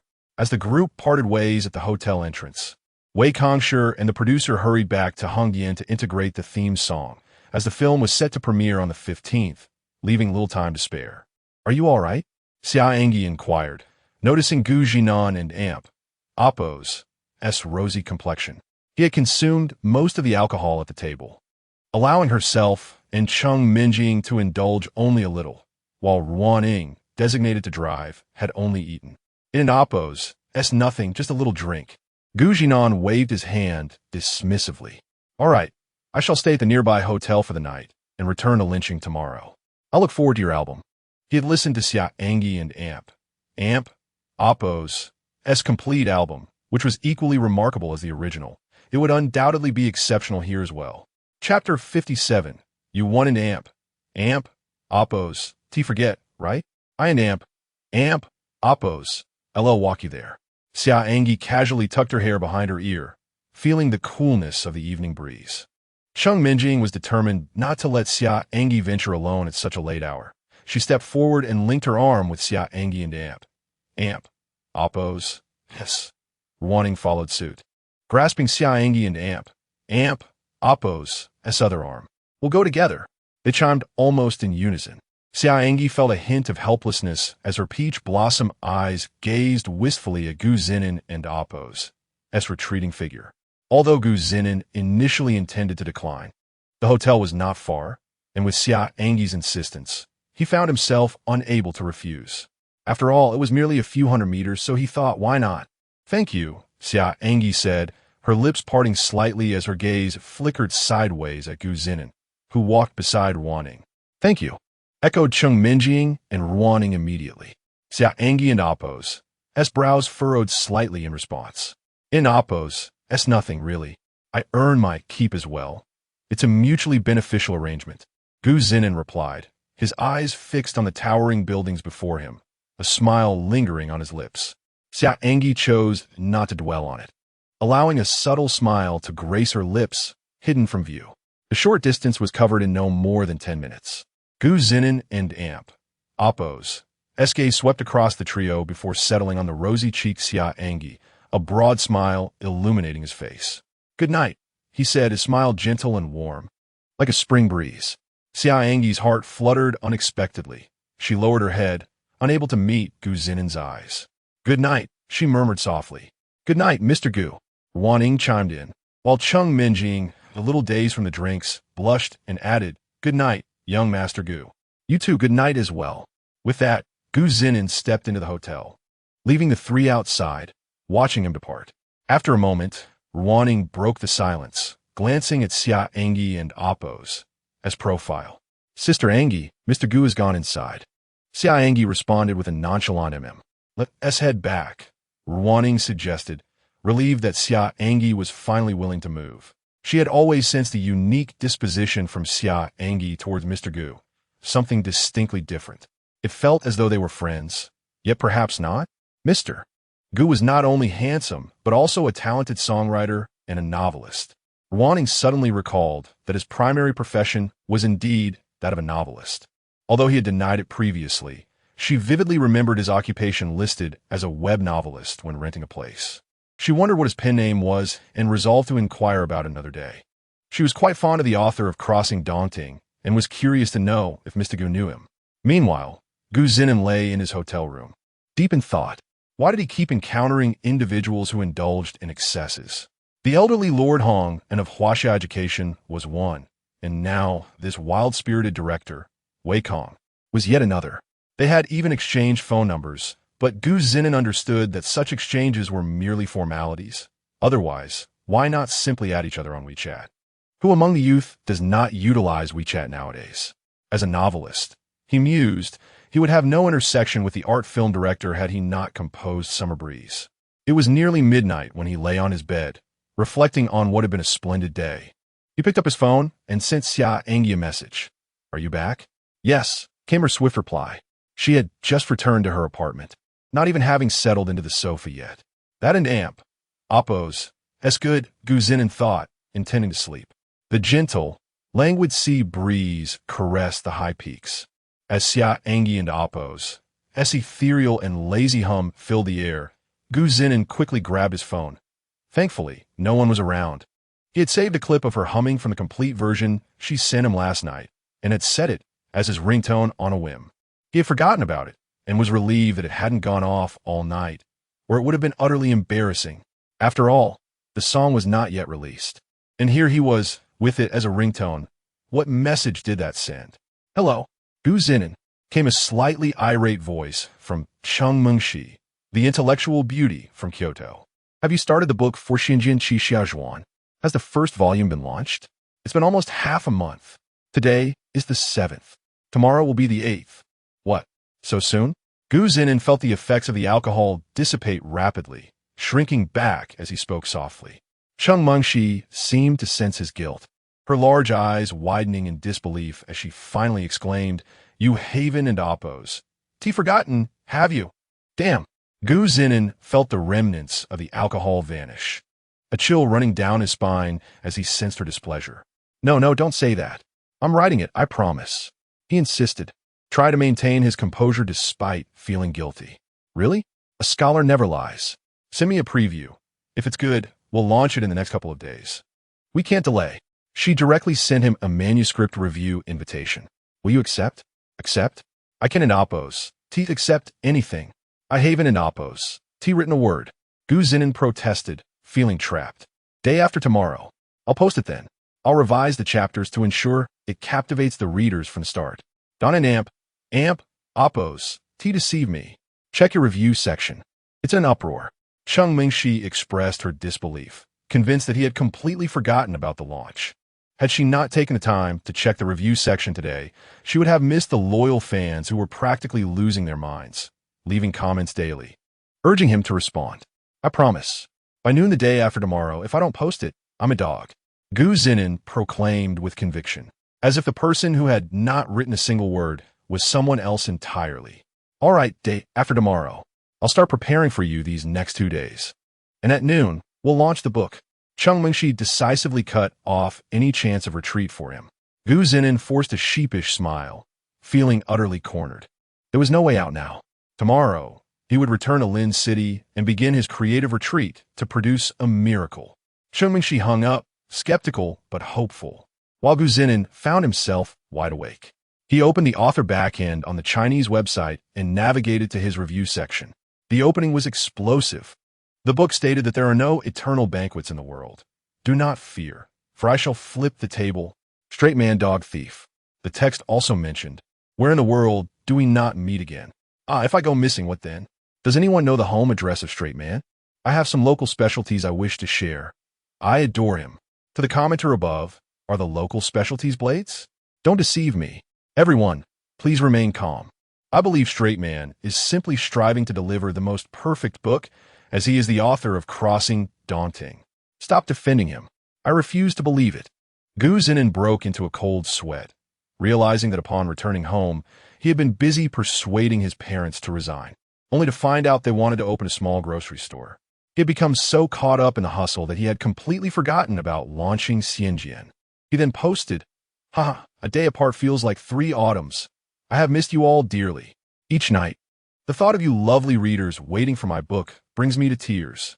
Therefore, the new book will launch on August 9th at noon, punctually. Everyone, let an amp, oppos, let's not miss it. Good night.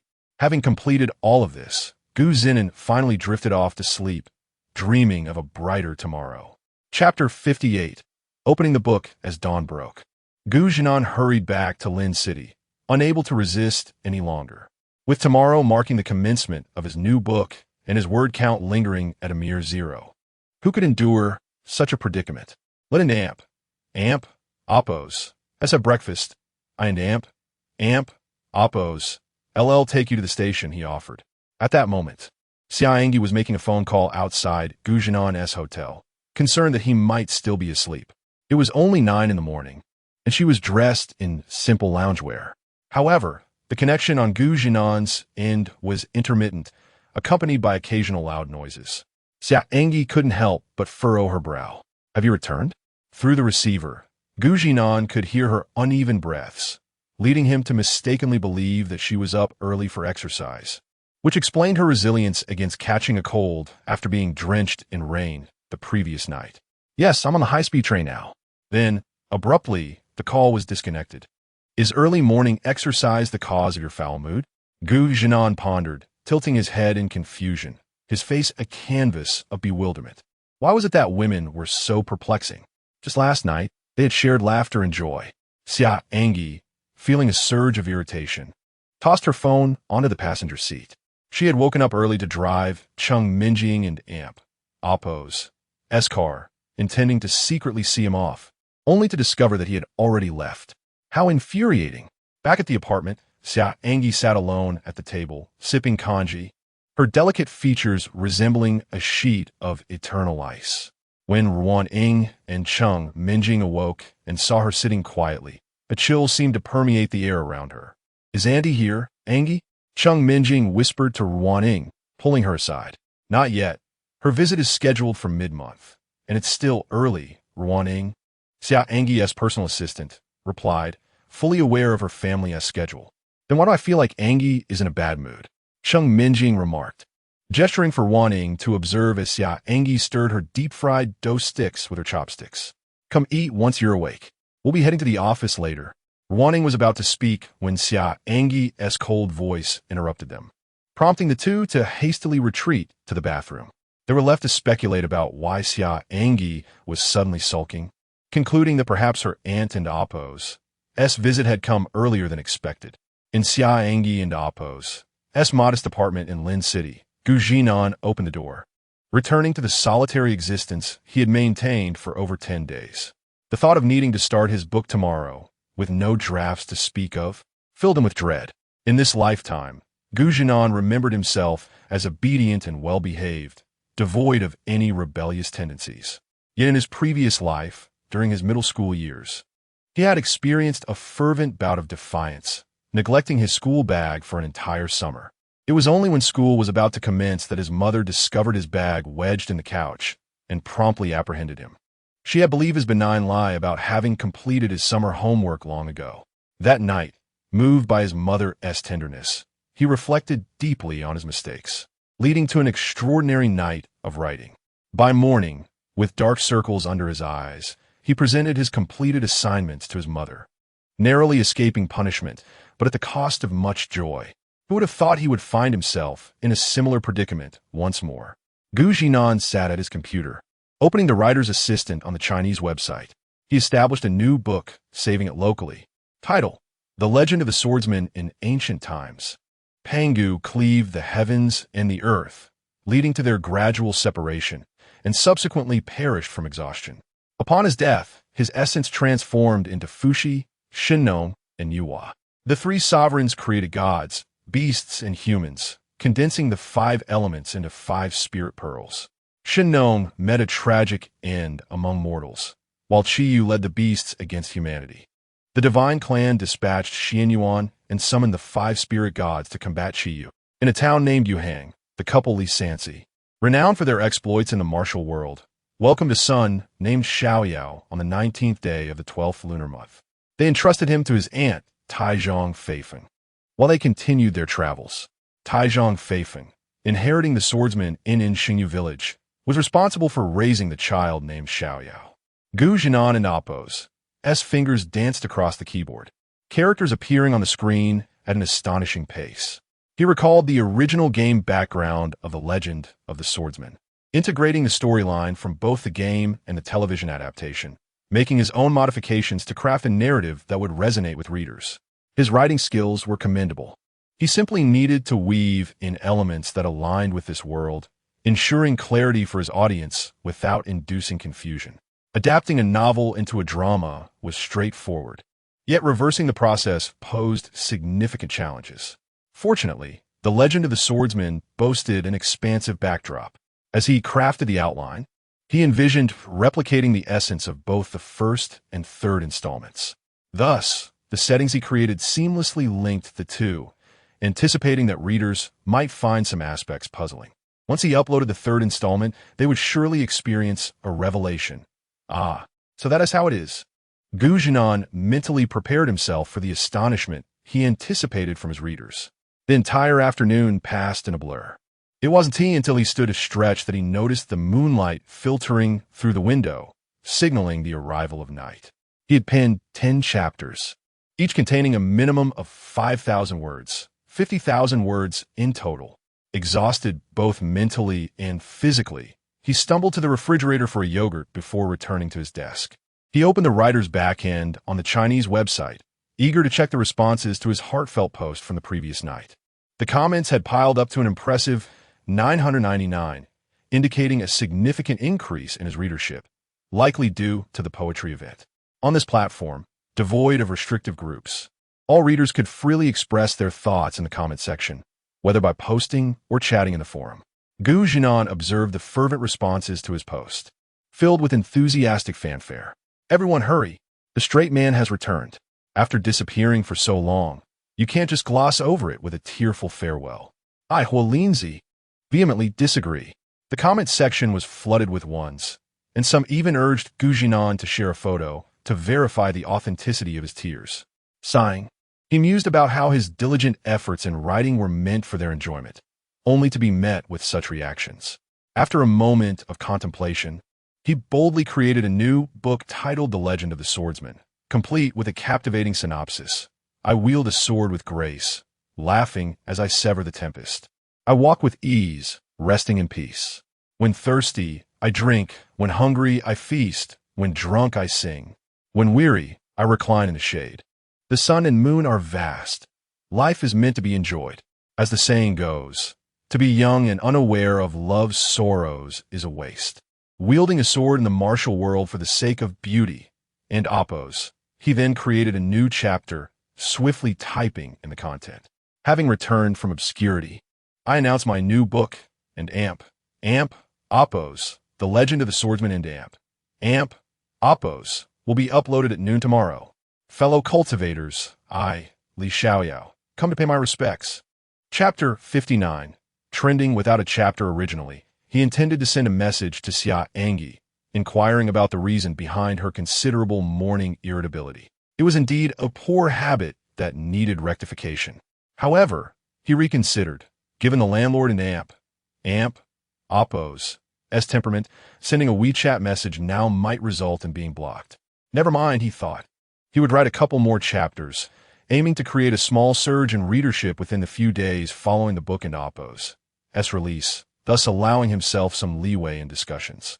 At the Jingdu Chinese Literature Network building, Cheng Mengxi was preparing to wrap up for the day when, adhering to her recent routine, she opened Gu Zhinan and Appo's book review section. Had he published a book? Before even clicking on it, she noticed Gu Zhinan and Appo's work titled The Legend of the Swordsman reigning at the top. The synopsis was already there, yet there wasn't an amp, Appo's, even a cover made. Cheng Mengxi immediately took out her phone and tapped on the title. She had explicitly told him to contact her upon release. What was he thinking? Was he just going to wing it? The long-lost author had returned with a teaser. Cheng Mengxi and Appo's hand froze in midair, unable to grasp the situation for a moment. There was only one chapter, containing a mere handful of words. Staring at the countless comments below the chapter, Cheng Mengxi felt bewildered. Could it really be done this way? He had left everyone in suspense. Gu Zhinan had created a book without uploading any chapters, but instead presented a teaser, a feat that could be considered unprecedented. The comments were all variations of the same sentiment. Is this it? Why don't you release the actual content? Cheng Mengxi was filled with frustration. She had read the synopsis, felt invigorated, and clicked on it, only to be met with a teaser. Oxygen? Where's her oxygen? She was incensed. Without exception, all the comments reflected readers and Appo's eagerness to delve into the book and Appo's content. Yet Gu Zhinan paid no mind, as he was fervently typing away. He was at that moment a relentless writing machine. Ding! Gu Zhinan and Appo's fingers paused mid-typing as he curiously picked up his phone. It was a message from Cheng Mengxi. Why did it feel like there was a hint of disappointment? How could you publish a book without even creating a cover? Cheng Mengxi and Appo's WeChat message read. Just as he was about to respond, his phone rang. It was Cheng Mengxi again. Why are you calling when you could just text? Why did you publish a book without a cover? She bombarded him with questions. You said the readers were waiting for me to publish. I thought I'd give a little teaser. Gu Zhinan replied innocently. As for the cover, it seemed he hadn't truly considered it. A miscalculation. He had no experience with such matters. Go check your book review section and see how your readers are clamoring to know your address to send you local specialties. Cheng Mengxi could only laugh at Gu Zhinan and Appo's audacity. What's wrong? Gu Zhinan hesitantly entered the author backend to check the review section. I need to discuss this with a straight man. Count me in. Bro, do you know that feeling when your pants are off? I feel like I'm done for.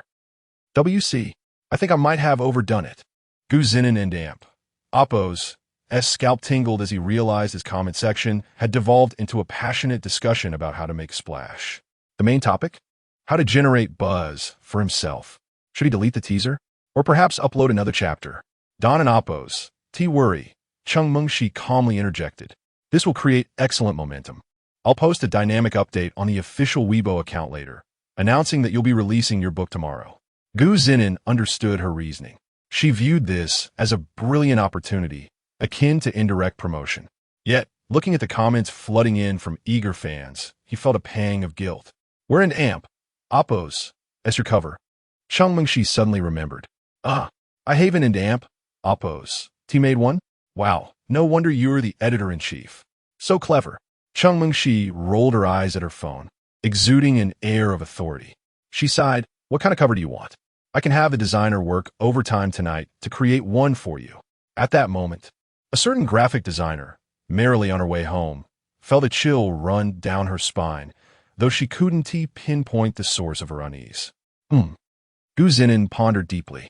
The cover of the previous Legend of the Swordsman television series was quite impressive, encapsulating all the major characters.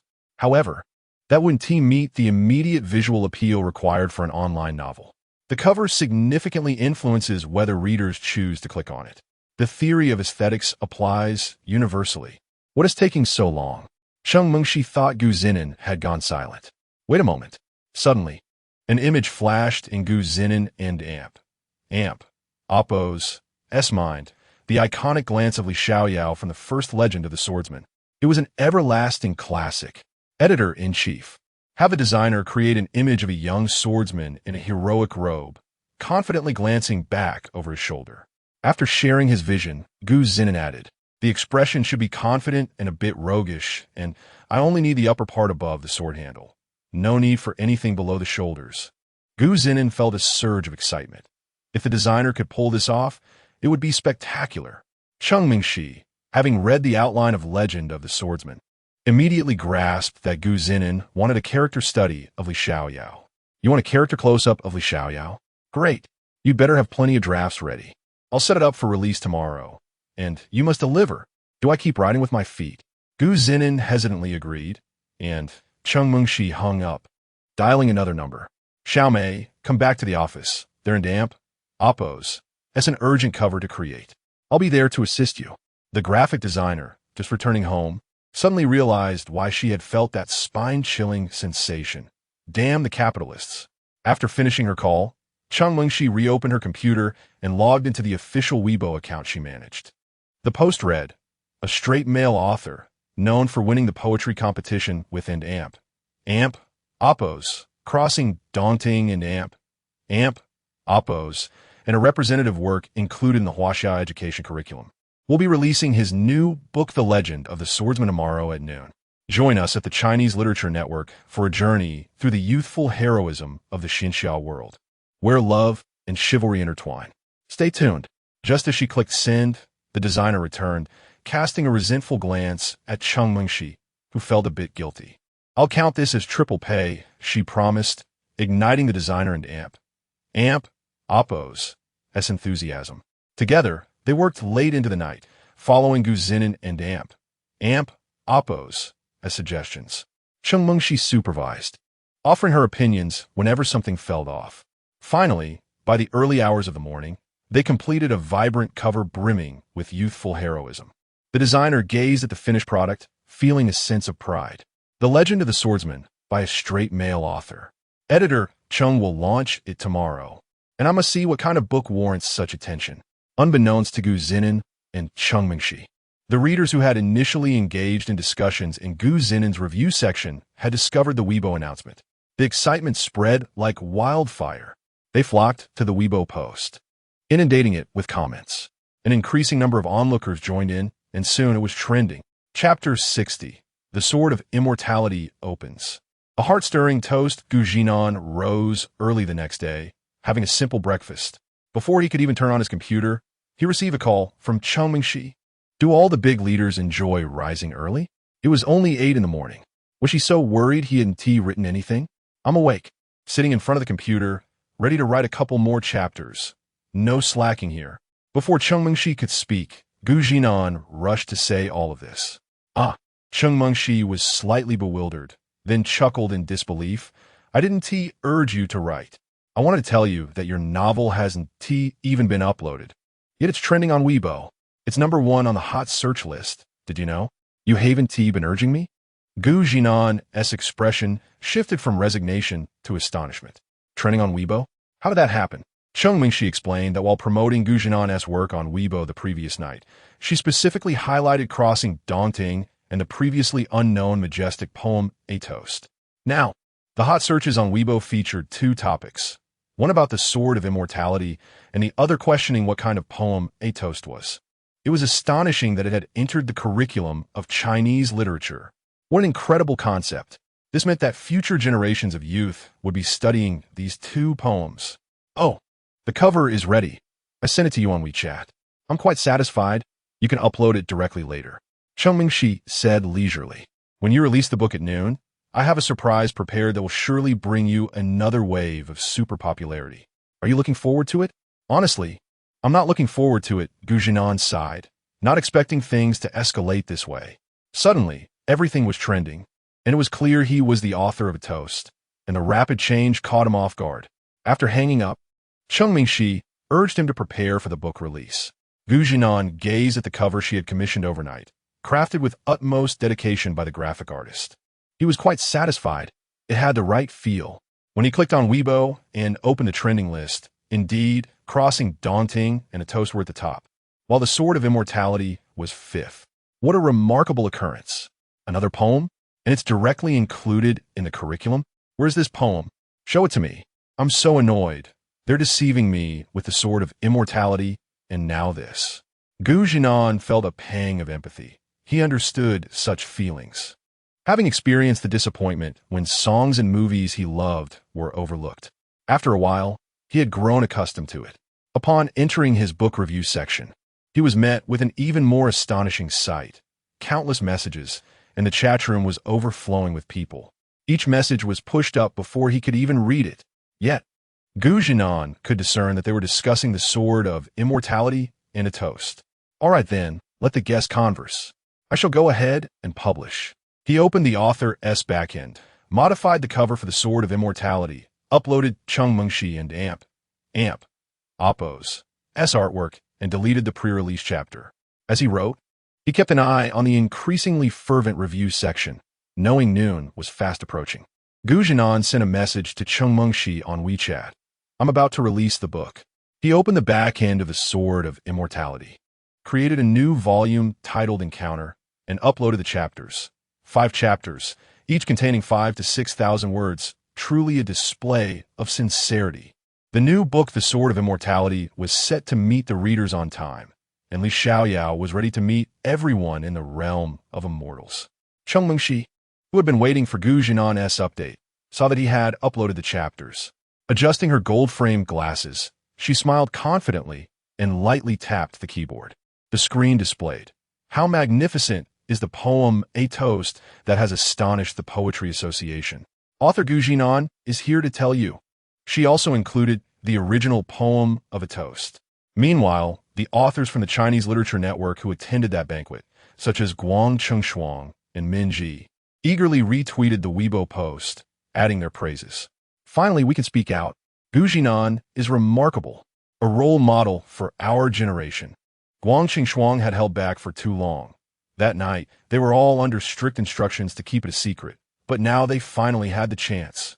Brother Gu is the most outstanding among my peers, both in poetic talent and character. After hearing A Toast, I was so shaken that I couldn't sleep for a long time. The netizens who were about to open the Sword of Immortality were drawn in, and more onlookers were captivated by the video released by the Chinese Literature Network. They clicked on the video, which began hazy, revealing a man standing in the center. His voice carried a hint of sarcastic laughter. "I've already said I can't drink due to my cold, yet you all refuse to accept it. I won the poetry championship, and I bested you in couplets. If you love poetry, then let us compose." After saying this, the man took a cup of wine in one gulp. With a loud clap, he placed the cup on the table and poured another. At that moment, the video seemed to focus, but as the cameraman pulled back, it became blurry again. They could only guess his height. He was tall yet slender, and though his face was unclear, he appeared to have a refined demeanor. He referred to the person next to him as Grandpa Du, and those familiar with the Poetry Association quickly recognized him as the president, Du Guangyu. The other 2 individuals beside him were also presidents of the association. Wow, this young man is having President Du record something? What could it be? Everyone understood it must be the poem A Toast. How audacious! They continued watching with rapt attention, and saw the man coldly declare the poem's title, A Toast. "Do you not see? The waters of the yellow river come from the heavens, rushing to the sea, never to return." Wow, remarkable! The first line elicited an involuntary exclamation from many, and this was just the beginning. As the video progressed, the man recited a line of poetry with every cup of wine. His words flowed smoothly, his tone and gestures imbued with grandeur. Eventually, he raised the wine cup and poured it furiously, yet the verses grew ever more stirring. In life, one must revel to the fullest, lest the golden cup stands empty before the moon. I was born with talent. Surely it must be of use. Even if I squander a fortune, it will return. What kind of momentum was this? What kind of character? The spirit of magnificence was fully revealed. A toast, do not let the cup stop. One line after another, one cup after another. Everyone became numb. Alongside President Du Guangyu in the video, they were ensnared in a stupor. They observed the initially shocked president, Du quickly snatching pen and paper to take notes, while the other presidents were frantic to record every word, fearing they would miss a single line. 5 flower horses, 1,000 gold coats, call for my son to exchange for fine wine, to share eternal sorrows with you. This line reached the climax. As in the video, the man drained the wine cup. Then He looked at the people beside him with a mocking expression, uttering, "Are you satisfied?" and left without turning back. And thus, the video came to an end. Satisfied? Oh, utterly satisfied. Such a spirit of turning a cup of wine into poetry. Who else in this world could match it? They were unaware of to whom the man in the video was addressing, as the entire focus of the footage revolved around him. Each viewer, upon concluding the video, found themselves enveloped in a profound astonishment, accompanied by a surge of indomitable spirit coursing through their chests. From this poem, they discerned the essence of scholar and Apo's noble character. They sensed a certain grand demeanor reminiscent of ancient poets. And all of this was imparted to them by the man within the video. Chapter 61, a sensation. Everyone joined in promotion. Who is he? Gu Zhinan? A straight man? Observant netizens quickly realized that Gu Zhinan and straight man were essentially just a literal translation. Astonishingly, the video surged to the top of the trending list within a mere half hour. Following closely was the revelation that the author of The Legend of Sword and Fairy had produced such high-caliber poetry, leaving the Poetry Association in awe. The review section for The Legend of Sword and Fairy was flooded with countless individuals, drawn by a mix of shock and admiration. They were eager to discover what kind of novel could be penned by someone capable of such grand and romantic verses. Word had it that this was a fantasy novel. And just from the title, The Legend of Sword and Fairy, one could glean its essence. As they clicked to read the first chapter, Gu Zhinan's narrative was direct, weaving in various elements and plunging straight into the plot. It felt refreshingly brisk, igniting their interest. As they continued reading, their thirst for knowledge grew ever more intense, particularly regarding the character of Li Xiaoyao, whose authenticity resonated deeply with them. Gu Zhinan generously updated 5 chapters, each comprising 5,000 to 6,000 words, gradually immersing them in the story. Many who typically skimmed through texts found themselves revisiting, unable to shake off the lingering desire for more. And soon they were savoring every word and sentence. No matter the pace or the length of the chapters, they were determined to finish. They witnessed Li Xiaoyao as preparations to ascend to the immortal island, only to find the narrative abruptly halted. So suddenly it ended. The Legend of Sword and Fairy had become an unforeseen sensation. The onlookers, who initially intended to merely observe, were now captivated by the enchanting world and plot within. The realm of fantasy was markedly sparse in this world, making Gu Zhinan's work a splendid showcase of the genre for all to behold. In Kyoto, at the Poetry Pavilion, the president of the Poetry Association, Du Guangyu, along with President Li and other leaders, furrowed their brows. President Li exclaimed, "What is all the fuss about? Is the Poetry Pavilion being demolished?" Typically the most stringent within the association, he spoke first, yet the others rushed forward, shouting, "Our Poetry Association has been reduced to a mere backdrop. What is happening?" Noticing their distressed expressions, Du Guangyu sensed something amiss. One of them stepped forward, producing their phone, and played a video from Weibo, saying, "This is it." As the 3 men watched the familiar scene, it struck them when Gu Zhinan began to speak. Isn't this the iconic moment from his previous work, Pouring Wine? With the angle of the recording, Du Guangyu swiftly deduced who had filmed it. Cheng Mengxi. This little girl has quite the cleverness. However, they were too engrossed in watching Gu Zhinan's poetic recitation to dwell on that. The video played rapidly, and after watching, Du Guangyu appeared somewhat unsatisfied, suddenly breaking into laughter. "So, that's what my expression was like back then?" He chuckled, stroking his beard. "It seems rather fitting. You were dumbfounded. Didn't you see how I immediately took over with paper and pen?" President Li retorted with a smirk. "Come now, you're not much different. Du Guangyu just did." In the end, it was still me recording everything. Regrettably, the angle of Gu Zhinan's face was poorly captured. He was obscured. What a pity. We could have enjoyed his expression at that moment. It must have been quite grand, though the video struggled to focus on the ever-moving Gu Zhinan. It clearly showcased the serene expressions of the 3 elders. The younger members, puzzled, questioned, "What should we do?" "What do you mean, what should we do?" "Fight back," they declared, filled with indignation. "Then why don't you compose a poem about pouring wine?" Du Guangyu inquired with anticipation. I can't do that." The young man lowered his head. "And you?" He turned to another, who also bowed his head. After polling the group, none claimed they could compose a poem. Then what are you all complaining about? Go on, go read poetry and literature. Du Guanyu scolded. Both in damp, oppos, pouring wine in damp, oppos, and in damp, oppos, crossing daunting and damp, oppos, were our contributions. Why fret over this? Once the others had left, Du Guanyu turned to the two elders, asking, what do you think? This tactic by the Chinese website is quite dubious. But we were the ones who approached them, President Li replied, somewhat resigned. After a moment of contemplation, the president added, didn't Xia An'ge agree to join the Poetry Association? Why not seize this momentum to announce it? Moreover, the inclusion of his work in the curriculum was our suggestion. We are all on the same side. Let us promote poetry culture. Upon reflection, Du Guanyu found the idea sound. He called over the person in charge of the Poetry Association's Weibo account and had her share the video from the Chinese website, adding a line, congratulations to the Poetry Association member, Zhinan, for releasing his new book, The Legend of Sword and Fairy. The emergence of pouring wine in crossing daunting is a significant treasure of our poetry, and after careful consideration, we have decided to include it in the curriculum. We hope to inspire more people to appreciate poetic culture. Cunningly clever, that old man. Once the post was published, he even called Zhinan. Xiao, I've seen your new book. It's brilliant. The promotion is spot on. Zhinan had just finished watching the video and was astonished at how Mingxi had thought to record it. This was the surprise she had always emphasized. Terrifying indeed. It had dominated the trending list. Would she be recognized when she went out in the future? Probably not, right? Though the video showcased her figure, her face had never been in focus, and it seemed she had deliberately applied a filter to obscure it.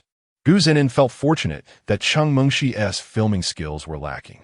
At that moment, receiving Du Guanyu's call made her feel a bit embarrassed, considering she had just indirectly criticized the Poetry Association. Please don't laugh at me, old man. You're not here to seek revenge, are you? Am I that petty? Du Guanyu retorted with a laugh. I used our Poetry Association's Weibo to give you a shout-out. But when the time comes, you must come to join the Poetry Association. If you refuse, I'll lose face. Zhinan felt trapped upon hearing this.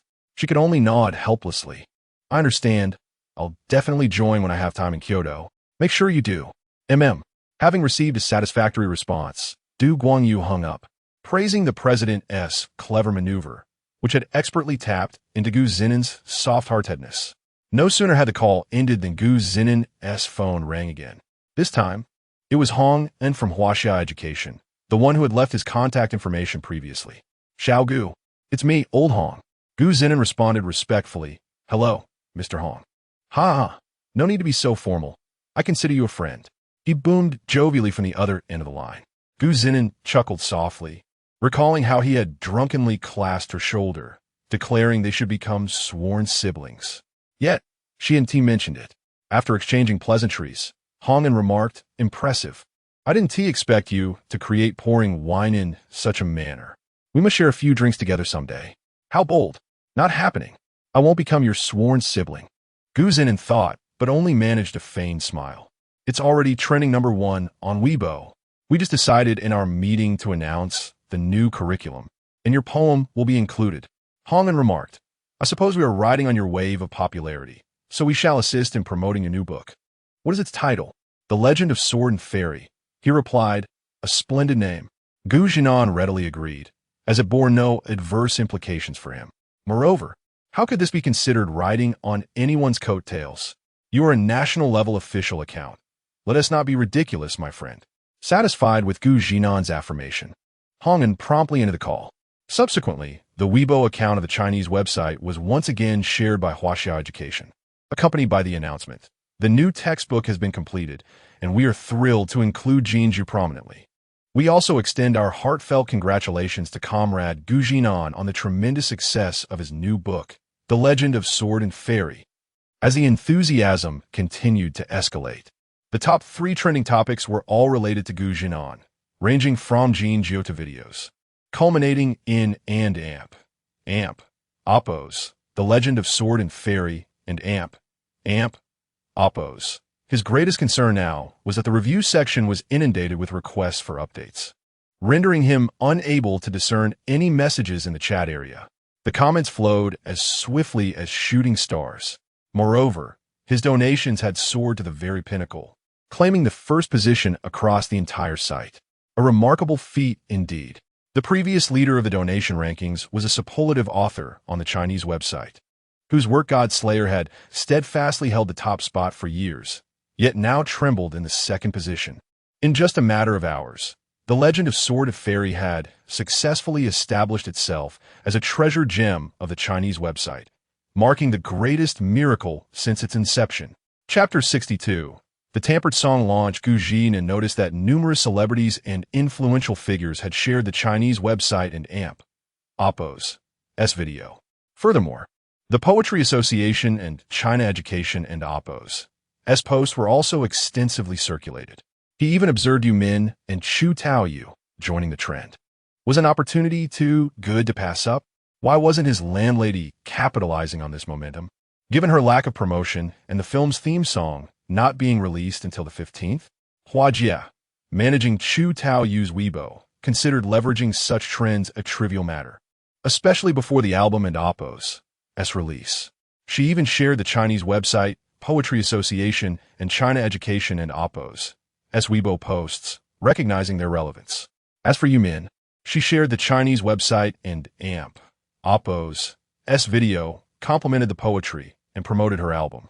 Neither of them realized that the author Zhinan and the author of Summer Wind were the same person, failing to make the connection.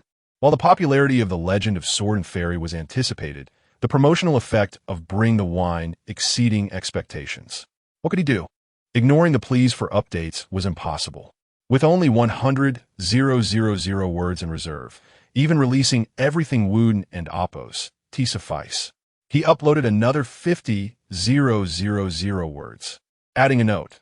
Thank you for your love for and Oppo's, the legend of Sword and Fairy, and Oppo's. This is the last of my reserves. Enjoy. One must always have a fallback. He couldn't risk another collapse from overworking, could he? However, he didn't expect his devoted readers to be unsatisfied. They had never encountered such a Xia novel. The comment section was flooded with expressions of dissatisfaction. Enjoy? How can I enjoy this? Only 100,000 words? What do you take me for? Exactly. Get back to your chair and write. I'll buy you a more comfortable one. I adore Li Xiaoyao. His personality resonates with reality. Please, keep updating. I've never read such a captivating novel. I'm completely immersed. I initially came to admire the author of Bring the Wine, but Li Xiaoyao captivated me. I'm in love. Demand a photo. We insist. Ignoring this last request, Zhinan was relieved that the video hadn't revealed his face. Chengmeng she hadn't and Oppo's anticipated that a single video could propel the legend of Sword and Fairy to such heights, achieving legendary status in half a day. She stared at the novel and Oppo's cover, leading in update requests, votes, and donations, unable to comprehend the situation. Ring ring as Zhinan reluctantly continued writing. He saw a call from Chengmeng Shi. He answered hesitantly, blaming her for the current frenzy. Hello. Chengmeng Shi frowned at Zhinan's voice. Why do you sound so dejected?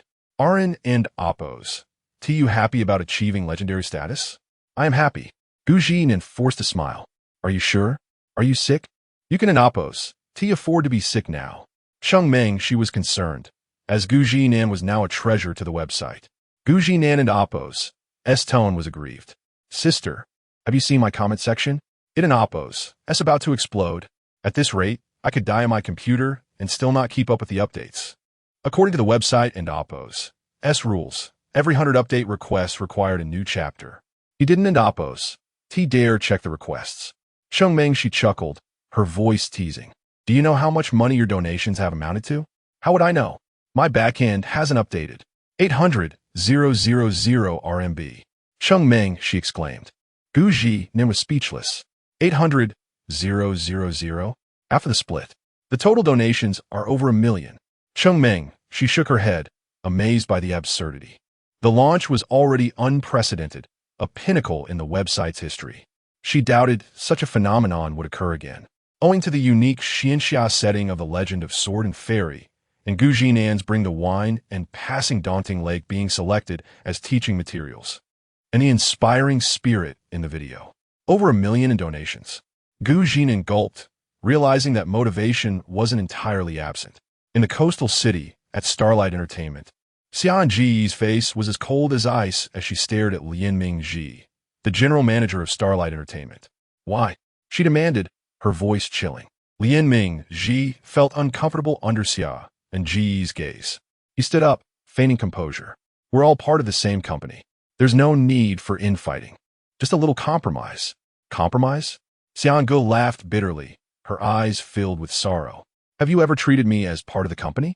I know Yumin is a major shareholder. I can't afford to offend her, but have you given me any leeway? Xia An'ge's fingernails dug into her palms. Her fists clenched tightly, yet she couldn't calm down.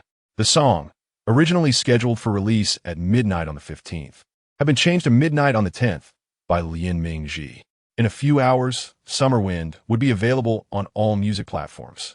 Before that, she had received no promotion or notification. All of this was orchestrated by Starlight Entertainment.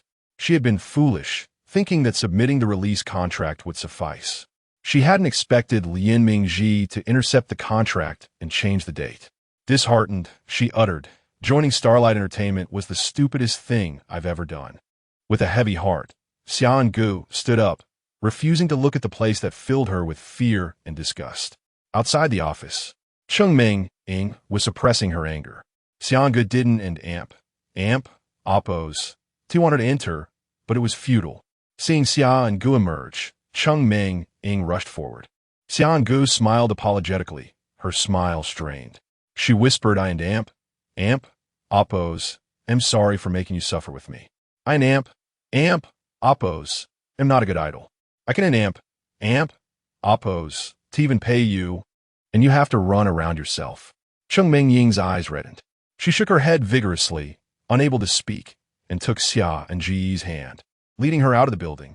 They don't deserve you, Sister An'ge, Chengming Ying said in the car, forcing a smile. It's okay. I and oppose. LL just keep looking for promotion. There must be someone with foresight like Wei Kongshi. Chengming Ying had submitted the release contract, never expecting such treachery. She hadn't oppose to imagine that a company could be so vile, catching them off guard. Xia An'ge shook her head. Let an oppose. Let's go back to the apartment. Boys, tired. Don and oppose. T bother with promotion. It and oppose. That's only a few days earlier. It doesn't and oppose. T matter. At the apartment, Ruaning anxiously waited for Xia An'ge and Chengming Ying and oppose S return, knowing that Starlight Entertainment had changed the release date of their album. The album, scheduled for release on the 15th, was now set for the 10th. How despicable. She kept checking her phone, hoping for a message from Chengming Ying announcing success, but only waited in vain all afternoon. Ding! A message arrived on her phone. She eagerly opened it, hoping to see news of Xia An'ge's triumph. The Poetry Association's Weibo post? She recalls her interest in the Poetry Association during a poetry event. Though such posts are seldom made by the association. Guo Dongting and Jiang Jinjiu have been included in the curriculum. The author, Gu Zhinan, upon clicking, she discovered that the Poetry Association had shared a video from the Chinese website. ISN and oppose. That a platform for writers? How does it connect with the Poetry Association? However, upon realizing that the author of Guo Dongting had penned another poem that made it into the curriculum, her curiosity piqued. Moreover, it astonishingly topped the trending charts, dominating the first 3 positions. She was genuinely fond of Guo Dongting. How could this be? As soon as the video played, the man spoke, and Ruaning and oppose S jaw dropped. Teacher Gu. Although the figure in the video was slightly blurred, she recognized the voice. This was none other than Gu Zhinan, the lyricist and composer of Summer Wind, a tenant of Sister An'ge. She incredulously watched the entire video, becoming increasingly convinced of her thoughts. This was indeed Gu Zhinan. Subsequently, she turned her attention to other inquiries, ultimately leading her to the Chinese website. She glanced at the article about Xianjian Qi Xiaozhuan. Chapter 63. The identity of Zhinan Ruan-ing had never been one to indulge in novels, lacking both the time and interest to do so. However, after reading Jiang Jinjiu, her curiosity was piqued regarding the author capable of penning two pieces worthy of inclusion in academic texts. It was a fantasy novel, and she clicked on the first chapter. The protagonist was named Li Xiaoyao, a melodious name, though she remained uncertain about the plot. As she delved into the first chapter, her attention was wholly absorbed. Suddenly, the door creaked open. Cheng Minjing entered, followed closely by Xia An'ge, both exhibiting glum expressions.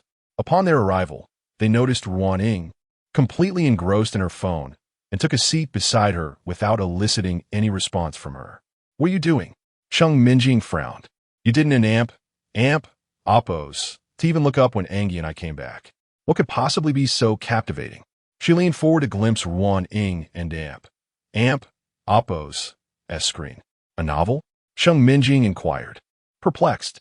"You read novels? Is it from our own Chinese website? I recall my father owning a 50% stake. Or was it something else? I can't remember. I have little interest in such matters. It an oppose. That's my sister who manages it." Ruan-ing languidly lifted her gaze, a look of lingering fascination on her face. She had been thoroughly transported into the world of the fantasy swordplay. Observing the expressions of her friends, she surmised that they had not resolved their issues. "Angie, did you know that Teacher Gu is a novelist?" Ruan-ing swallowed hard before speaking. Xia An'ge nodded, recalling that when Gu Zhinan wrote The Wind of Summer, she had inquired, and he had confirmed his identity as a novelist. Initially, she intended to ask him about his works, but to her surprise, he had left without a word just a few days prior. She turned her attention back to Ruan-ing. "Are you reading one of his novels?" Ruan-ing nodded, her voice tinged with disbelief. "You both should check Weibo. He's trending in the top 3. It's truly astonishing." Xia An'ge furrowed her brows, wondering what Ruan-ing was teasing about. Noticing her lack of action, Ruan-ing hurried to her room, retrieving her laptop and swiftly returning to Xia An'ge's side, beckoning Cheng Minjing to join them. Upon opening Weibo, they confirmed that the top 3 trending topics indeed included Gu Zhinan and Oppo's, Jiang Jinjiu, and Xian Jianqi Xiaozhuan, both of which had garnered immense popularity, overshadowing the 4th trend by a significant margin. Ruan-ing directly accessed the video on the Chinese website, enlarging it and maximizing the volume, her face still displaying astonishment. "Here, see for yourselves." Xia An'ge and Cheng Minjing exchanged glances, unsure of Ruan-ing and Oppo's intentions. The man in the video appeared blurry, and the filming technique left much to be desired. However, Xia An'ge's brows knitted tighter as a sense of familiarity washed over her. When a man began to speak, she froze. "Gu Zhinan." Cheng Minjing initially failed to recognize him, but as Gu Zhinan continued, the absurdity of the situation dawned on her. This man resembles that insufferable Gu. The video, lasting merely over 2 minutes, concluded swiftly. Xia An'ge's mouth fell agape as she instinctively clicked on the author's profile, Gu Zhinan. It was indeed him. The poem Wadongting was also his creation. Xia An'ge had handwritten the latter lines and displayed them in her room. Realization struck her, and her cheeks flushed with warmth. She had not anticipated that Guodongting was penned by Teacher Gu, nor that this song Jiang Jinjiu was his as well. Ruan-ing excitedly interjected. "And this novel, and Oppo's, Xian Jianqi Xiaozhuan, and Oppo's, Teacher Gu released a new book today. It has created a sensation on the Chinese website, reaching the pinnacle within mere hours." She displayed the cover to Xia An'ge, exclaiming how stunning it was. "Is it truly him?" Cheng Minjing questioned incredulously, grappling with the revelation that The Wind of Summer was also his work. Cheng Minjing felt as if her previously held beliefs had been upended. A novelist, a poet, a songwriter, and to top it all, his novel topped the website and Oppo's charts, his poetry included in textbooks, and his songs captivated her heart. Was he even human? Xia An'ge seized Ruan-ing and Oppo's phone, revealing the cover of Xian Jianqi Xiaozhuan.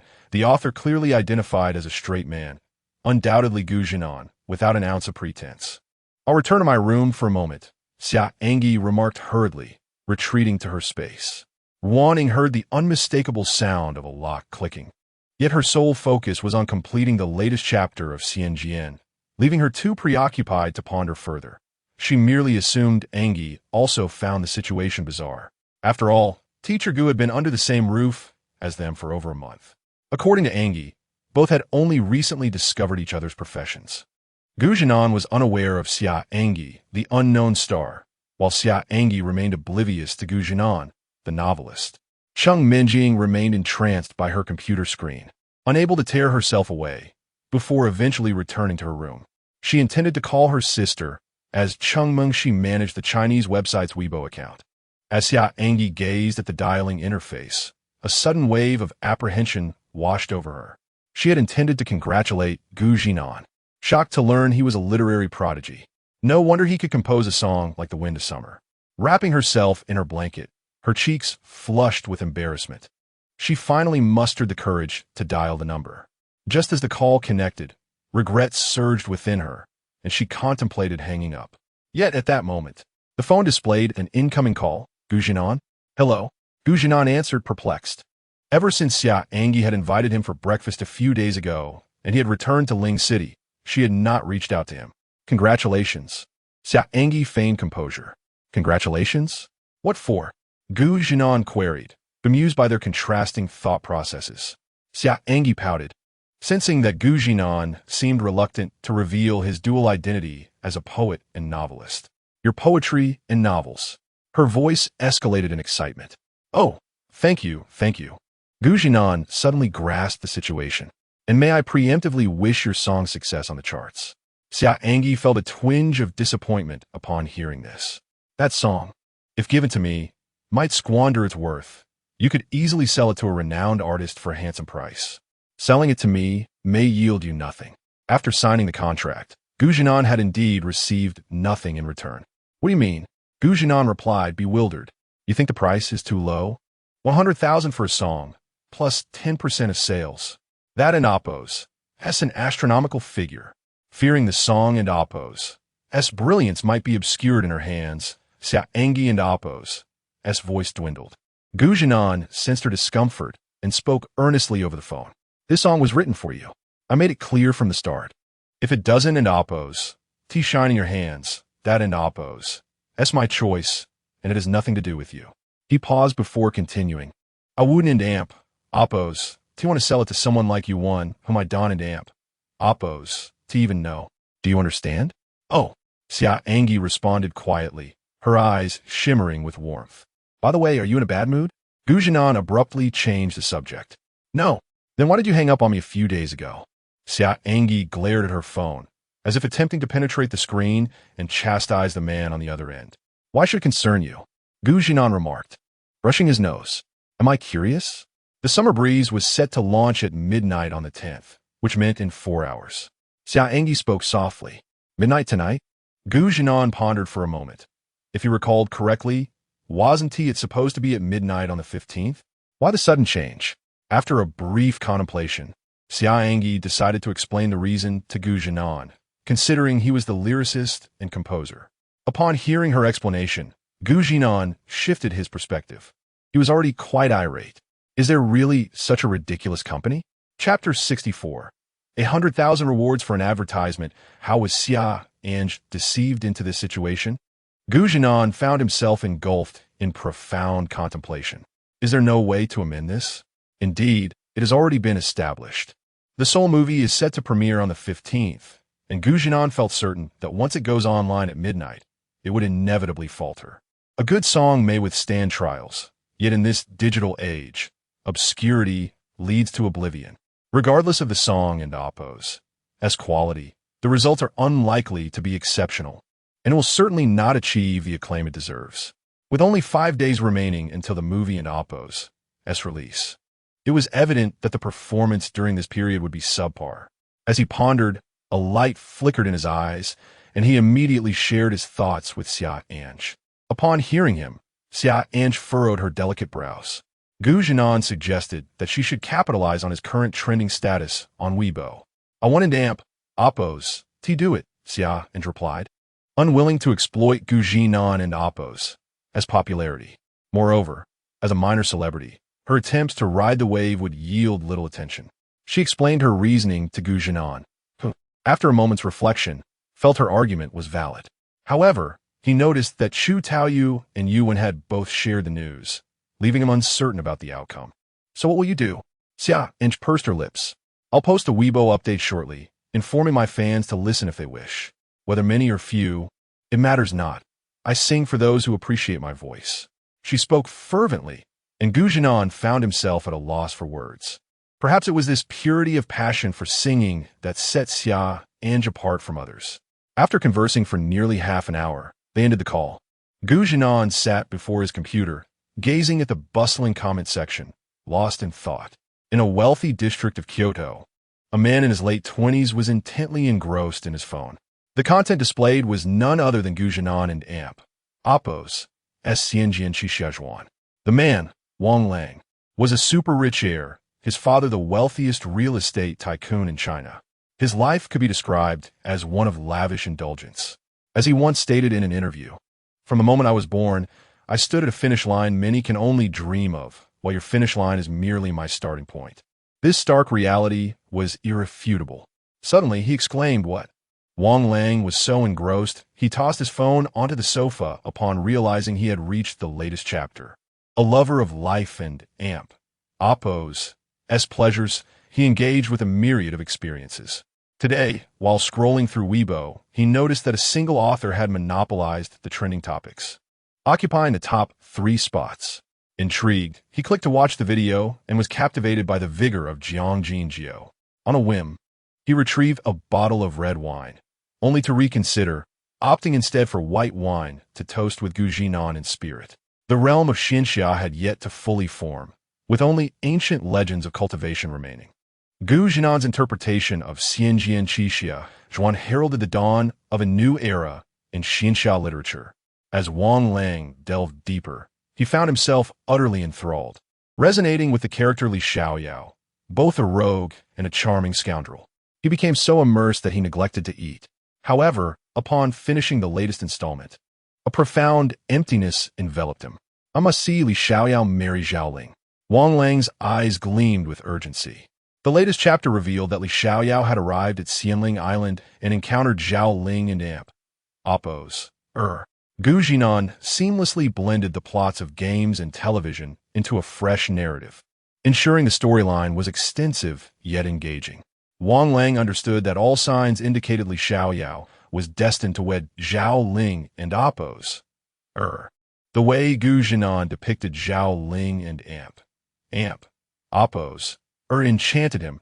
She was the epitome of ethereal beauty, embodying the essence of a celestial maiden.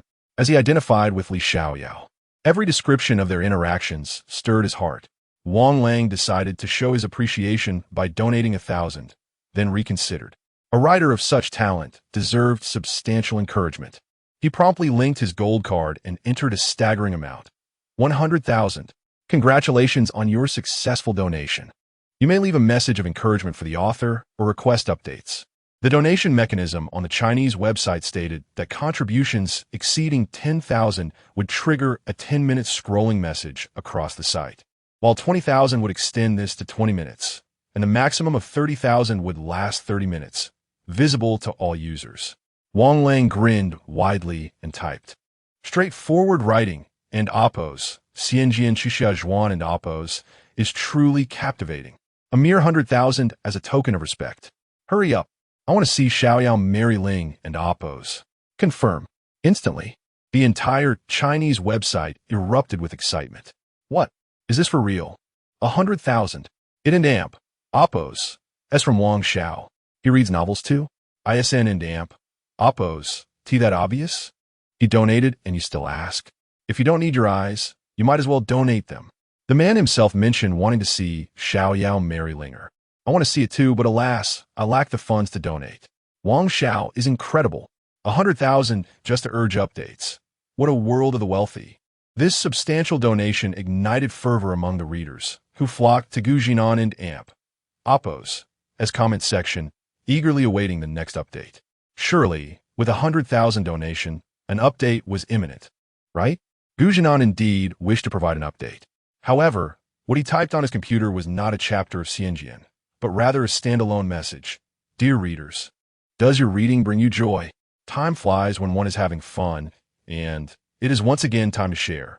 I would like to announce that my self-composed song and oppos, Summer Breeze, and oppos, performed by Xia An'ge, will be released at midnight on all major music platforms. The song is available for just 2 yuan, an investment that offers lasting pleasure. Yuan and amp, oppos, T regret it. Instead, you and amp, oppos, LL gain a touch of romance. So, while you take a break from the novels, indulge in the enchanting melodies. Why not enjoy both? Remember to check it out. Tomorrow's latest chapter awaits you. Hit send. The update is live. Indeed, the power of money is astounding. How many chapters are there? Wait, something in amp, oppos, s off, it and amp, oppos, s free. The author didn't and amp, oppos, t forget to set VIP chapters. Did they? Free for all, let's go. Yet when they enthusiastically opened the chapter, they were left dumbfounded. What is this? An advertisement for a song? What is happening? Miley Xiaoyao, Mai Zhao Ling and oppos. I'd even settle for an elderly character at this point. The excitement of the readers was abruptly doused with cold water. Wang Lang, too, was taken aback. He had prepared himself to witness the union of Li Xiaoyao and Zhao Ling, only to be met with this unexpected turn. What the hell? Wang Lang could no longer contain his frustration and let out a loud exclamation. Simultaneously, Zhinan noticed the rapidly scrolling comments above. Alarmed, he opened the donation leaderboard. Sure enough, an ID named Wang Xiao was at the top, with a donation amount of 1 million Chinese coins. Gasp! Zhinan inhaled sharply, realizing how terrifyingly extravagant the world of the wealthy could be. Meanwhile, Xia An'ge had just posted a Weibo update, explaining the situation to her 150,000 followers. As she contemplated exiting Weibo, she was taken aback by the surge of comments. What is happening? Is everyone on Weibo now? Gotcha, brothers. This is the Xia author Zhinan talking about Xia An'ge. Let us see what prompts him to promote a song instead of updating his novel. Oh, how stunning she looks. A celestial beauty. Might I inquire if she is the inspiration for Zhao Ling and oppos? An increasing number of individuals flocked to Xia An'ge and oppos' Weibo, leaving her quite startled. However, upon reading the comments, she noted they were all about Xia An'ge, a rather straightforward topic. She recognized it as Zhinan and amp, oppos, as Xia An'ge and Shisheruan. Yet she pondered, what relevance does this have to her? An'ge, Cheng Minjing and Ruan Ying suddenly began to knock fervently on the door, their excitement palpable. Xia An'ge opened the door, furrowing her brows as she remarked, My Weibo is rather peculiar. Not peculiar at all. Look, Cheng Minjing exclaimed, entering with a notebook in hand. She perched herself on Xia An'ge and amp, oppos' bed, urging her to sit down. The computer screen displayed the trending topics, and Xia An'ge recognized them as Zhinan and oppos' Xia An'ge and Jiang Jingjiu.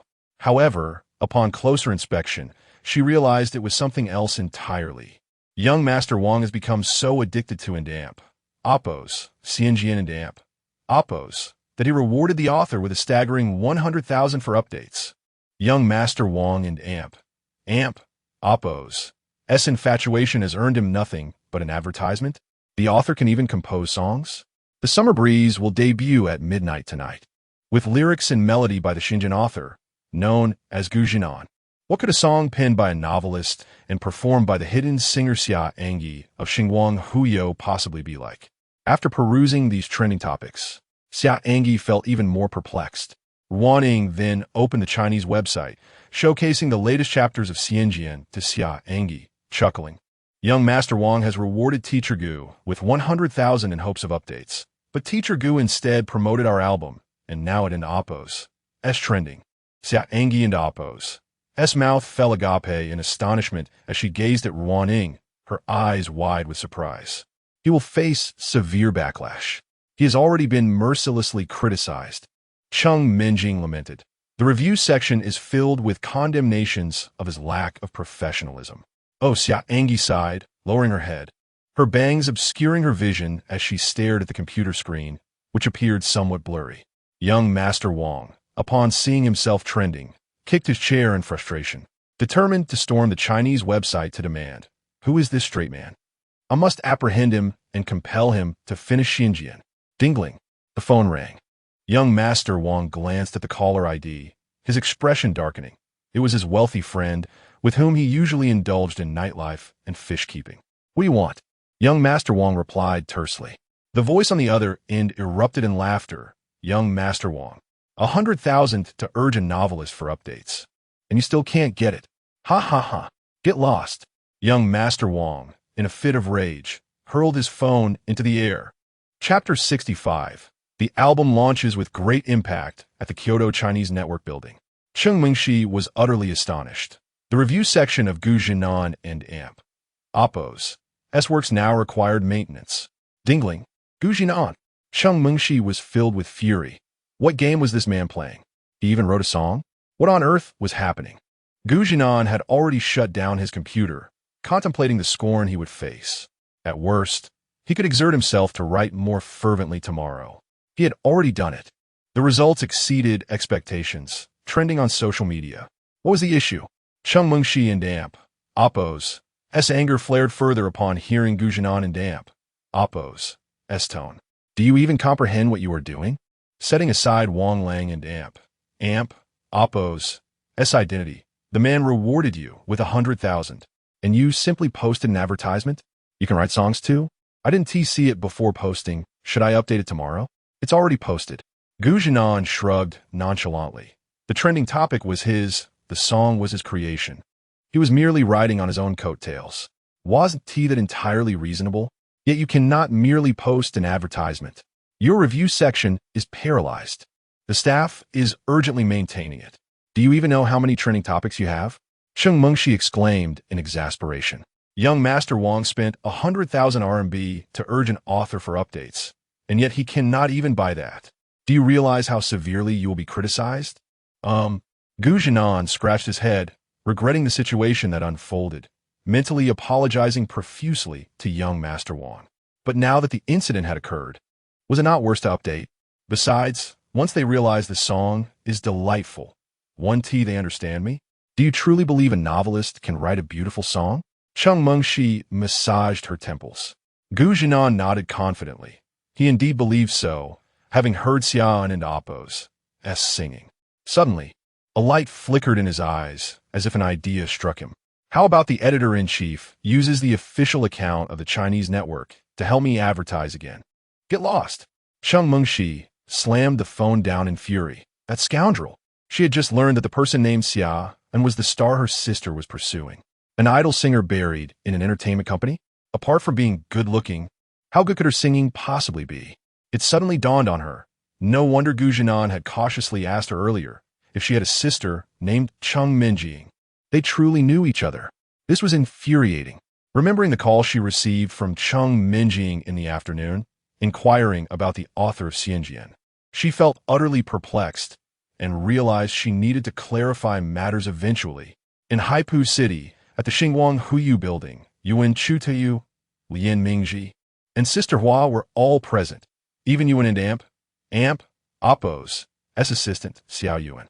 The atmosphere in the conference room was grave, with each face bearing a frown, especially Yuan and Amp, Oppo's Zhinan. He is the lyricist and composer for that little scoundrel Xia An'ge. A novelist? Sister Hua could scarcely believe it. She had even leveraged Chu Taoyu and Oppo's Weibo account to ride the wave of trending topics thrice today. Unbelievable. How they even meet. Yuan and Oppo's face darkened. With the current buzz, Xia An'ge and Oppo's album was set to launch in an hour and a half. The hype would undoubtedly explode. No one knew how they came to know one another. When Xia An'ge initially left, no one paid attention to her. Everyone assumed she had returned to the orphanage, unaware that she had secretly purchased a small apartment.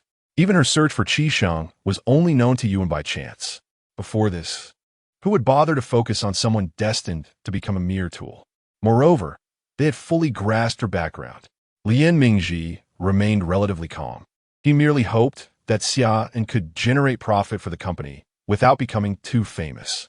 At this point, He wished for her album to be lukewarm, providing some revenue for the company, and then she could leave whenever she pleased.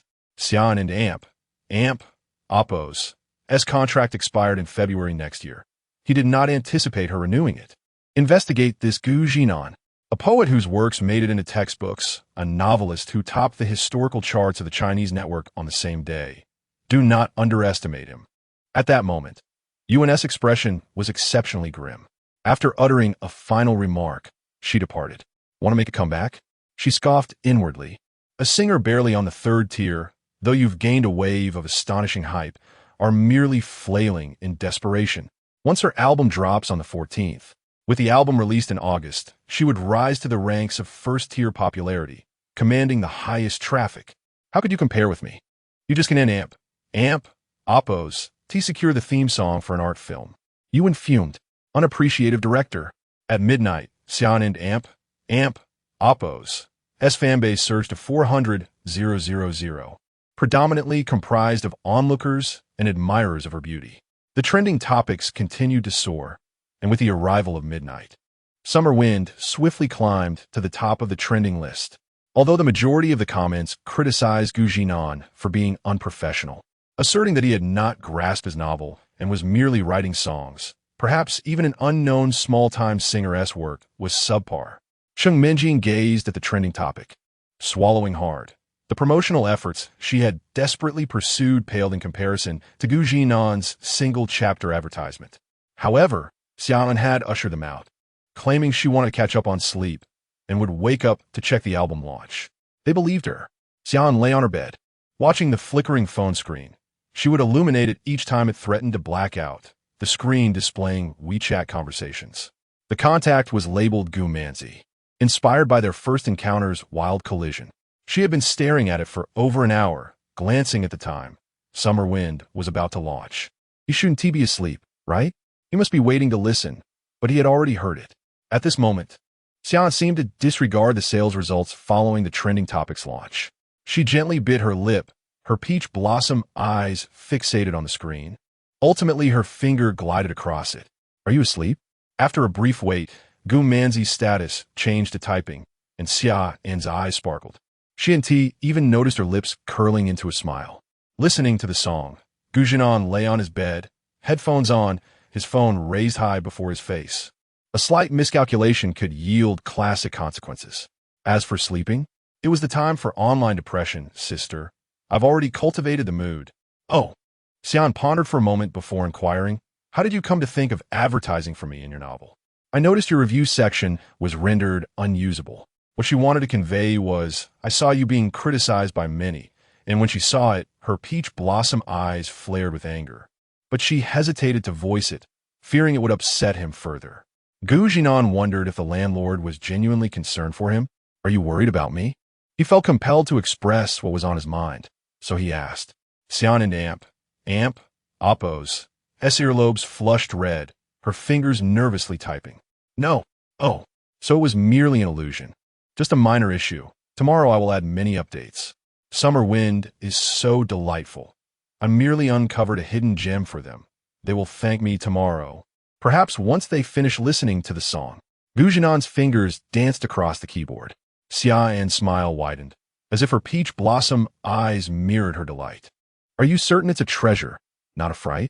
A treasure. Zhinan replied resolutely, for he was indeed listening at that moment.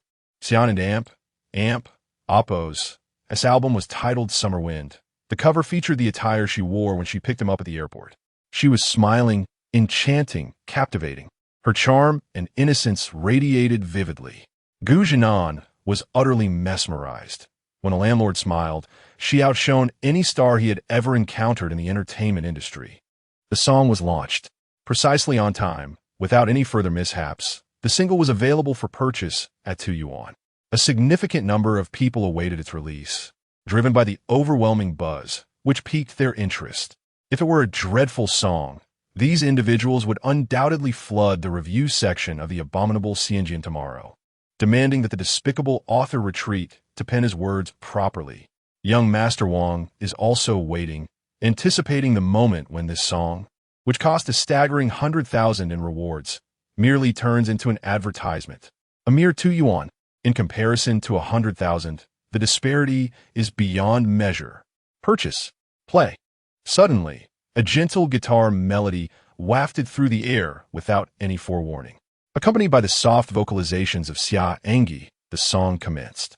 The languorous July breeze enveloped the scene, rendering even the clouds warm. Soon, the sky became oppressive, and a rain shower followed the clouds. Oh yes, young Master Wang was instantly jolted to attention. This song, this melody, unconsciously, he turned up the volume. Xia An'ge and Appo's gentle and languorous voice reverberated in his ears, leaving Wang Lang in a daze. The summer breeze. I shall forever remember, clearly expressing your love for me. I see your cool smile, and also your bashful moments. He found himself once again immersed, as if strolling through the midsummer, surrounded by a delightful girl. Truly, it was splendid. The gentle, lazy sea breeze cascaded down from the lofty peaks. Why are you not here? I asked the mountain wind to bring you back swiftly.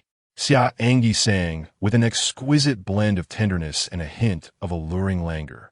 Reaching the pinnacle of emotion, Wang Lang completely lost control, listening repeatedly, again and again. It seemed as if that 100,000 yuan advertisement suddenly became worth it. Chapter 66. A sleepless night. Little did Wang know that he was an amp. Appo's. The only one with such thoughts. The comment section for Summer Wind exploded with overwhelmingly positive reviews. Ein Appo's. In tears. What divine music is this? I was instantly captivated upon first listen. Summer, oh summer, the lyrics, melody, and that humming section completely floored me. My mother asked why I was kneeling on the floor listening to music instead of sleeping at this hour. I have to recommend this song to my friends. Immediately, without delay. Me too. I finally understand why the straight man remained unmoved by the 10,000 yuan reward. It truly is a fantastic song. I suddenly feel like apologizing. This is outrageous. Look, the lyricist and composer is actually Zhinan. He wrote into Amp, Appo's, The Legend of Sword and Fairy, and Amp, Appo's, and even a poem that was included in textbooks. Now he and Amp, Appo's, as making music. He and Amp, Appo's, as such a prodigy, but I love it. I and Amp, Appo's, am already anticipating the experience of reading and Amp, Appo's, The Legend of Sword and Fairy, and Amp, Appo's, while listening to this song tomorrow. Xia An'ge and Amp, Appo's, tender and languid vocals, combined with the moving melody of Summer Wind, captivated fan after fan, leading to an increasing number of paid purchases. In just over an hour, it soared to 8th place on the China Music New Songs chart. China Music is the most authoritative music institution in China, akin to the Douban platform in Zhinan's previous life, and the buzz continues to build. The lyrics, paired with Xia An'ge's voice, are simply lethal. Everyone who had been waiting to see the advertisement funded by Wang's 10,000 yuan reward completely forgot their original purpose. They simply looped the song endlessly and recommended it to their friends, claiming to have discovered a hidden gem. Listen to it while it's hot. Those who were awakened by their friends were initially reluctant, considering the 2 yuan cost per song. However, some directly purchased and sent it over. With just one sentence, listen to it, damn it. They reluctantly clicked, and when the music began and Xia An'ge's voice emerged, they were stunned. And so, the above scene recurred as they once again called some of their friends, doing the same thing. Listen to it, damn it. Cheng Minjing and Ruaning, disregarding Xia An'ge and Appo's, as protests, burst into her room and pounced on her. Xia An'ge exclaimed in surprise as Cheng Minjing planted a kiss on her flawlessly beautiful face. An'ge Jia. It's a hit. It's a hit. 8th place on the New Songs chart. In just 1 hour, Xia An'ge strenuously pushed Cheng Minjing's body and paws away, her face flushed. She glared at Cheng Minjing. Her face hadn't been kissed by a boy, but after meeting Cheng Minjing, she had suffered repeatedly. I know, Xia An'ge said calmly, as if it weren't her own song. Cheng Minjing's enthusiasm met with Xia An'ge's indifference, leaving her momentarily stunned. Why do you seem unhappy? I'm very happy, Xia An'ge said, subtly putting her phone away. Zhinan had gone to sleep, wishing her good night before he did. I can't tell, Ruaning said, discerning Xia An'ge's true feelings. An'ge is just like that. You don oppose. T understand. Xia An'ge was indeed happy, as evidenced by the corners of her mouth. Look, the ranking has gone up again. 7th. Cheng Minjing refreshed the page, and Summerwind immediately jumped up one spot on the laptop. The China Music New Songs chart. Songs released within 2 months accumulate various metrics before appearing on the New Songs chart. But Xia An'ge and Oppose. S song has been out for less than 4 hours. And the sky ISN and Oppose. T even bright yet. This implies that Xia An'ge has a high chance of reaching the top of the New Songs chart during the song's initial release period. In a villa in Kyoto, Cheng Mingxi was unable to sleep. She was too agitated to sleep. As soon as the song was released at 12:00 and Oppose clock, she clicked to pay and download it. She was eager to see what kind of song Zhinan could write, to advertise on the first day of his new book release when it was already a hit. Not a bad appearance, Cheng Mingxi said faintly, glancing at Xia An'ge on the cover. The instrumental intro to Summer Wind was short. As soon as she clicked to play it, the instrumental began, and then Xia An'ge and Amp, Oppo's voice emerged along with the accompaniment. Why aren't an Amp, Oppo's? Do you hear? I asked the mountain wind to bring you back quickly. Cheng Mingxi was speechless for a moment. Her fingers uncontrollably clicked play again, and then again. Finally, she silently gave the song a red heart and added it to her favorites. This truly was a great song, and Xia An'ge's voice was skillful, especially the languid vocals, which seemed to tug at the heartstrings, arousing a subtle sense of longing. Summer Wind. How could Zhinan create such lyrics and music? What kind of person is he? Cheng Mingxi suddenly cooed in and Oppose. T understand Zhinan. A recent college graduate, not even majoring in literature, whose previous novel was only of mediocre quality on the Chinese web. Bang! In a luxurious villa in Haipu City, Yuan heavily slammed her expensive phone onto the ground. As if still not appeased, she stepped forward and stomped on it several times. Xiao Yuan, who was nearby, cowered in the corner, trembling with fear. She thought Yuan looked like a madwoman. Give me your phone. Yuan suddenly looked at Xiao Yuan, her expression terrible. Xiao Yuan didn't and Amp. Oppose. T dare refuse and immediately handed over her unlocked phone. Yuan reopened Weibo, and Summer Wind was prominently displayed at the top of the trending list. First place. 7th place on the China Music New Songs chart. In just 4 hours, it went straight to 7th place. She knew very well what kind of concept this was. Even if she released a song on the 14th, it wouldn't Amp, Oppose, to be possible to reach the top 10 of the New Songs chart in just 4 hours, unless she paid for it. But no one liked to pay to boost their own song unless absolutely necessary. Even if the results looked good on the surface, everyone in the know would be aware of it. Why? Yuan gnashed her teeth as she raised her head and looked at Xiao Yuan. Why didn't she have any promotion at all? How could she reach the New Songs chart with just the promotion of a novel author? Xiao Yuan's eyes darted around, afraid to look at Yuan. Maybe in Oppose. That's just good luck. Luck? Yuan suddenly laughed. She and Oppose. An orphan. Where did she get luck? I don an Oppose. Tino. Xiao Yuan was about to cry from Yuan and Amp, Oppose. Fear. She had never seen Yuan and Amp, Oppose. Face so terrible. You can leave. Yuan suddenly waved her hand. Xiao Yuan fled the villa, as if escaping, and when she reached the bottom of the stairs, she heard a crisp sound, the sound of her lost phone. Huajie and Chu Taoyu were equally shocked. The two were in the apartment, looking at each other, but neither spoke. Chu Taoyu sat weakly on the sofa, still holding her glowing phone, the screen displaying Xia An'ge's Summer Wind. 7th place on the New Songs chart. Her goal had been to break into the top 10 of the China Music New Songs chart within a week of her album release.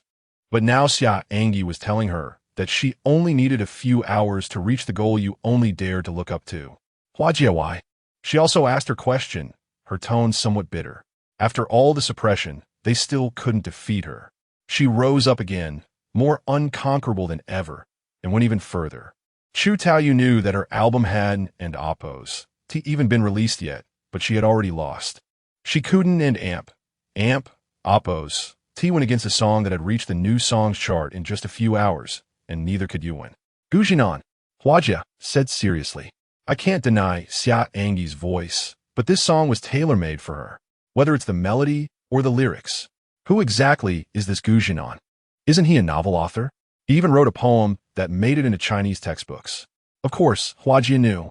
She just wanted to know why this Gu Zhinan knew Xia An'ge, a novelist who suddenly wrote such a great song. Chu Tao Yu found herself devoid of thoughts about who Gu Zhinan was. Such matters have become inconsequential. Her primary concern now lay in the fear that her album might be utterly overshadowed. Her emotions oscillated like a roller coaster. Initially, she had learned that President Lian had advanced Xia An'ge's album release, leaving her bereft of any chance to leverage the popularity of both Lian Yuan and herself. Now, however, she faced the disheartening reality of her own decline. Life truly is a series of dramatic highs and lows. Chapter 67. This is her summer. The summer winds have ignited fervor, sparking endless commentary and a remarkable surge in sales. Those who awaken without having experienced the madness of the previous night are nonetheless drawn in by the trending topic that has transformed into the essence of summer. Upon encountering the exquisite lyrics, they become intrigued. After a mere 30 seconds of sampling, they do not hesitate to purchase. The July breeze is languid. Even the clouds seem to warm. My face gently rests against your chest. I shall forever remember the summer winds, clearly echoing your declaration of love. I witness your cool smile, which also has moments of shyness. During the morning rush hour, many have this song playing through their earbuds, as if the sweltering heat of summer is dissipating with each note, prompting memories of their youthful days. How nostalgic, particularly the gentle hums. The soft, lazy sea breeze captivates, resonating with the heart no matter how many times it is heard. As of this morning, summer in Go and Amp, Oppo's social media following has soared from 150,000 to 600,000, all drawn in by her melodious voice, with none attracted by last night's fleeting trends. Naturally, with the exception of a few lingering admirers. Before last night, I regarded a novelist distraction as unworthy. I felt a surge of anger when I rewarded a promotional post. I believed that although this author could weave tales like Xia An'ge, he was rather foolish. I intentionally awaited the song and Oppo's release. Now, I realize my error. Gu Zhinan, a typical straight man, is not foolish. He is genuinely remarkable. Furthermore, Summer An'ge's singing is truly exceptional, stirring memories of a girl I met in America. Wang Lang, the prominent heir, posted a dynamic early in the morning, even choosing to follow Summer An'ge's social media. His post attracted a cascade of comments. Wang Xiao, trust me, you are not alone. Straight men are amazing. Summer An'ge is so sweet. I and Oppo's am in love. Not only Wang Xiao, but many renowned influencers were captivated by Gu Zhinan and Oppo's Xia An'ge. When they learned that he was neglecting updates in favor of promotions amidst the novel's popularity, they were furious. Yet now, they're all utterly enchanted. Summer An'ge's tender, languorous voice imbues the song with a unique essence. The first impression of summer is typically one of heat and stickiness, yet this song evokes a refreshing breeze, embodying the languor of a summer afternoon. It mirrors sweet love, always offering comfort regardless of the surrounding environment. Director Wei Kong promptly shared Wang Xiao and Amp, Oppo's post, commenting on summer winds and hinting at surprises in his upcoming film, stirring further interest. This comment was rapidly shared by many. Summer An'ge slept soundly, free from previous worries. She had performed with utmost sincerity. Thus, no matter the outcome, she felt unafraid, for she still possessed her quaint apartment. Upon rising, she found Cheng Minjing and Oppo's flushed, excited face and Ruaning and Oppo's jubilant cheers. She merely smiled faintly. Cheng Minjing announced that Summer Winds had ascended to 6th place on the new song chart. At this rate, it truly holds the potential to reach the pinnacle during its debut. Although climbing each position grows increasingly challenging, Cheng Minjing firmly believes it is merely a matter of time. They have a full 2 months ahead. 2 months. Furthermore, Summer Winds is destined to find its place on the bestseller list, a realm where the most popular songs of recent months reside. An'ge, Your follower count has reached 700,000. A true star? Wanting exclaimed, tugging at Summer and Gu and Amp, Oppo's arm. Summer and Gu gently freed her arm, stating, let in Amp, Oppo's eat. Yet, her heart brimmed with joy. Hard work inevitably yields results. Despite the bittersweet journey, this summer feels exceptionally delightful. Even the breeze is devoid of sweltering heat. In this digital age, Qi Sheng, the musician who once collaborated with Summer and Gu, received the news on social media early in the day. He stared at his screen in disbelief. Summer and Gu, who had recently begged him not to take the song meant for Yuan. He believed in being pragmatic. Thus he had declined her request and left. But now, how did you come by a song? Not an avid social media user, he was unaware of the explosive popularity of Zhuang Jinjiu and Xianjian. Until by chance he clicked on her post today. He became restless, discovering that Summer Winds had already reached 6th place. The melody and lyrics were exquisite, far beyond what he could compose. The gap was not minor. That particular hum struck his heart profoundly, and he replayed it countless times. Once he claimed that Summer and G's success was merely fate. Is this not fate as well? How ironic. A similar scenario unfolded within Xinguang Entertainment, where Lian Mingji was summoned by shareholders today. Even though you went into Amp, Oppo's family held significant influence. Xinguang Entertainment was not a one-man show. Thus, he had no choice but to summon Summer and Gu to the company. His tone was exceedingly humble. Accompanied by Wan Ying and Cheng Minjing, the resolute Summer and Gu entered. Even Lian Mingji sensed the atmosphere's awkwardness, forcing a chuckle before speaking. Congratulations, and Gu. A great song will never go unnoticed. 6th place on the new song chart is remarkable. With some promotion, it could very well reach the top. From nightfall to dawn, it had surged to 6th place on the new song chart. This is the dream outcome for any debut artist, especially since Summer and Gu received no promotional support from the company prior to her album release. Although Zhinan and Oppo's advertisement gained explosive traction without the song and Oppo's inherent quality, it could never have reached the charts. He had listened first thing last night, utterly amazed. Xinguang Entertainment had only reached 2nd place previously, thanks to Yuan's album, which had received substantial promotional funding. But now, a song that cost perhaps a fraction of that could illuminate a bright future for Xinguang Entertainment. Oh, why is even the president interested in our album? Summer and Gu remained silent, while Cheng Minjing scoffed. Lian Mingji's embarrassment intensified. Don't say that. And Gu is a part of the company. This morning, the company decided to invest effort into promoting and Amp, Oppo's, Summer Winds and Amp, Oppo's, to propel it to the top of the new song chart. Not just for the company, but for Ngu. Thank you, but I do not need it. Summer and Gu stood abruptly, ready to leave. She had no lingering attachment to this company. Wait.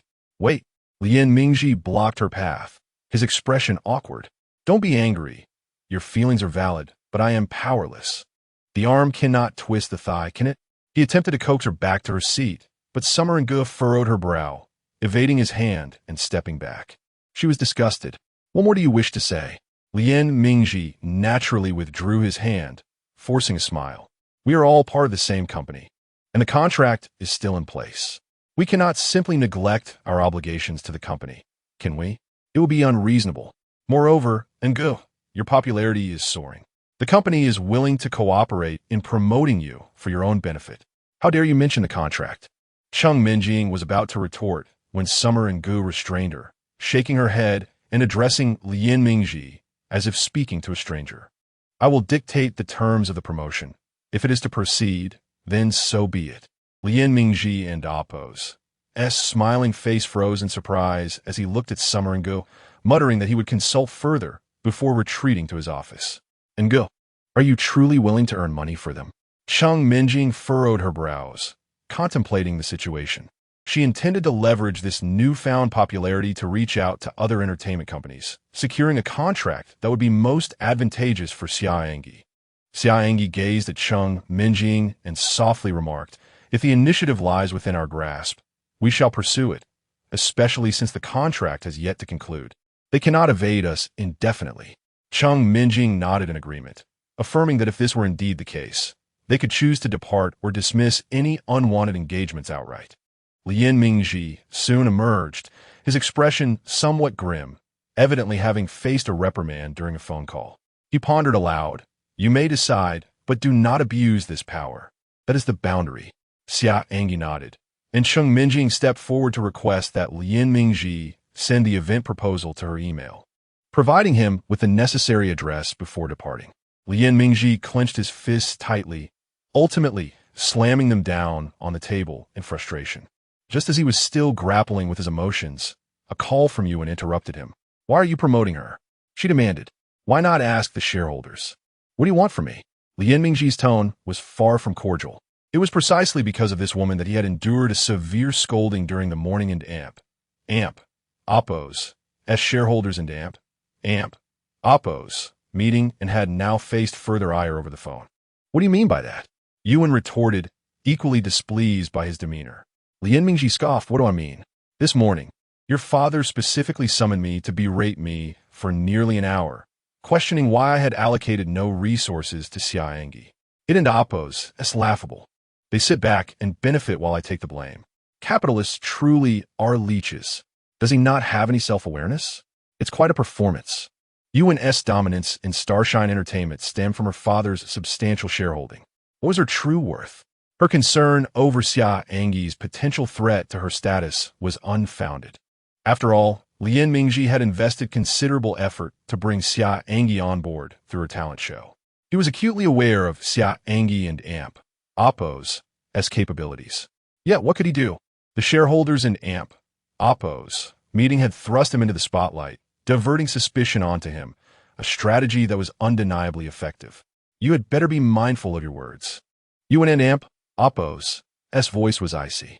Lian Mingji was merely a tool elevated by his father.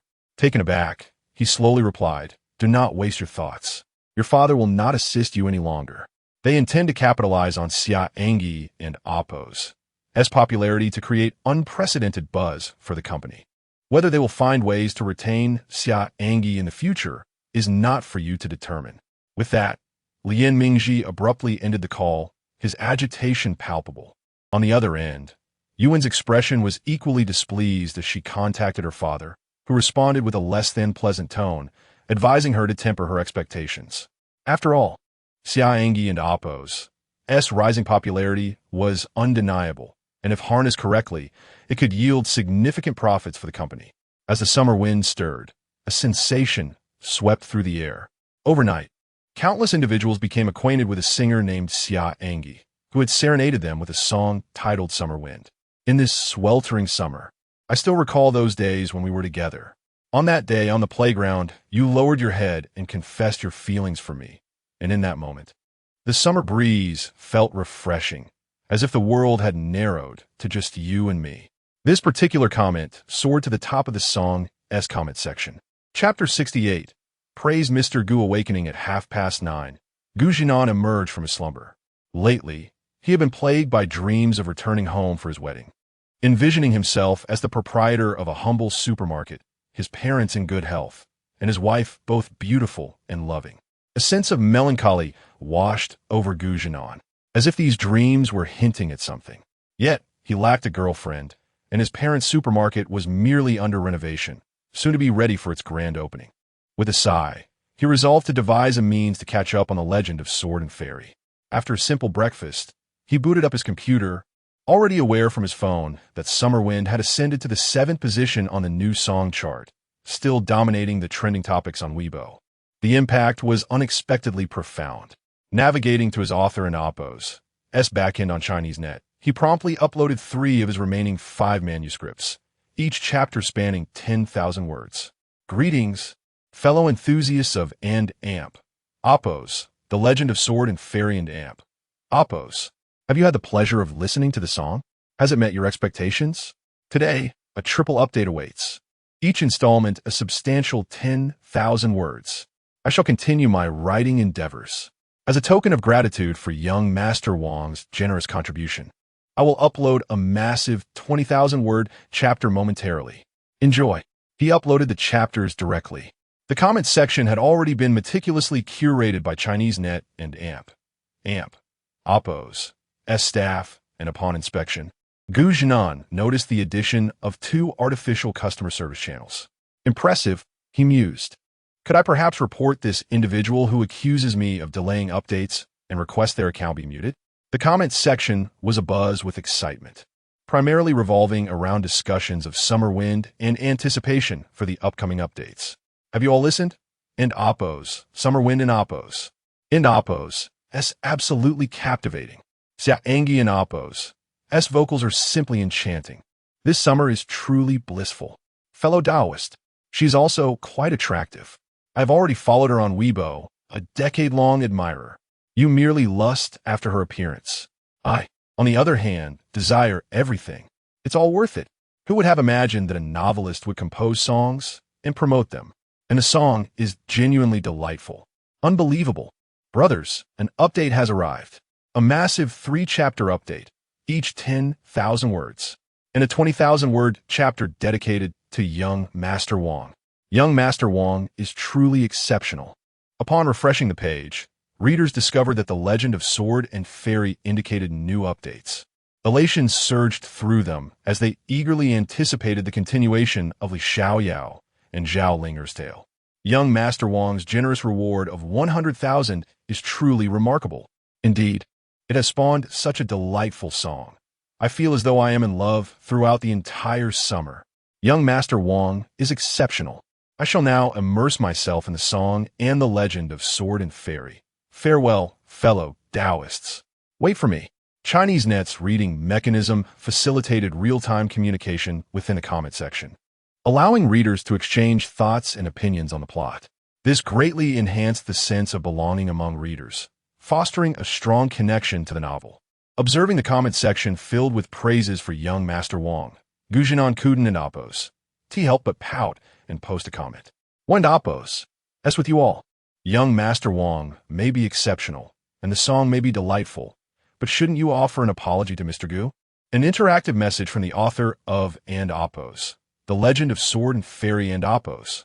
Young Master Wang, in high spirits, was thoroughly enjoying the novel while listening to Summer Wind. Noticing Zhinan and Oppo's comment in the comments section, he chuckled. This author seems to possess a decent personality, or else he wouldn't Oppo's have composed a poem like Oppo's, bringing the wine into Oppo's. He promptly posted a comment. Indeed, an apology is due to Mr. Gu. Another 10,000 words shall be added to the 20,000-word chapter. Zhinan was powerless to intervene. Capitalists, oh capitalists. The comment section erupted in jubilation. Apologies to Mr. Gu flood the screen. Mr. Gu is also exceptional. Mr. Gu, please continue updating. Mr. Gu, bless us with a 40,000-word chapter. Zhinan's eyes twitched as he gazed upon his meager remaining manuscripts. He longed to lament to the heavens. The readers in Oppo's ability to extrapolate was truly unparalleled. Overwhelmed, Zhinan began typing while negotiating in the comment section. 30,000 words is excessive. Would 25,000 be acceptable? Brothers, Mr. Gu says he and Oppo's feeling drained and cannot bear it. There and Oppo's no need to apologize. Drained? A man should never admit to being drained. I cannot bear it. Nor can I. Mr. Gu is lacking? Zhinan could no longer endure it. A man cannot admit to being inadequate. Even if he is, he must persevere. Have you all not eaten? Flood the screen with apologies to Mr. Gu. Why so slow? Have you not eaten? Huh. The readers could not bear it any longer. Apologies to Mr. Gu. Mr. Gu, we are sorry. Brothers, we cannot allow Mr. Gu to look down upon us. Flood the screen. Zhinan, unwilling to concede defeat, furiously typed on his keyboard. The influx of new readers had never witnessed such a spectacle. The author is arguing with the readers? What is this flood of apologies to Mr. Gu? Ring, ring, ring. As Zhinan diligently typed away, Cheng Mengxi and Oppo's call came in. Speak your mind. I need to write. Cheng Mengxi seemed amused by Zhinan. She had also been in the comment section, even joining in the flood of apologies to Mr. Gu. Mr. Gu, it seems fitting. In ancient times, such a talented individual would undoubtedly be addressed as an Oppo's, Mr. and Oppo's. The song is delightful. How did you learn to write songs? Cheng Mengshi inquired, voicing her doubts. A smattering of knowledge. That phrase again. Cheng Mengshi gritted her teeth, her voice charmingly gentle. May I inquire, Mr. Gu, in which chapter will the character of Cheng Menjing appear? Snap. Gu Zhinan and Amp, Oppo's, hands, which had been furiously typing, abruptly halted. A hint of fear flickered across his face. Could it be that Cheng Menjing has told Cheng Mengshi about me being called Daddy? I'm sorry. A true man knows when to yield. Gu Zhinan decided to yield. What are you apologizing for? Has Amp, Oppo's, your sister told you? Told me what? Oh, nothing. I do know your sister. I was merely asking casually that day. I didn't Amp, Oppo's, expect such a coincidence. Huh? She didn't Amp, Oppo's, say anything. Gu Zhinan straightened his back. A true man stands upright between heaven and earth. How can he remain subservient? How do you know my sister?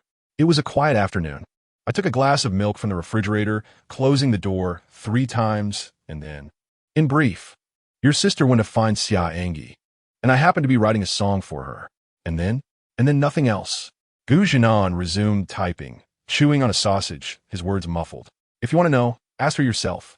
Cheng Mengshi rolled her eyes, thinking, if I could pry information from that girl into Amp, Oppo's mouth, would I be asking you? The song is good, but focus on writing your novel and refrain from such frivolous activities. Although she had been looping the song all night. Gu Zhinan was now ChineseNet and Amp, Oppo's, Kohinoor Diamond. They couldn't Amp, Oppo's, afford to lose him. What if he decided to pursue music instead? Understood, Miss Cheng. Gu Zhinan replied helplessly. All right, hurry up and write. I and Oppo's am waiting for updates, Mr. Gu. Surely the esteemed editor Cheng, the esteemed Miss Cheng, Wooden and Oppo's. Freeload on a struggling author and Oppo's. Work? Get lost. Cheng Mengshi did indeed freeload, as her ChineseNet account never incurred charges for any book. Gu Zhinan pouted. Capitalism is truly outrageous. As the sun sets, the writer remains at the edge of the world. Gu Zhinan managed to produce a staggering 80,000 words as the sun dipped below the horizon. This was achieved with an exceptionally clear outline and plot. He felt utterly drained. He uploaded a massive 35,000-word chapter amidst a chorus of apologies and praises for Mr. Gu. Gu Zhinan seemed to have discovered the pinnacle of self-confidence in his life. Chapter 69, Thank you having concluded a day filled with writing. I prepared a simple dinner for myself. Just then, WeChat chimed. It was a message from Du Xiaoyan urging me to continue updating. Little sister, do you think your brother's health is expendable? You read my novel too? Just to pass the time. I could already envision Du Xiaoyan's haughty ponytail. Oh, which character do you like? She replied, I particularly adore the grandmother because she is nothing like the grandmothers depicted on television. She treats Li Xiaoyao so kindly. As soon as she sent it, she felt it was inappropriate, as it made her seem overly earnest in her reading. Retract. I think they're all quite good. Your unconventional ideas are indeed refreshing, dear sister. I jested. I shall write the grandmother out of the story one day. Du Xiaoyan's response was swift. She exclaimed, You wouldn't dare. This annoying brat. I retorted, Let us see if I dare. My playful rivalry with Du Xiaoyan seemed to ignite even more than with Cheng Menjing. Our exchanges were charged with palpable tension. Upon reading her message, Du Xiaoyan's cheeks puffed in irritation. Her grandfather had claimed that this man was humble and good-natured. But to her, he was simply insufferable. Ignoring him, the song Summer Breeze appeared to have stabilized its 6th place on the new song chart. Throughout the day, it did not ascend any higher. Anything more would be absurd.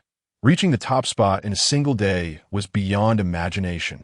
The new song chart, governed by Huawei Music, is determined by sales, reviews, ratings, and real-time streaming, with strict regulations in place to prevent malicious reviews.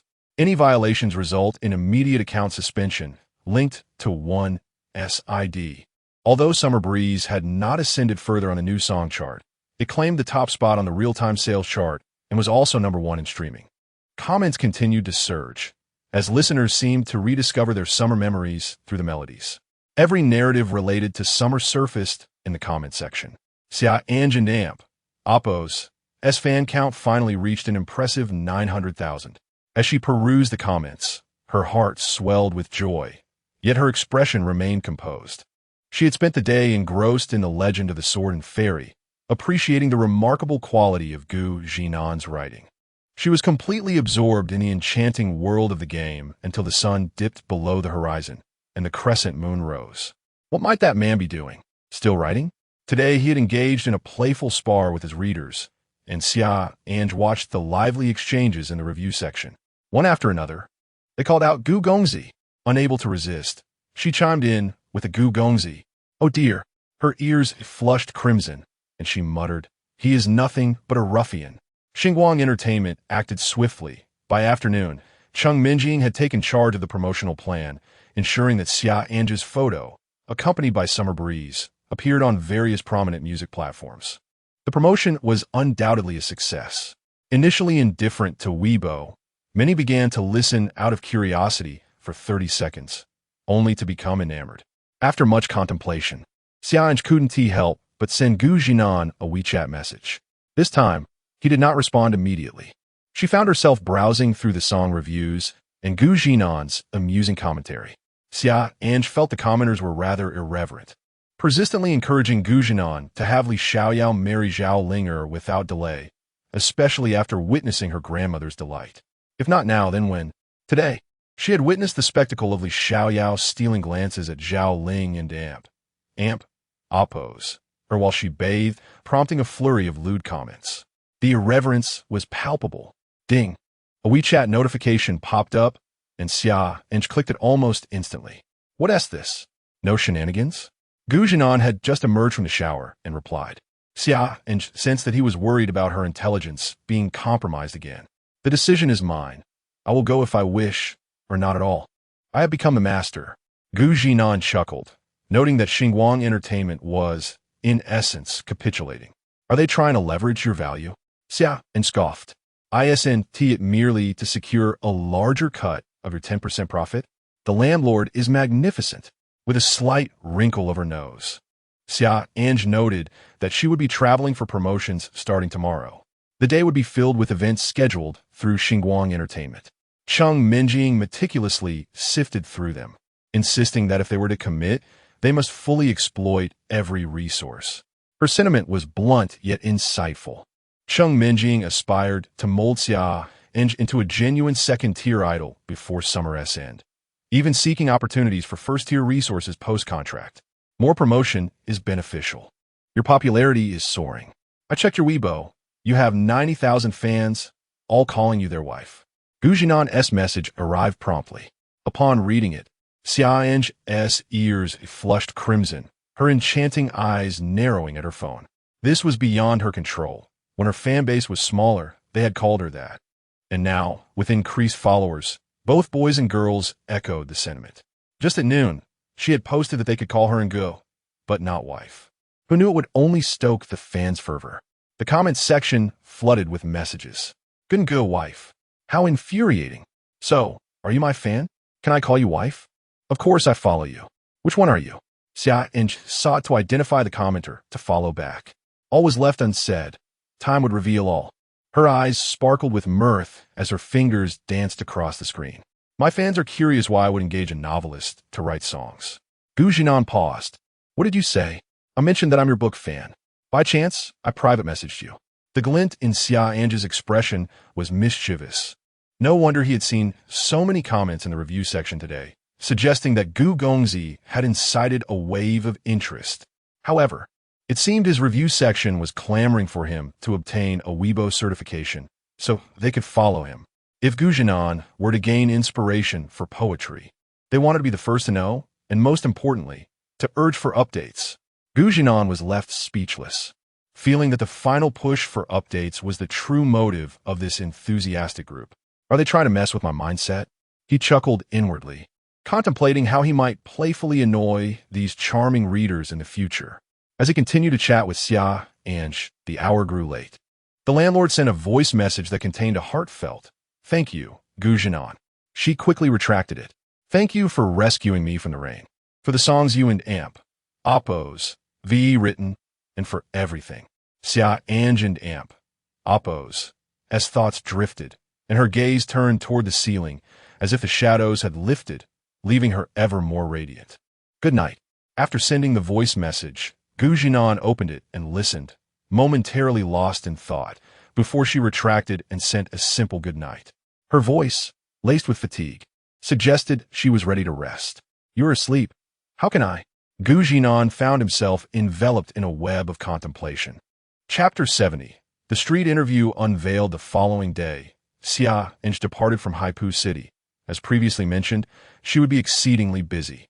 Once accustomed to stretches of 6 months to a year without a single engagement, her schedule was now completely filled with activities meticulously arranged by Cheng Minjing.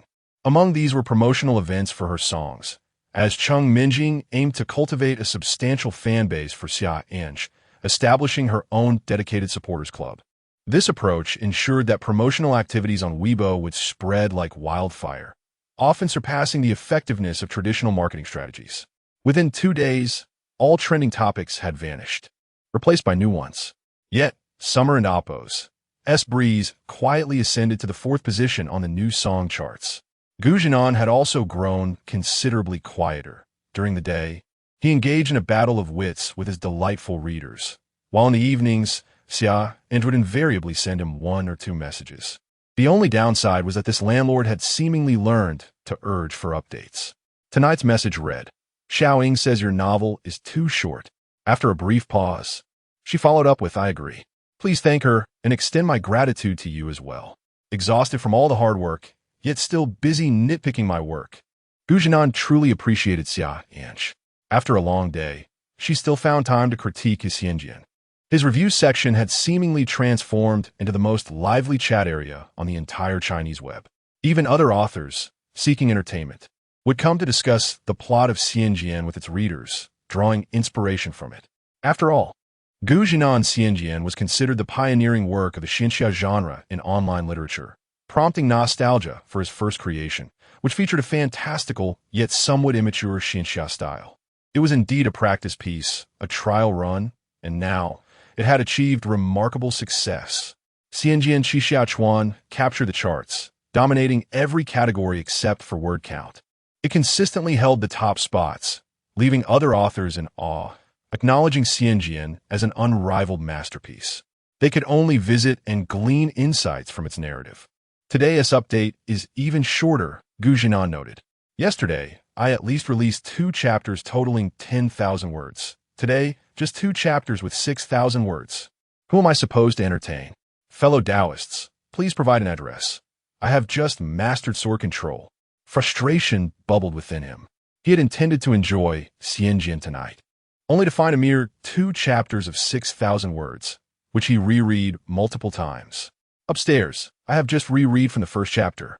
Observing the complaints of fellow readers, Zhinan felt quite aggrieved.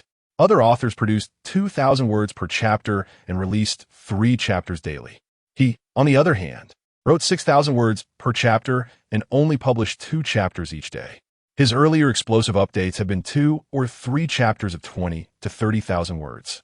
Yet still, he could not win their affection. Just days ago, they affectionately referred to him as Gu Gongzi, yet now, after a slight decline in updates, they labeled him a straight man. How utterly unreasonable. On August 13th, less than a day remained until U1 and AMP, Oppo's album release. Xinguang Entertainment had been bustling about in preparation for this event. This morning, news of U1 and Oppo's latest album, Midsummer, appeared on trending lists, and by midday, it soared to the top position. Numerous prominent influencers and celebrities promoted U1's album, while her fans rallied to create buzz, showcasing a level of enthusiasm that starkly contrasted with Xia An'ge's experience of being overshadowed by manipulated timelines. Merely able to inform her fans that an album would be released that evening, Zhinan had completely ceased to pay attention to such matters. Whoever craved the limelight could do so. As long as it did not involve him, he was content. His objectives had been achieved. Cheng Minjing even called him inquiring if he wished to become a celebrity, mentioning that numerous entertainment companies had contacted her office seeking information about him. They were willing to sponsor Zhinan's novel, as many works were being adapted into films and television series. His Xianjian was a masterpiece, and as long as it maintained its quality through the latter stages, adapting it for screen would be a sure success. Moreover, due to the indistinctness of his face in videos and the lack of prior information about him, they could only find him through the Chinese web. Naturally, Zhinan declined. Why would he want to become a celebrity? Wasn't he writing novels far more appealing? To join an entertainment company like Xinguang? No, thank you. Meanwhile, in a university dormitory in another city, a student named Xia An'ge leisurely finished reading the latest chapter of Xia An'ge on his phone. Unsatisfied, he ventured into the review section to voice his discontent about the brevity of the updates before switching to a video platform. Searching for an engaging program to pass the time, he stumbled upon a street interview show titled How the Clever Young Man Reduces Life and Oppos as Troubles from several days prior. Intrigued, he clicked in, only to be met with a series of interview questions that did not align with the title, prompting him to mentally curse the clickbait. As he progressed through the video, a scene unfolded where the charming female host exclaimed, handsome guy, are you calling me?" A bewildered young man with a backpack replied, leading to an introduction from the host, which prompted the man's response. "Can I say no?" Xia An'ge burst into laughter, exclaiming, "Wow, what a straight man." He watched for over half an hour, and this was the first refusal he encountered. Faced with beauty, he remained unaffected. Just as Xia An'ge contemplated this, the female host began to act coy, and the young man acquiesced. What happened to remaining unfazed? Yet, Xia An'ge and Oppos, as curiosity grew about the questions the host would pose next. "What is your name?" "Handsome." "Zhinan, not a straight man, but Zhinan." "Oh, Gu straight man. Is it?" Xia An'ge laughed uncontrollably, the video featuring subtitles, and the host, whether intentionally or due to her accent, pronounced it as straight man. Xia An'ge noticed the peculiar look on the face of the young man named Zhinan. Soon enough, the female host asked the very question Xia An'ge had been pondering. How do you reduce life's troubles? Zhinan pondered for a moment before replying. It's quite simple. Just avoid arguing with foolish people. Huh? Is that it? Yes. Not all. I think you're mistaken. All right, you're correct. Farewell.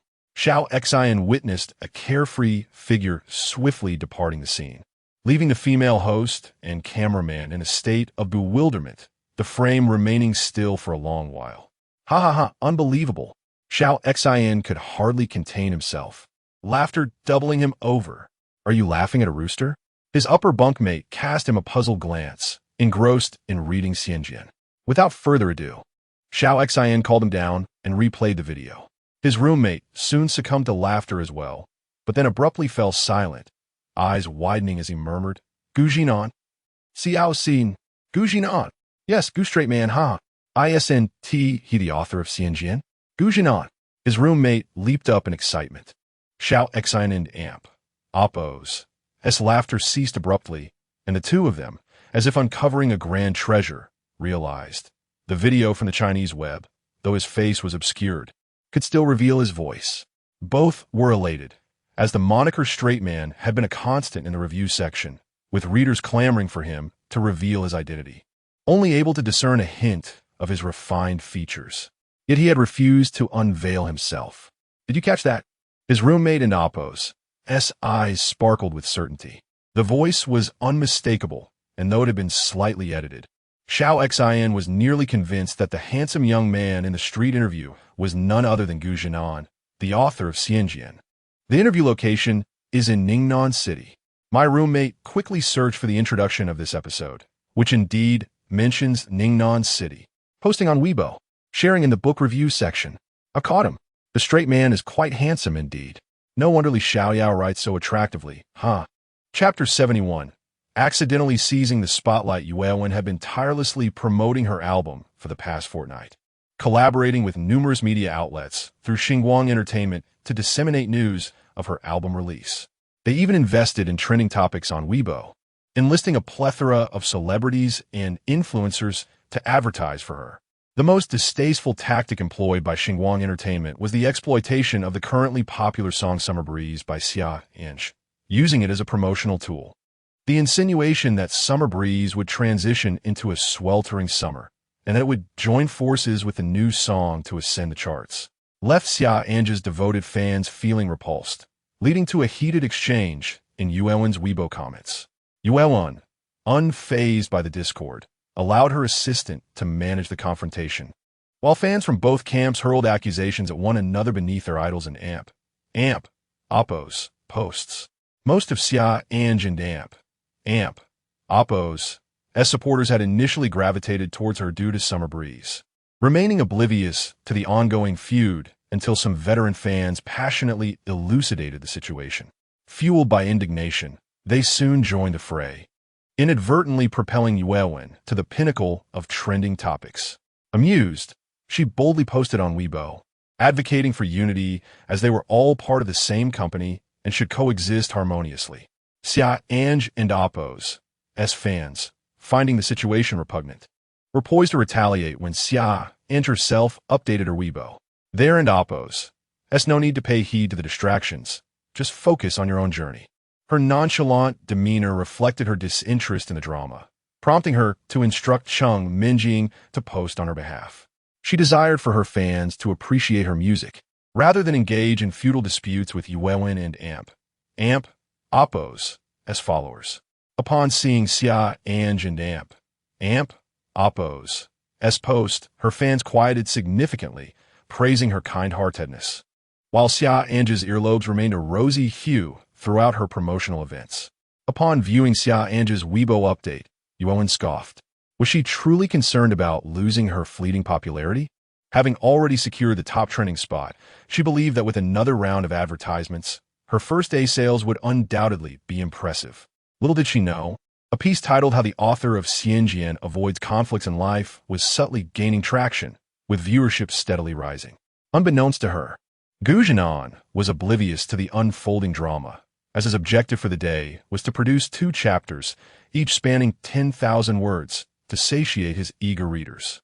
However, during his routine engagement with the book review section, he sensed something amiss. The discussions were overwhelmingly centered around how to mitigate life's tribulations. Simply avoid arguing with foolish individuals. One comment suggested, wait a minute, wasn't that the question posed by the charming host during a street interview he had participated in last month? As Zhinan pondered this, he stumbled upon a review accompanied by a photograph of a handsome young man with a perplexed expression, labeled Zhinan. How on earth did this happen? Haha, this is hilarious. How do you alleviate life's burdens? It's simple, just avoid foolish arguments. No, I disagree. All right, you have a point. Farewell. What a relief. This straight man is killing me. Who would have thought? Ha ha ha. Zhinan, drenched in cold sweat, was aghast that his esteemed reputation could be tarnished by a mere street interview. He regretted his desire to impress with that flippant remark. Where's Zhinan? No, Zhinan.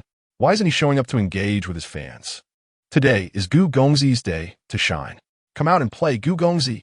Every afternoon at 5. Zhinan would enter the book review section to negotiate with his readers about the upcoming word count.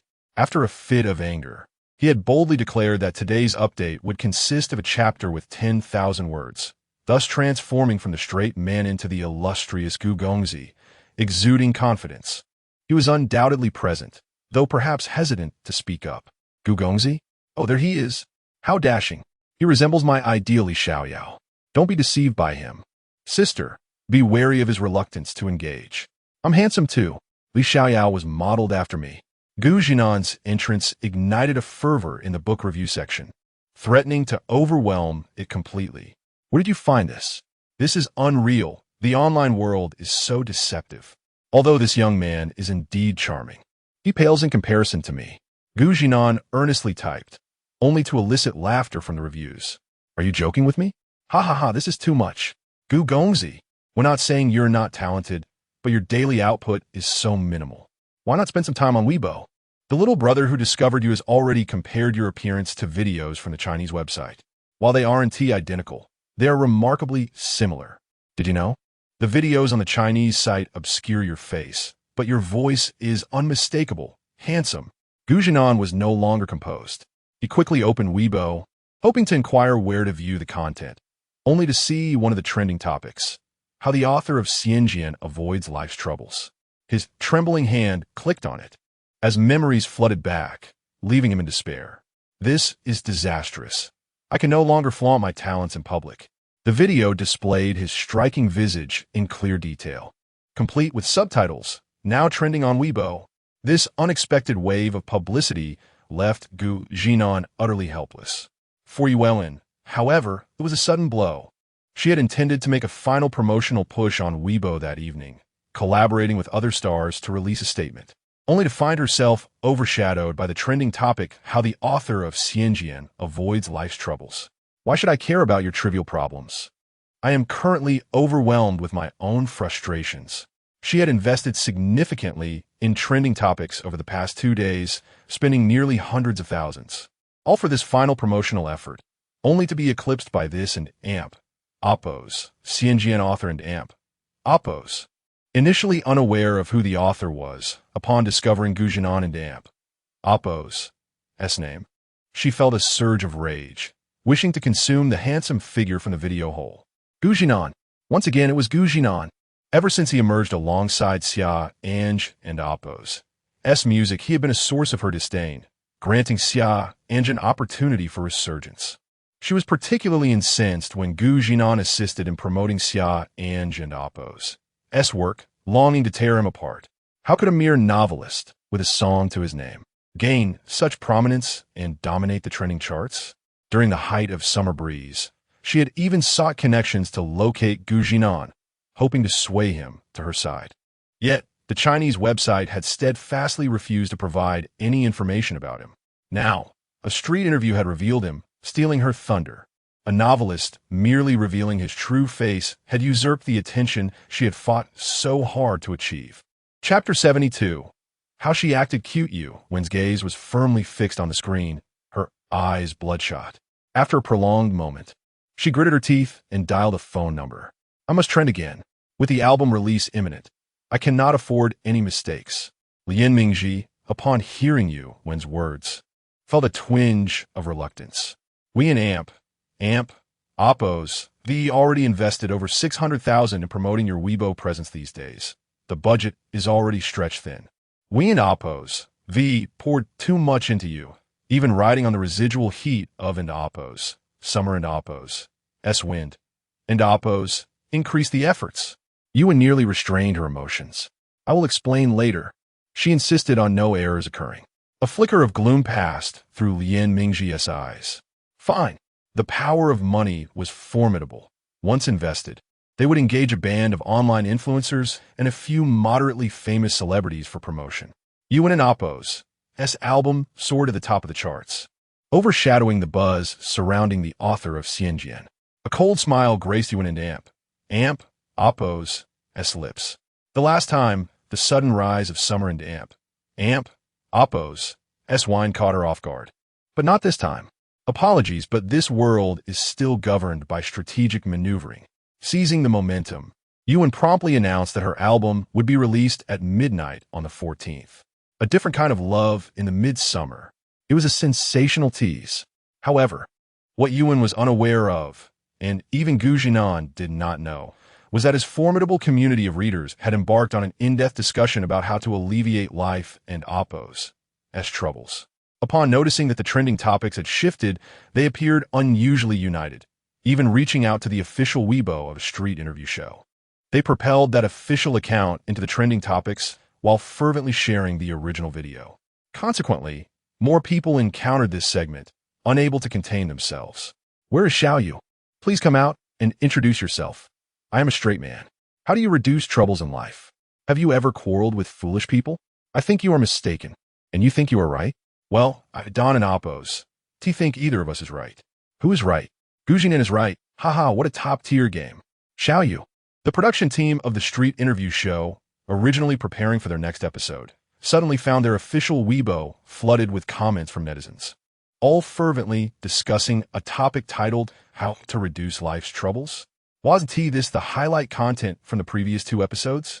At that time, he thought this interview might elevate the show's popularity, but never expected it to gain traction now. Zhinan, sensing something amiss, he clicked on the trending topics, and, sure enough, found a topic titled Xia An'ge, author teaches you how to reduce life and AMP. Oppos' troubles. The topic in AMP. Oppos' popularity was steadily rising, The production team leader quickly sought out the host, Xiaoyu. Upon seeing it, Xiaoyu was also taken aback. How did a video from the previous episodes suddenly become a sensation? She vividly recalled how the handsome man had rebuffed her, leaving her momentarily speechless. He was indeed the author of Xia An'ge. The production team leader, Lao Chui, exclaimed excitedly. This novel has been trending for days. Even those of us who don't read novels know of it. Huh? Xiaoyu was surprised. She had heard of Xia An'ge. It was precisely because of the advertisement by the author that she had stumbled upon the trending topic and decided to listen to Summer and Amp, Oppo's S-Wind, which she adored. That handsome man was the author of Xia An'ge.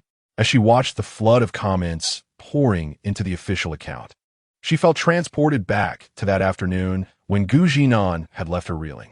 Just don't argue with foolish people. How frustrating. Let us film a video. Xiaoyu, share your thoughts from that day. This is bound to be a hot topic. Lao Chui was elated. Their show desperately needed a boost. The kind of popularity they had once struggled to achieve was now being handed to them on a silver platter. Who could believe it? Later that night, around 10, the Street Interview and Oppo's official account released a short video. In the video, a girl sat on a chair, somewhat uneasy, then greeted the audience before recounting the encounter with Zhinan. That day, I just thought he was quite handsome, so I wanted to interview the attractive young man. Who knew he would refuse? I certainly couldn't let him get away that easily, so I acted cute, and he agreed. He introduced himself as Zhinan. I actually knew he was Zhinan, not just a straight man, but I thought to provoke him a bit for the show's effect. But I never expected that when I asked him how to reduce life as troubles, he would respond without a moment's thought, just don't argue with foolish people. I blurted out, why not? Then, realizing this wasn't going well, I retorted that I thought he was incorrect.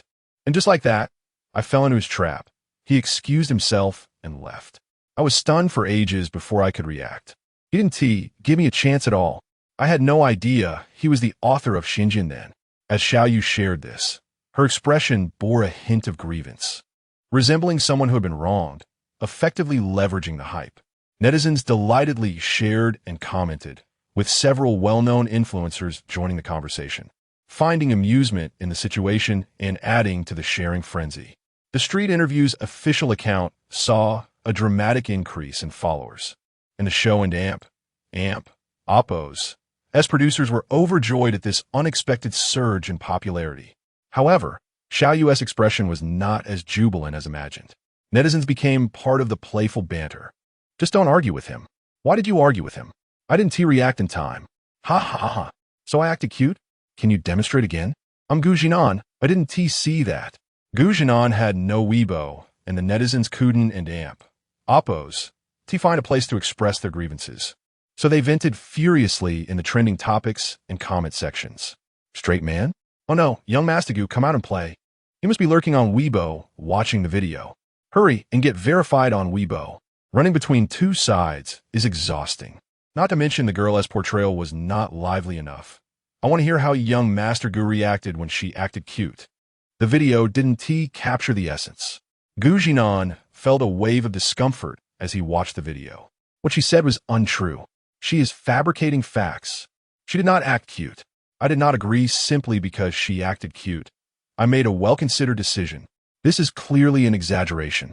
But no one could hear his protestations, especially not Xia An'ge, who watched the interview video of Zhinan multiple times, then rushed over to like the Street Interview and Oppo's video. How did she act cute? Upon receiving the WeChat message from Xia An'ge, Zhinan felt his heart sink. His lifetime reputation, tarnished by a mere act of cuteness? You must believe me. We've shared the same roof for so long. Don't you know me?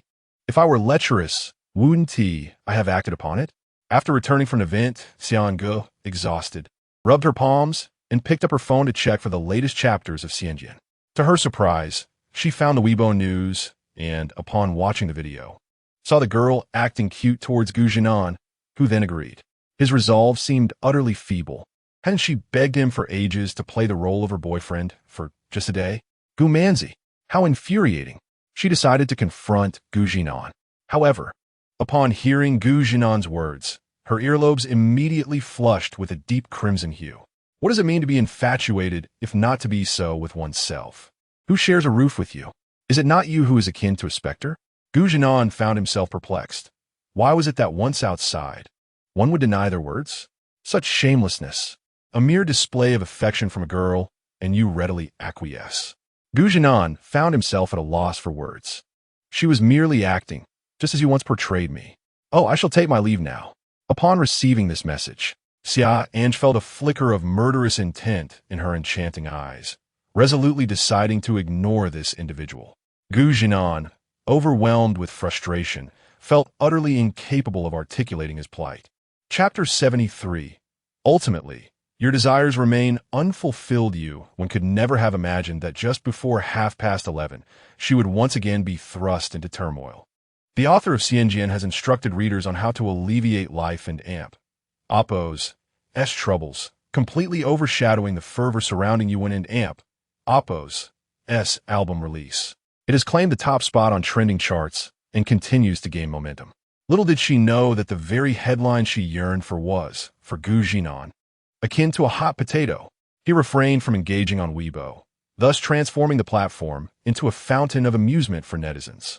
Moreover, he had a review section that was abuzz even as midnight approached, with messages flooding in at an astonishing rate. Tom and Oppo's this up? Is today his day?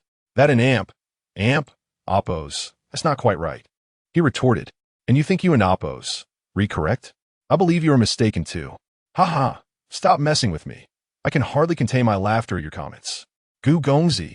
Today, let us not discuss updates, but rather how to charm you into submission. I think one should directly leap into action. No, it should be more like a delicate bird, evoking a feeling akin to a gentle spring breeze. As Zhinan perused the frenzied comments in the review section, he arrived at his own conclusions. Goodness, this is getting out of hand. He even contemplated asking Cheng Mengxi to temporarily disable his review section, yet she replied, "This is yet another opportunity to draw attention to your Xinjiang. Am I the one creating this mess? I have always been on the receiving end." Cheng Mengxi dismissed his protests, advising him to authenticate a Weibo account soon, claiming his popularity had reached unprecedented heights on the Chinese online platform. Initially, she had refrained from promoting Zhinan, believing it best for him to maintain an air of mystery. However, who could have predicted that he would launch a promotional ad with a staggering 100,000 in rewards that same day, only to be later identified in a street interview video? As for the interview, it was one thing, but what did he mean by advising not to engage with foolish individuals? During their phone call, she nearly exclaimed, "You are wrong." He had clearly been overly influenced. Throughout the day, this phrase echoed across Weibo, even infiltrating the review sections of other authors on the platform. No other novelist could generate such fervor, save for Zhinan. Lacking support from his superiors, Zhinan felt disheartened, sensing that his passion for the Chinese online platform had been forsaken. He had no desire for the spotlight. He found it increasingly difficult to bear the review section, hardly wishing to glance at Weibo either. Cheng Mengxi still urged him to register an account, and, after some contemplation, he realized it was indeed necessary to clarify his position. One cannot allow a mere incident to define their entire existence. It was imperative to set the record straight. Thus, he diligently searched for an authentication tutorial on Weibo, spending half an hour to complete the process just before midnight. How could it be so swift? To his astonishment, the authentication was finalized in mere minutes. Wasn't Oppo's to the usual time frame, 1 to 3 business days?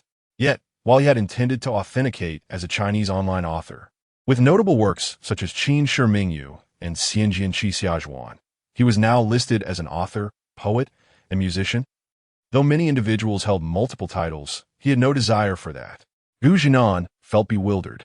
However, the Weibo authentication staff remained unfazed, as there were always personnel on duty, and the number of individuals applying for authentication at that hour was scant. Upon noticing the name Zhinan on their list, they immediately perked up. Here was yet another fan of Xinjiang, a follower of Xia An'ge, whose novel and song Summer Breeze brought a refreshing change to their monotonous shifts. They promptly authenticated Zhinan, granting him the titles of author, poet, and musician. Given that he embodied all those identities, he was bound by professional ethics. They even took a screenshot of his authenticated Weibo, titling in an update on how to avoid disputes with foolish individuals. Adding a note, Gu Gongzi authenticated on Weibo at the stroke of midnight. Then, he ventured into the review section of Xia An'ge, discovering that numerous individuals were actively discussing what the next plot twist would entail. He hastily directed them to his newly authenticated Weibo account. Unbeknownst to Gu Zhinan, he had been once again entangled in a web of chaos. He merely wished to clarify that the video had clearly depicted his good intentions. Yet it seemed he had unwittingly been used for sensationalism, casting him in an unsavory light. He felt somewhat repulsed, particularly after reflecting on Xia An'ge and Oppo's as comments. How could he, Gu Zhinan, withstand the charms of Xia An'ge, yet falter before a slightly endearing girl? After a decade of gutting fish at the supermarket, his heart had grown as cold as his blade. After pondering throughout the night, he resolved that a gentleman remains unperturbed. He decided to authenticate a Weibo account and issue a statement. Please refrain from using me for publicity. I am merely an ordinary novelist and, additionally, an amateur poet. Below is a poem I composed for everyone, wishing you all find your virtuous companion and cherish her for a lifetime. He presented the poem without further ado, eschewing lengthy discourse. Within the Starshine Entertainment building, Yuan exchanged a grave look with Lian Mingji, fixated on the trending topics on the computer screen. With a resounding slap on the desk, she clenched her jaw in frustration. Despite her extensive promotional efforts, even the background score for a drama airing tonight was her song Midsummer. Unable to secure the theme song for a romantic film, she settled for a campus drama's insert track instead. This was also the reason for advancing her album release from the 15th to the 14th, as the drama was set to premiere on that date. The production of the drama had incurred significant costs, and its promotional efforts had been impressive. She had tirelessly endeavored to rally fans and advertise, ensuring everything was in place to maintain a day of trending status. This way, the fervor for her new song would remain high in the coming days. Yet, now everything felt like a fleeting dream, brutally shattered by a mere novelist. Accept your fate. The company cannot assist you with promotion in the final half hour. $1 million has already gone to waste, excluding other promotional expenses, Lian Mingji sighed. Chu Taoyu's album also requires promotional funds. You will face some impact, but is not insurmountable. Merely a reduction in heat for these 2 days. Merely? Yuan raised her head, deriding Lian Mingji. Do you understand how crucial the first 2 days of an album in Oppo's as heat are? Your position is only maintained because others have faltered. Lian Mingji and Oppo's expression faltered, a flicker of displeasure crossing his eyes before he returned to his usual demeanor. He stood, stating coolly, "You may speak as you wish. I have no objections. Should you require promotional funds, either finance it yourself or request it from chairman."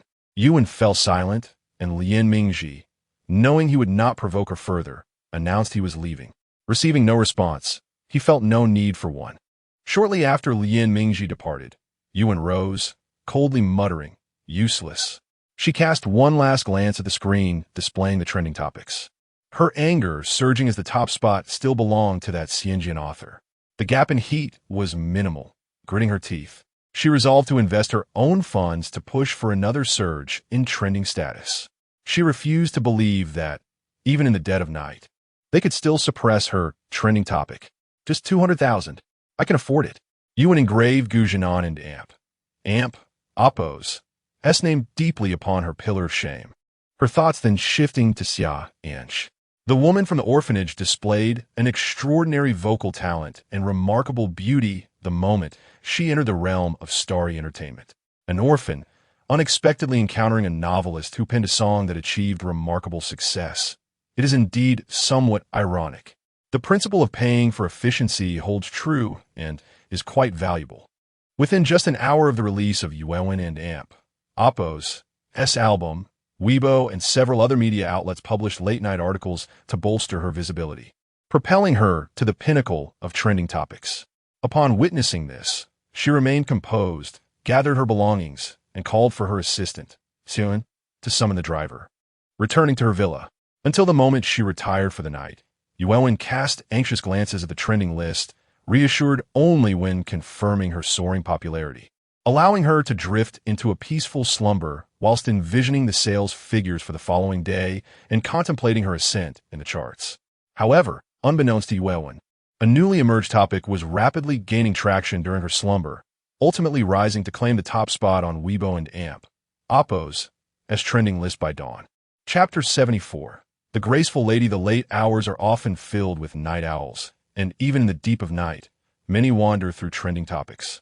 They glance at the top of today's hot search list, contributing their share of sales before continuing their exploration of current affairs. When they stumbled upon the last trending topic titled The Graceful Lady, they were taken aback. A poem? Everyone was somewhat astonished. Who would compose poetry at such an hour? Zhinan? He the straightforward author of Xia An'ge. He has verified his social media account. Guangguan Jujio, on the river's islet. The graceful lady, a gentleman's ideal mate. Wow, how melodious. Some were puzzled by its meaning, yet the internet community is ever formidable. Those with a deeper understanding of poetry quickly offered their interpretations. The Guangguan and Jujio are birds residing in the small isle of the river. A virtuous and beautiful woman is a gentleman and AMP, Oppo's, perfect companion. Instantly, they captivated the online audience. This poem is exquisite. Had you not mentioned it, I would have forgotten he was a poet, one that might even enter the curriculum. How can you be so certain? Can you create something comparable? Just look at the poem and AMP, Oppo's, essence. As a member of the Poetry Association, I declare this poem remarkable. In the early hours, the social media platform began to buzz with activity as more insomniacs flocked to Zhinan's profile to comment. His follower count surged from 0 to 100, then to 1,000, climbing ever higher. The topic, the graceful lady, steadily ascended the trending charts alongside Zhinan and AMP, Oppo's, growing fanbase. By 6 in the morning, as dawn broke, the graceful lady had claimed the top spot on the hot search list once more, leaving Yuewon far behind. Zhinan's followers had ballooned to 200,000, and this was merely the beginning, as those rising for work and classes began to awaken. The popularity of the graceful lady continued to soar. Du Xiaoyan, having an early class, woke up at dawn, quickly completing her morning routine, her hair tied back in a simple ponytail as she set off for her lesson. Did you know? A beautifully romantic poem appeared on social media this morning. Two girls walking down the street exchanged words. What poem? One inquired, curiosity piqued. It's by Zhinan, the one who had 2 poems included in the curriculum before. He composed another one. It's so romantic. It's called Guangju. With that, she softly recited Guangguan Jujio. On the river and AMP, Oppo's, islet. The graceful lady, a gentleman and AMP, Oppo's, ideal mate. Wow. He even mentioned that if he falls for a girl, he would love her for a lifetime. He hopes no one will exploit this for publicity. What was said without intent resonated deeply with the listener. Du Xiaoyan promptly took out her phone to check social media. The trending topic was unmistakably the graceful lady. She clicked on a post by Zhinan, wrinkling her nose in confusion. When did Zhinan open a social media account? I saw him trending yesterday. Why again? Just days prior, he had performed a series of bold moves, promoting a female singer. Isn't it just because she is pretty? Helping with songwriting and promotion. How ridiculous. Yesterday, she had joked with many classmates about how to reduce life and Oppo's troubles, and it was undeniably effective. Oh, how cheesy. Whoever becomes his girlfriend will certainly have a hard time. Indeed, there were suspicions about the promotional video from the street fashion shoot yesterday. It was quite a direct confrontation, which she found enjoyable. Then Du Xiaoyan quietly recited Guangguan Jujio on the river and Oppo's, islet. The graceful lady, a gentleman and Oppo's, ideal mate. What a beautiful poem. How does Zhinan consistently create such verses? Lost in thought, Du Xiaoyan decided to skip class and head home to show her grandfather the work of his most favored prodigy, who had penned yet another poem. The street fashion crew had noticed Zhinan and Oppo's, post early in the morning, only to be unexpectedly criticized by the very subject of their video. At that moment, their official social media account was flooded with comments, brimming with activity. Hey everyone, young Master Gu, am calling on you. Please stop exploiting my name. Thank you for compelling me to verify my account. I'm a fan now. Me too, haha. Count me in. There were no anticipated malicious comments. Only a unified appreciation for Gu Zhinan and Amp, Oppo's newfound social media presence, especially since they had pressured him in the book review section for quite some time without any response. Meanwhile, the street fashion crew found themselves in an awkward position. They had specifically inquired and confirmed that Gu Zhinan, the author of Xia An'ge, had not verified his social media account, which is why they sought to ride the wave of his fame by having the female lead shoot the video. They never expected Gu Zhinan would verify his account just to confront them. That was rather ruthless. Furthermore, he accompanied it with a poem. Thanks to this poem, they too found themselves trending alongside Gu Zhinan, becoming mere background characters in his story. Let us issue an apology, suggested Xia An'ge, her face bright with relief. This was wrong. We could have generated buzz without the video yesterday. She pointed out that the poet was a man of letters. And look at the beauty of his work. He didn't hold it against them. Their official account and Amp, Oppo's followers even increased. Last night, she had gone home and watched Xia An'ge, enchanted by a man who could write such romantic tales and looked so handsome. The program in Oppo's head, Lao Chui, forced a smile before nodding in resignation. By 9 in the morning, the street fashion account posted an apology statement regarding the unfounded claims about Mr. Gu Zhinan, expressing hope for his forgiveness and congratulating him on his new poem. This statement was immediately shared and liked by countless netizens who flocked to Gu Zhinan's social media to comment. Where is he? He has already apologized. ISN, anyone going to check? Whether or not he shows up is irrelevant. How many chapters of an Oppo's, Xia An'ge and Oppo's, were released today? Is a few thousand words? Or over 10,000? Are you around? Come and chat. With the graceful lady, a gentleman's ideal mate. It must be you. Gu Zhinan was roused from his slumber by a phone call, feeling irritable since his alarm was set for 10. And this call at 9:30 meant he had lost half an hour of precious sleep. Hello. Gu Zhinan answered with a groan. Zhinan, you're Guangyu. Du Guangyu exclaimed excitedly. Grandpa, what is wrong? Why did you write another short poem? Du Guangyu, initially reluctant to engage when Du Xiaoyan returned to share the news, now sprang to life upon discovering it was Gu Zhinan and Oppo's work. What is this kid thinking? Another poem in just a few days? Perhaps inspiration struck? Gu Zhinan was uncertain how to respond. He couldn't just say, would you like more? I can give you a few more. That wouldn't be appropriate. Du Guangyu smirked, wondering why he couldn't have a flash of brilliance himself. After exchanging a few more words with Gu Zhinan, he hurriedly ended the call, feeling as if Gu Zhinan was overshadowing him. Yet he had no evidence to support that notion. Chapter 75, How to Utilize Popularity. Gu Zhinan was taken aback to receive a call from Du Guangyu early in the morning, inquiring about his poem Guangju. Guangju. He hastily sat down at his computer and opened it. Had it trended again? His Weibo followers had surged to over 300,000 in just one night. The rate of this explosive growth was nothing short of astonishing.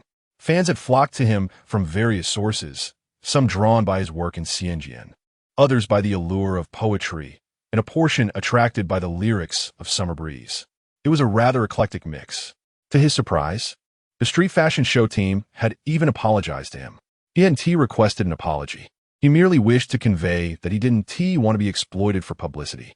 As he read the apology statement from the official Weibo account, he felt a twinge of guilt, realizing he might have wronged them.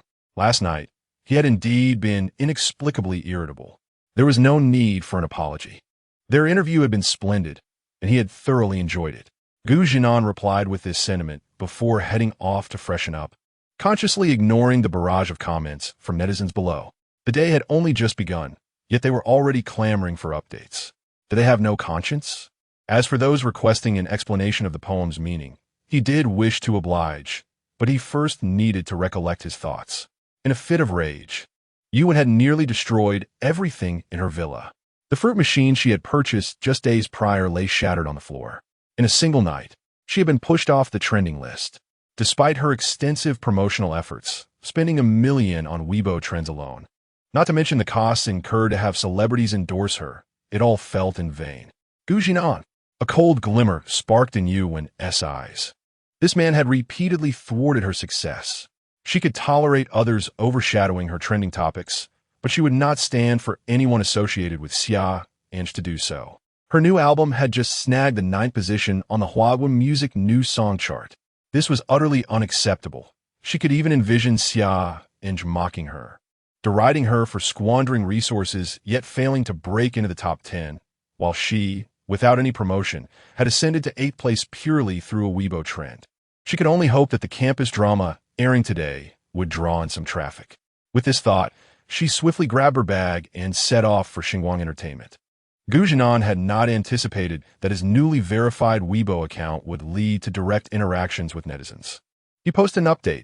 Don't ask about the inspiration for the poem. It came to me unexpectedly. Don't inquire about how many chapters 1 LL update today. 2 chapters totaling 5,000 words. Why? Because you want me to explain this poem and also update and oppose. Xianjian and oppose. Even capitalists would weep. To his surprise, netizens from the review section who had flocked to Weibo upon seeing his post erupted in laughter. Ha ha ha. Don't ask. If I were you, I'd do the same. Today, he.s. definitely a straight shooter. Impressive. Zhinan remained oblivious to the mischief that had ensued, as long as he wrote fewer than 10,000 words. They labeled him a straightforward man, and if he surpassed that, the title of Gu Gongzi spread like wildfire. He had attempted to correct these readers several times, to no avail, and they continued to lead new readers astray. It was utterly frustrating. Struggling to recall the analysis of Guanju, Zhinan's fingers danced across the keyboard, typing and deleting repeatedly. After several iterations, he finally produced a simplified version of the analysis he had once encountered in his past life. Guanju was originally a romantic poem depicting the love between a man and a woman. The opening lines describe the harmonious cooing of birds, evoking the image of a virtuous lady accompanying her gentleman. The male character praises the female as a virtuous and beautiful partner for a gentleman. The poem and oppose language is exquisite, skillfully employing alliteration, rhyme, and repetition to enhance its lyrical beauty and vividness in portraying emotions. With this much written, Zhinan felt no shame as he concluded with 2 lines. I hope everyone finds their own elegant lady or gentleman. Feel free to pursue romance. After posting, he paid no further attention, as he still had chapters to write. He should have completed the entire book before releasing it. Soon after, Zhinan's post was shared by the Poetry Association's official account, which also followed him. Du Guanyu even hand-copied the poem, intending to include it in the association's anthology. The Ministry of Education also took notice, promptly following and retweeting it, declaring that it was a poem worthy of inclusion in textbooks. Zhinan's trending topic was overwhelming. No news could eclipse the fervor surrounding his poem that day. Numerous media outlets dedicated entire columns to reprint Guanju along with its analysis, captioning it with accolades. Poet Zhinan. This is one of the most romantic poems. For Yuan, who was debuting her new song that day, this was a devastating blow. For Chu Taoyu, who would release her song that evening, it felt suffocating. No matter how hard she promoted, it merely solidified her fanbase and oppose as purchasing power. The odds were stacked against her, in the face of Weibo headlines and media coverage. Her promotional efforts seemed trivial. That individual named Zhinan had dominated the trending list with a single video yesterday and a poem today, effectively overshadowing everything. The fact that he was also the writer behind the lyrics for Summer Breeze made her envious of Xia An'ge, who always seemed to enjoy such good fortune. If it weren't for her stealing a song from Xia An'ge and climbing to Yuan's level, she would never have had the opportunity to produce 2 songs in an album. Xia An'ge, this name was inescapable. Meanwhile, director Wei Kongshu, situated in Haipu, was equally at a loss. He admired Zhinan's poetry. Today's release of Guanju made him ponder whether he should seek permission from Zhinan to incorporate the poem into his film. Had it not already been submitted for screening, it would fit perfectly with the film's theme. However, with Zhinan's poem firmly occupying the top of the trending list, he felt that promoting it on Weibo alongside the lead actors would greatly diminish its impact. Suddenly, he recalled that he had Zhinan's phone number. Wei Kongshu Zhinan's eyes lit up as he quickly retrieved his phone and searched through his contacts for Zhinan's name. Ding, ding, ding. Zhinan was diligently writing. Having grown indifferent to the Weibo trends, such popularity was fleeting. Wei Kongshi, what does he want? He recognized that the premiere of his film was tonight, and the theme song. The voice of the landlord would also serve as the film and amp, Oppo's, as soundtrack. Hello, Director Wei? Gu, my brother. It's me, Wei Kongshi. I know it's you. What is up? Here's the thing, Gu. Your poem is dominating the trending list on Weibo, and with the film premiere tonight, it's impossible to promote it effectively. As the largest social platform in Huagua, with the highest daily traffic, failing to promote was quite disheartening. Are you asking me to help with promotion? Zhinan sensed the underlying implication, remembering that Wei Kongshi had mentioned keeping the theme song under wraps. Clever, since you also penned the lyrics for Summer Breeze. If Wei Kongshi hesitated, but Zhinan interjected, sure, no problem. I had already promoted Summer Breeze in Xinjiang, so promoting it on Weibo is just another form of advertisement. Hearing Zhinan's immediate agreement, Wei Kongshi felt rejuvenated. Dear brothers Gu, your straightforwardness is commendable. If I fail to promote your work during this summer, consider it a significant favor owed to you by Wei Kongshi. He has been diligently working to produce a detailed trailer to be released on Weibo 2 days prior to the premiere. However, much to our surprise, the release date of Summer Breeze has been changed before the trailer could be completed. Thus, it is truly not Wei Kongshi's fault. Zhinan was unambiguous as he directly took to Weibo. Good afternoon, everyone. Have you had your meal? After you've eaten, it's time to take a leisurely stroll and explore the shops. For those in relationships, it and Oppo's, it's imperative to make plans. So, where's the ideal date venue? The answer is undoubtedly the cinema. What film should we watch? Naturally, it is Wei Kongshi and Oppo's Deep Summer of Love, premiering tonight at 10.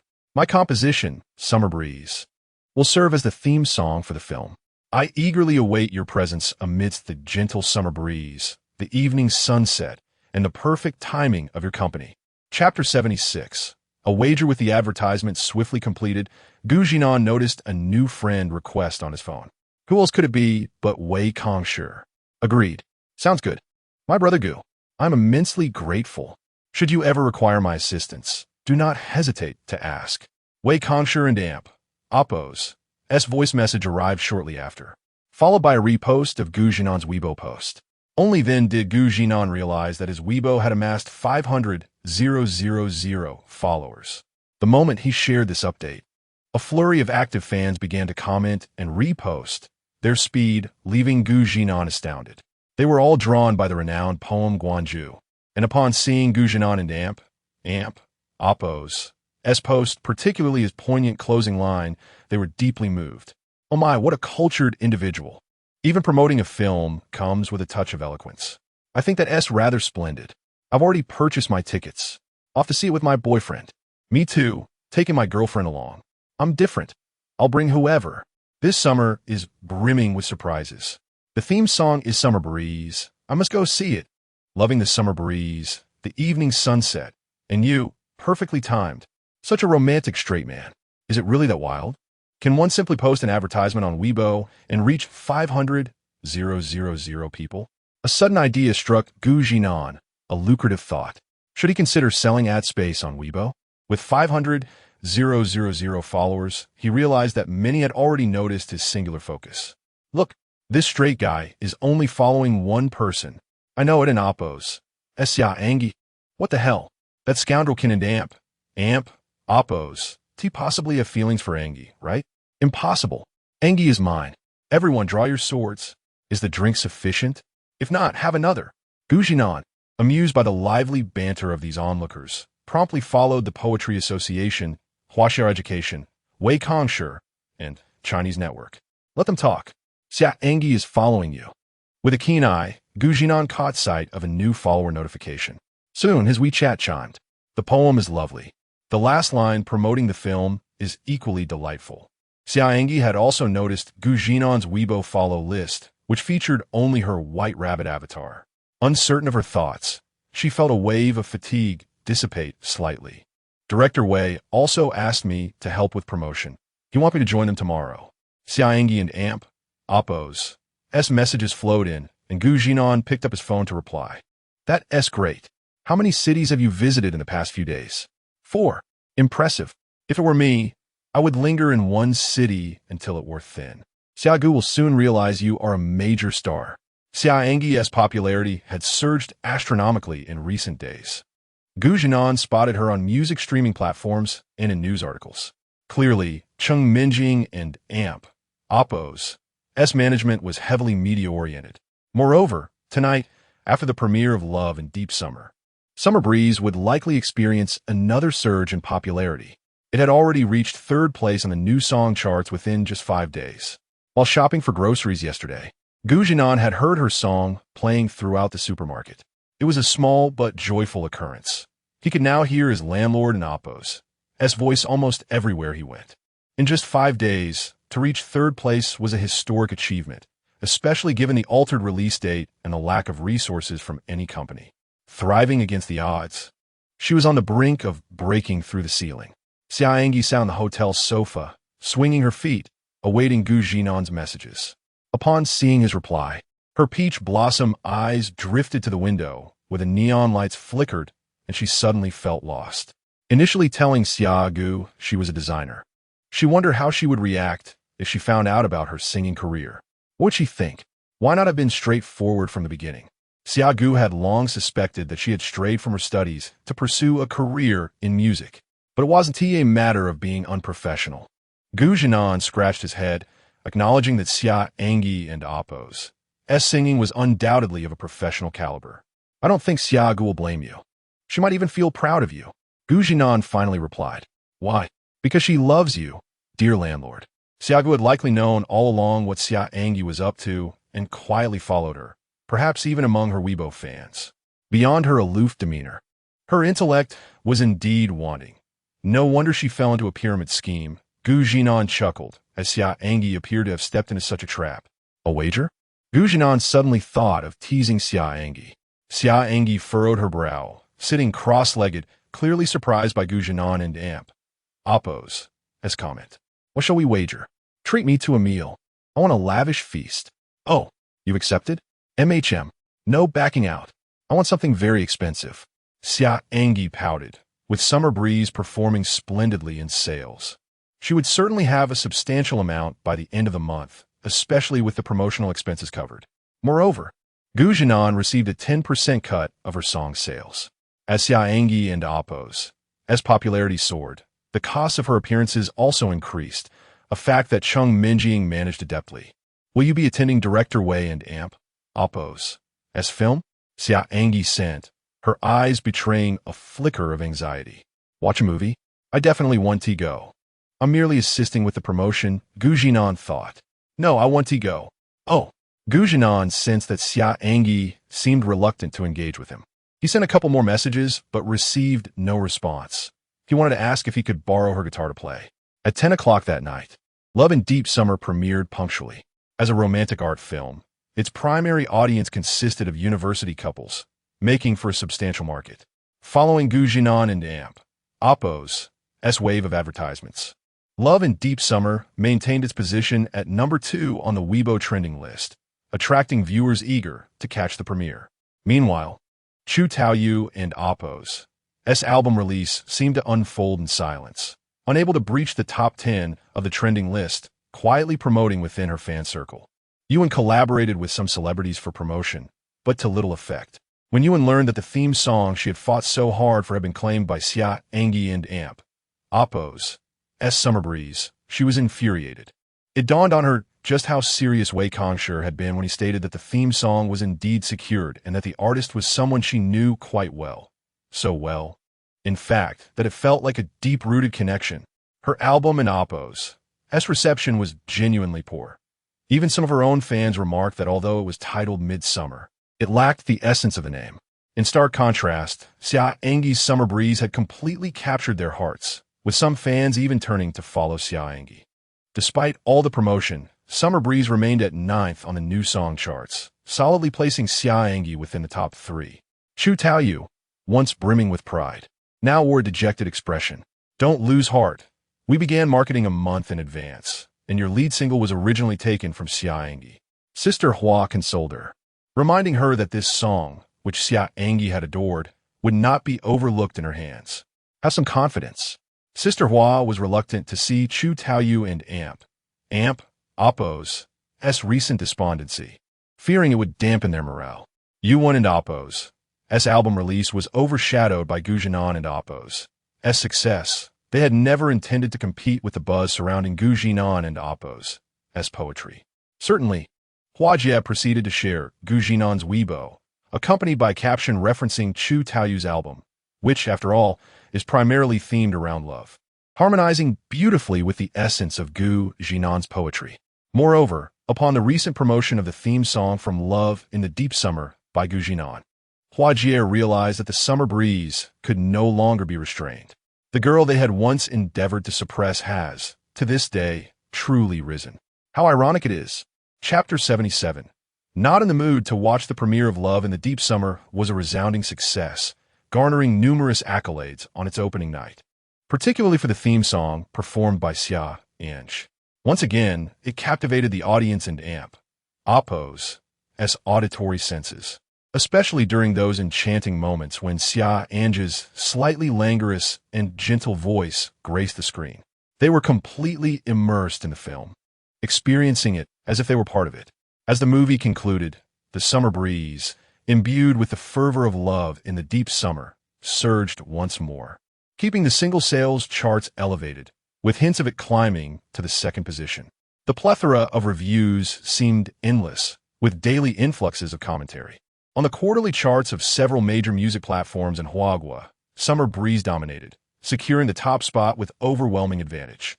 Particularly on the night following the film's conclusion, a wave of more mature commentary emerged. An observer noted that while they were not entirely captivated by the film, the song evoked memories of a past summer, bringing forth emotions that transcended the cinematic experience. The passage of time had healed old wounds, and although it dulled the pain, it also stirred nostalgia unexpectedly. The singing was exceptional, transporting them back to cherished memories. The film itself was commendable, but it was the song and Oppo's tender allure that ensnared their heart. Having never encountered the singer before, they were pleasantly surprised by her remarkable vocal prowess and became an instant fan. At noon on the 16th, Summer Breeze officially surpassed the second position on the new song chart, overtaking a recently released track by an established diva. Its acclaim continued to rise. Quietly, Summer Breeze also made its appearance on the semi-annual Huagua music sales chart, debuting at 6th place despite being online for less than a week. Meanwhile, Xia An'ge had just joined the crew of Wei Kongshi for promotional activities at a cinema in Hongdian. The plan involved the main cast alongside the director and Xia An'ge watching the film with the audience in a VIP box, followed by a series of promotional events. Inside the dimly lit box, everything appeared somewhat obscure. An'ge Jia, Cheng Minjing, and Ruaning, who accompanied Xia An'ge, were present in the box, which accommodated 10 individuals, including other crew members. Cheng Minjing turned to see Xia An'ge sitting quietly with her head bowed, not watching the screen, which piqued her curiosity. Are you feeling unwell? If so, we can step out. We have activities later, and it's essential to address any discomfort, Cheng Minjing expressed with concern. Xia An'ge shook her head, her peach blossom eyes revealing a hint of unease as she softly replied, I'm fine. It and Oppo's. That's just that I don't wish to watch the film right now. You needn't Oppo's. Worry about me. I'll adjust my state. Though Xia An'ge spoke in a hushed tone, Cheng Minjing heard her and nodded, refraining from further conversation. After the film, Xia An'ge was set to perform the theme song live, a plan devised by Wei Kongshi as compensation for the previous lack of promotions for her song. Live singing demanded immense vocal skill, yet Xia An'ge was more than capable, instilling confidence in Wei Kongshi, who had initially recognized her talent in Summer Breeze before considering the lyrics and composition. As each minute passed, the film finally reached its conclusion. When the lead characters walked hand in hand down a path of happiness, Summer Breeze began to play. The audience was enveloped in the tender melody, and from the VIP box emerged a girl clad in a red dress, microphone in hand, her crimson lips moving as she sang each lyric with heartfelt grace. Xia An'ge. Several audience members, familiar with her previous albums, recognized her as she stepped out from the VIP box, eliciting excited gasps and shouts. With every eye drawn to the microphone-wielding Xia An'ge, she smiled and continued to sing, advancing towards the screen, followed by Wei Kongshi and several lead actors emerging from the VIP box. The summer breeze gently whispers, caressing your hair, your ears. "You and my summer," Xia An'ge sang, concluding with a bow and a warm greeting. "Hello, I am Xia An'ge." Her voice was soft, a stark contrast to her earlier performance. The audience erupted into thunderous applause. Astonished that a simple film viewing could culminate in such a promotional event, complete with a live rendition of the theme song. It was an experience far removed from a pre-recorded performance. This was Xia An'ge singing live, an entirely different significance. The unedited sound was flawless. It sounded just like the recording. Xia An'ge is stunning. Her voice is enchanting. This film was worth every moment. Conversations erupted among the crowd as Xia An'ge became the star of the evening. After her brief greeting, she handed the microphone to Wei Kongshi. With a smile, Wei Kongshi began to introduce the film and expressed gratitude to the audience present. Following that, he announced a chance for the audience to obtain autographs and photographs with the leading actors. Xia An'ge was pleasantly surprised by the number of fans seeking her autograph and requesting pictures. Aside from the two lead actors, it seemed she garnered the most admiration, leaving her somewhat astonished and appearing adorably dazed. After the promotional event concluded, the lead actors joked with Xia An'ge about her rising popularity, which she remained blissfully unaware of. The spotlight had shifted entirely to her, and she merely smiled apologetically, leaving several male stars momentarily speechless.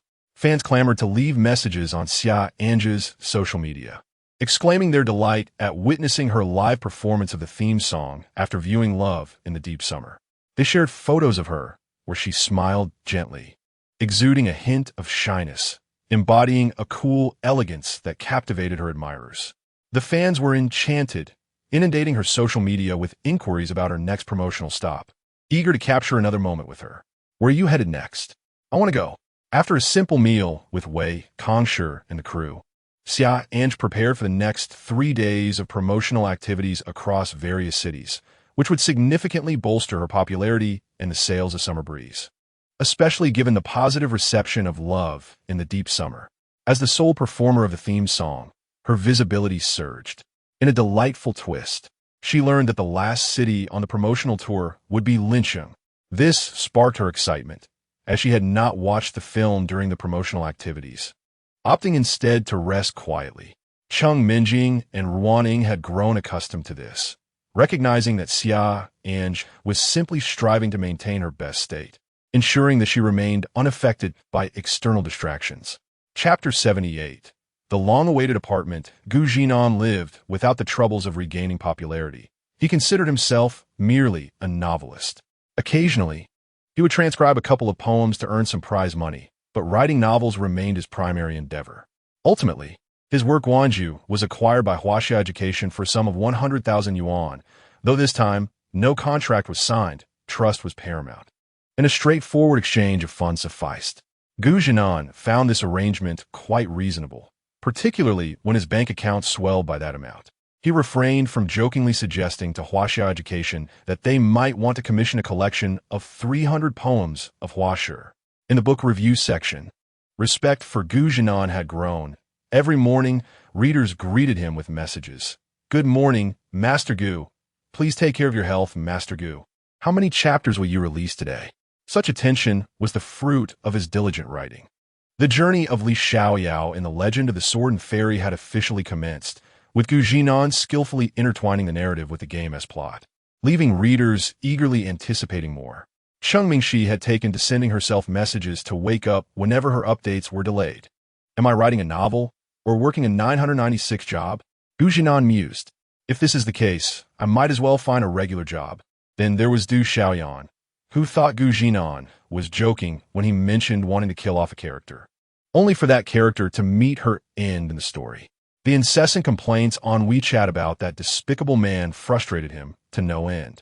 He had to explain that the character's demise served to catalyze the growth of the protagonists. Without the grandmother's protective presence, Zhao Ling would never find her strength. Du Xiaoyan listened with skepticism, but eventually ceased her complaints, only insisting that he update more frequently. Gu Zhinan felt like sending his computer to her. It was exhausting, one editor nagging him, and Du Xiaoyan doing the same. In contrast, his landlady was far more agreeable, simply chatting with him without ever pressuring him to write more. Then he suddenly recalled Xia An'ge's comment about his novel being too short, which had deeply discouraged him. As he typed away, he contemplated treating himself to a sumptuous dinner that evening. Lost in thought, he found himself missing Xia An'ge's noodles. Likely a dish he wouldn't enjoy again. Xia An'ge had been riding a wave of popularity lately. He could see her performing Summer and Oppo's Esprits in theaters, capturing the hearts of many. As the day passed and the sun dipped below the horizon, Gu Zhinan prepared a simple meal of 2 dishes and soup, calling it a reward, though it was merely a routine of daily life. Others who traversed into new worlds often dreamed of achieving grand feats. Yet Gu Zhinan was content with his modest aspirations, seeking a little income and a carefree existence. Just as he was about to serve himself, the sound of a key turning in the door caught his attention. His movements paused as he glanced toward the entrance. A familiar figure entered, clad in a fitted jacket and skirt, her slender legs elegantly exposed. She changed her shoes and removed her mask, revealing a flushed face, evidently having indulged in some drinks. Xia An'ge? What was she doing back? Shouldn't she be busy with promotions at this hour? Upon entering, Xia An'ge scanned the living room and spotted Gu Zhinan, who stood with a bowl and spoon in hand, staring at her in astonishment. What brings you back? He asked.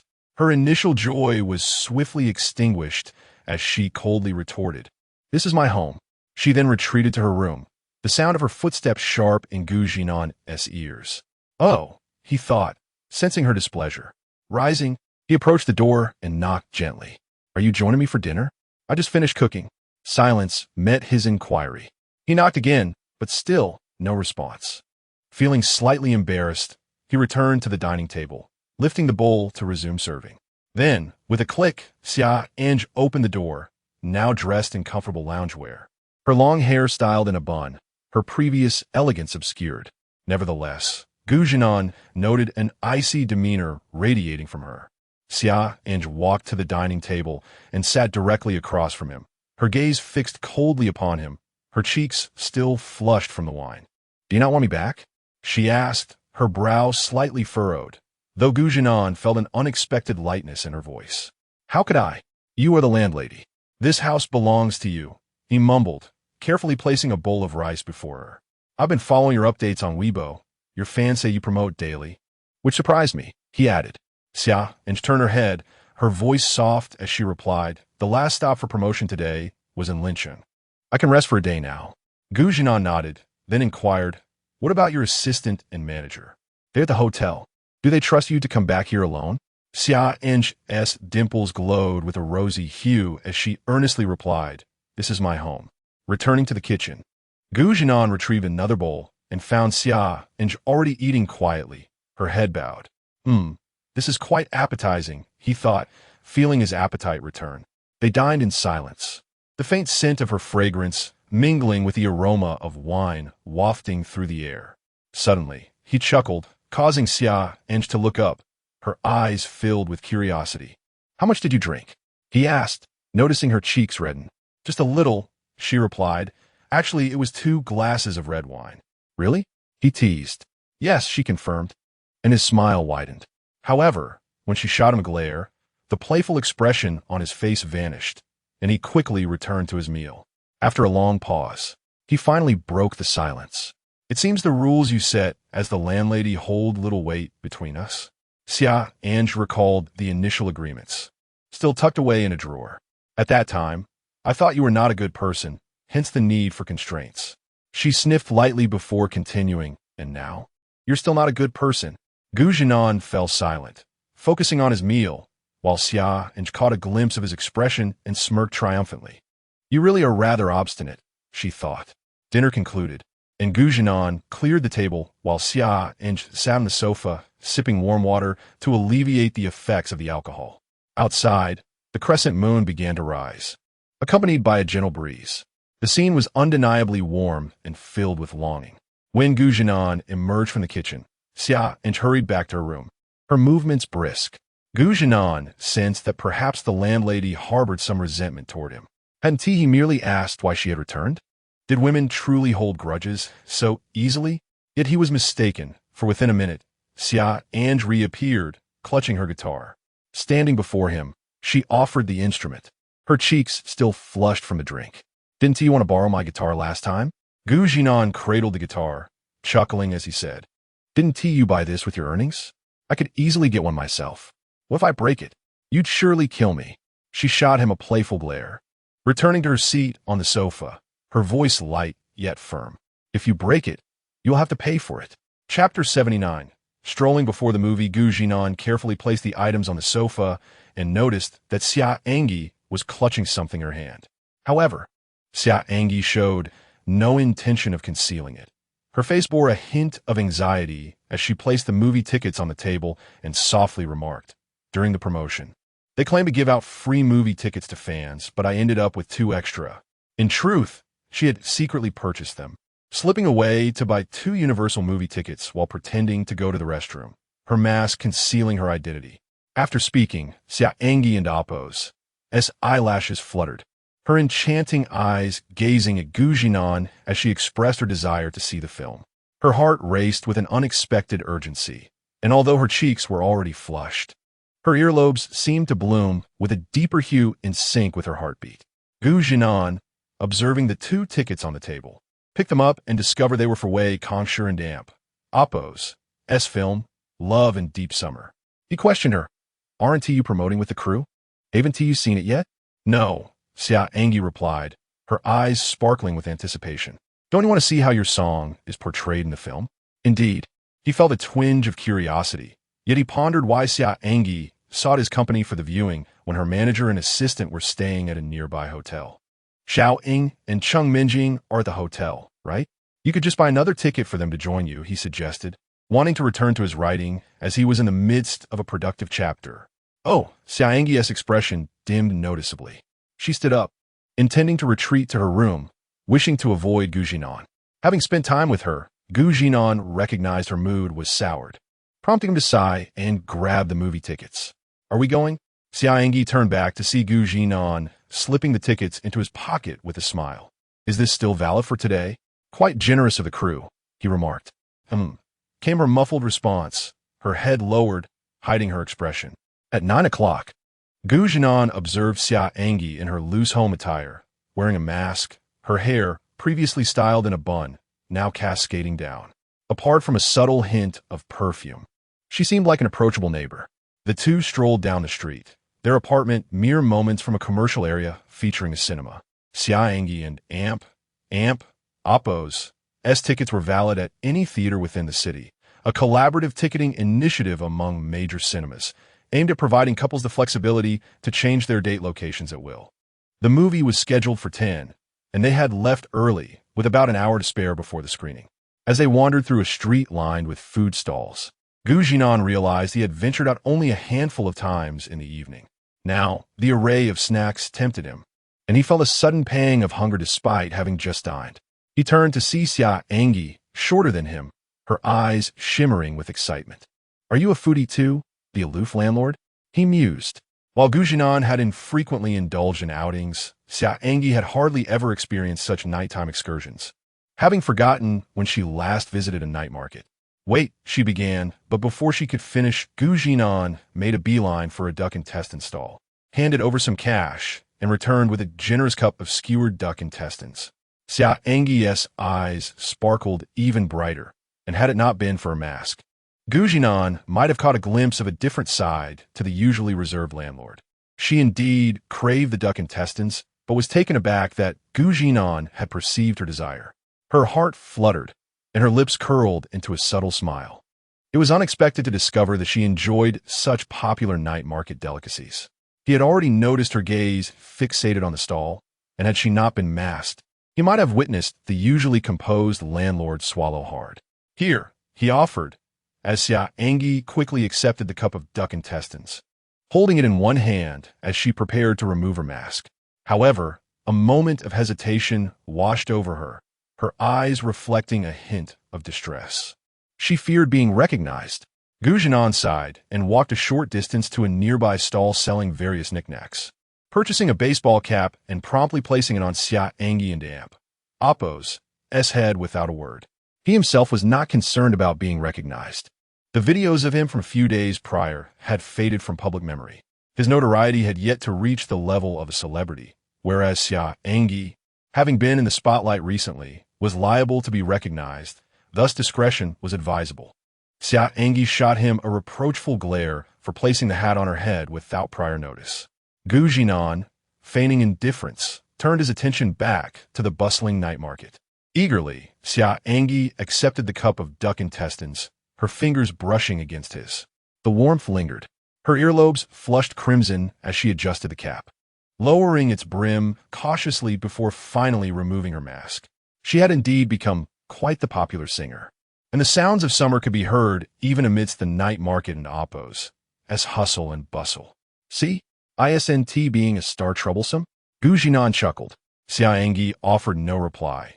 Instead, she intended to share some of the duck intestines with him, but instead discreetly extracted 2 skewers and handed them to Zhinan. Just 2, he remarked, feeling slightly exasperated as he accepted them. It seemed this landlord had a knack for guarding her food. Okay, this one.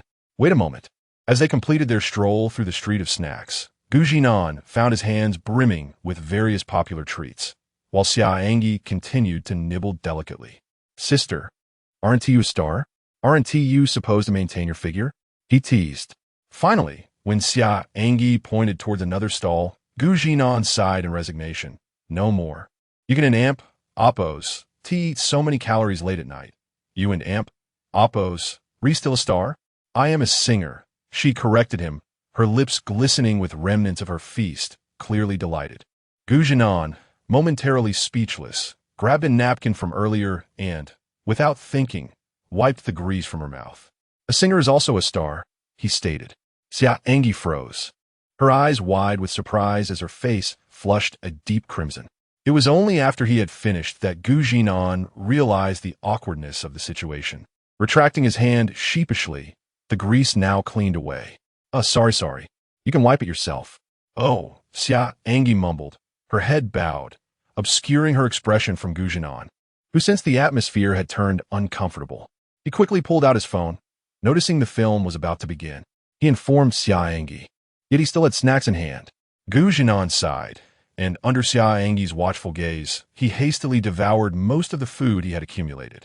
Throughout it all, Xia An'ge's smile remained bright, but when Zhinan looked up, she feigned indifference, diverting her gaze elsewhere. Wipe your mouth, she instructed, handing him a napkin.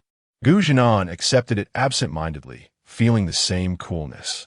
Once they had finished their feast, the two hurriedly made their way to the cinema, with Xia An'ge donning her mask once more. This scene resembled the image of students on their first date, rushing to make it to their destination in time. Chapter 80. The first movie together, the two arrived, just in time, securing excellent seats directly facing the screen, situated in the middle of the theater. Xia An'ge's breath came in quick bursts, a result of her hurried pace, compounded by the mask she wore which restricted her airflow. You could take off your mask. No one will notice you here, Zhinan whispered softly to her. The warm breath tickled her earlobe, causing her to instinctively lower her head like an ostrich. Yet obediently, she removed her mask, revealing a slightly flushed, enchanting face. The cinema was dimly lit, with well-designed seating that ensured ample privacy. Besides, Xia An'ge had only recently risen to fame, making it unlikely that anyone would pay her much attention. Moviegoers were primarily focused on the film, and such films typically attracted couples, who would concern themselves with others. Shortly after they settled in, the movie commenced, plunging the entire theater into darkness. Xia An'ge turned her head, her bright, peach blossom eyes gazing at Zhinan and Oppo's. As profile, her thoughts a mystery. Zhinan seemed to sense her gaze and turned to find her intently watching the film. Was it merely an illusion? He dismissed the thought and focused on the movie, a first for him in a cinema. Love in the Deep Summer began with the protagonists falling in love at their graduation ceremony, only to part ways the next day. Before their departure, they exchanged contact information. One was a wealthy playboy, while the other was an ordinary girl, worlds apart. However, the male lead changed his frivolous ways after meeting the female lead and pursued her with unwavering determination. As their friendship blossomed during one summer, their relationship became increasingly ambiguous, with everyday interactions hinting at the impending arrival of love. Zhinan watched intently, finding the film reminiscent of a past movie, albeit without Xia An'ge or the gentle summer breeze. The theme song, Summer Breeze, echoed throughout, and Xia An'ge's melodious voice effortlessly drew the audience into the story. This was why Wei Kongshi immediately decided to feature her song upon hearing her sing. Previously, Xia An'ge had only listened to the soundtrack. Now, she was fully engaged alongside Zhinan. During the more intimate moments between the leads, her lashes fluttered nervously, and her captivating eyes occasionally strayed toward Zhinan and Apos, as profile, which appeared even more refined in this light. In ancient times, he might have been likened to a scholar, perhaps even a poet, crafting verses that resonated with beauty and meaning. A graceful lady, a gentleman, and Apos' desire. Such words were indeed enchanting, stirring a yearning within her. Yet, love is seldom a smooth journey. The female lead was preoccupied with her career, striving to match the male lead and Apos' affluent family, throwing herself into entrepreneurship. This ambition inevitably led to discord, as the male lead believed he could support her, while she refused to be seen merely as a trophy. Ultimately, their romance waned by the next summer, leaving the male lead in solitude as he departed. At this moment, Xia An'ge and Apos' soft singing filled the air. Why are you not here? Oh, mountain breeze, return quickly. The lyrics resonated with the audience, prompting whispers urging the male lead to turn back, revealing their desire for a different conclusion. Xia An'ge felt a pang of sadness as she witnessed this scene. Glancing at Zhinan, their eyes met, and he smiled at her, prompting her to swiftly turn back to the screen, a serious expression masking her flushed cheeks and neck. Zhinan, shrouded in the theater and Apos' dim light, had turned to gauge the reaction of his usually aloof landlord to such a poignant moment. Clearly, even he was moved. Indeed, this genre of film was a veritable emotional trap for women, who could remain untouched. As the movie progressed, 7 years swiftly passed. The female lead serendipitously encountered the male lead, now accompanied by another woman. Both stood in shock. Yet, they resumed a friendship, sharing meals and conversations, each seemingly having moved on, yet not fully letting go.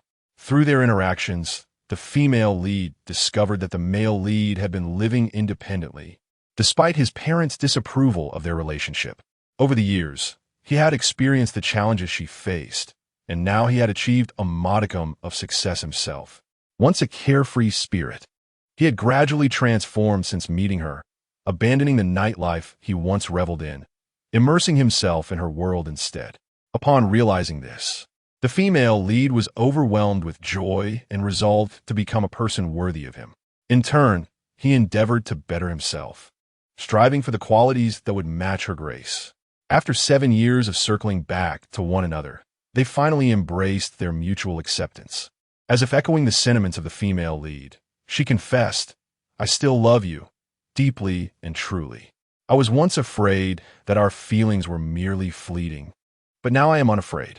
They remained entwined in the deep summer, hand in hand, walking into the golden twilight, seemingly destined for a sacred union. The summer breeze accompanied the melody seamlessly, as Xia An'ge and Apos' voice harmonized with the final moments of the film, creating a tender ambience. As the movie concluded and the theater lights flickered on, their brightness was momentarily blinding. When Zhinan finally beheld Xia An'ge, she was hurriedly putting her mask back on, her enchanting eyes tinged with red. Had she been moved to tears? Zhinan felt astonished. In a previous life, such a film could have elicited a veritable ocean of tears from her. Surely, she hadn't, and Apos' cried secretly. Had she? Such emotion surprised him, revealing a passionate heart beneath her cool exterior. Xia An'ge shot him a glare, perhaps growing more fond of this gesture. Ignoring him, she strode towards the exit, prompting Zhinan to hurriedly follow. As they walked back, the clock neared midnight. The cool night breeze swept through the sparsely populated streets leading to their small apartment. Xia An'ge, feeling carefree, removed her mask, her stunning visage illuminated by the streetlights. With her hands clasped behind her, she skipped lightly along the path, her hair swaying beneath her cap. This behavior seemed uncharacteristic for the aloof landlord. Yet, Zhinan chose not to walk beside her, instead trailing closely. Each observing the other, she focused on the path ahead, while he admired her. Chapter 81. The arrival. Xia An'ge was elated, truly elated. It was perhaps the happiest evening she had experienced in recent years. After extensive preparation, her efforts had not been in vain, and unexpectedly, she had indulged in a delightful shopping spree, savoring long-missed delicacies. Ever since joining Starlight Entertainment, Sister Hua had imposed strict dietary restrictions upon her to maintain her figure, effectively curtailing her enjoyment of all her favorite foods. However, tonight she had nearly sampled them all, though time proved too fleeting. As she wandered, lost in thought, she felt as if she had returned to her school days. Despite the hardships, her mother would always take her out for a treat. With each step, she mirrored that same buoyant gait, filled with joy and bliss. But wait, the figure trailing behind her was not her mother. It was the formidable Zhinan. Her demeanor, once joyous and bouncy, abruptly stiffened, her peach blossom eyes wide with disbelief and shock. What was happening? Zhinan followed closely, and Xia An'ge came to an abrupt halt. In nothing, she stuttered, her flustered state evident as she quickened her pace. Zhinan had no choice but to match her speed. What should have been a leisurely 20-minute stroll was condensed to a mere 10. Upon reaching the apartment, she dashed into her room without a backward glance. And Zhinan heard a resounding bang as the door slammed shut. Confusion clouded his thoughts. Why had Xia An'ge and Appo's demeanor shifted so drastically? Yet, perhaps this was simply her true nature? Zhinan could only retreat to his own room. Meanwhile, Xia An'ge flung herself on her bed, pulling the covers over her head. Her face flushed like a ripe apple. The events of the evening replayed in her mind, and she inadvertently recalled moments spent shopping with her mother, leading to an overwhelming sense of embarrassment. Zhinan had witnessed everything. The more she thought about it, the more she felt humiliated. It was as if her usual composure had crumbled completely. Frustrated, she threw off the covers, gasping for air. The confined space felt stifling. Her face remained a vivid pink, her peach blossom eyes fixated on the ceiling, lost in contemplation. Zhinan, back in his room, absent-mindedly strummed his natural wood guitar, pondering whether to resume practicing, especially with the impending release of a television adaptation of Zhinan, for which he would undoubtedly compose the theme song. Suddenly, his phone chimed. Who could be contacting him at this hour? Opening WeChat, he found a message from the landlord. Are you there? Just about to sleep. At that moment, Xia An'ge lay in her room, one hand clutching her stomach, drenched in cold sweat, her face devoid of color. She had rushed home too hastily, forgetting that her relatives had not visited recently. She had not anticipated their arrival that very night. Moreover, Xia An'ge was prone to severe menstrual cramps, and after consuming so many calories, the pain was exacerbated beyond her previous experiences. She felt utterly drained, struggling to retrieve her phone to message Ruaning. Yet, considering the late hour, she hesitated to summon Ruaning from her hotel. Eventually, her fingers landed on Zhinan's contact. She intended to send a message, but was overwhelmed by the pain, her strength waning. Reluctantly, she tapped the call button, disregarding any hesitation. The ringing echoed, leaving Zhinan puzzled. Given their proximity, why not simply relay her concerns directly? Upon answering, he was greeted by a view of a stark white ceiling. What on earth? Zhinan, Xia An'ge's voice emerged from the side, tinged with a cry. Zhinan's brow furrowed. This tone felt hauntingly familiar. What's wrong? He inquired, pushing open his door to reach her room. May I come in? A barely audible sound signaled her consent. Without hesitation, he turned the handle and entered. The master bedroom was similar to the guest room, with a black piano against the wall and a door leading to the balcony. A cabinet obscured the bed, and he took a few steps forward before finally spotting her curled up, hands pressed firmly against her abdomen. Upon seeing him, her lashes fluttered, and her helpless gaze met his, her hair plastered against her pale face, which was frightfully devoid of color. Zhinan stood in shock, momentarily frozen, uncertain of how to proceed. Xia An'ge took a deep breath, her voice weak. I need. Is there any pain relief? Menstrual cramps?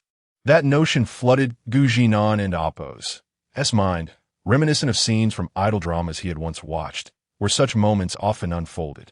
He had never imagined he would find himself in such a scenario. Wait, Zhinan recalled hearing about this plight faced by girls. He dashed into the living room, rummaging through the first aid kit beneath the television cabinet, but found nothing.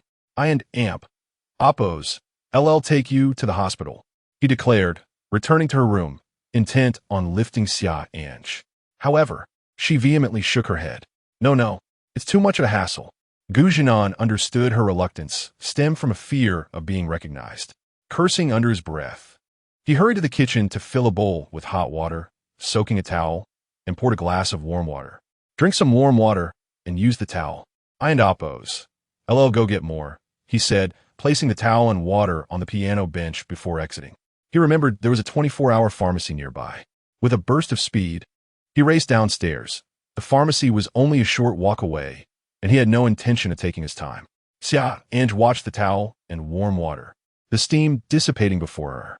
She grasped the towel and lifted her shirt, pressing it against her smooth, flat abdomen. Her complexion had lost all color. Inside the pharmacy, two young women, around 25 or 26, noticed Zhinan burst in, panting heavily. Do you have any pain relief? He leaned against the counter, attempting to catch his breath. Yes. One of the girls responded promptly, concerned by his urgency. Is there anything else you need? The other girl asked, noting Zhinan and Appo's as handsome features. A rare sight at such an hour. What else do you need? Zhinan replied earnestly. For menstrual cramps, aside from pain relief, what else is necessary? The girl blushed at his straightforwardness, yet seeing his serious demeanor, she quickly gathered supplies. I and Appo's, LL go get it for you. The realization that he was in such a rush due to a girlfriend's discomfort elevated the girls and Appo's opinion of him significantly. Zhinan felt his own cheeks flush, but he maintained his composure, preferring to be direct rather than evasive. After all, they didn't know him. This is the pain relief. This is the ginger and brown sugar mixture. Just boil it. And here are the heating pads and the best sanitary pads we have in stock. Moments later, the two girls returned with their items neatly packed in bags. All set. Zhinan nodded, paid without delay, and hurried back to the apartment, his face burning with embarrassment. The two girls gazed longingly in the direction where Zhinan had sprinted off, seemingly envious of his girlfriend's fortune. Once Zinan's figure had completely vanished from sight, one of the girls, somewhat dazed, remarked that he reminded her of someone, yet she couldn't quite recall who. A crush? Get lost. The two girls engaged in playful banter, swiftly dismissing thoughts of Zinan from their minds. Chapter 82. Beautiful in sleep at this moment, Zinan profoundly realized the significance of physical exercise. After making 2 trips back and forth, he was utterly exhausted. Aside from a few minutes spent at the pharmacy, the entire endeavor took no more than 15 minutes. Upon reopening the door to the apartment, Zinan retrieved the ingredients for ginger and brown sugar water, taking the remainder directly into Xia An'ge and Appo's room. She remained curled up, her hand clutching her abdomen, her pale complexion evident. The water on the chair had not been touched, and the towel lay on the bed. Hearing a noise, Xia An'ge slightly opened her eyes, her gaze falling upon Zinan, who was crouched down preparing medicine. With a sigh, Zinan gently lifted Xia An'ge, placing the medicine in her mouth, and her delicate face instantly scrunched up as she immediately tried to spit it out. It's so bitter. This isn't in capsule form. Zinan, noticing her expression, quickly covered her mouth, urging her to lean against him. With his other hand, he picked up the cup and, after releasing her mouth, forced the water down her throat, causing her to cough a few times. Her almond-shaped eyes widened in shock as she stared at him. Yet the painkiller was swallowed. You. Xia An'ge leaned against Zinan and Appo's shoulder, weak but still managing to glare at him with defiance. Her eyes held nothing but a mix of embarrassment and anger. Gu Zinan shrugged and gently placed her back on the bed. When I was a child and fell ill, my mother used this method. It was exceptionally effective. You brute. Xia An'ge silently cursed inwardly. You should rest a bit. There's more in the bag. Just take care of yourself. Gu Zinan's voice trailed off, becoming softer until he exited the room. Xia An'ge lay on her side, the pain still quite intense, but it was no longer unbearable. She glanced at the bag. A faint blush surprisingly appeared on her pale face. Meanwhile, Gu Zinan was busy in the kitchen, where the ginger and brown sugar water surprisingly came with instructions. Thus, with one hand on the recipe and the other measuring out the ingredients, Gu Zinan emerged approximately half an hour later with a bowl and a half of the concoction. I am truly a genius, he exclaimed internally, gazing at the bowl of vibrant sugar water. He filled a bowl to the brim, intending to let it cool slightly before bringing it to Xia An'ge, only to discover that she had slowly made her way to the bathroom, bag in hand. Clearly, she was feeling much better than before, and the flush on her cheeks suggested she was on the mend. Their eyes met momentarily, both feeling an awkward urge to look away, as Xia An'ge felt her cheeks burn with embarrassment. Gu Zinan, for the first time, felt his face heat up too. Despite his usual composure, this was the first time he had bought such items for a girl. Drink this, and you shall be able to sleep, he said, but Xia An'ge had just closed her bedroom door, still feeling uncomfortable, though the pain had become manageable. As she lay on her side, attempting to fall asleep without discomfort, Gu Zinan entered with the brown sugar water, having only just returned to his room a few minutes prior. Where is it? Xia An'ge asked, her voice weak, akin to a fragile blade of grass swaying in the wind. It and Appo's ginger and brown sugar water, prescribed by the pharmacy, with instructions on how to prepare it. It's harmless. Gu Zinan placed the bowl at her bedside. You cooked it? She inquired, her voice barely audible unless one was close. He nodded. A genius cooked it. It took nearly half an hour. Xia An'ge shifted to sit up, and Gu Zinan adjusted her pillow, placing the warm bowl in her hands. Thank you. You and Appo's. Re-welcome. Drink it all. Otherwise, you know what will happen, he replied, and Xia An'ge shot him a playful glare, her expression softening. Unfortunately, Gu Zinan did not see it. As he turned to leave, promising to return shortly to check on her. Brute, Xia An'ge muttered softly, her face flushed with embarrassment, fearful he might hear her. She cautiously took a small sip, her eyes brightening as she realized it was better than what Ruaning had prepared. After finishing the bowl, a light sheen of sweat appeared on her brow, her body feeling warm, yet she could not take a bath. With a frown, she pondered how she seemed to be unlucky in this small apartment. She placed the empty bowl on the nightstand and resumed lying on her side, occasionally glancing toward the door, as if waiting for Gu Zinan to check on her progress in finishing the ginger and brown sugar water. She was convinced that if she hadn't finished it, he would ensure she did, just as he had mentioned about his childhood. Boys and girls are certainly not the same. With her discomfort gradually fading, Xia An'ge began to succumb to drowsiness, stubbornly keeping her eyes open until, when she finally allowed herself to close them for a moment, only her fluttering eyelashes and steady breathing remained. When Gu Zinan returned to her room 20 minutes later, he was rubbing his still damp hair, momentarily lost in thought as he observed Xia An'ge sleeping soundly on her side. She looked beautiful in repose.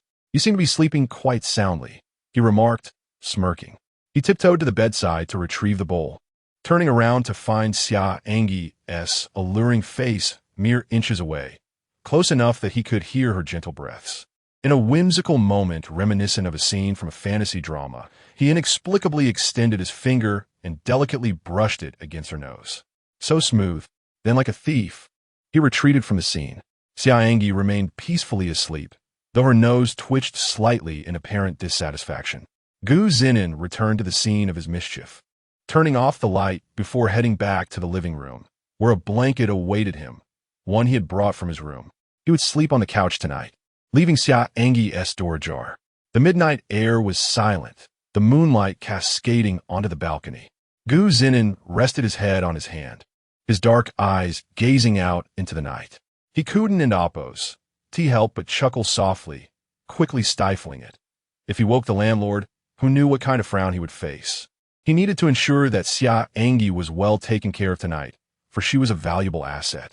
Another astonishingly bizarre night unfolded. When Xia An'ge awoke, daylight had already broken, and she had to return to Haipu City that afternoon. She had anticipated that such events would transpire the previous night. Let bygones be bygones, Xia An'ge thought as she pulled back the covers and stepped out of bed. The door was ajar, yet the bowl on the nightstand had vanished. Clearly, he had come to retrieve it last night.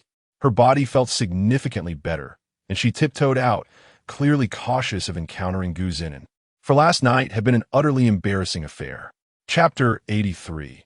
Taking a day off to Xia An'ge and Apos. As surprise upon stepping out of the living room, she discovered a figure on the sofa, covered by a blanket. Zhinan. With cautious steps, she approached and confirmed that it was indeed him. So, he had spent the night in the living room? Why? Suddenly, a thought crossed her mind, and her peach blossom eyes sparkled as she looked at the man beneath the blanket. Could it be? The person on the sofa stirred, and the blanket was pulled down to reveal a delicate face, albeit with heavy dark circles, exuding a sense of lethargy. Startled by Zhinan, Xia An'ge hurriedly sat on the sofa, her gaze avoiding him and instead directed towards the balcony, admiring the rising sun. Only then did Zhinan notice her, his complexion rosy and his spirit seemingly rejuvenated. "You seem quite comfortable, landlord. Are you feeling unwell?" He yawned. "No," she replied softly, her pride diminished. Last night, she was in such pain that her consciousness blurred, instinctively leaning on Zhinan, only to realize the inexplicable dependence she felt towards him. "That an amp, Apos. That's good," Zhinan nodded, stretching his limbs with a satisfying groan, his body languidly unwinding. "You nearly took my life."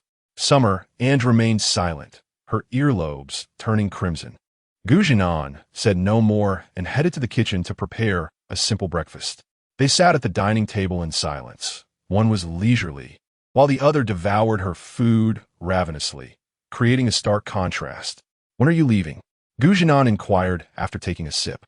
"In the afternoon, when Xiao Ying and Meng Ying come to pick me up," Xia An'ge responded, glancing at him before murmuring thank you. How many times had she expressed her gratitude? She could hardly remember, yet it was always directed towards Zhinan. He nodded, then with some confusion asked, "Is it always this painful for girls during that time?" Her defenses crumbled at his words, and she buried her head, shaking it before nodding. How was she to know? All she understood was that each time brought discomfort, especially when she had indulged in something stimulating. What does shaking your head and nodding mean? Zhinan questioned, perplexed. Yet, Xia An'ge chose to remain silent, her head downcast like an ostrich. Zhinan, deciding against pressing further, thought to himself that he might as well rest. Why bother asking? If he can't work, just take a few days off. There in Amp, Apos, there's no need to overexert yourself. Being too famous ISN and Amp, Apos, beneficial either, especially for hospital visits, he chuckled as he stood up. Well then, landlord, goodbye. I'm off to catch up on sleep. Oh, Xia An'ge watched him amble back to his room, suddenly recalling something. Her voice, though soft, reached Zhinan's ears clearly. Remember to update Xianjian. Zhinan stumbled slightly, turning around in disbelief to gaze at Xia An'ge, who, oblivious, began clearing the dishes, her earlobes still tinged with red. How ridiculous, he thought, feeling a sense of heartache for his earnest efforts throughout the night, only to receive from the landlord the reminder to update Xianjian. Indeed, the words of Zhang Wuji's mother rang true. Do not trust beautiful women. The more beautiful, the less trustworthy. He had no intention of updating. He too had his temper. I and Amp, Apos, am taking a day off due to ill health, he declared, revealing that he was pushing himself to rest, his tone laced with reluctance. If no one noticed the smile on Zhinan's face, it marked the first time Xianjian had taken a break, resulting in a flood of forlorn and homeless fans in the comment section and on Zhinan and Amp, Apos, S-blog. I'm baffled. I thought there would be an update today, but instead, it's a day off. What is wrong? Is your hand okay? If your hand is fine, you can Amp, Apos, take a day off. I awoke this morning with a strong premonition. I initially thought it was due to my grades dropping, but it turns out, brothers, I feel like something is missing today. Does anyone have a straightforward address? I need to check it out. Count me in. Yet, no matter how they clamored, it was futile, for the author of Xia An'ge had spent the night being disturbed by his landlord and now lay in bed, unwilling to move. Ruaning and Cheng Minjing arrived shortly after waking up, perfectly timed for lunch. Ruaning was elated, having now idolized Zhinan as her second favorite, with Summer An'ge being her first. Cheng Minjing, however, looked down on Ruaning and Appo's starstruck demeanor. Ruaning shot her a glance, internally criticizing, "If you weren't enamored with Sister An'ge, why would you travel so far to be her manager?" "Good afternoon, Sister An'ge." Summer An'ge opened the door, as they had previously communicated via WeChat. "Is Teacher Gu inside, writing Xia An'ge?" Ruaning asked excitedly, hastily pulling out her phone to check the Chinese website, only to find unwell, taking a day off. She looked up, disbelief evident on her face. Teacher Gu was sick? Summer An'ge's cheeks flushed as she nodded. Zhinan was undoubtedly sleeping inside. Those dark circles she had seen in the morning indicated he hadn't slept well. "What happened to Teacher Gu? Should I check on him? I could buy medicine." Ruaning expressed concern, having now regarded Zhinan as her second idol. "No need. He and Appo's eaten and is resting now." Summer An'ge fabricated a lie. Zhinan was indeed resting inside. Before Ruaning and Cheng Minjing's arrival, she had prepared a bowl of noodles, expecting him to emerge by noon. However, as noon approached, he remained inside, leaving Ruaning and Cheng Minjing waiting downstairs. Summer An'ge excused herself to the restroom, leaving a note on the dining table before heading down. In the days to come, there would be much to do, but it would be manageable. After a while, the sales from her songs would come in, and she would be able to provide Zhinan with quite a bit. Today, they were returning to Haipu, with an event scheduled for the evening and another for the following afternoon. Cheng Minjing reported the situation. "Can we skip the evening one?" Summer An'ge inquired, her face reddening. "My relatives are visiting." Ruaning turned around quickly, realizing why Summer An'ge had been acting odd. "Sister An'ge, what about last night?" She knew all too well that whenever Summer An'ge and Appo's relatives came, tranquility was out of the question. There were things left in the room. "Then let us cancel it." Cheng Minjing decisively waved her hand. The evening event was organized by Xinguang Huyu. Attending was a courtesy, while not attending would bring no consequences. Summer An'ge nodded. As the car drove back to Haipu, her thoughts lingered on last night, on that stretch of road, and on the figure holding the brown sugar water. She casually scrolled through her phone, clicking on the new song charts, where Summer Breeze had surprisingly secured the second position. Truly a dream. Yet, Yuan remained stagnant at sixth. She suddenly felt compelled to check on Chu Taoyu's album, as it contained a song she had once adored. However, Chu Taoyu and Appo's album was nowhere to be found among the top 10 on the new song chart. Naturally, with her previous substantial promotion, encountering Zhinan and other contemporaneous stars had overshadowed her, and Yuan had also been eclipsed, let alone herself. Clicking on it, soft accompaniment filled her phone and Appo's speaker. The music composed by Qi Sheng had been revised slightly, making it a personal favorite, though she realized it was never truly hers. Chu Taoyu's voice was enchanting, and the song began sweetly, yet ended on a sorrowful note. It was evident she had recorded it with great sincerity, and Summer An'ge found herself impressed by how well she sang. Thus, she accomplished something that left both her fans and Chu Taoyu in disbelief. She shared Chu Taoyu's song on her Weibo, accompanied by a caption, "A beautifully melodious piece. Those who appreciate it may wish to give it a listen." Chapter 84. Promoting Chu Taoyu and Appo's song. Whose song is this? It sounds rather delightful. Ruaning did not recognize Chu Taoyu and Appo's voice, nor could she ever have listened to her songs. Chu Taoyu was affiliated with Yuan, and Xia An'ge had suffered considerable bullying at their hands.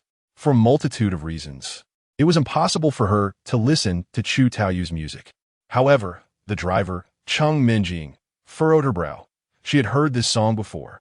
When the track was released, she had paid to download it, aiming to assess the competition. "This is Chu Taoyu and Appo's song. An'ge, why would you listen to her music?" Cheng Minjing's confusion was echoed by Ruaning. Though they belonged to the same company, their relationship was merely nominal. During this period, Xia An'ge's popularity had been gradually rising, subtly positioning her as the second most popular star at Xinguang Huyu, while Yuan and Amp, Oppo's S album had received rather lukewarm feedback. Xinguang Huyu had been indulging Xia An'ge, coaxing her into promotional activities and commercial performances. This song was originally mine. I made some modifications and wanted to see what effect it would have, Xia An'ge said softly, a smile gracing her lips. In an Oppo's, as quite pleasant. I an Oppo's, V shared on Weibo. I believe it deserves a spot on the new song charts. What? Ruan Ying and Cheng Minjing exclaimed in unison. Cheng Minjing, unable to turn around while driving, displayed an expression of disbelief akin to that of Ruan Ying, who sat in the back seat beside Xia An'ge. How can this be? Chu Taoyu treated An'ge so poorly, yet An'ge is promoting her? Ruan Ying was the first to voice her discontent, pouting in evident dissatisfaction with Xia An'ge's actions, believing Chu Taoyu unworthy of such support. It's not promotion. It and Oppo's. That's merely sharing with my fans. A song shoot and Oppo's. To be subjected to bias, Xia An'ge replied, gently patting Ruan Ying and Oppo's head. Besides, I and Oppo's V altered the song, making it partially my own creation. I just think she doesn't end Amp, Oppo's, T deserve An'ge and Amp, Oppo's, as kindness. Ruan Ying remained obstinate, turning away in frustration. Cheng Minjing, however, could comprehend the situation. She believed the song was indeed commendable, and now that Xia An'ge had mentioned her involvement in the modifications, it made sense. Xiao Ying, we love An'ge for her character. Moreover, since it and Oppo's has already been shared on Weibo, fans will likely have mixed feelings, but it's not a significant issue. We can only leave it to fate. You're upset with me, Xia An'ge suddenly remarked. Upon hearing this, Ruan Ying quickly turned around to meet her gaze, which was filled with a hint of grievance. An'ge always experiences emotional fluctuations during her time of the month. Ruan Ying thought to herself, any girl would struggle under such an expression. If it were a boy, he would likely be instantly captivated. A certain handsome young man, still in slumber, thought to himself, that is not quite right. I've managed to endure, Haven Ti. It's no big deal. I'm not angry. Ruan Ying pouted, playfully tugging at her delicate arm. I just feel that An'ge and Oppo's act of kindness towards Chu Taoyu is heartwarming. Who cares if she moved? Xia An'ge retorted, displaying a touch of pride. Cheng Minjing's thoughts were not misplaced. Xia An'ge and Oppo's Weibo followers had surged past the 1 million mark, bolstered by the recent film featuring Wei Kong. Most of her fans were drawn by her enchanting voice, a fact that pleased Xia An'ge, as they appreciated her for more than just her appearance. Xinguang Huyu envisioned her as merely a decorative figure, aiming to cast her in acting roles beyond singing, but she had never acquiesced to such demands. At that moment, upon discovering Xia An'ge had posted on Weibo, her colleagues eagerly clicked to see the content. Recommended songs? An'ge actually recommended Chu Taoyu and Oppo's song. How is that possible? Aren't they rivals? They share the same company, yet are competitors. Yet, with An'ge promoting the song, could it be that unscrupulous media outlets were misreporting, suggesting a cordial relationship between them? Stop analyzing. I'm an old fan. An'ge has never had a good relationship with Chu Taoyu or the company's star, Yuan. But that's just how An'ge is, which is why I've always admired her. Indeed, I'm also an old fan. An'ge said it was simply a good song. So if you like it, go give a listen. After all, our precious An'ge has recommended it.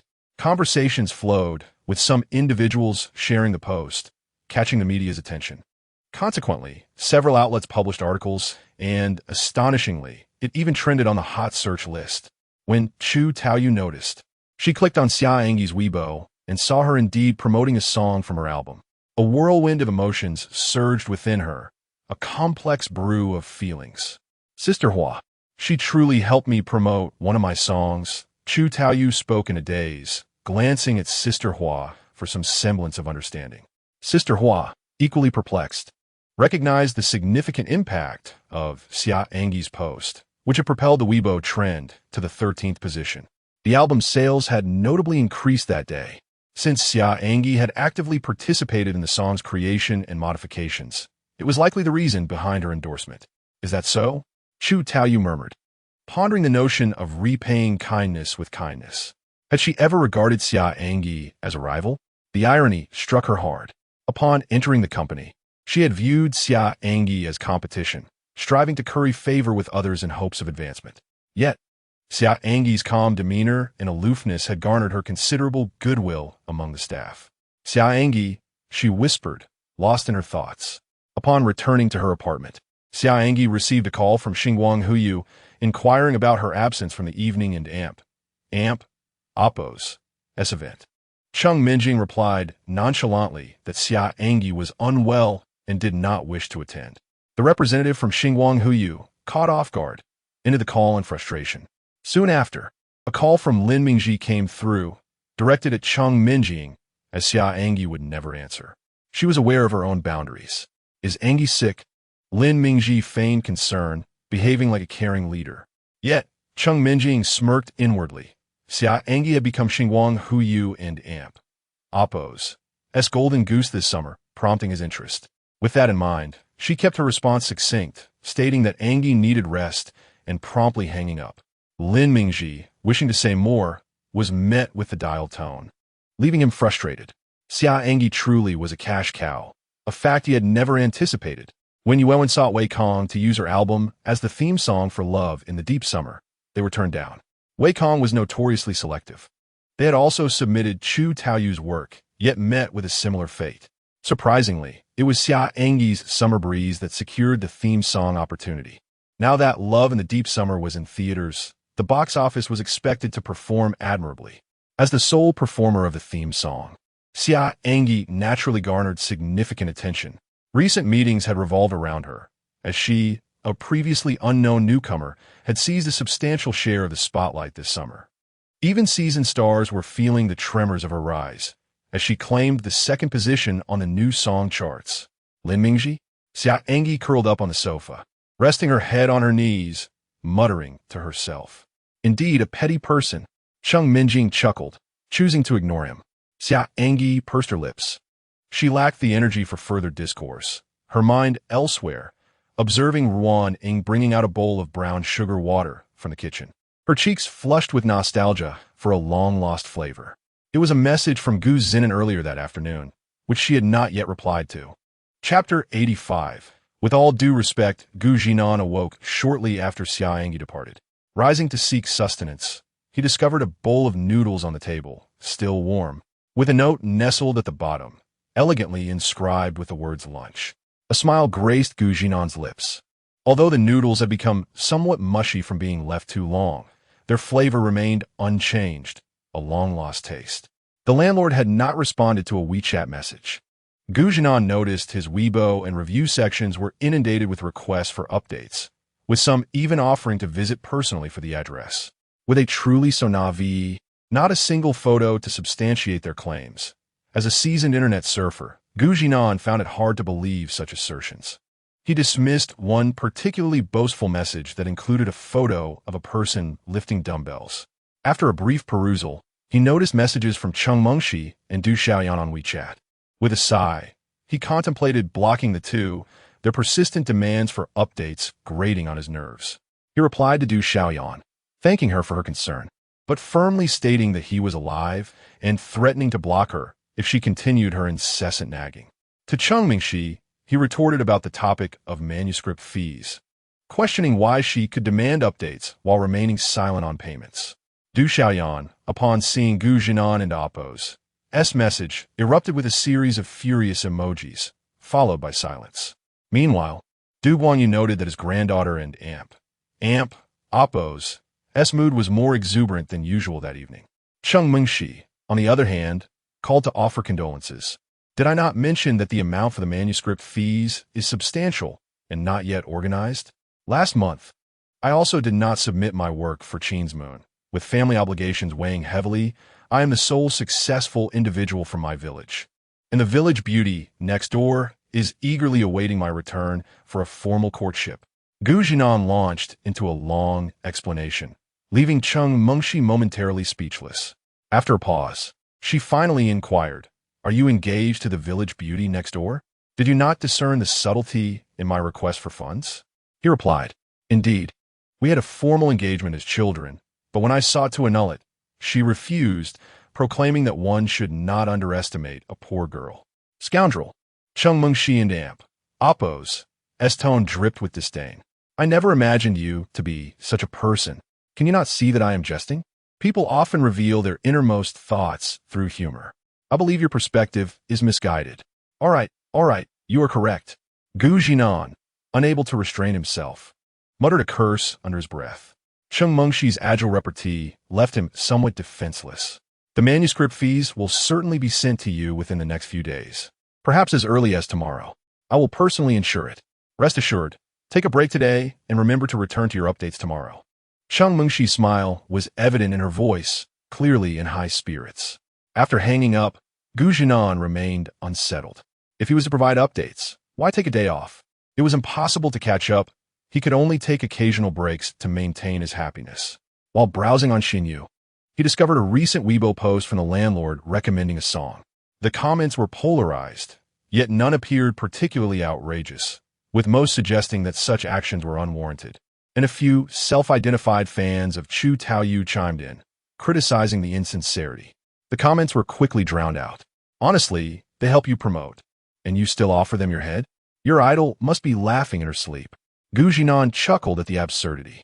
The fervor surrounding love and deep summer had long since faded, yet the afterglow of Summer and Oppo's wind continued to resonate. Zhinan noted that Summer and Oppo's wind had secured the second position on the new song chart, while it had climbed to fourth on the sales chart. At this rate, reaching the top spot was merely a matter of time. The landlord had truly made her debut. Her emergence into the limelight was nothing short of spectacular.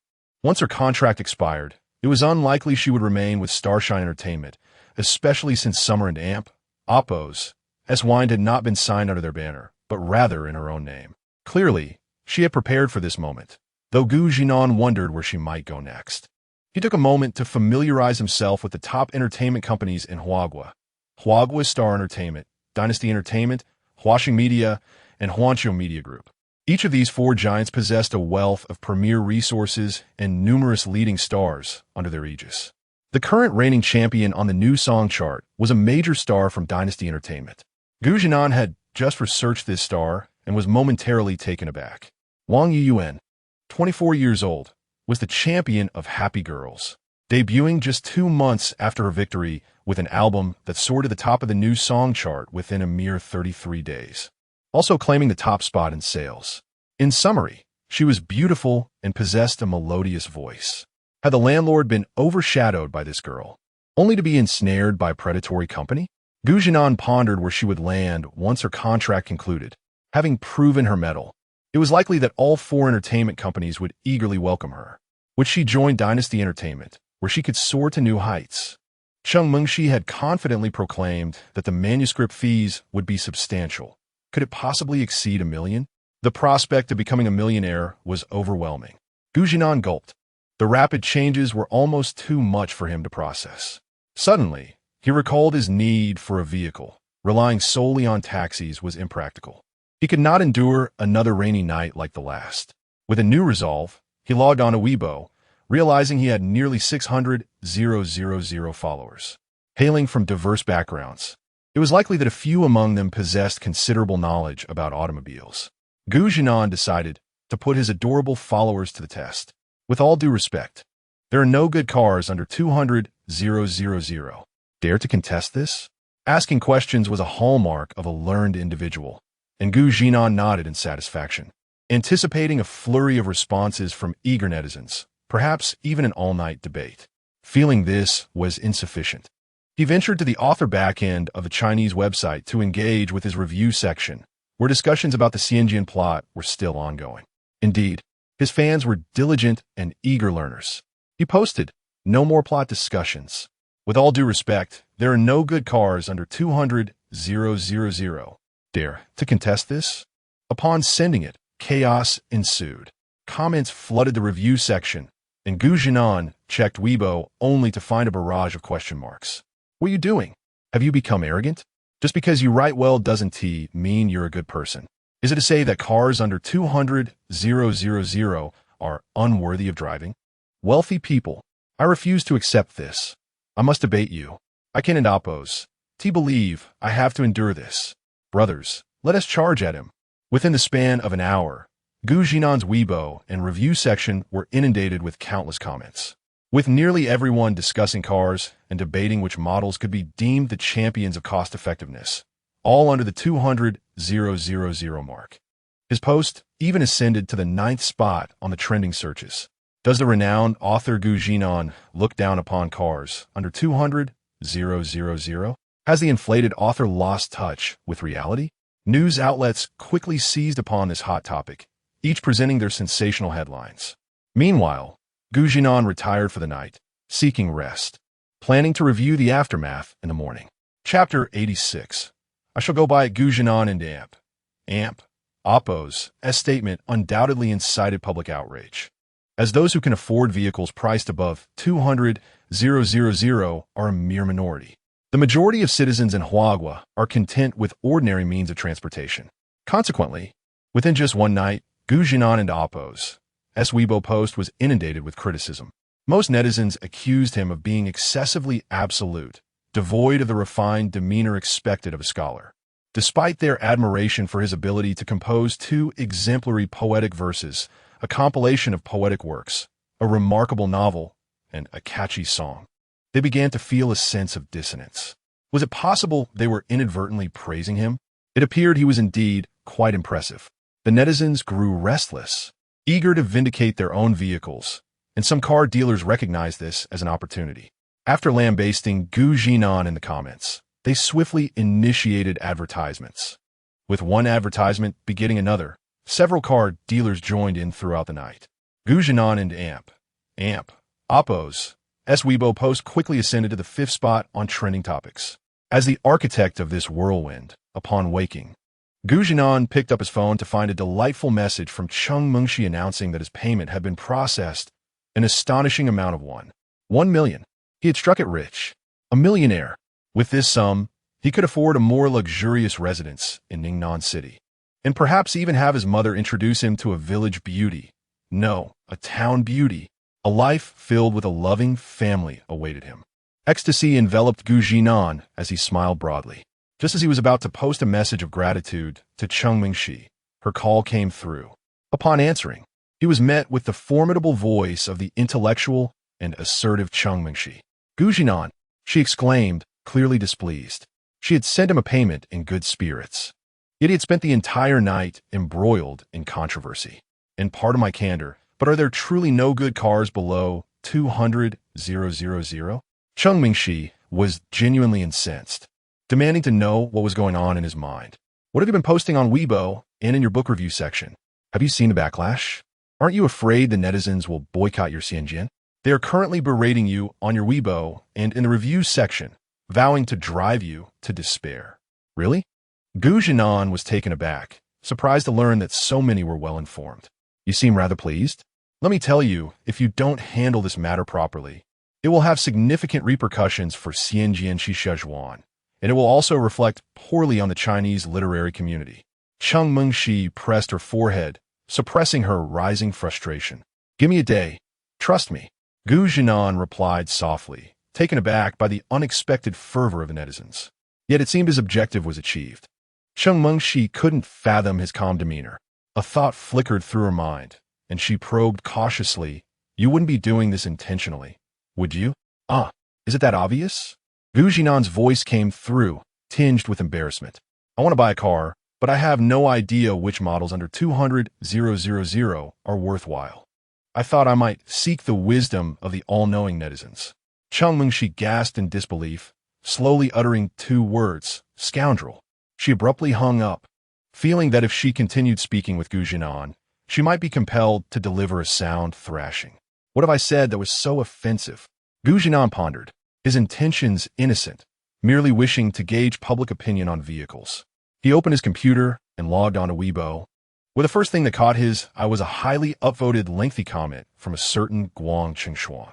That uncle? Quite the hidden gem. He meticulously detailed the advantages of 5 or 6 car models, from materials to engines and layouts, even comparing them to vehicles priced above 200,000. effectively refuting Gu Zhinan and Oppo's assertion that there are no worthy cars under 200,000.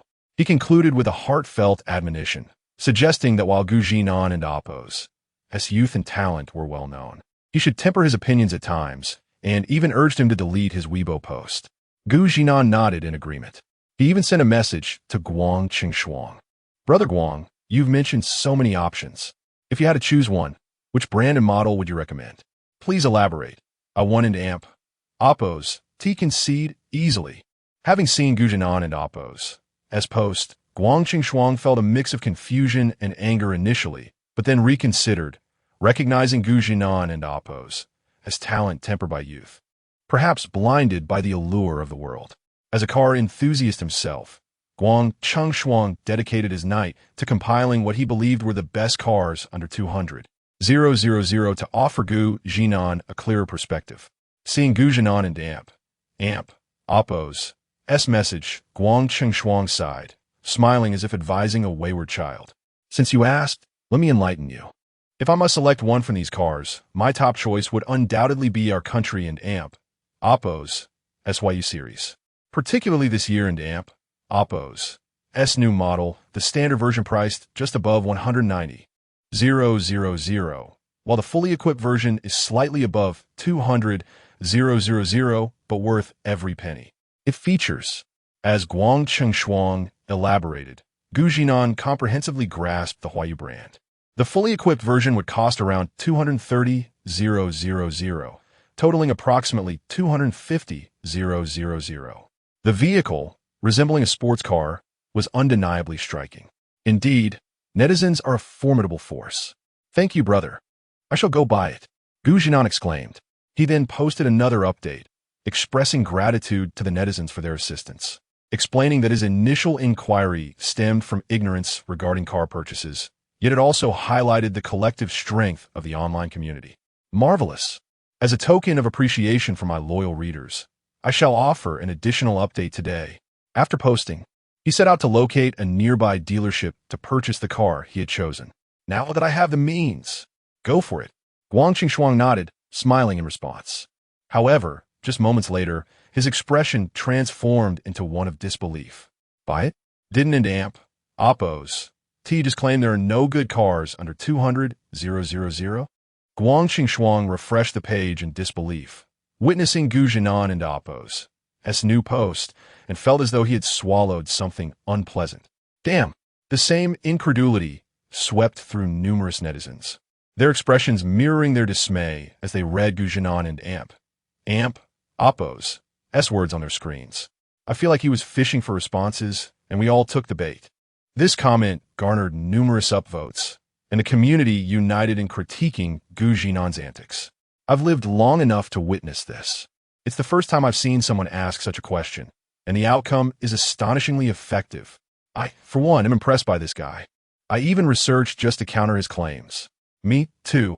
Damn, I swore I wouldn't read his Xia An'ge anymore, yet here I am, unable to resist clicking. Now, thanks to this, I've been reeled in by a straight man, but at least I can enjoy my novel in peace. Still, I must say, damn you. Ha ha. I told you straight men can't be that foolish. This is reverse psychology. Honestly, if I were in his shoes, I wouldn't be able to handle it either. Thus, the netizens collectively expressed their newfound knowledge, filling the review section with comments such as, I must say, there are no good headphones below 100 yuan. I must say, there are no good smartphones below 2,000 yuan. Those unfamiliar with the context earnestly attempted to educate others, only to find themselves at a loss when they realized they had been led astray. Chapter 87 The experienced driver of the small apartment was merely a half-hour drive from the nearest 4S dealership. One must admit, the geographical location here is quite favorable. It takes only half an hour to reach anywhere. After settling the payment and stepping out of the vehicle, Gu Zhinan felt a surge of urgency. Prior to his time travel, he had only driven a dilapidated second-hand car, which he cherished immensely. Good day, sir. Are you here to purchase a vehicle? I'm here to enjoy a meal. Gu Zhinan nodded on the surface, but inwardly he scoffed, thinking, what else would I be here for if not to buy a car? Your sales skills are lacking. The saleswoman, adorned with a professional smile, led Gu Zhinan into the showroom, where a plethora of vehicles gleamed under the lights. His eyes sparkled with excitement. Do you have the latest model of Hualong? The top configuration? Yes, indeed. The saleswoman's eyes lit up upon hearing his precise request. Such customers typically possess prior knowledge, requiring little introduction, thereby significantly increasing the likelihood of a sale. By coincidence, a black Hualong with the top configuration had just arrived. Sir, you truly have an eye for quality. As a state-owned brand, Hualong has always produced reliable vehicles. Its design, materials, system configurations, and engine performance rival that of Mercedes-Benz and BMW. As the saleswoman enthusiastically guided Gu Zhinan to the gleaming new car, he nodded vigorously, his anticipation for his first car in this world growing ever stronger. The feel of the steering wheel, perfection. The engine's roar, exquisite. The interior, marvelous. The sleek design resembled that of a sports car while maintaining a unique elegance. I'll take this one. Let us proceed with the payment. With a flourish, Gu Zhinan produced his bank card, handing it to the saleswoman, whose eyes sparkled with delight.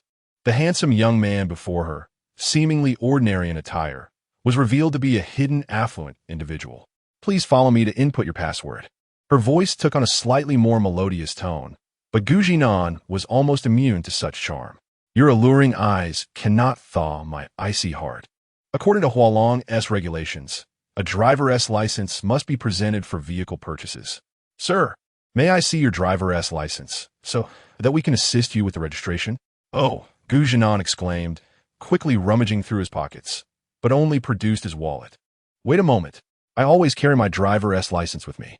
He delved deeper, but still found nothing, feeling a wave of embarrassment wash over him. It seems I've forgotten it. No worries, sir. If you could provide your name and ID number, we can look it up. Oh, Gu Zhinan. My ID is the saleswoman deftly entered his details, and the screen displayed. Gu Zhinan, male, 22 years old, no driver's license. The saleswoman was momentarily flabbergasted. Mr. Gu, you do not possess a driver's license? How is that possible? I obtained mine in college and have been driving for nearly a decade. I'm an experienced driver. You know, Gu Zhinan chuckled. At 28, I've navigated the autumn mountain without a ripple in my cup of water. You're telling me I don't have a license? But the records here indicate that you truly do not have one. What? Gu Zhinan leaned closer to inspect the computer screen. Gu Zhinan, male, 22 years old, no driver's license. A chill ran down his spine. He had forgotten that he had traveled to another world. This incarnation of Gu Zhinan inexplicably lacked a driver's license. What on earth were you doing during your 4 years of university?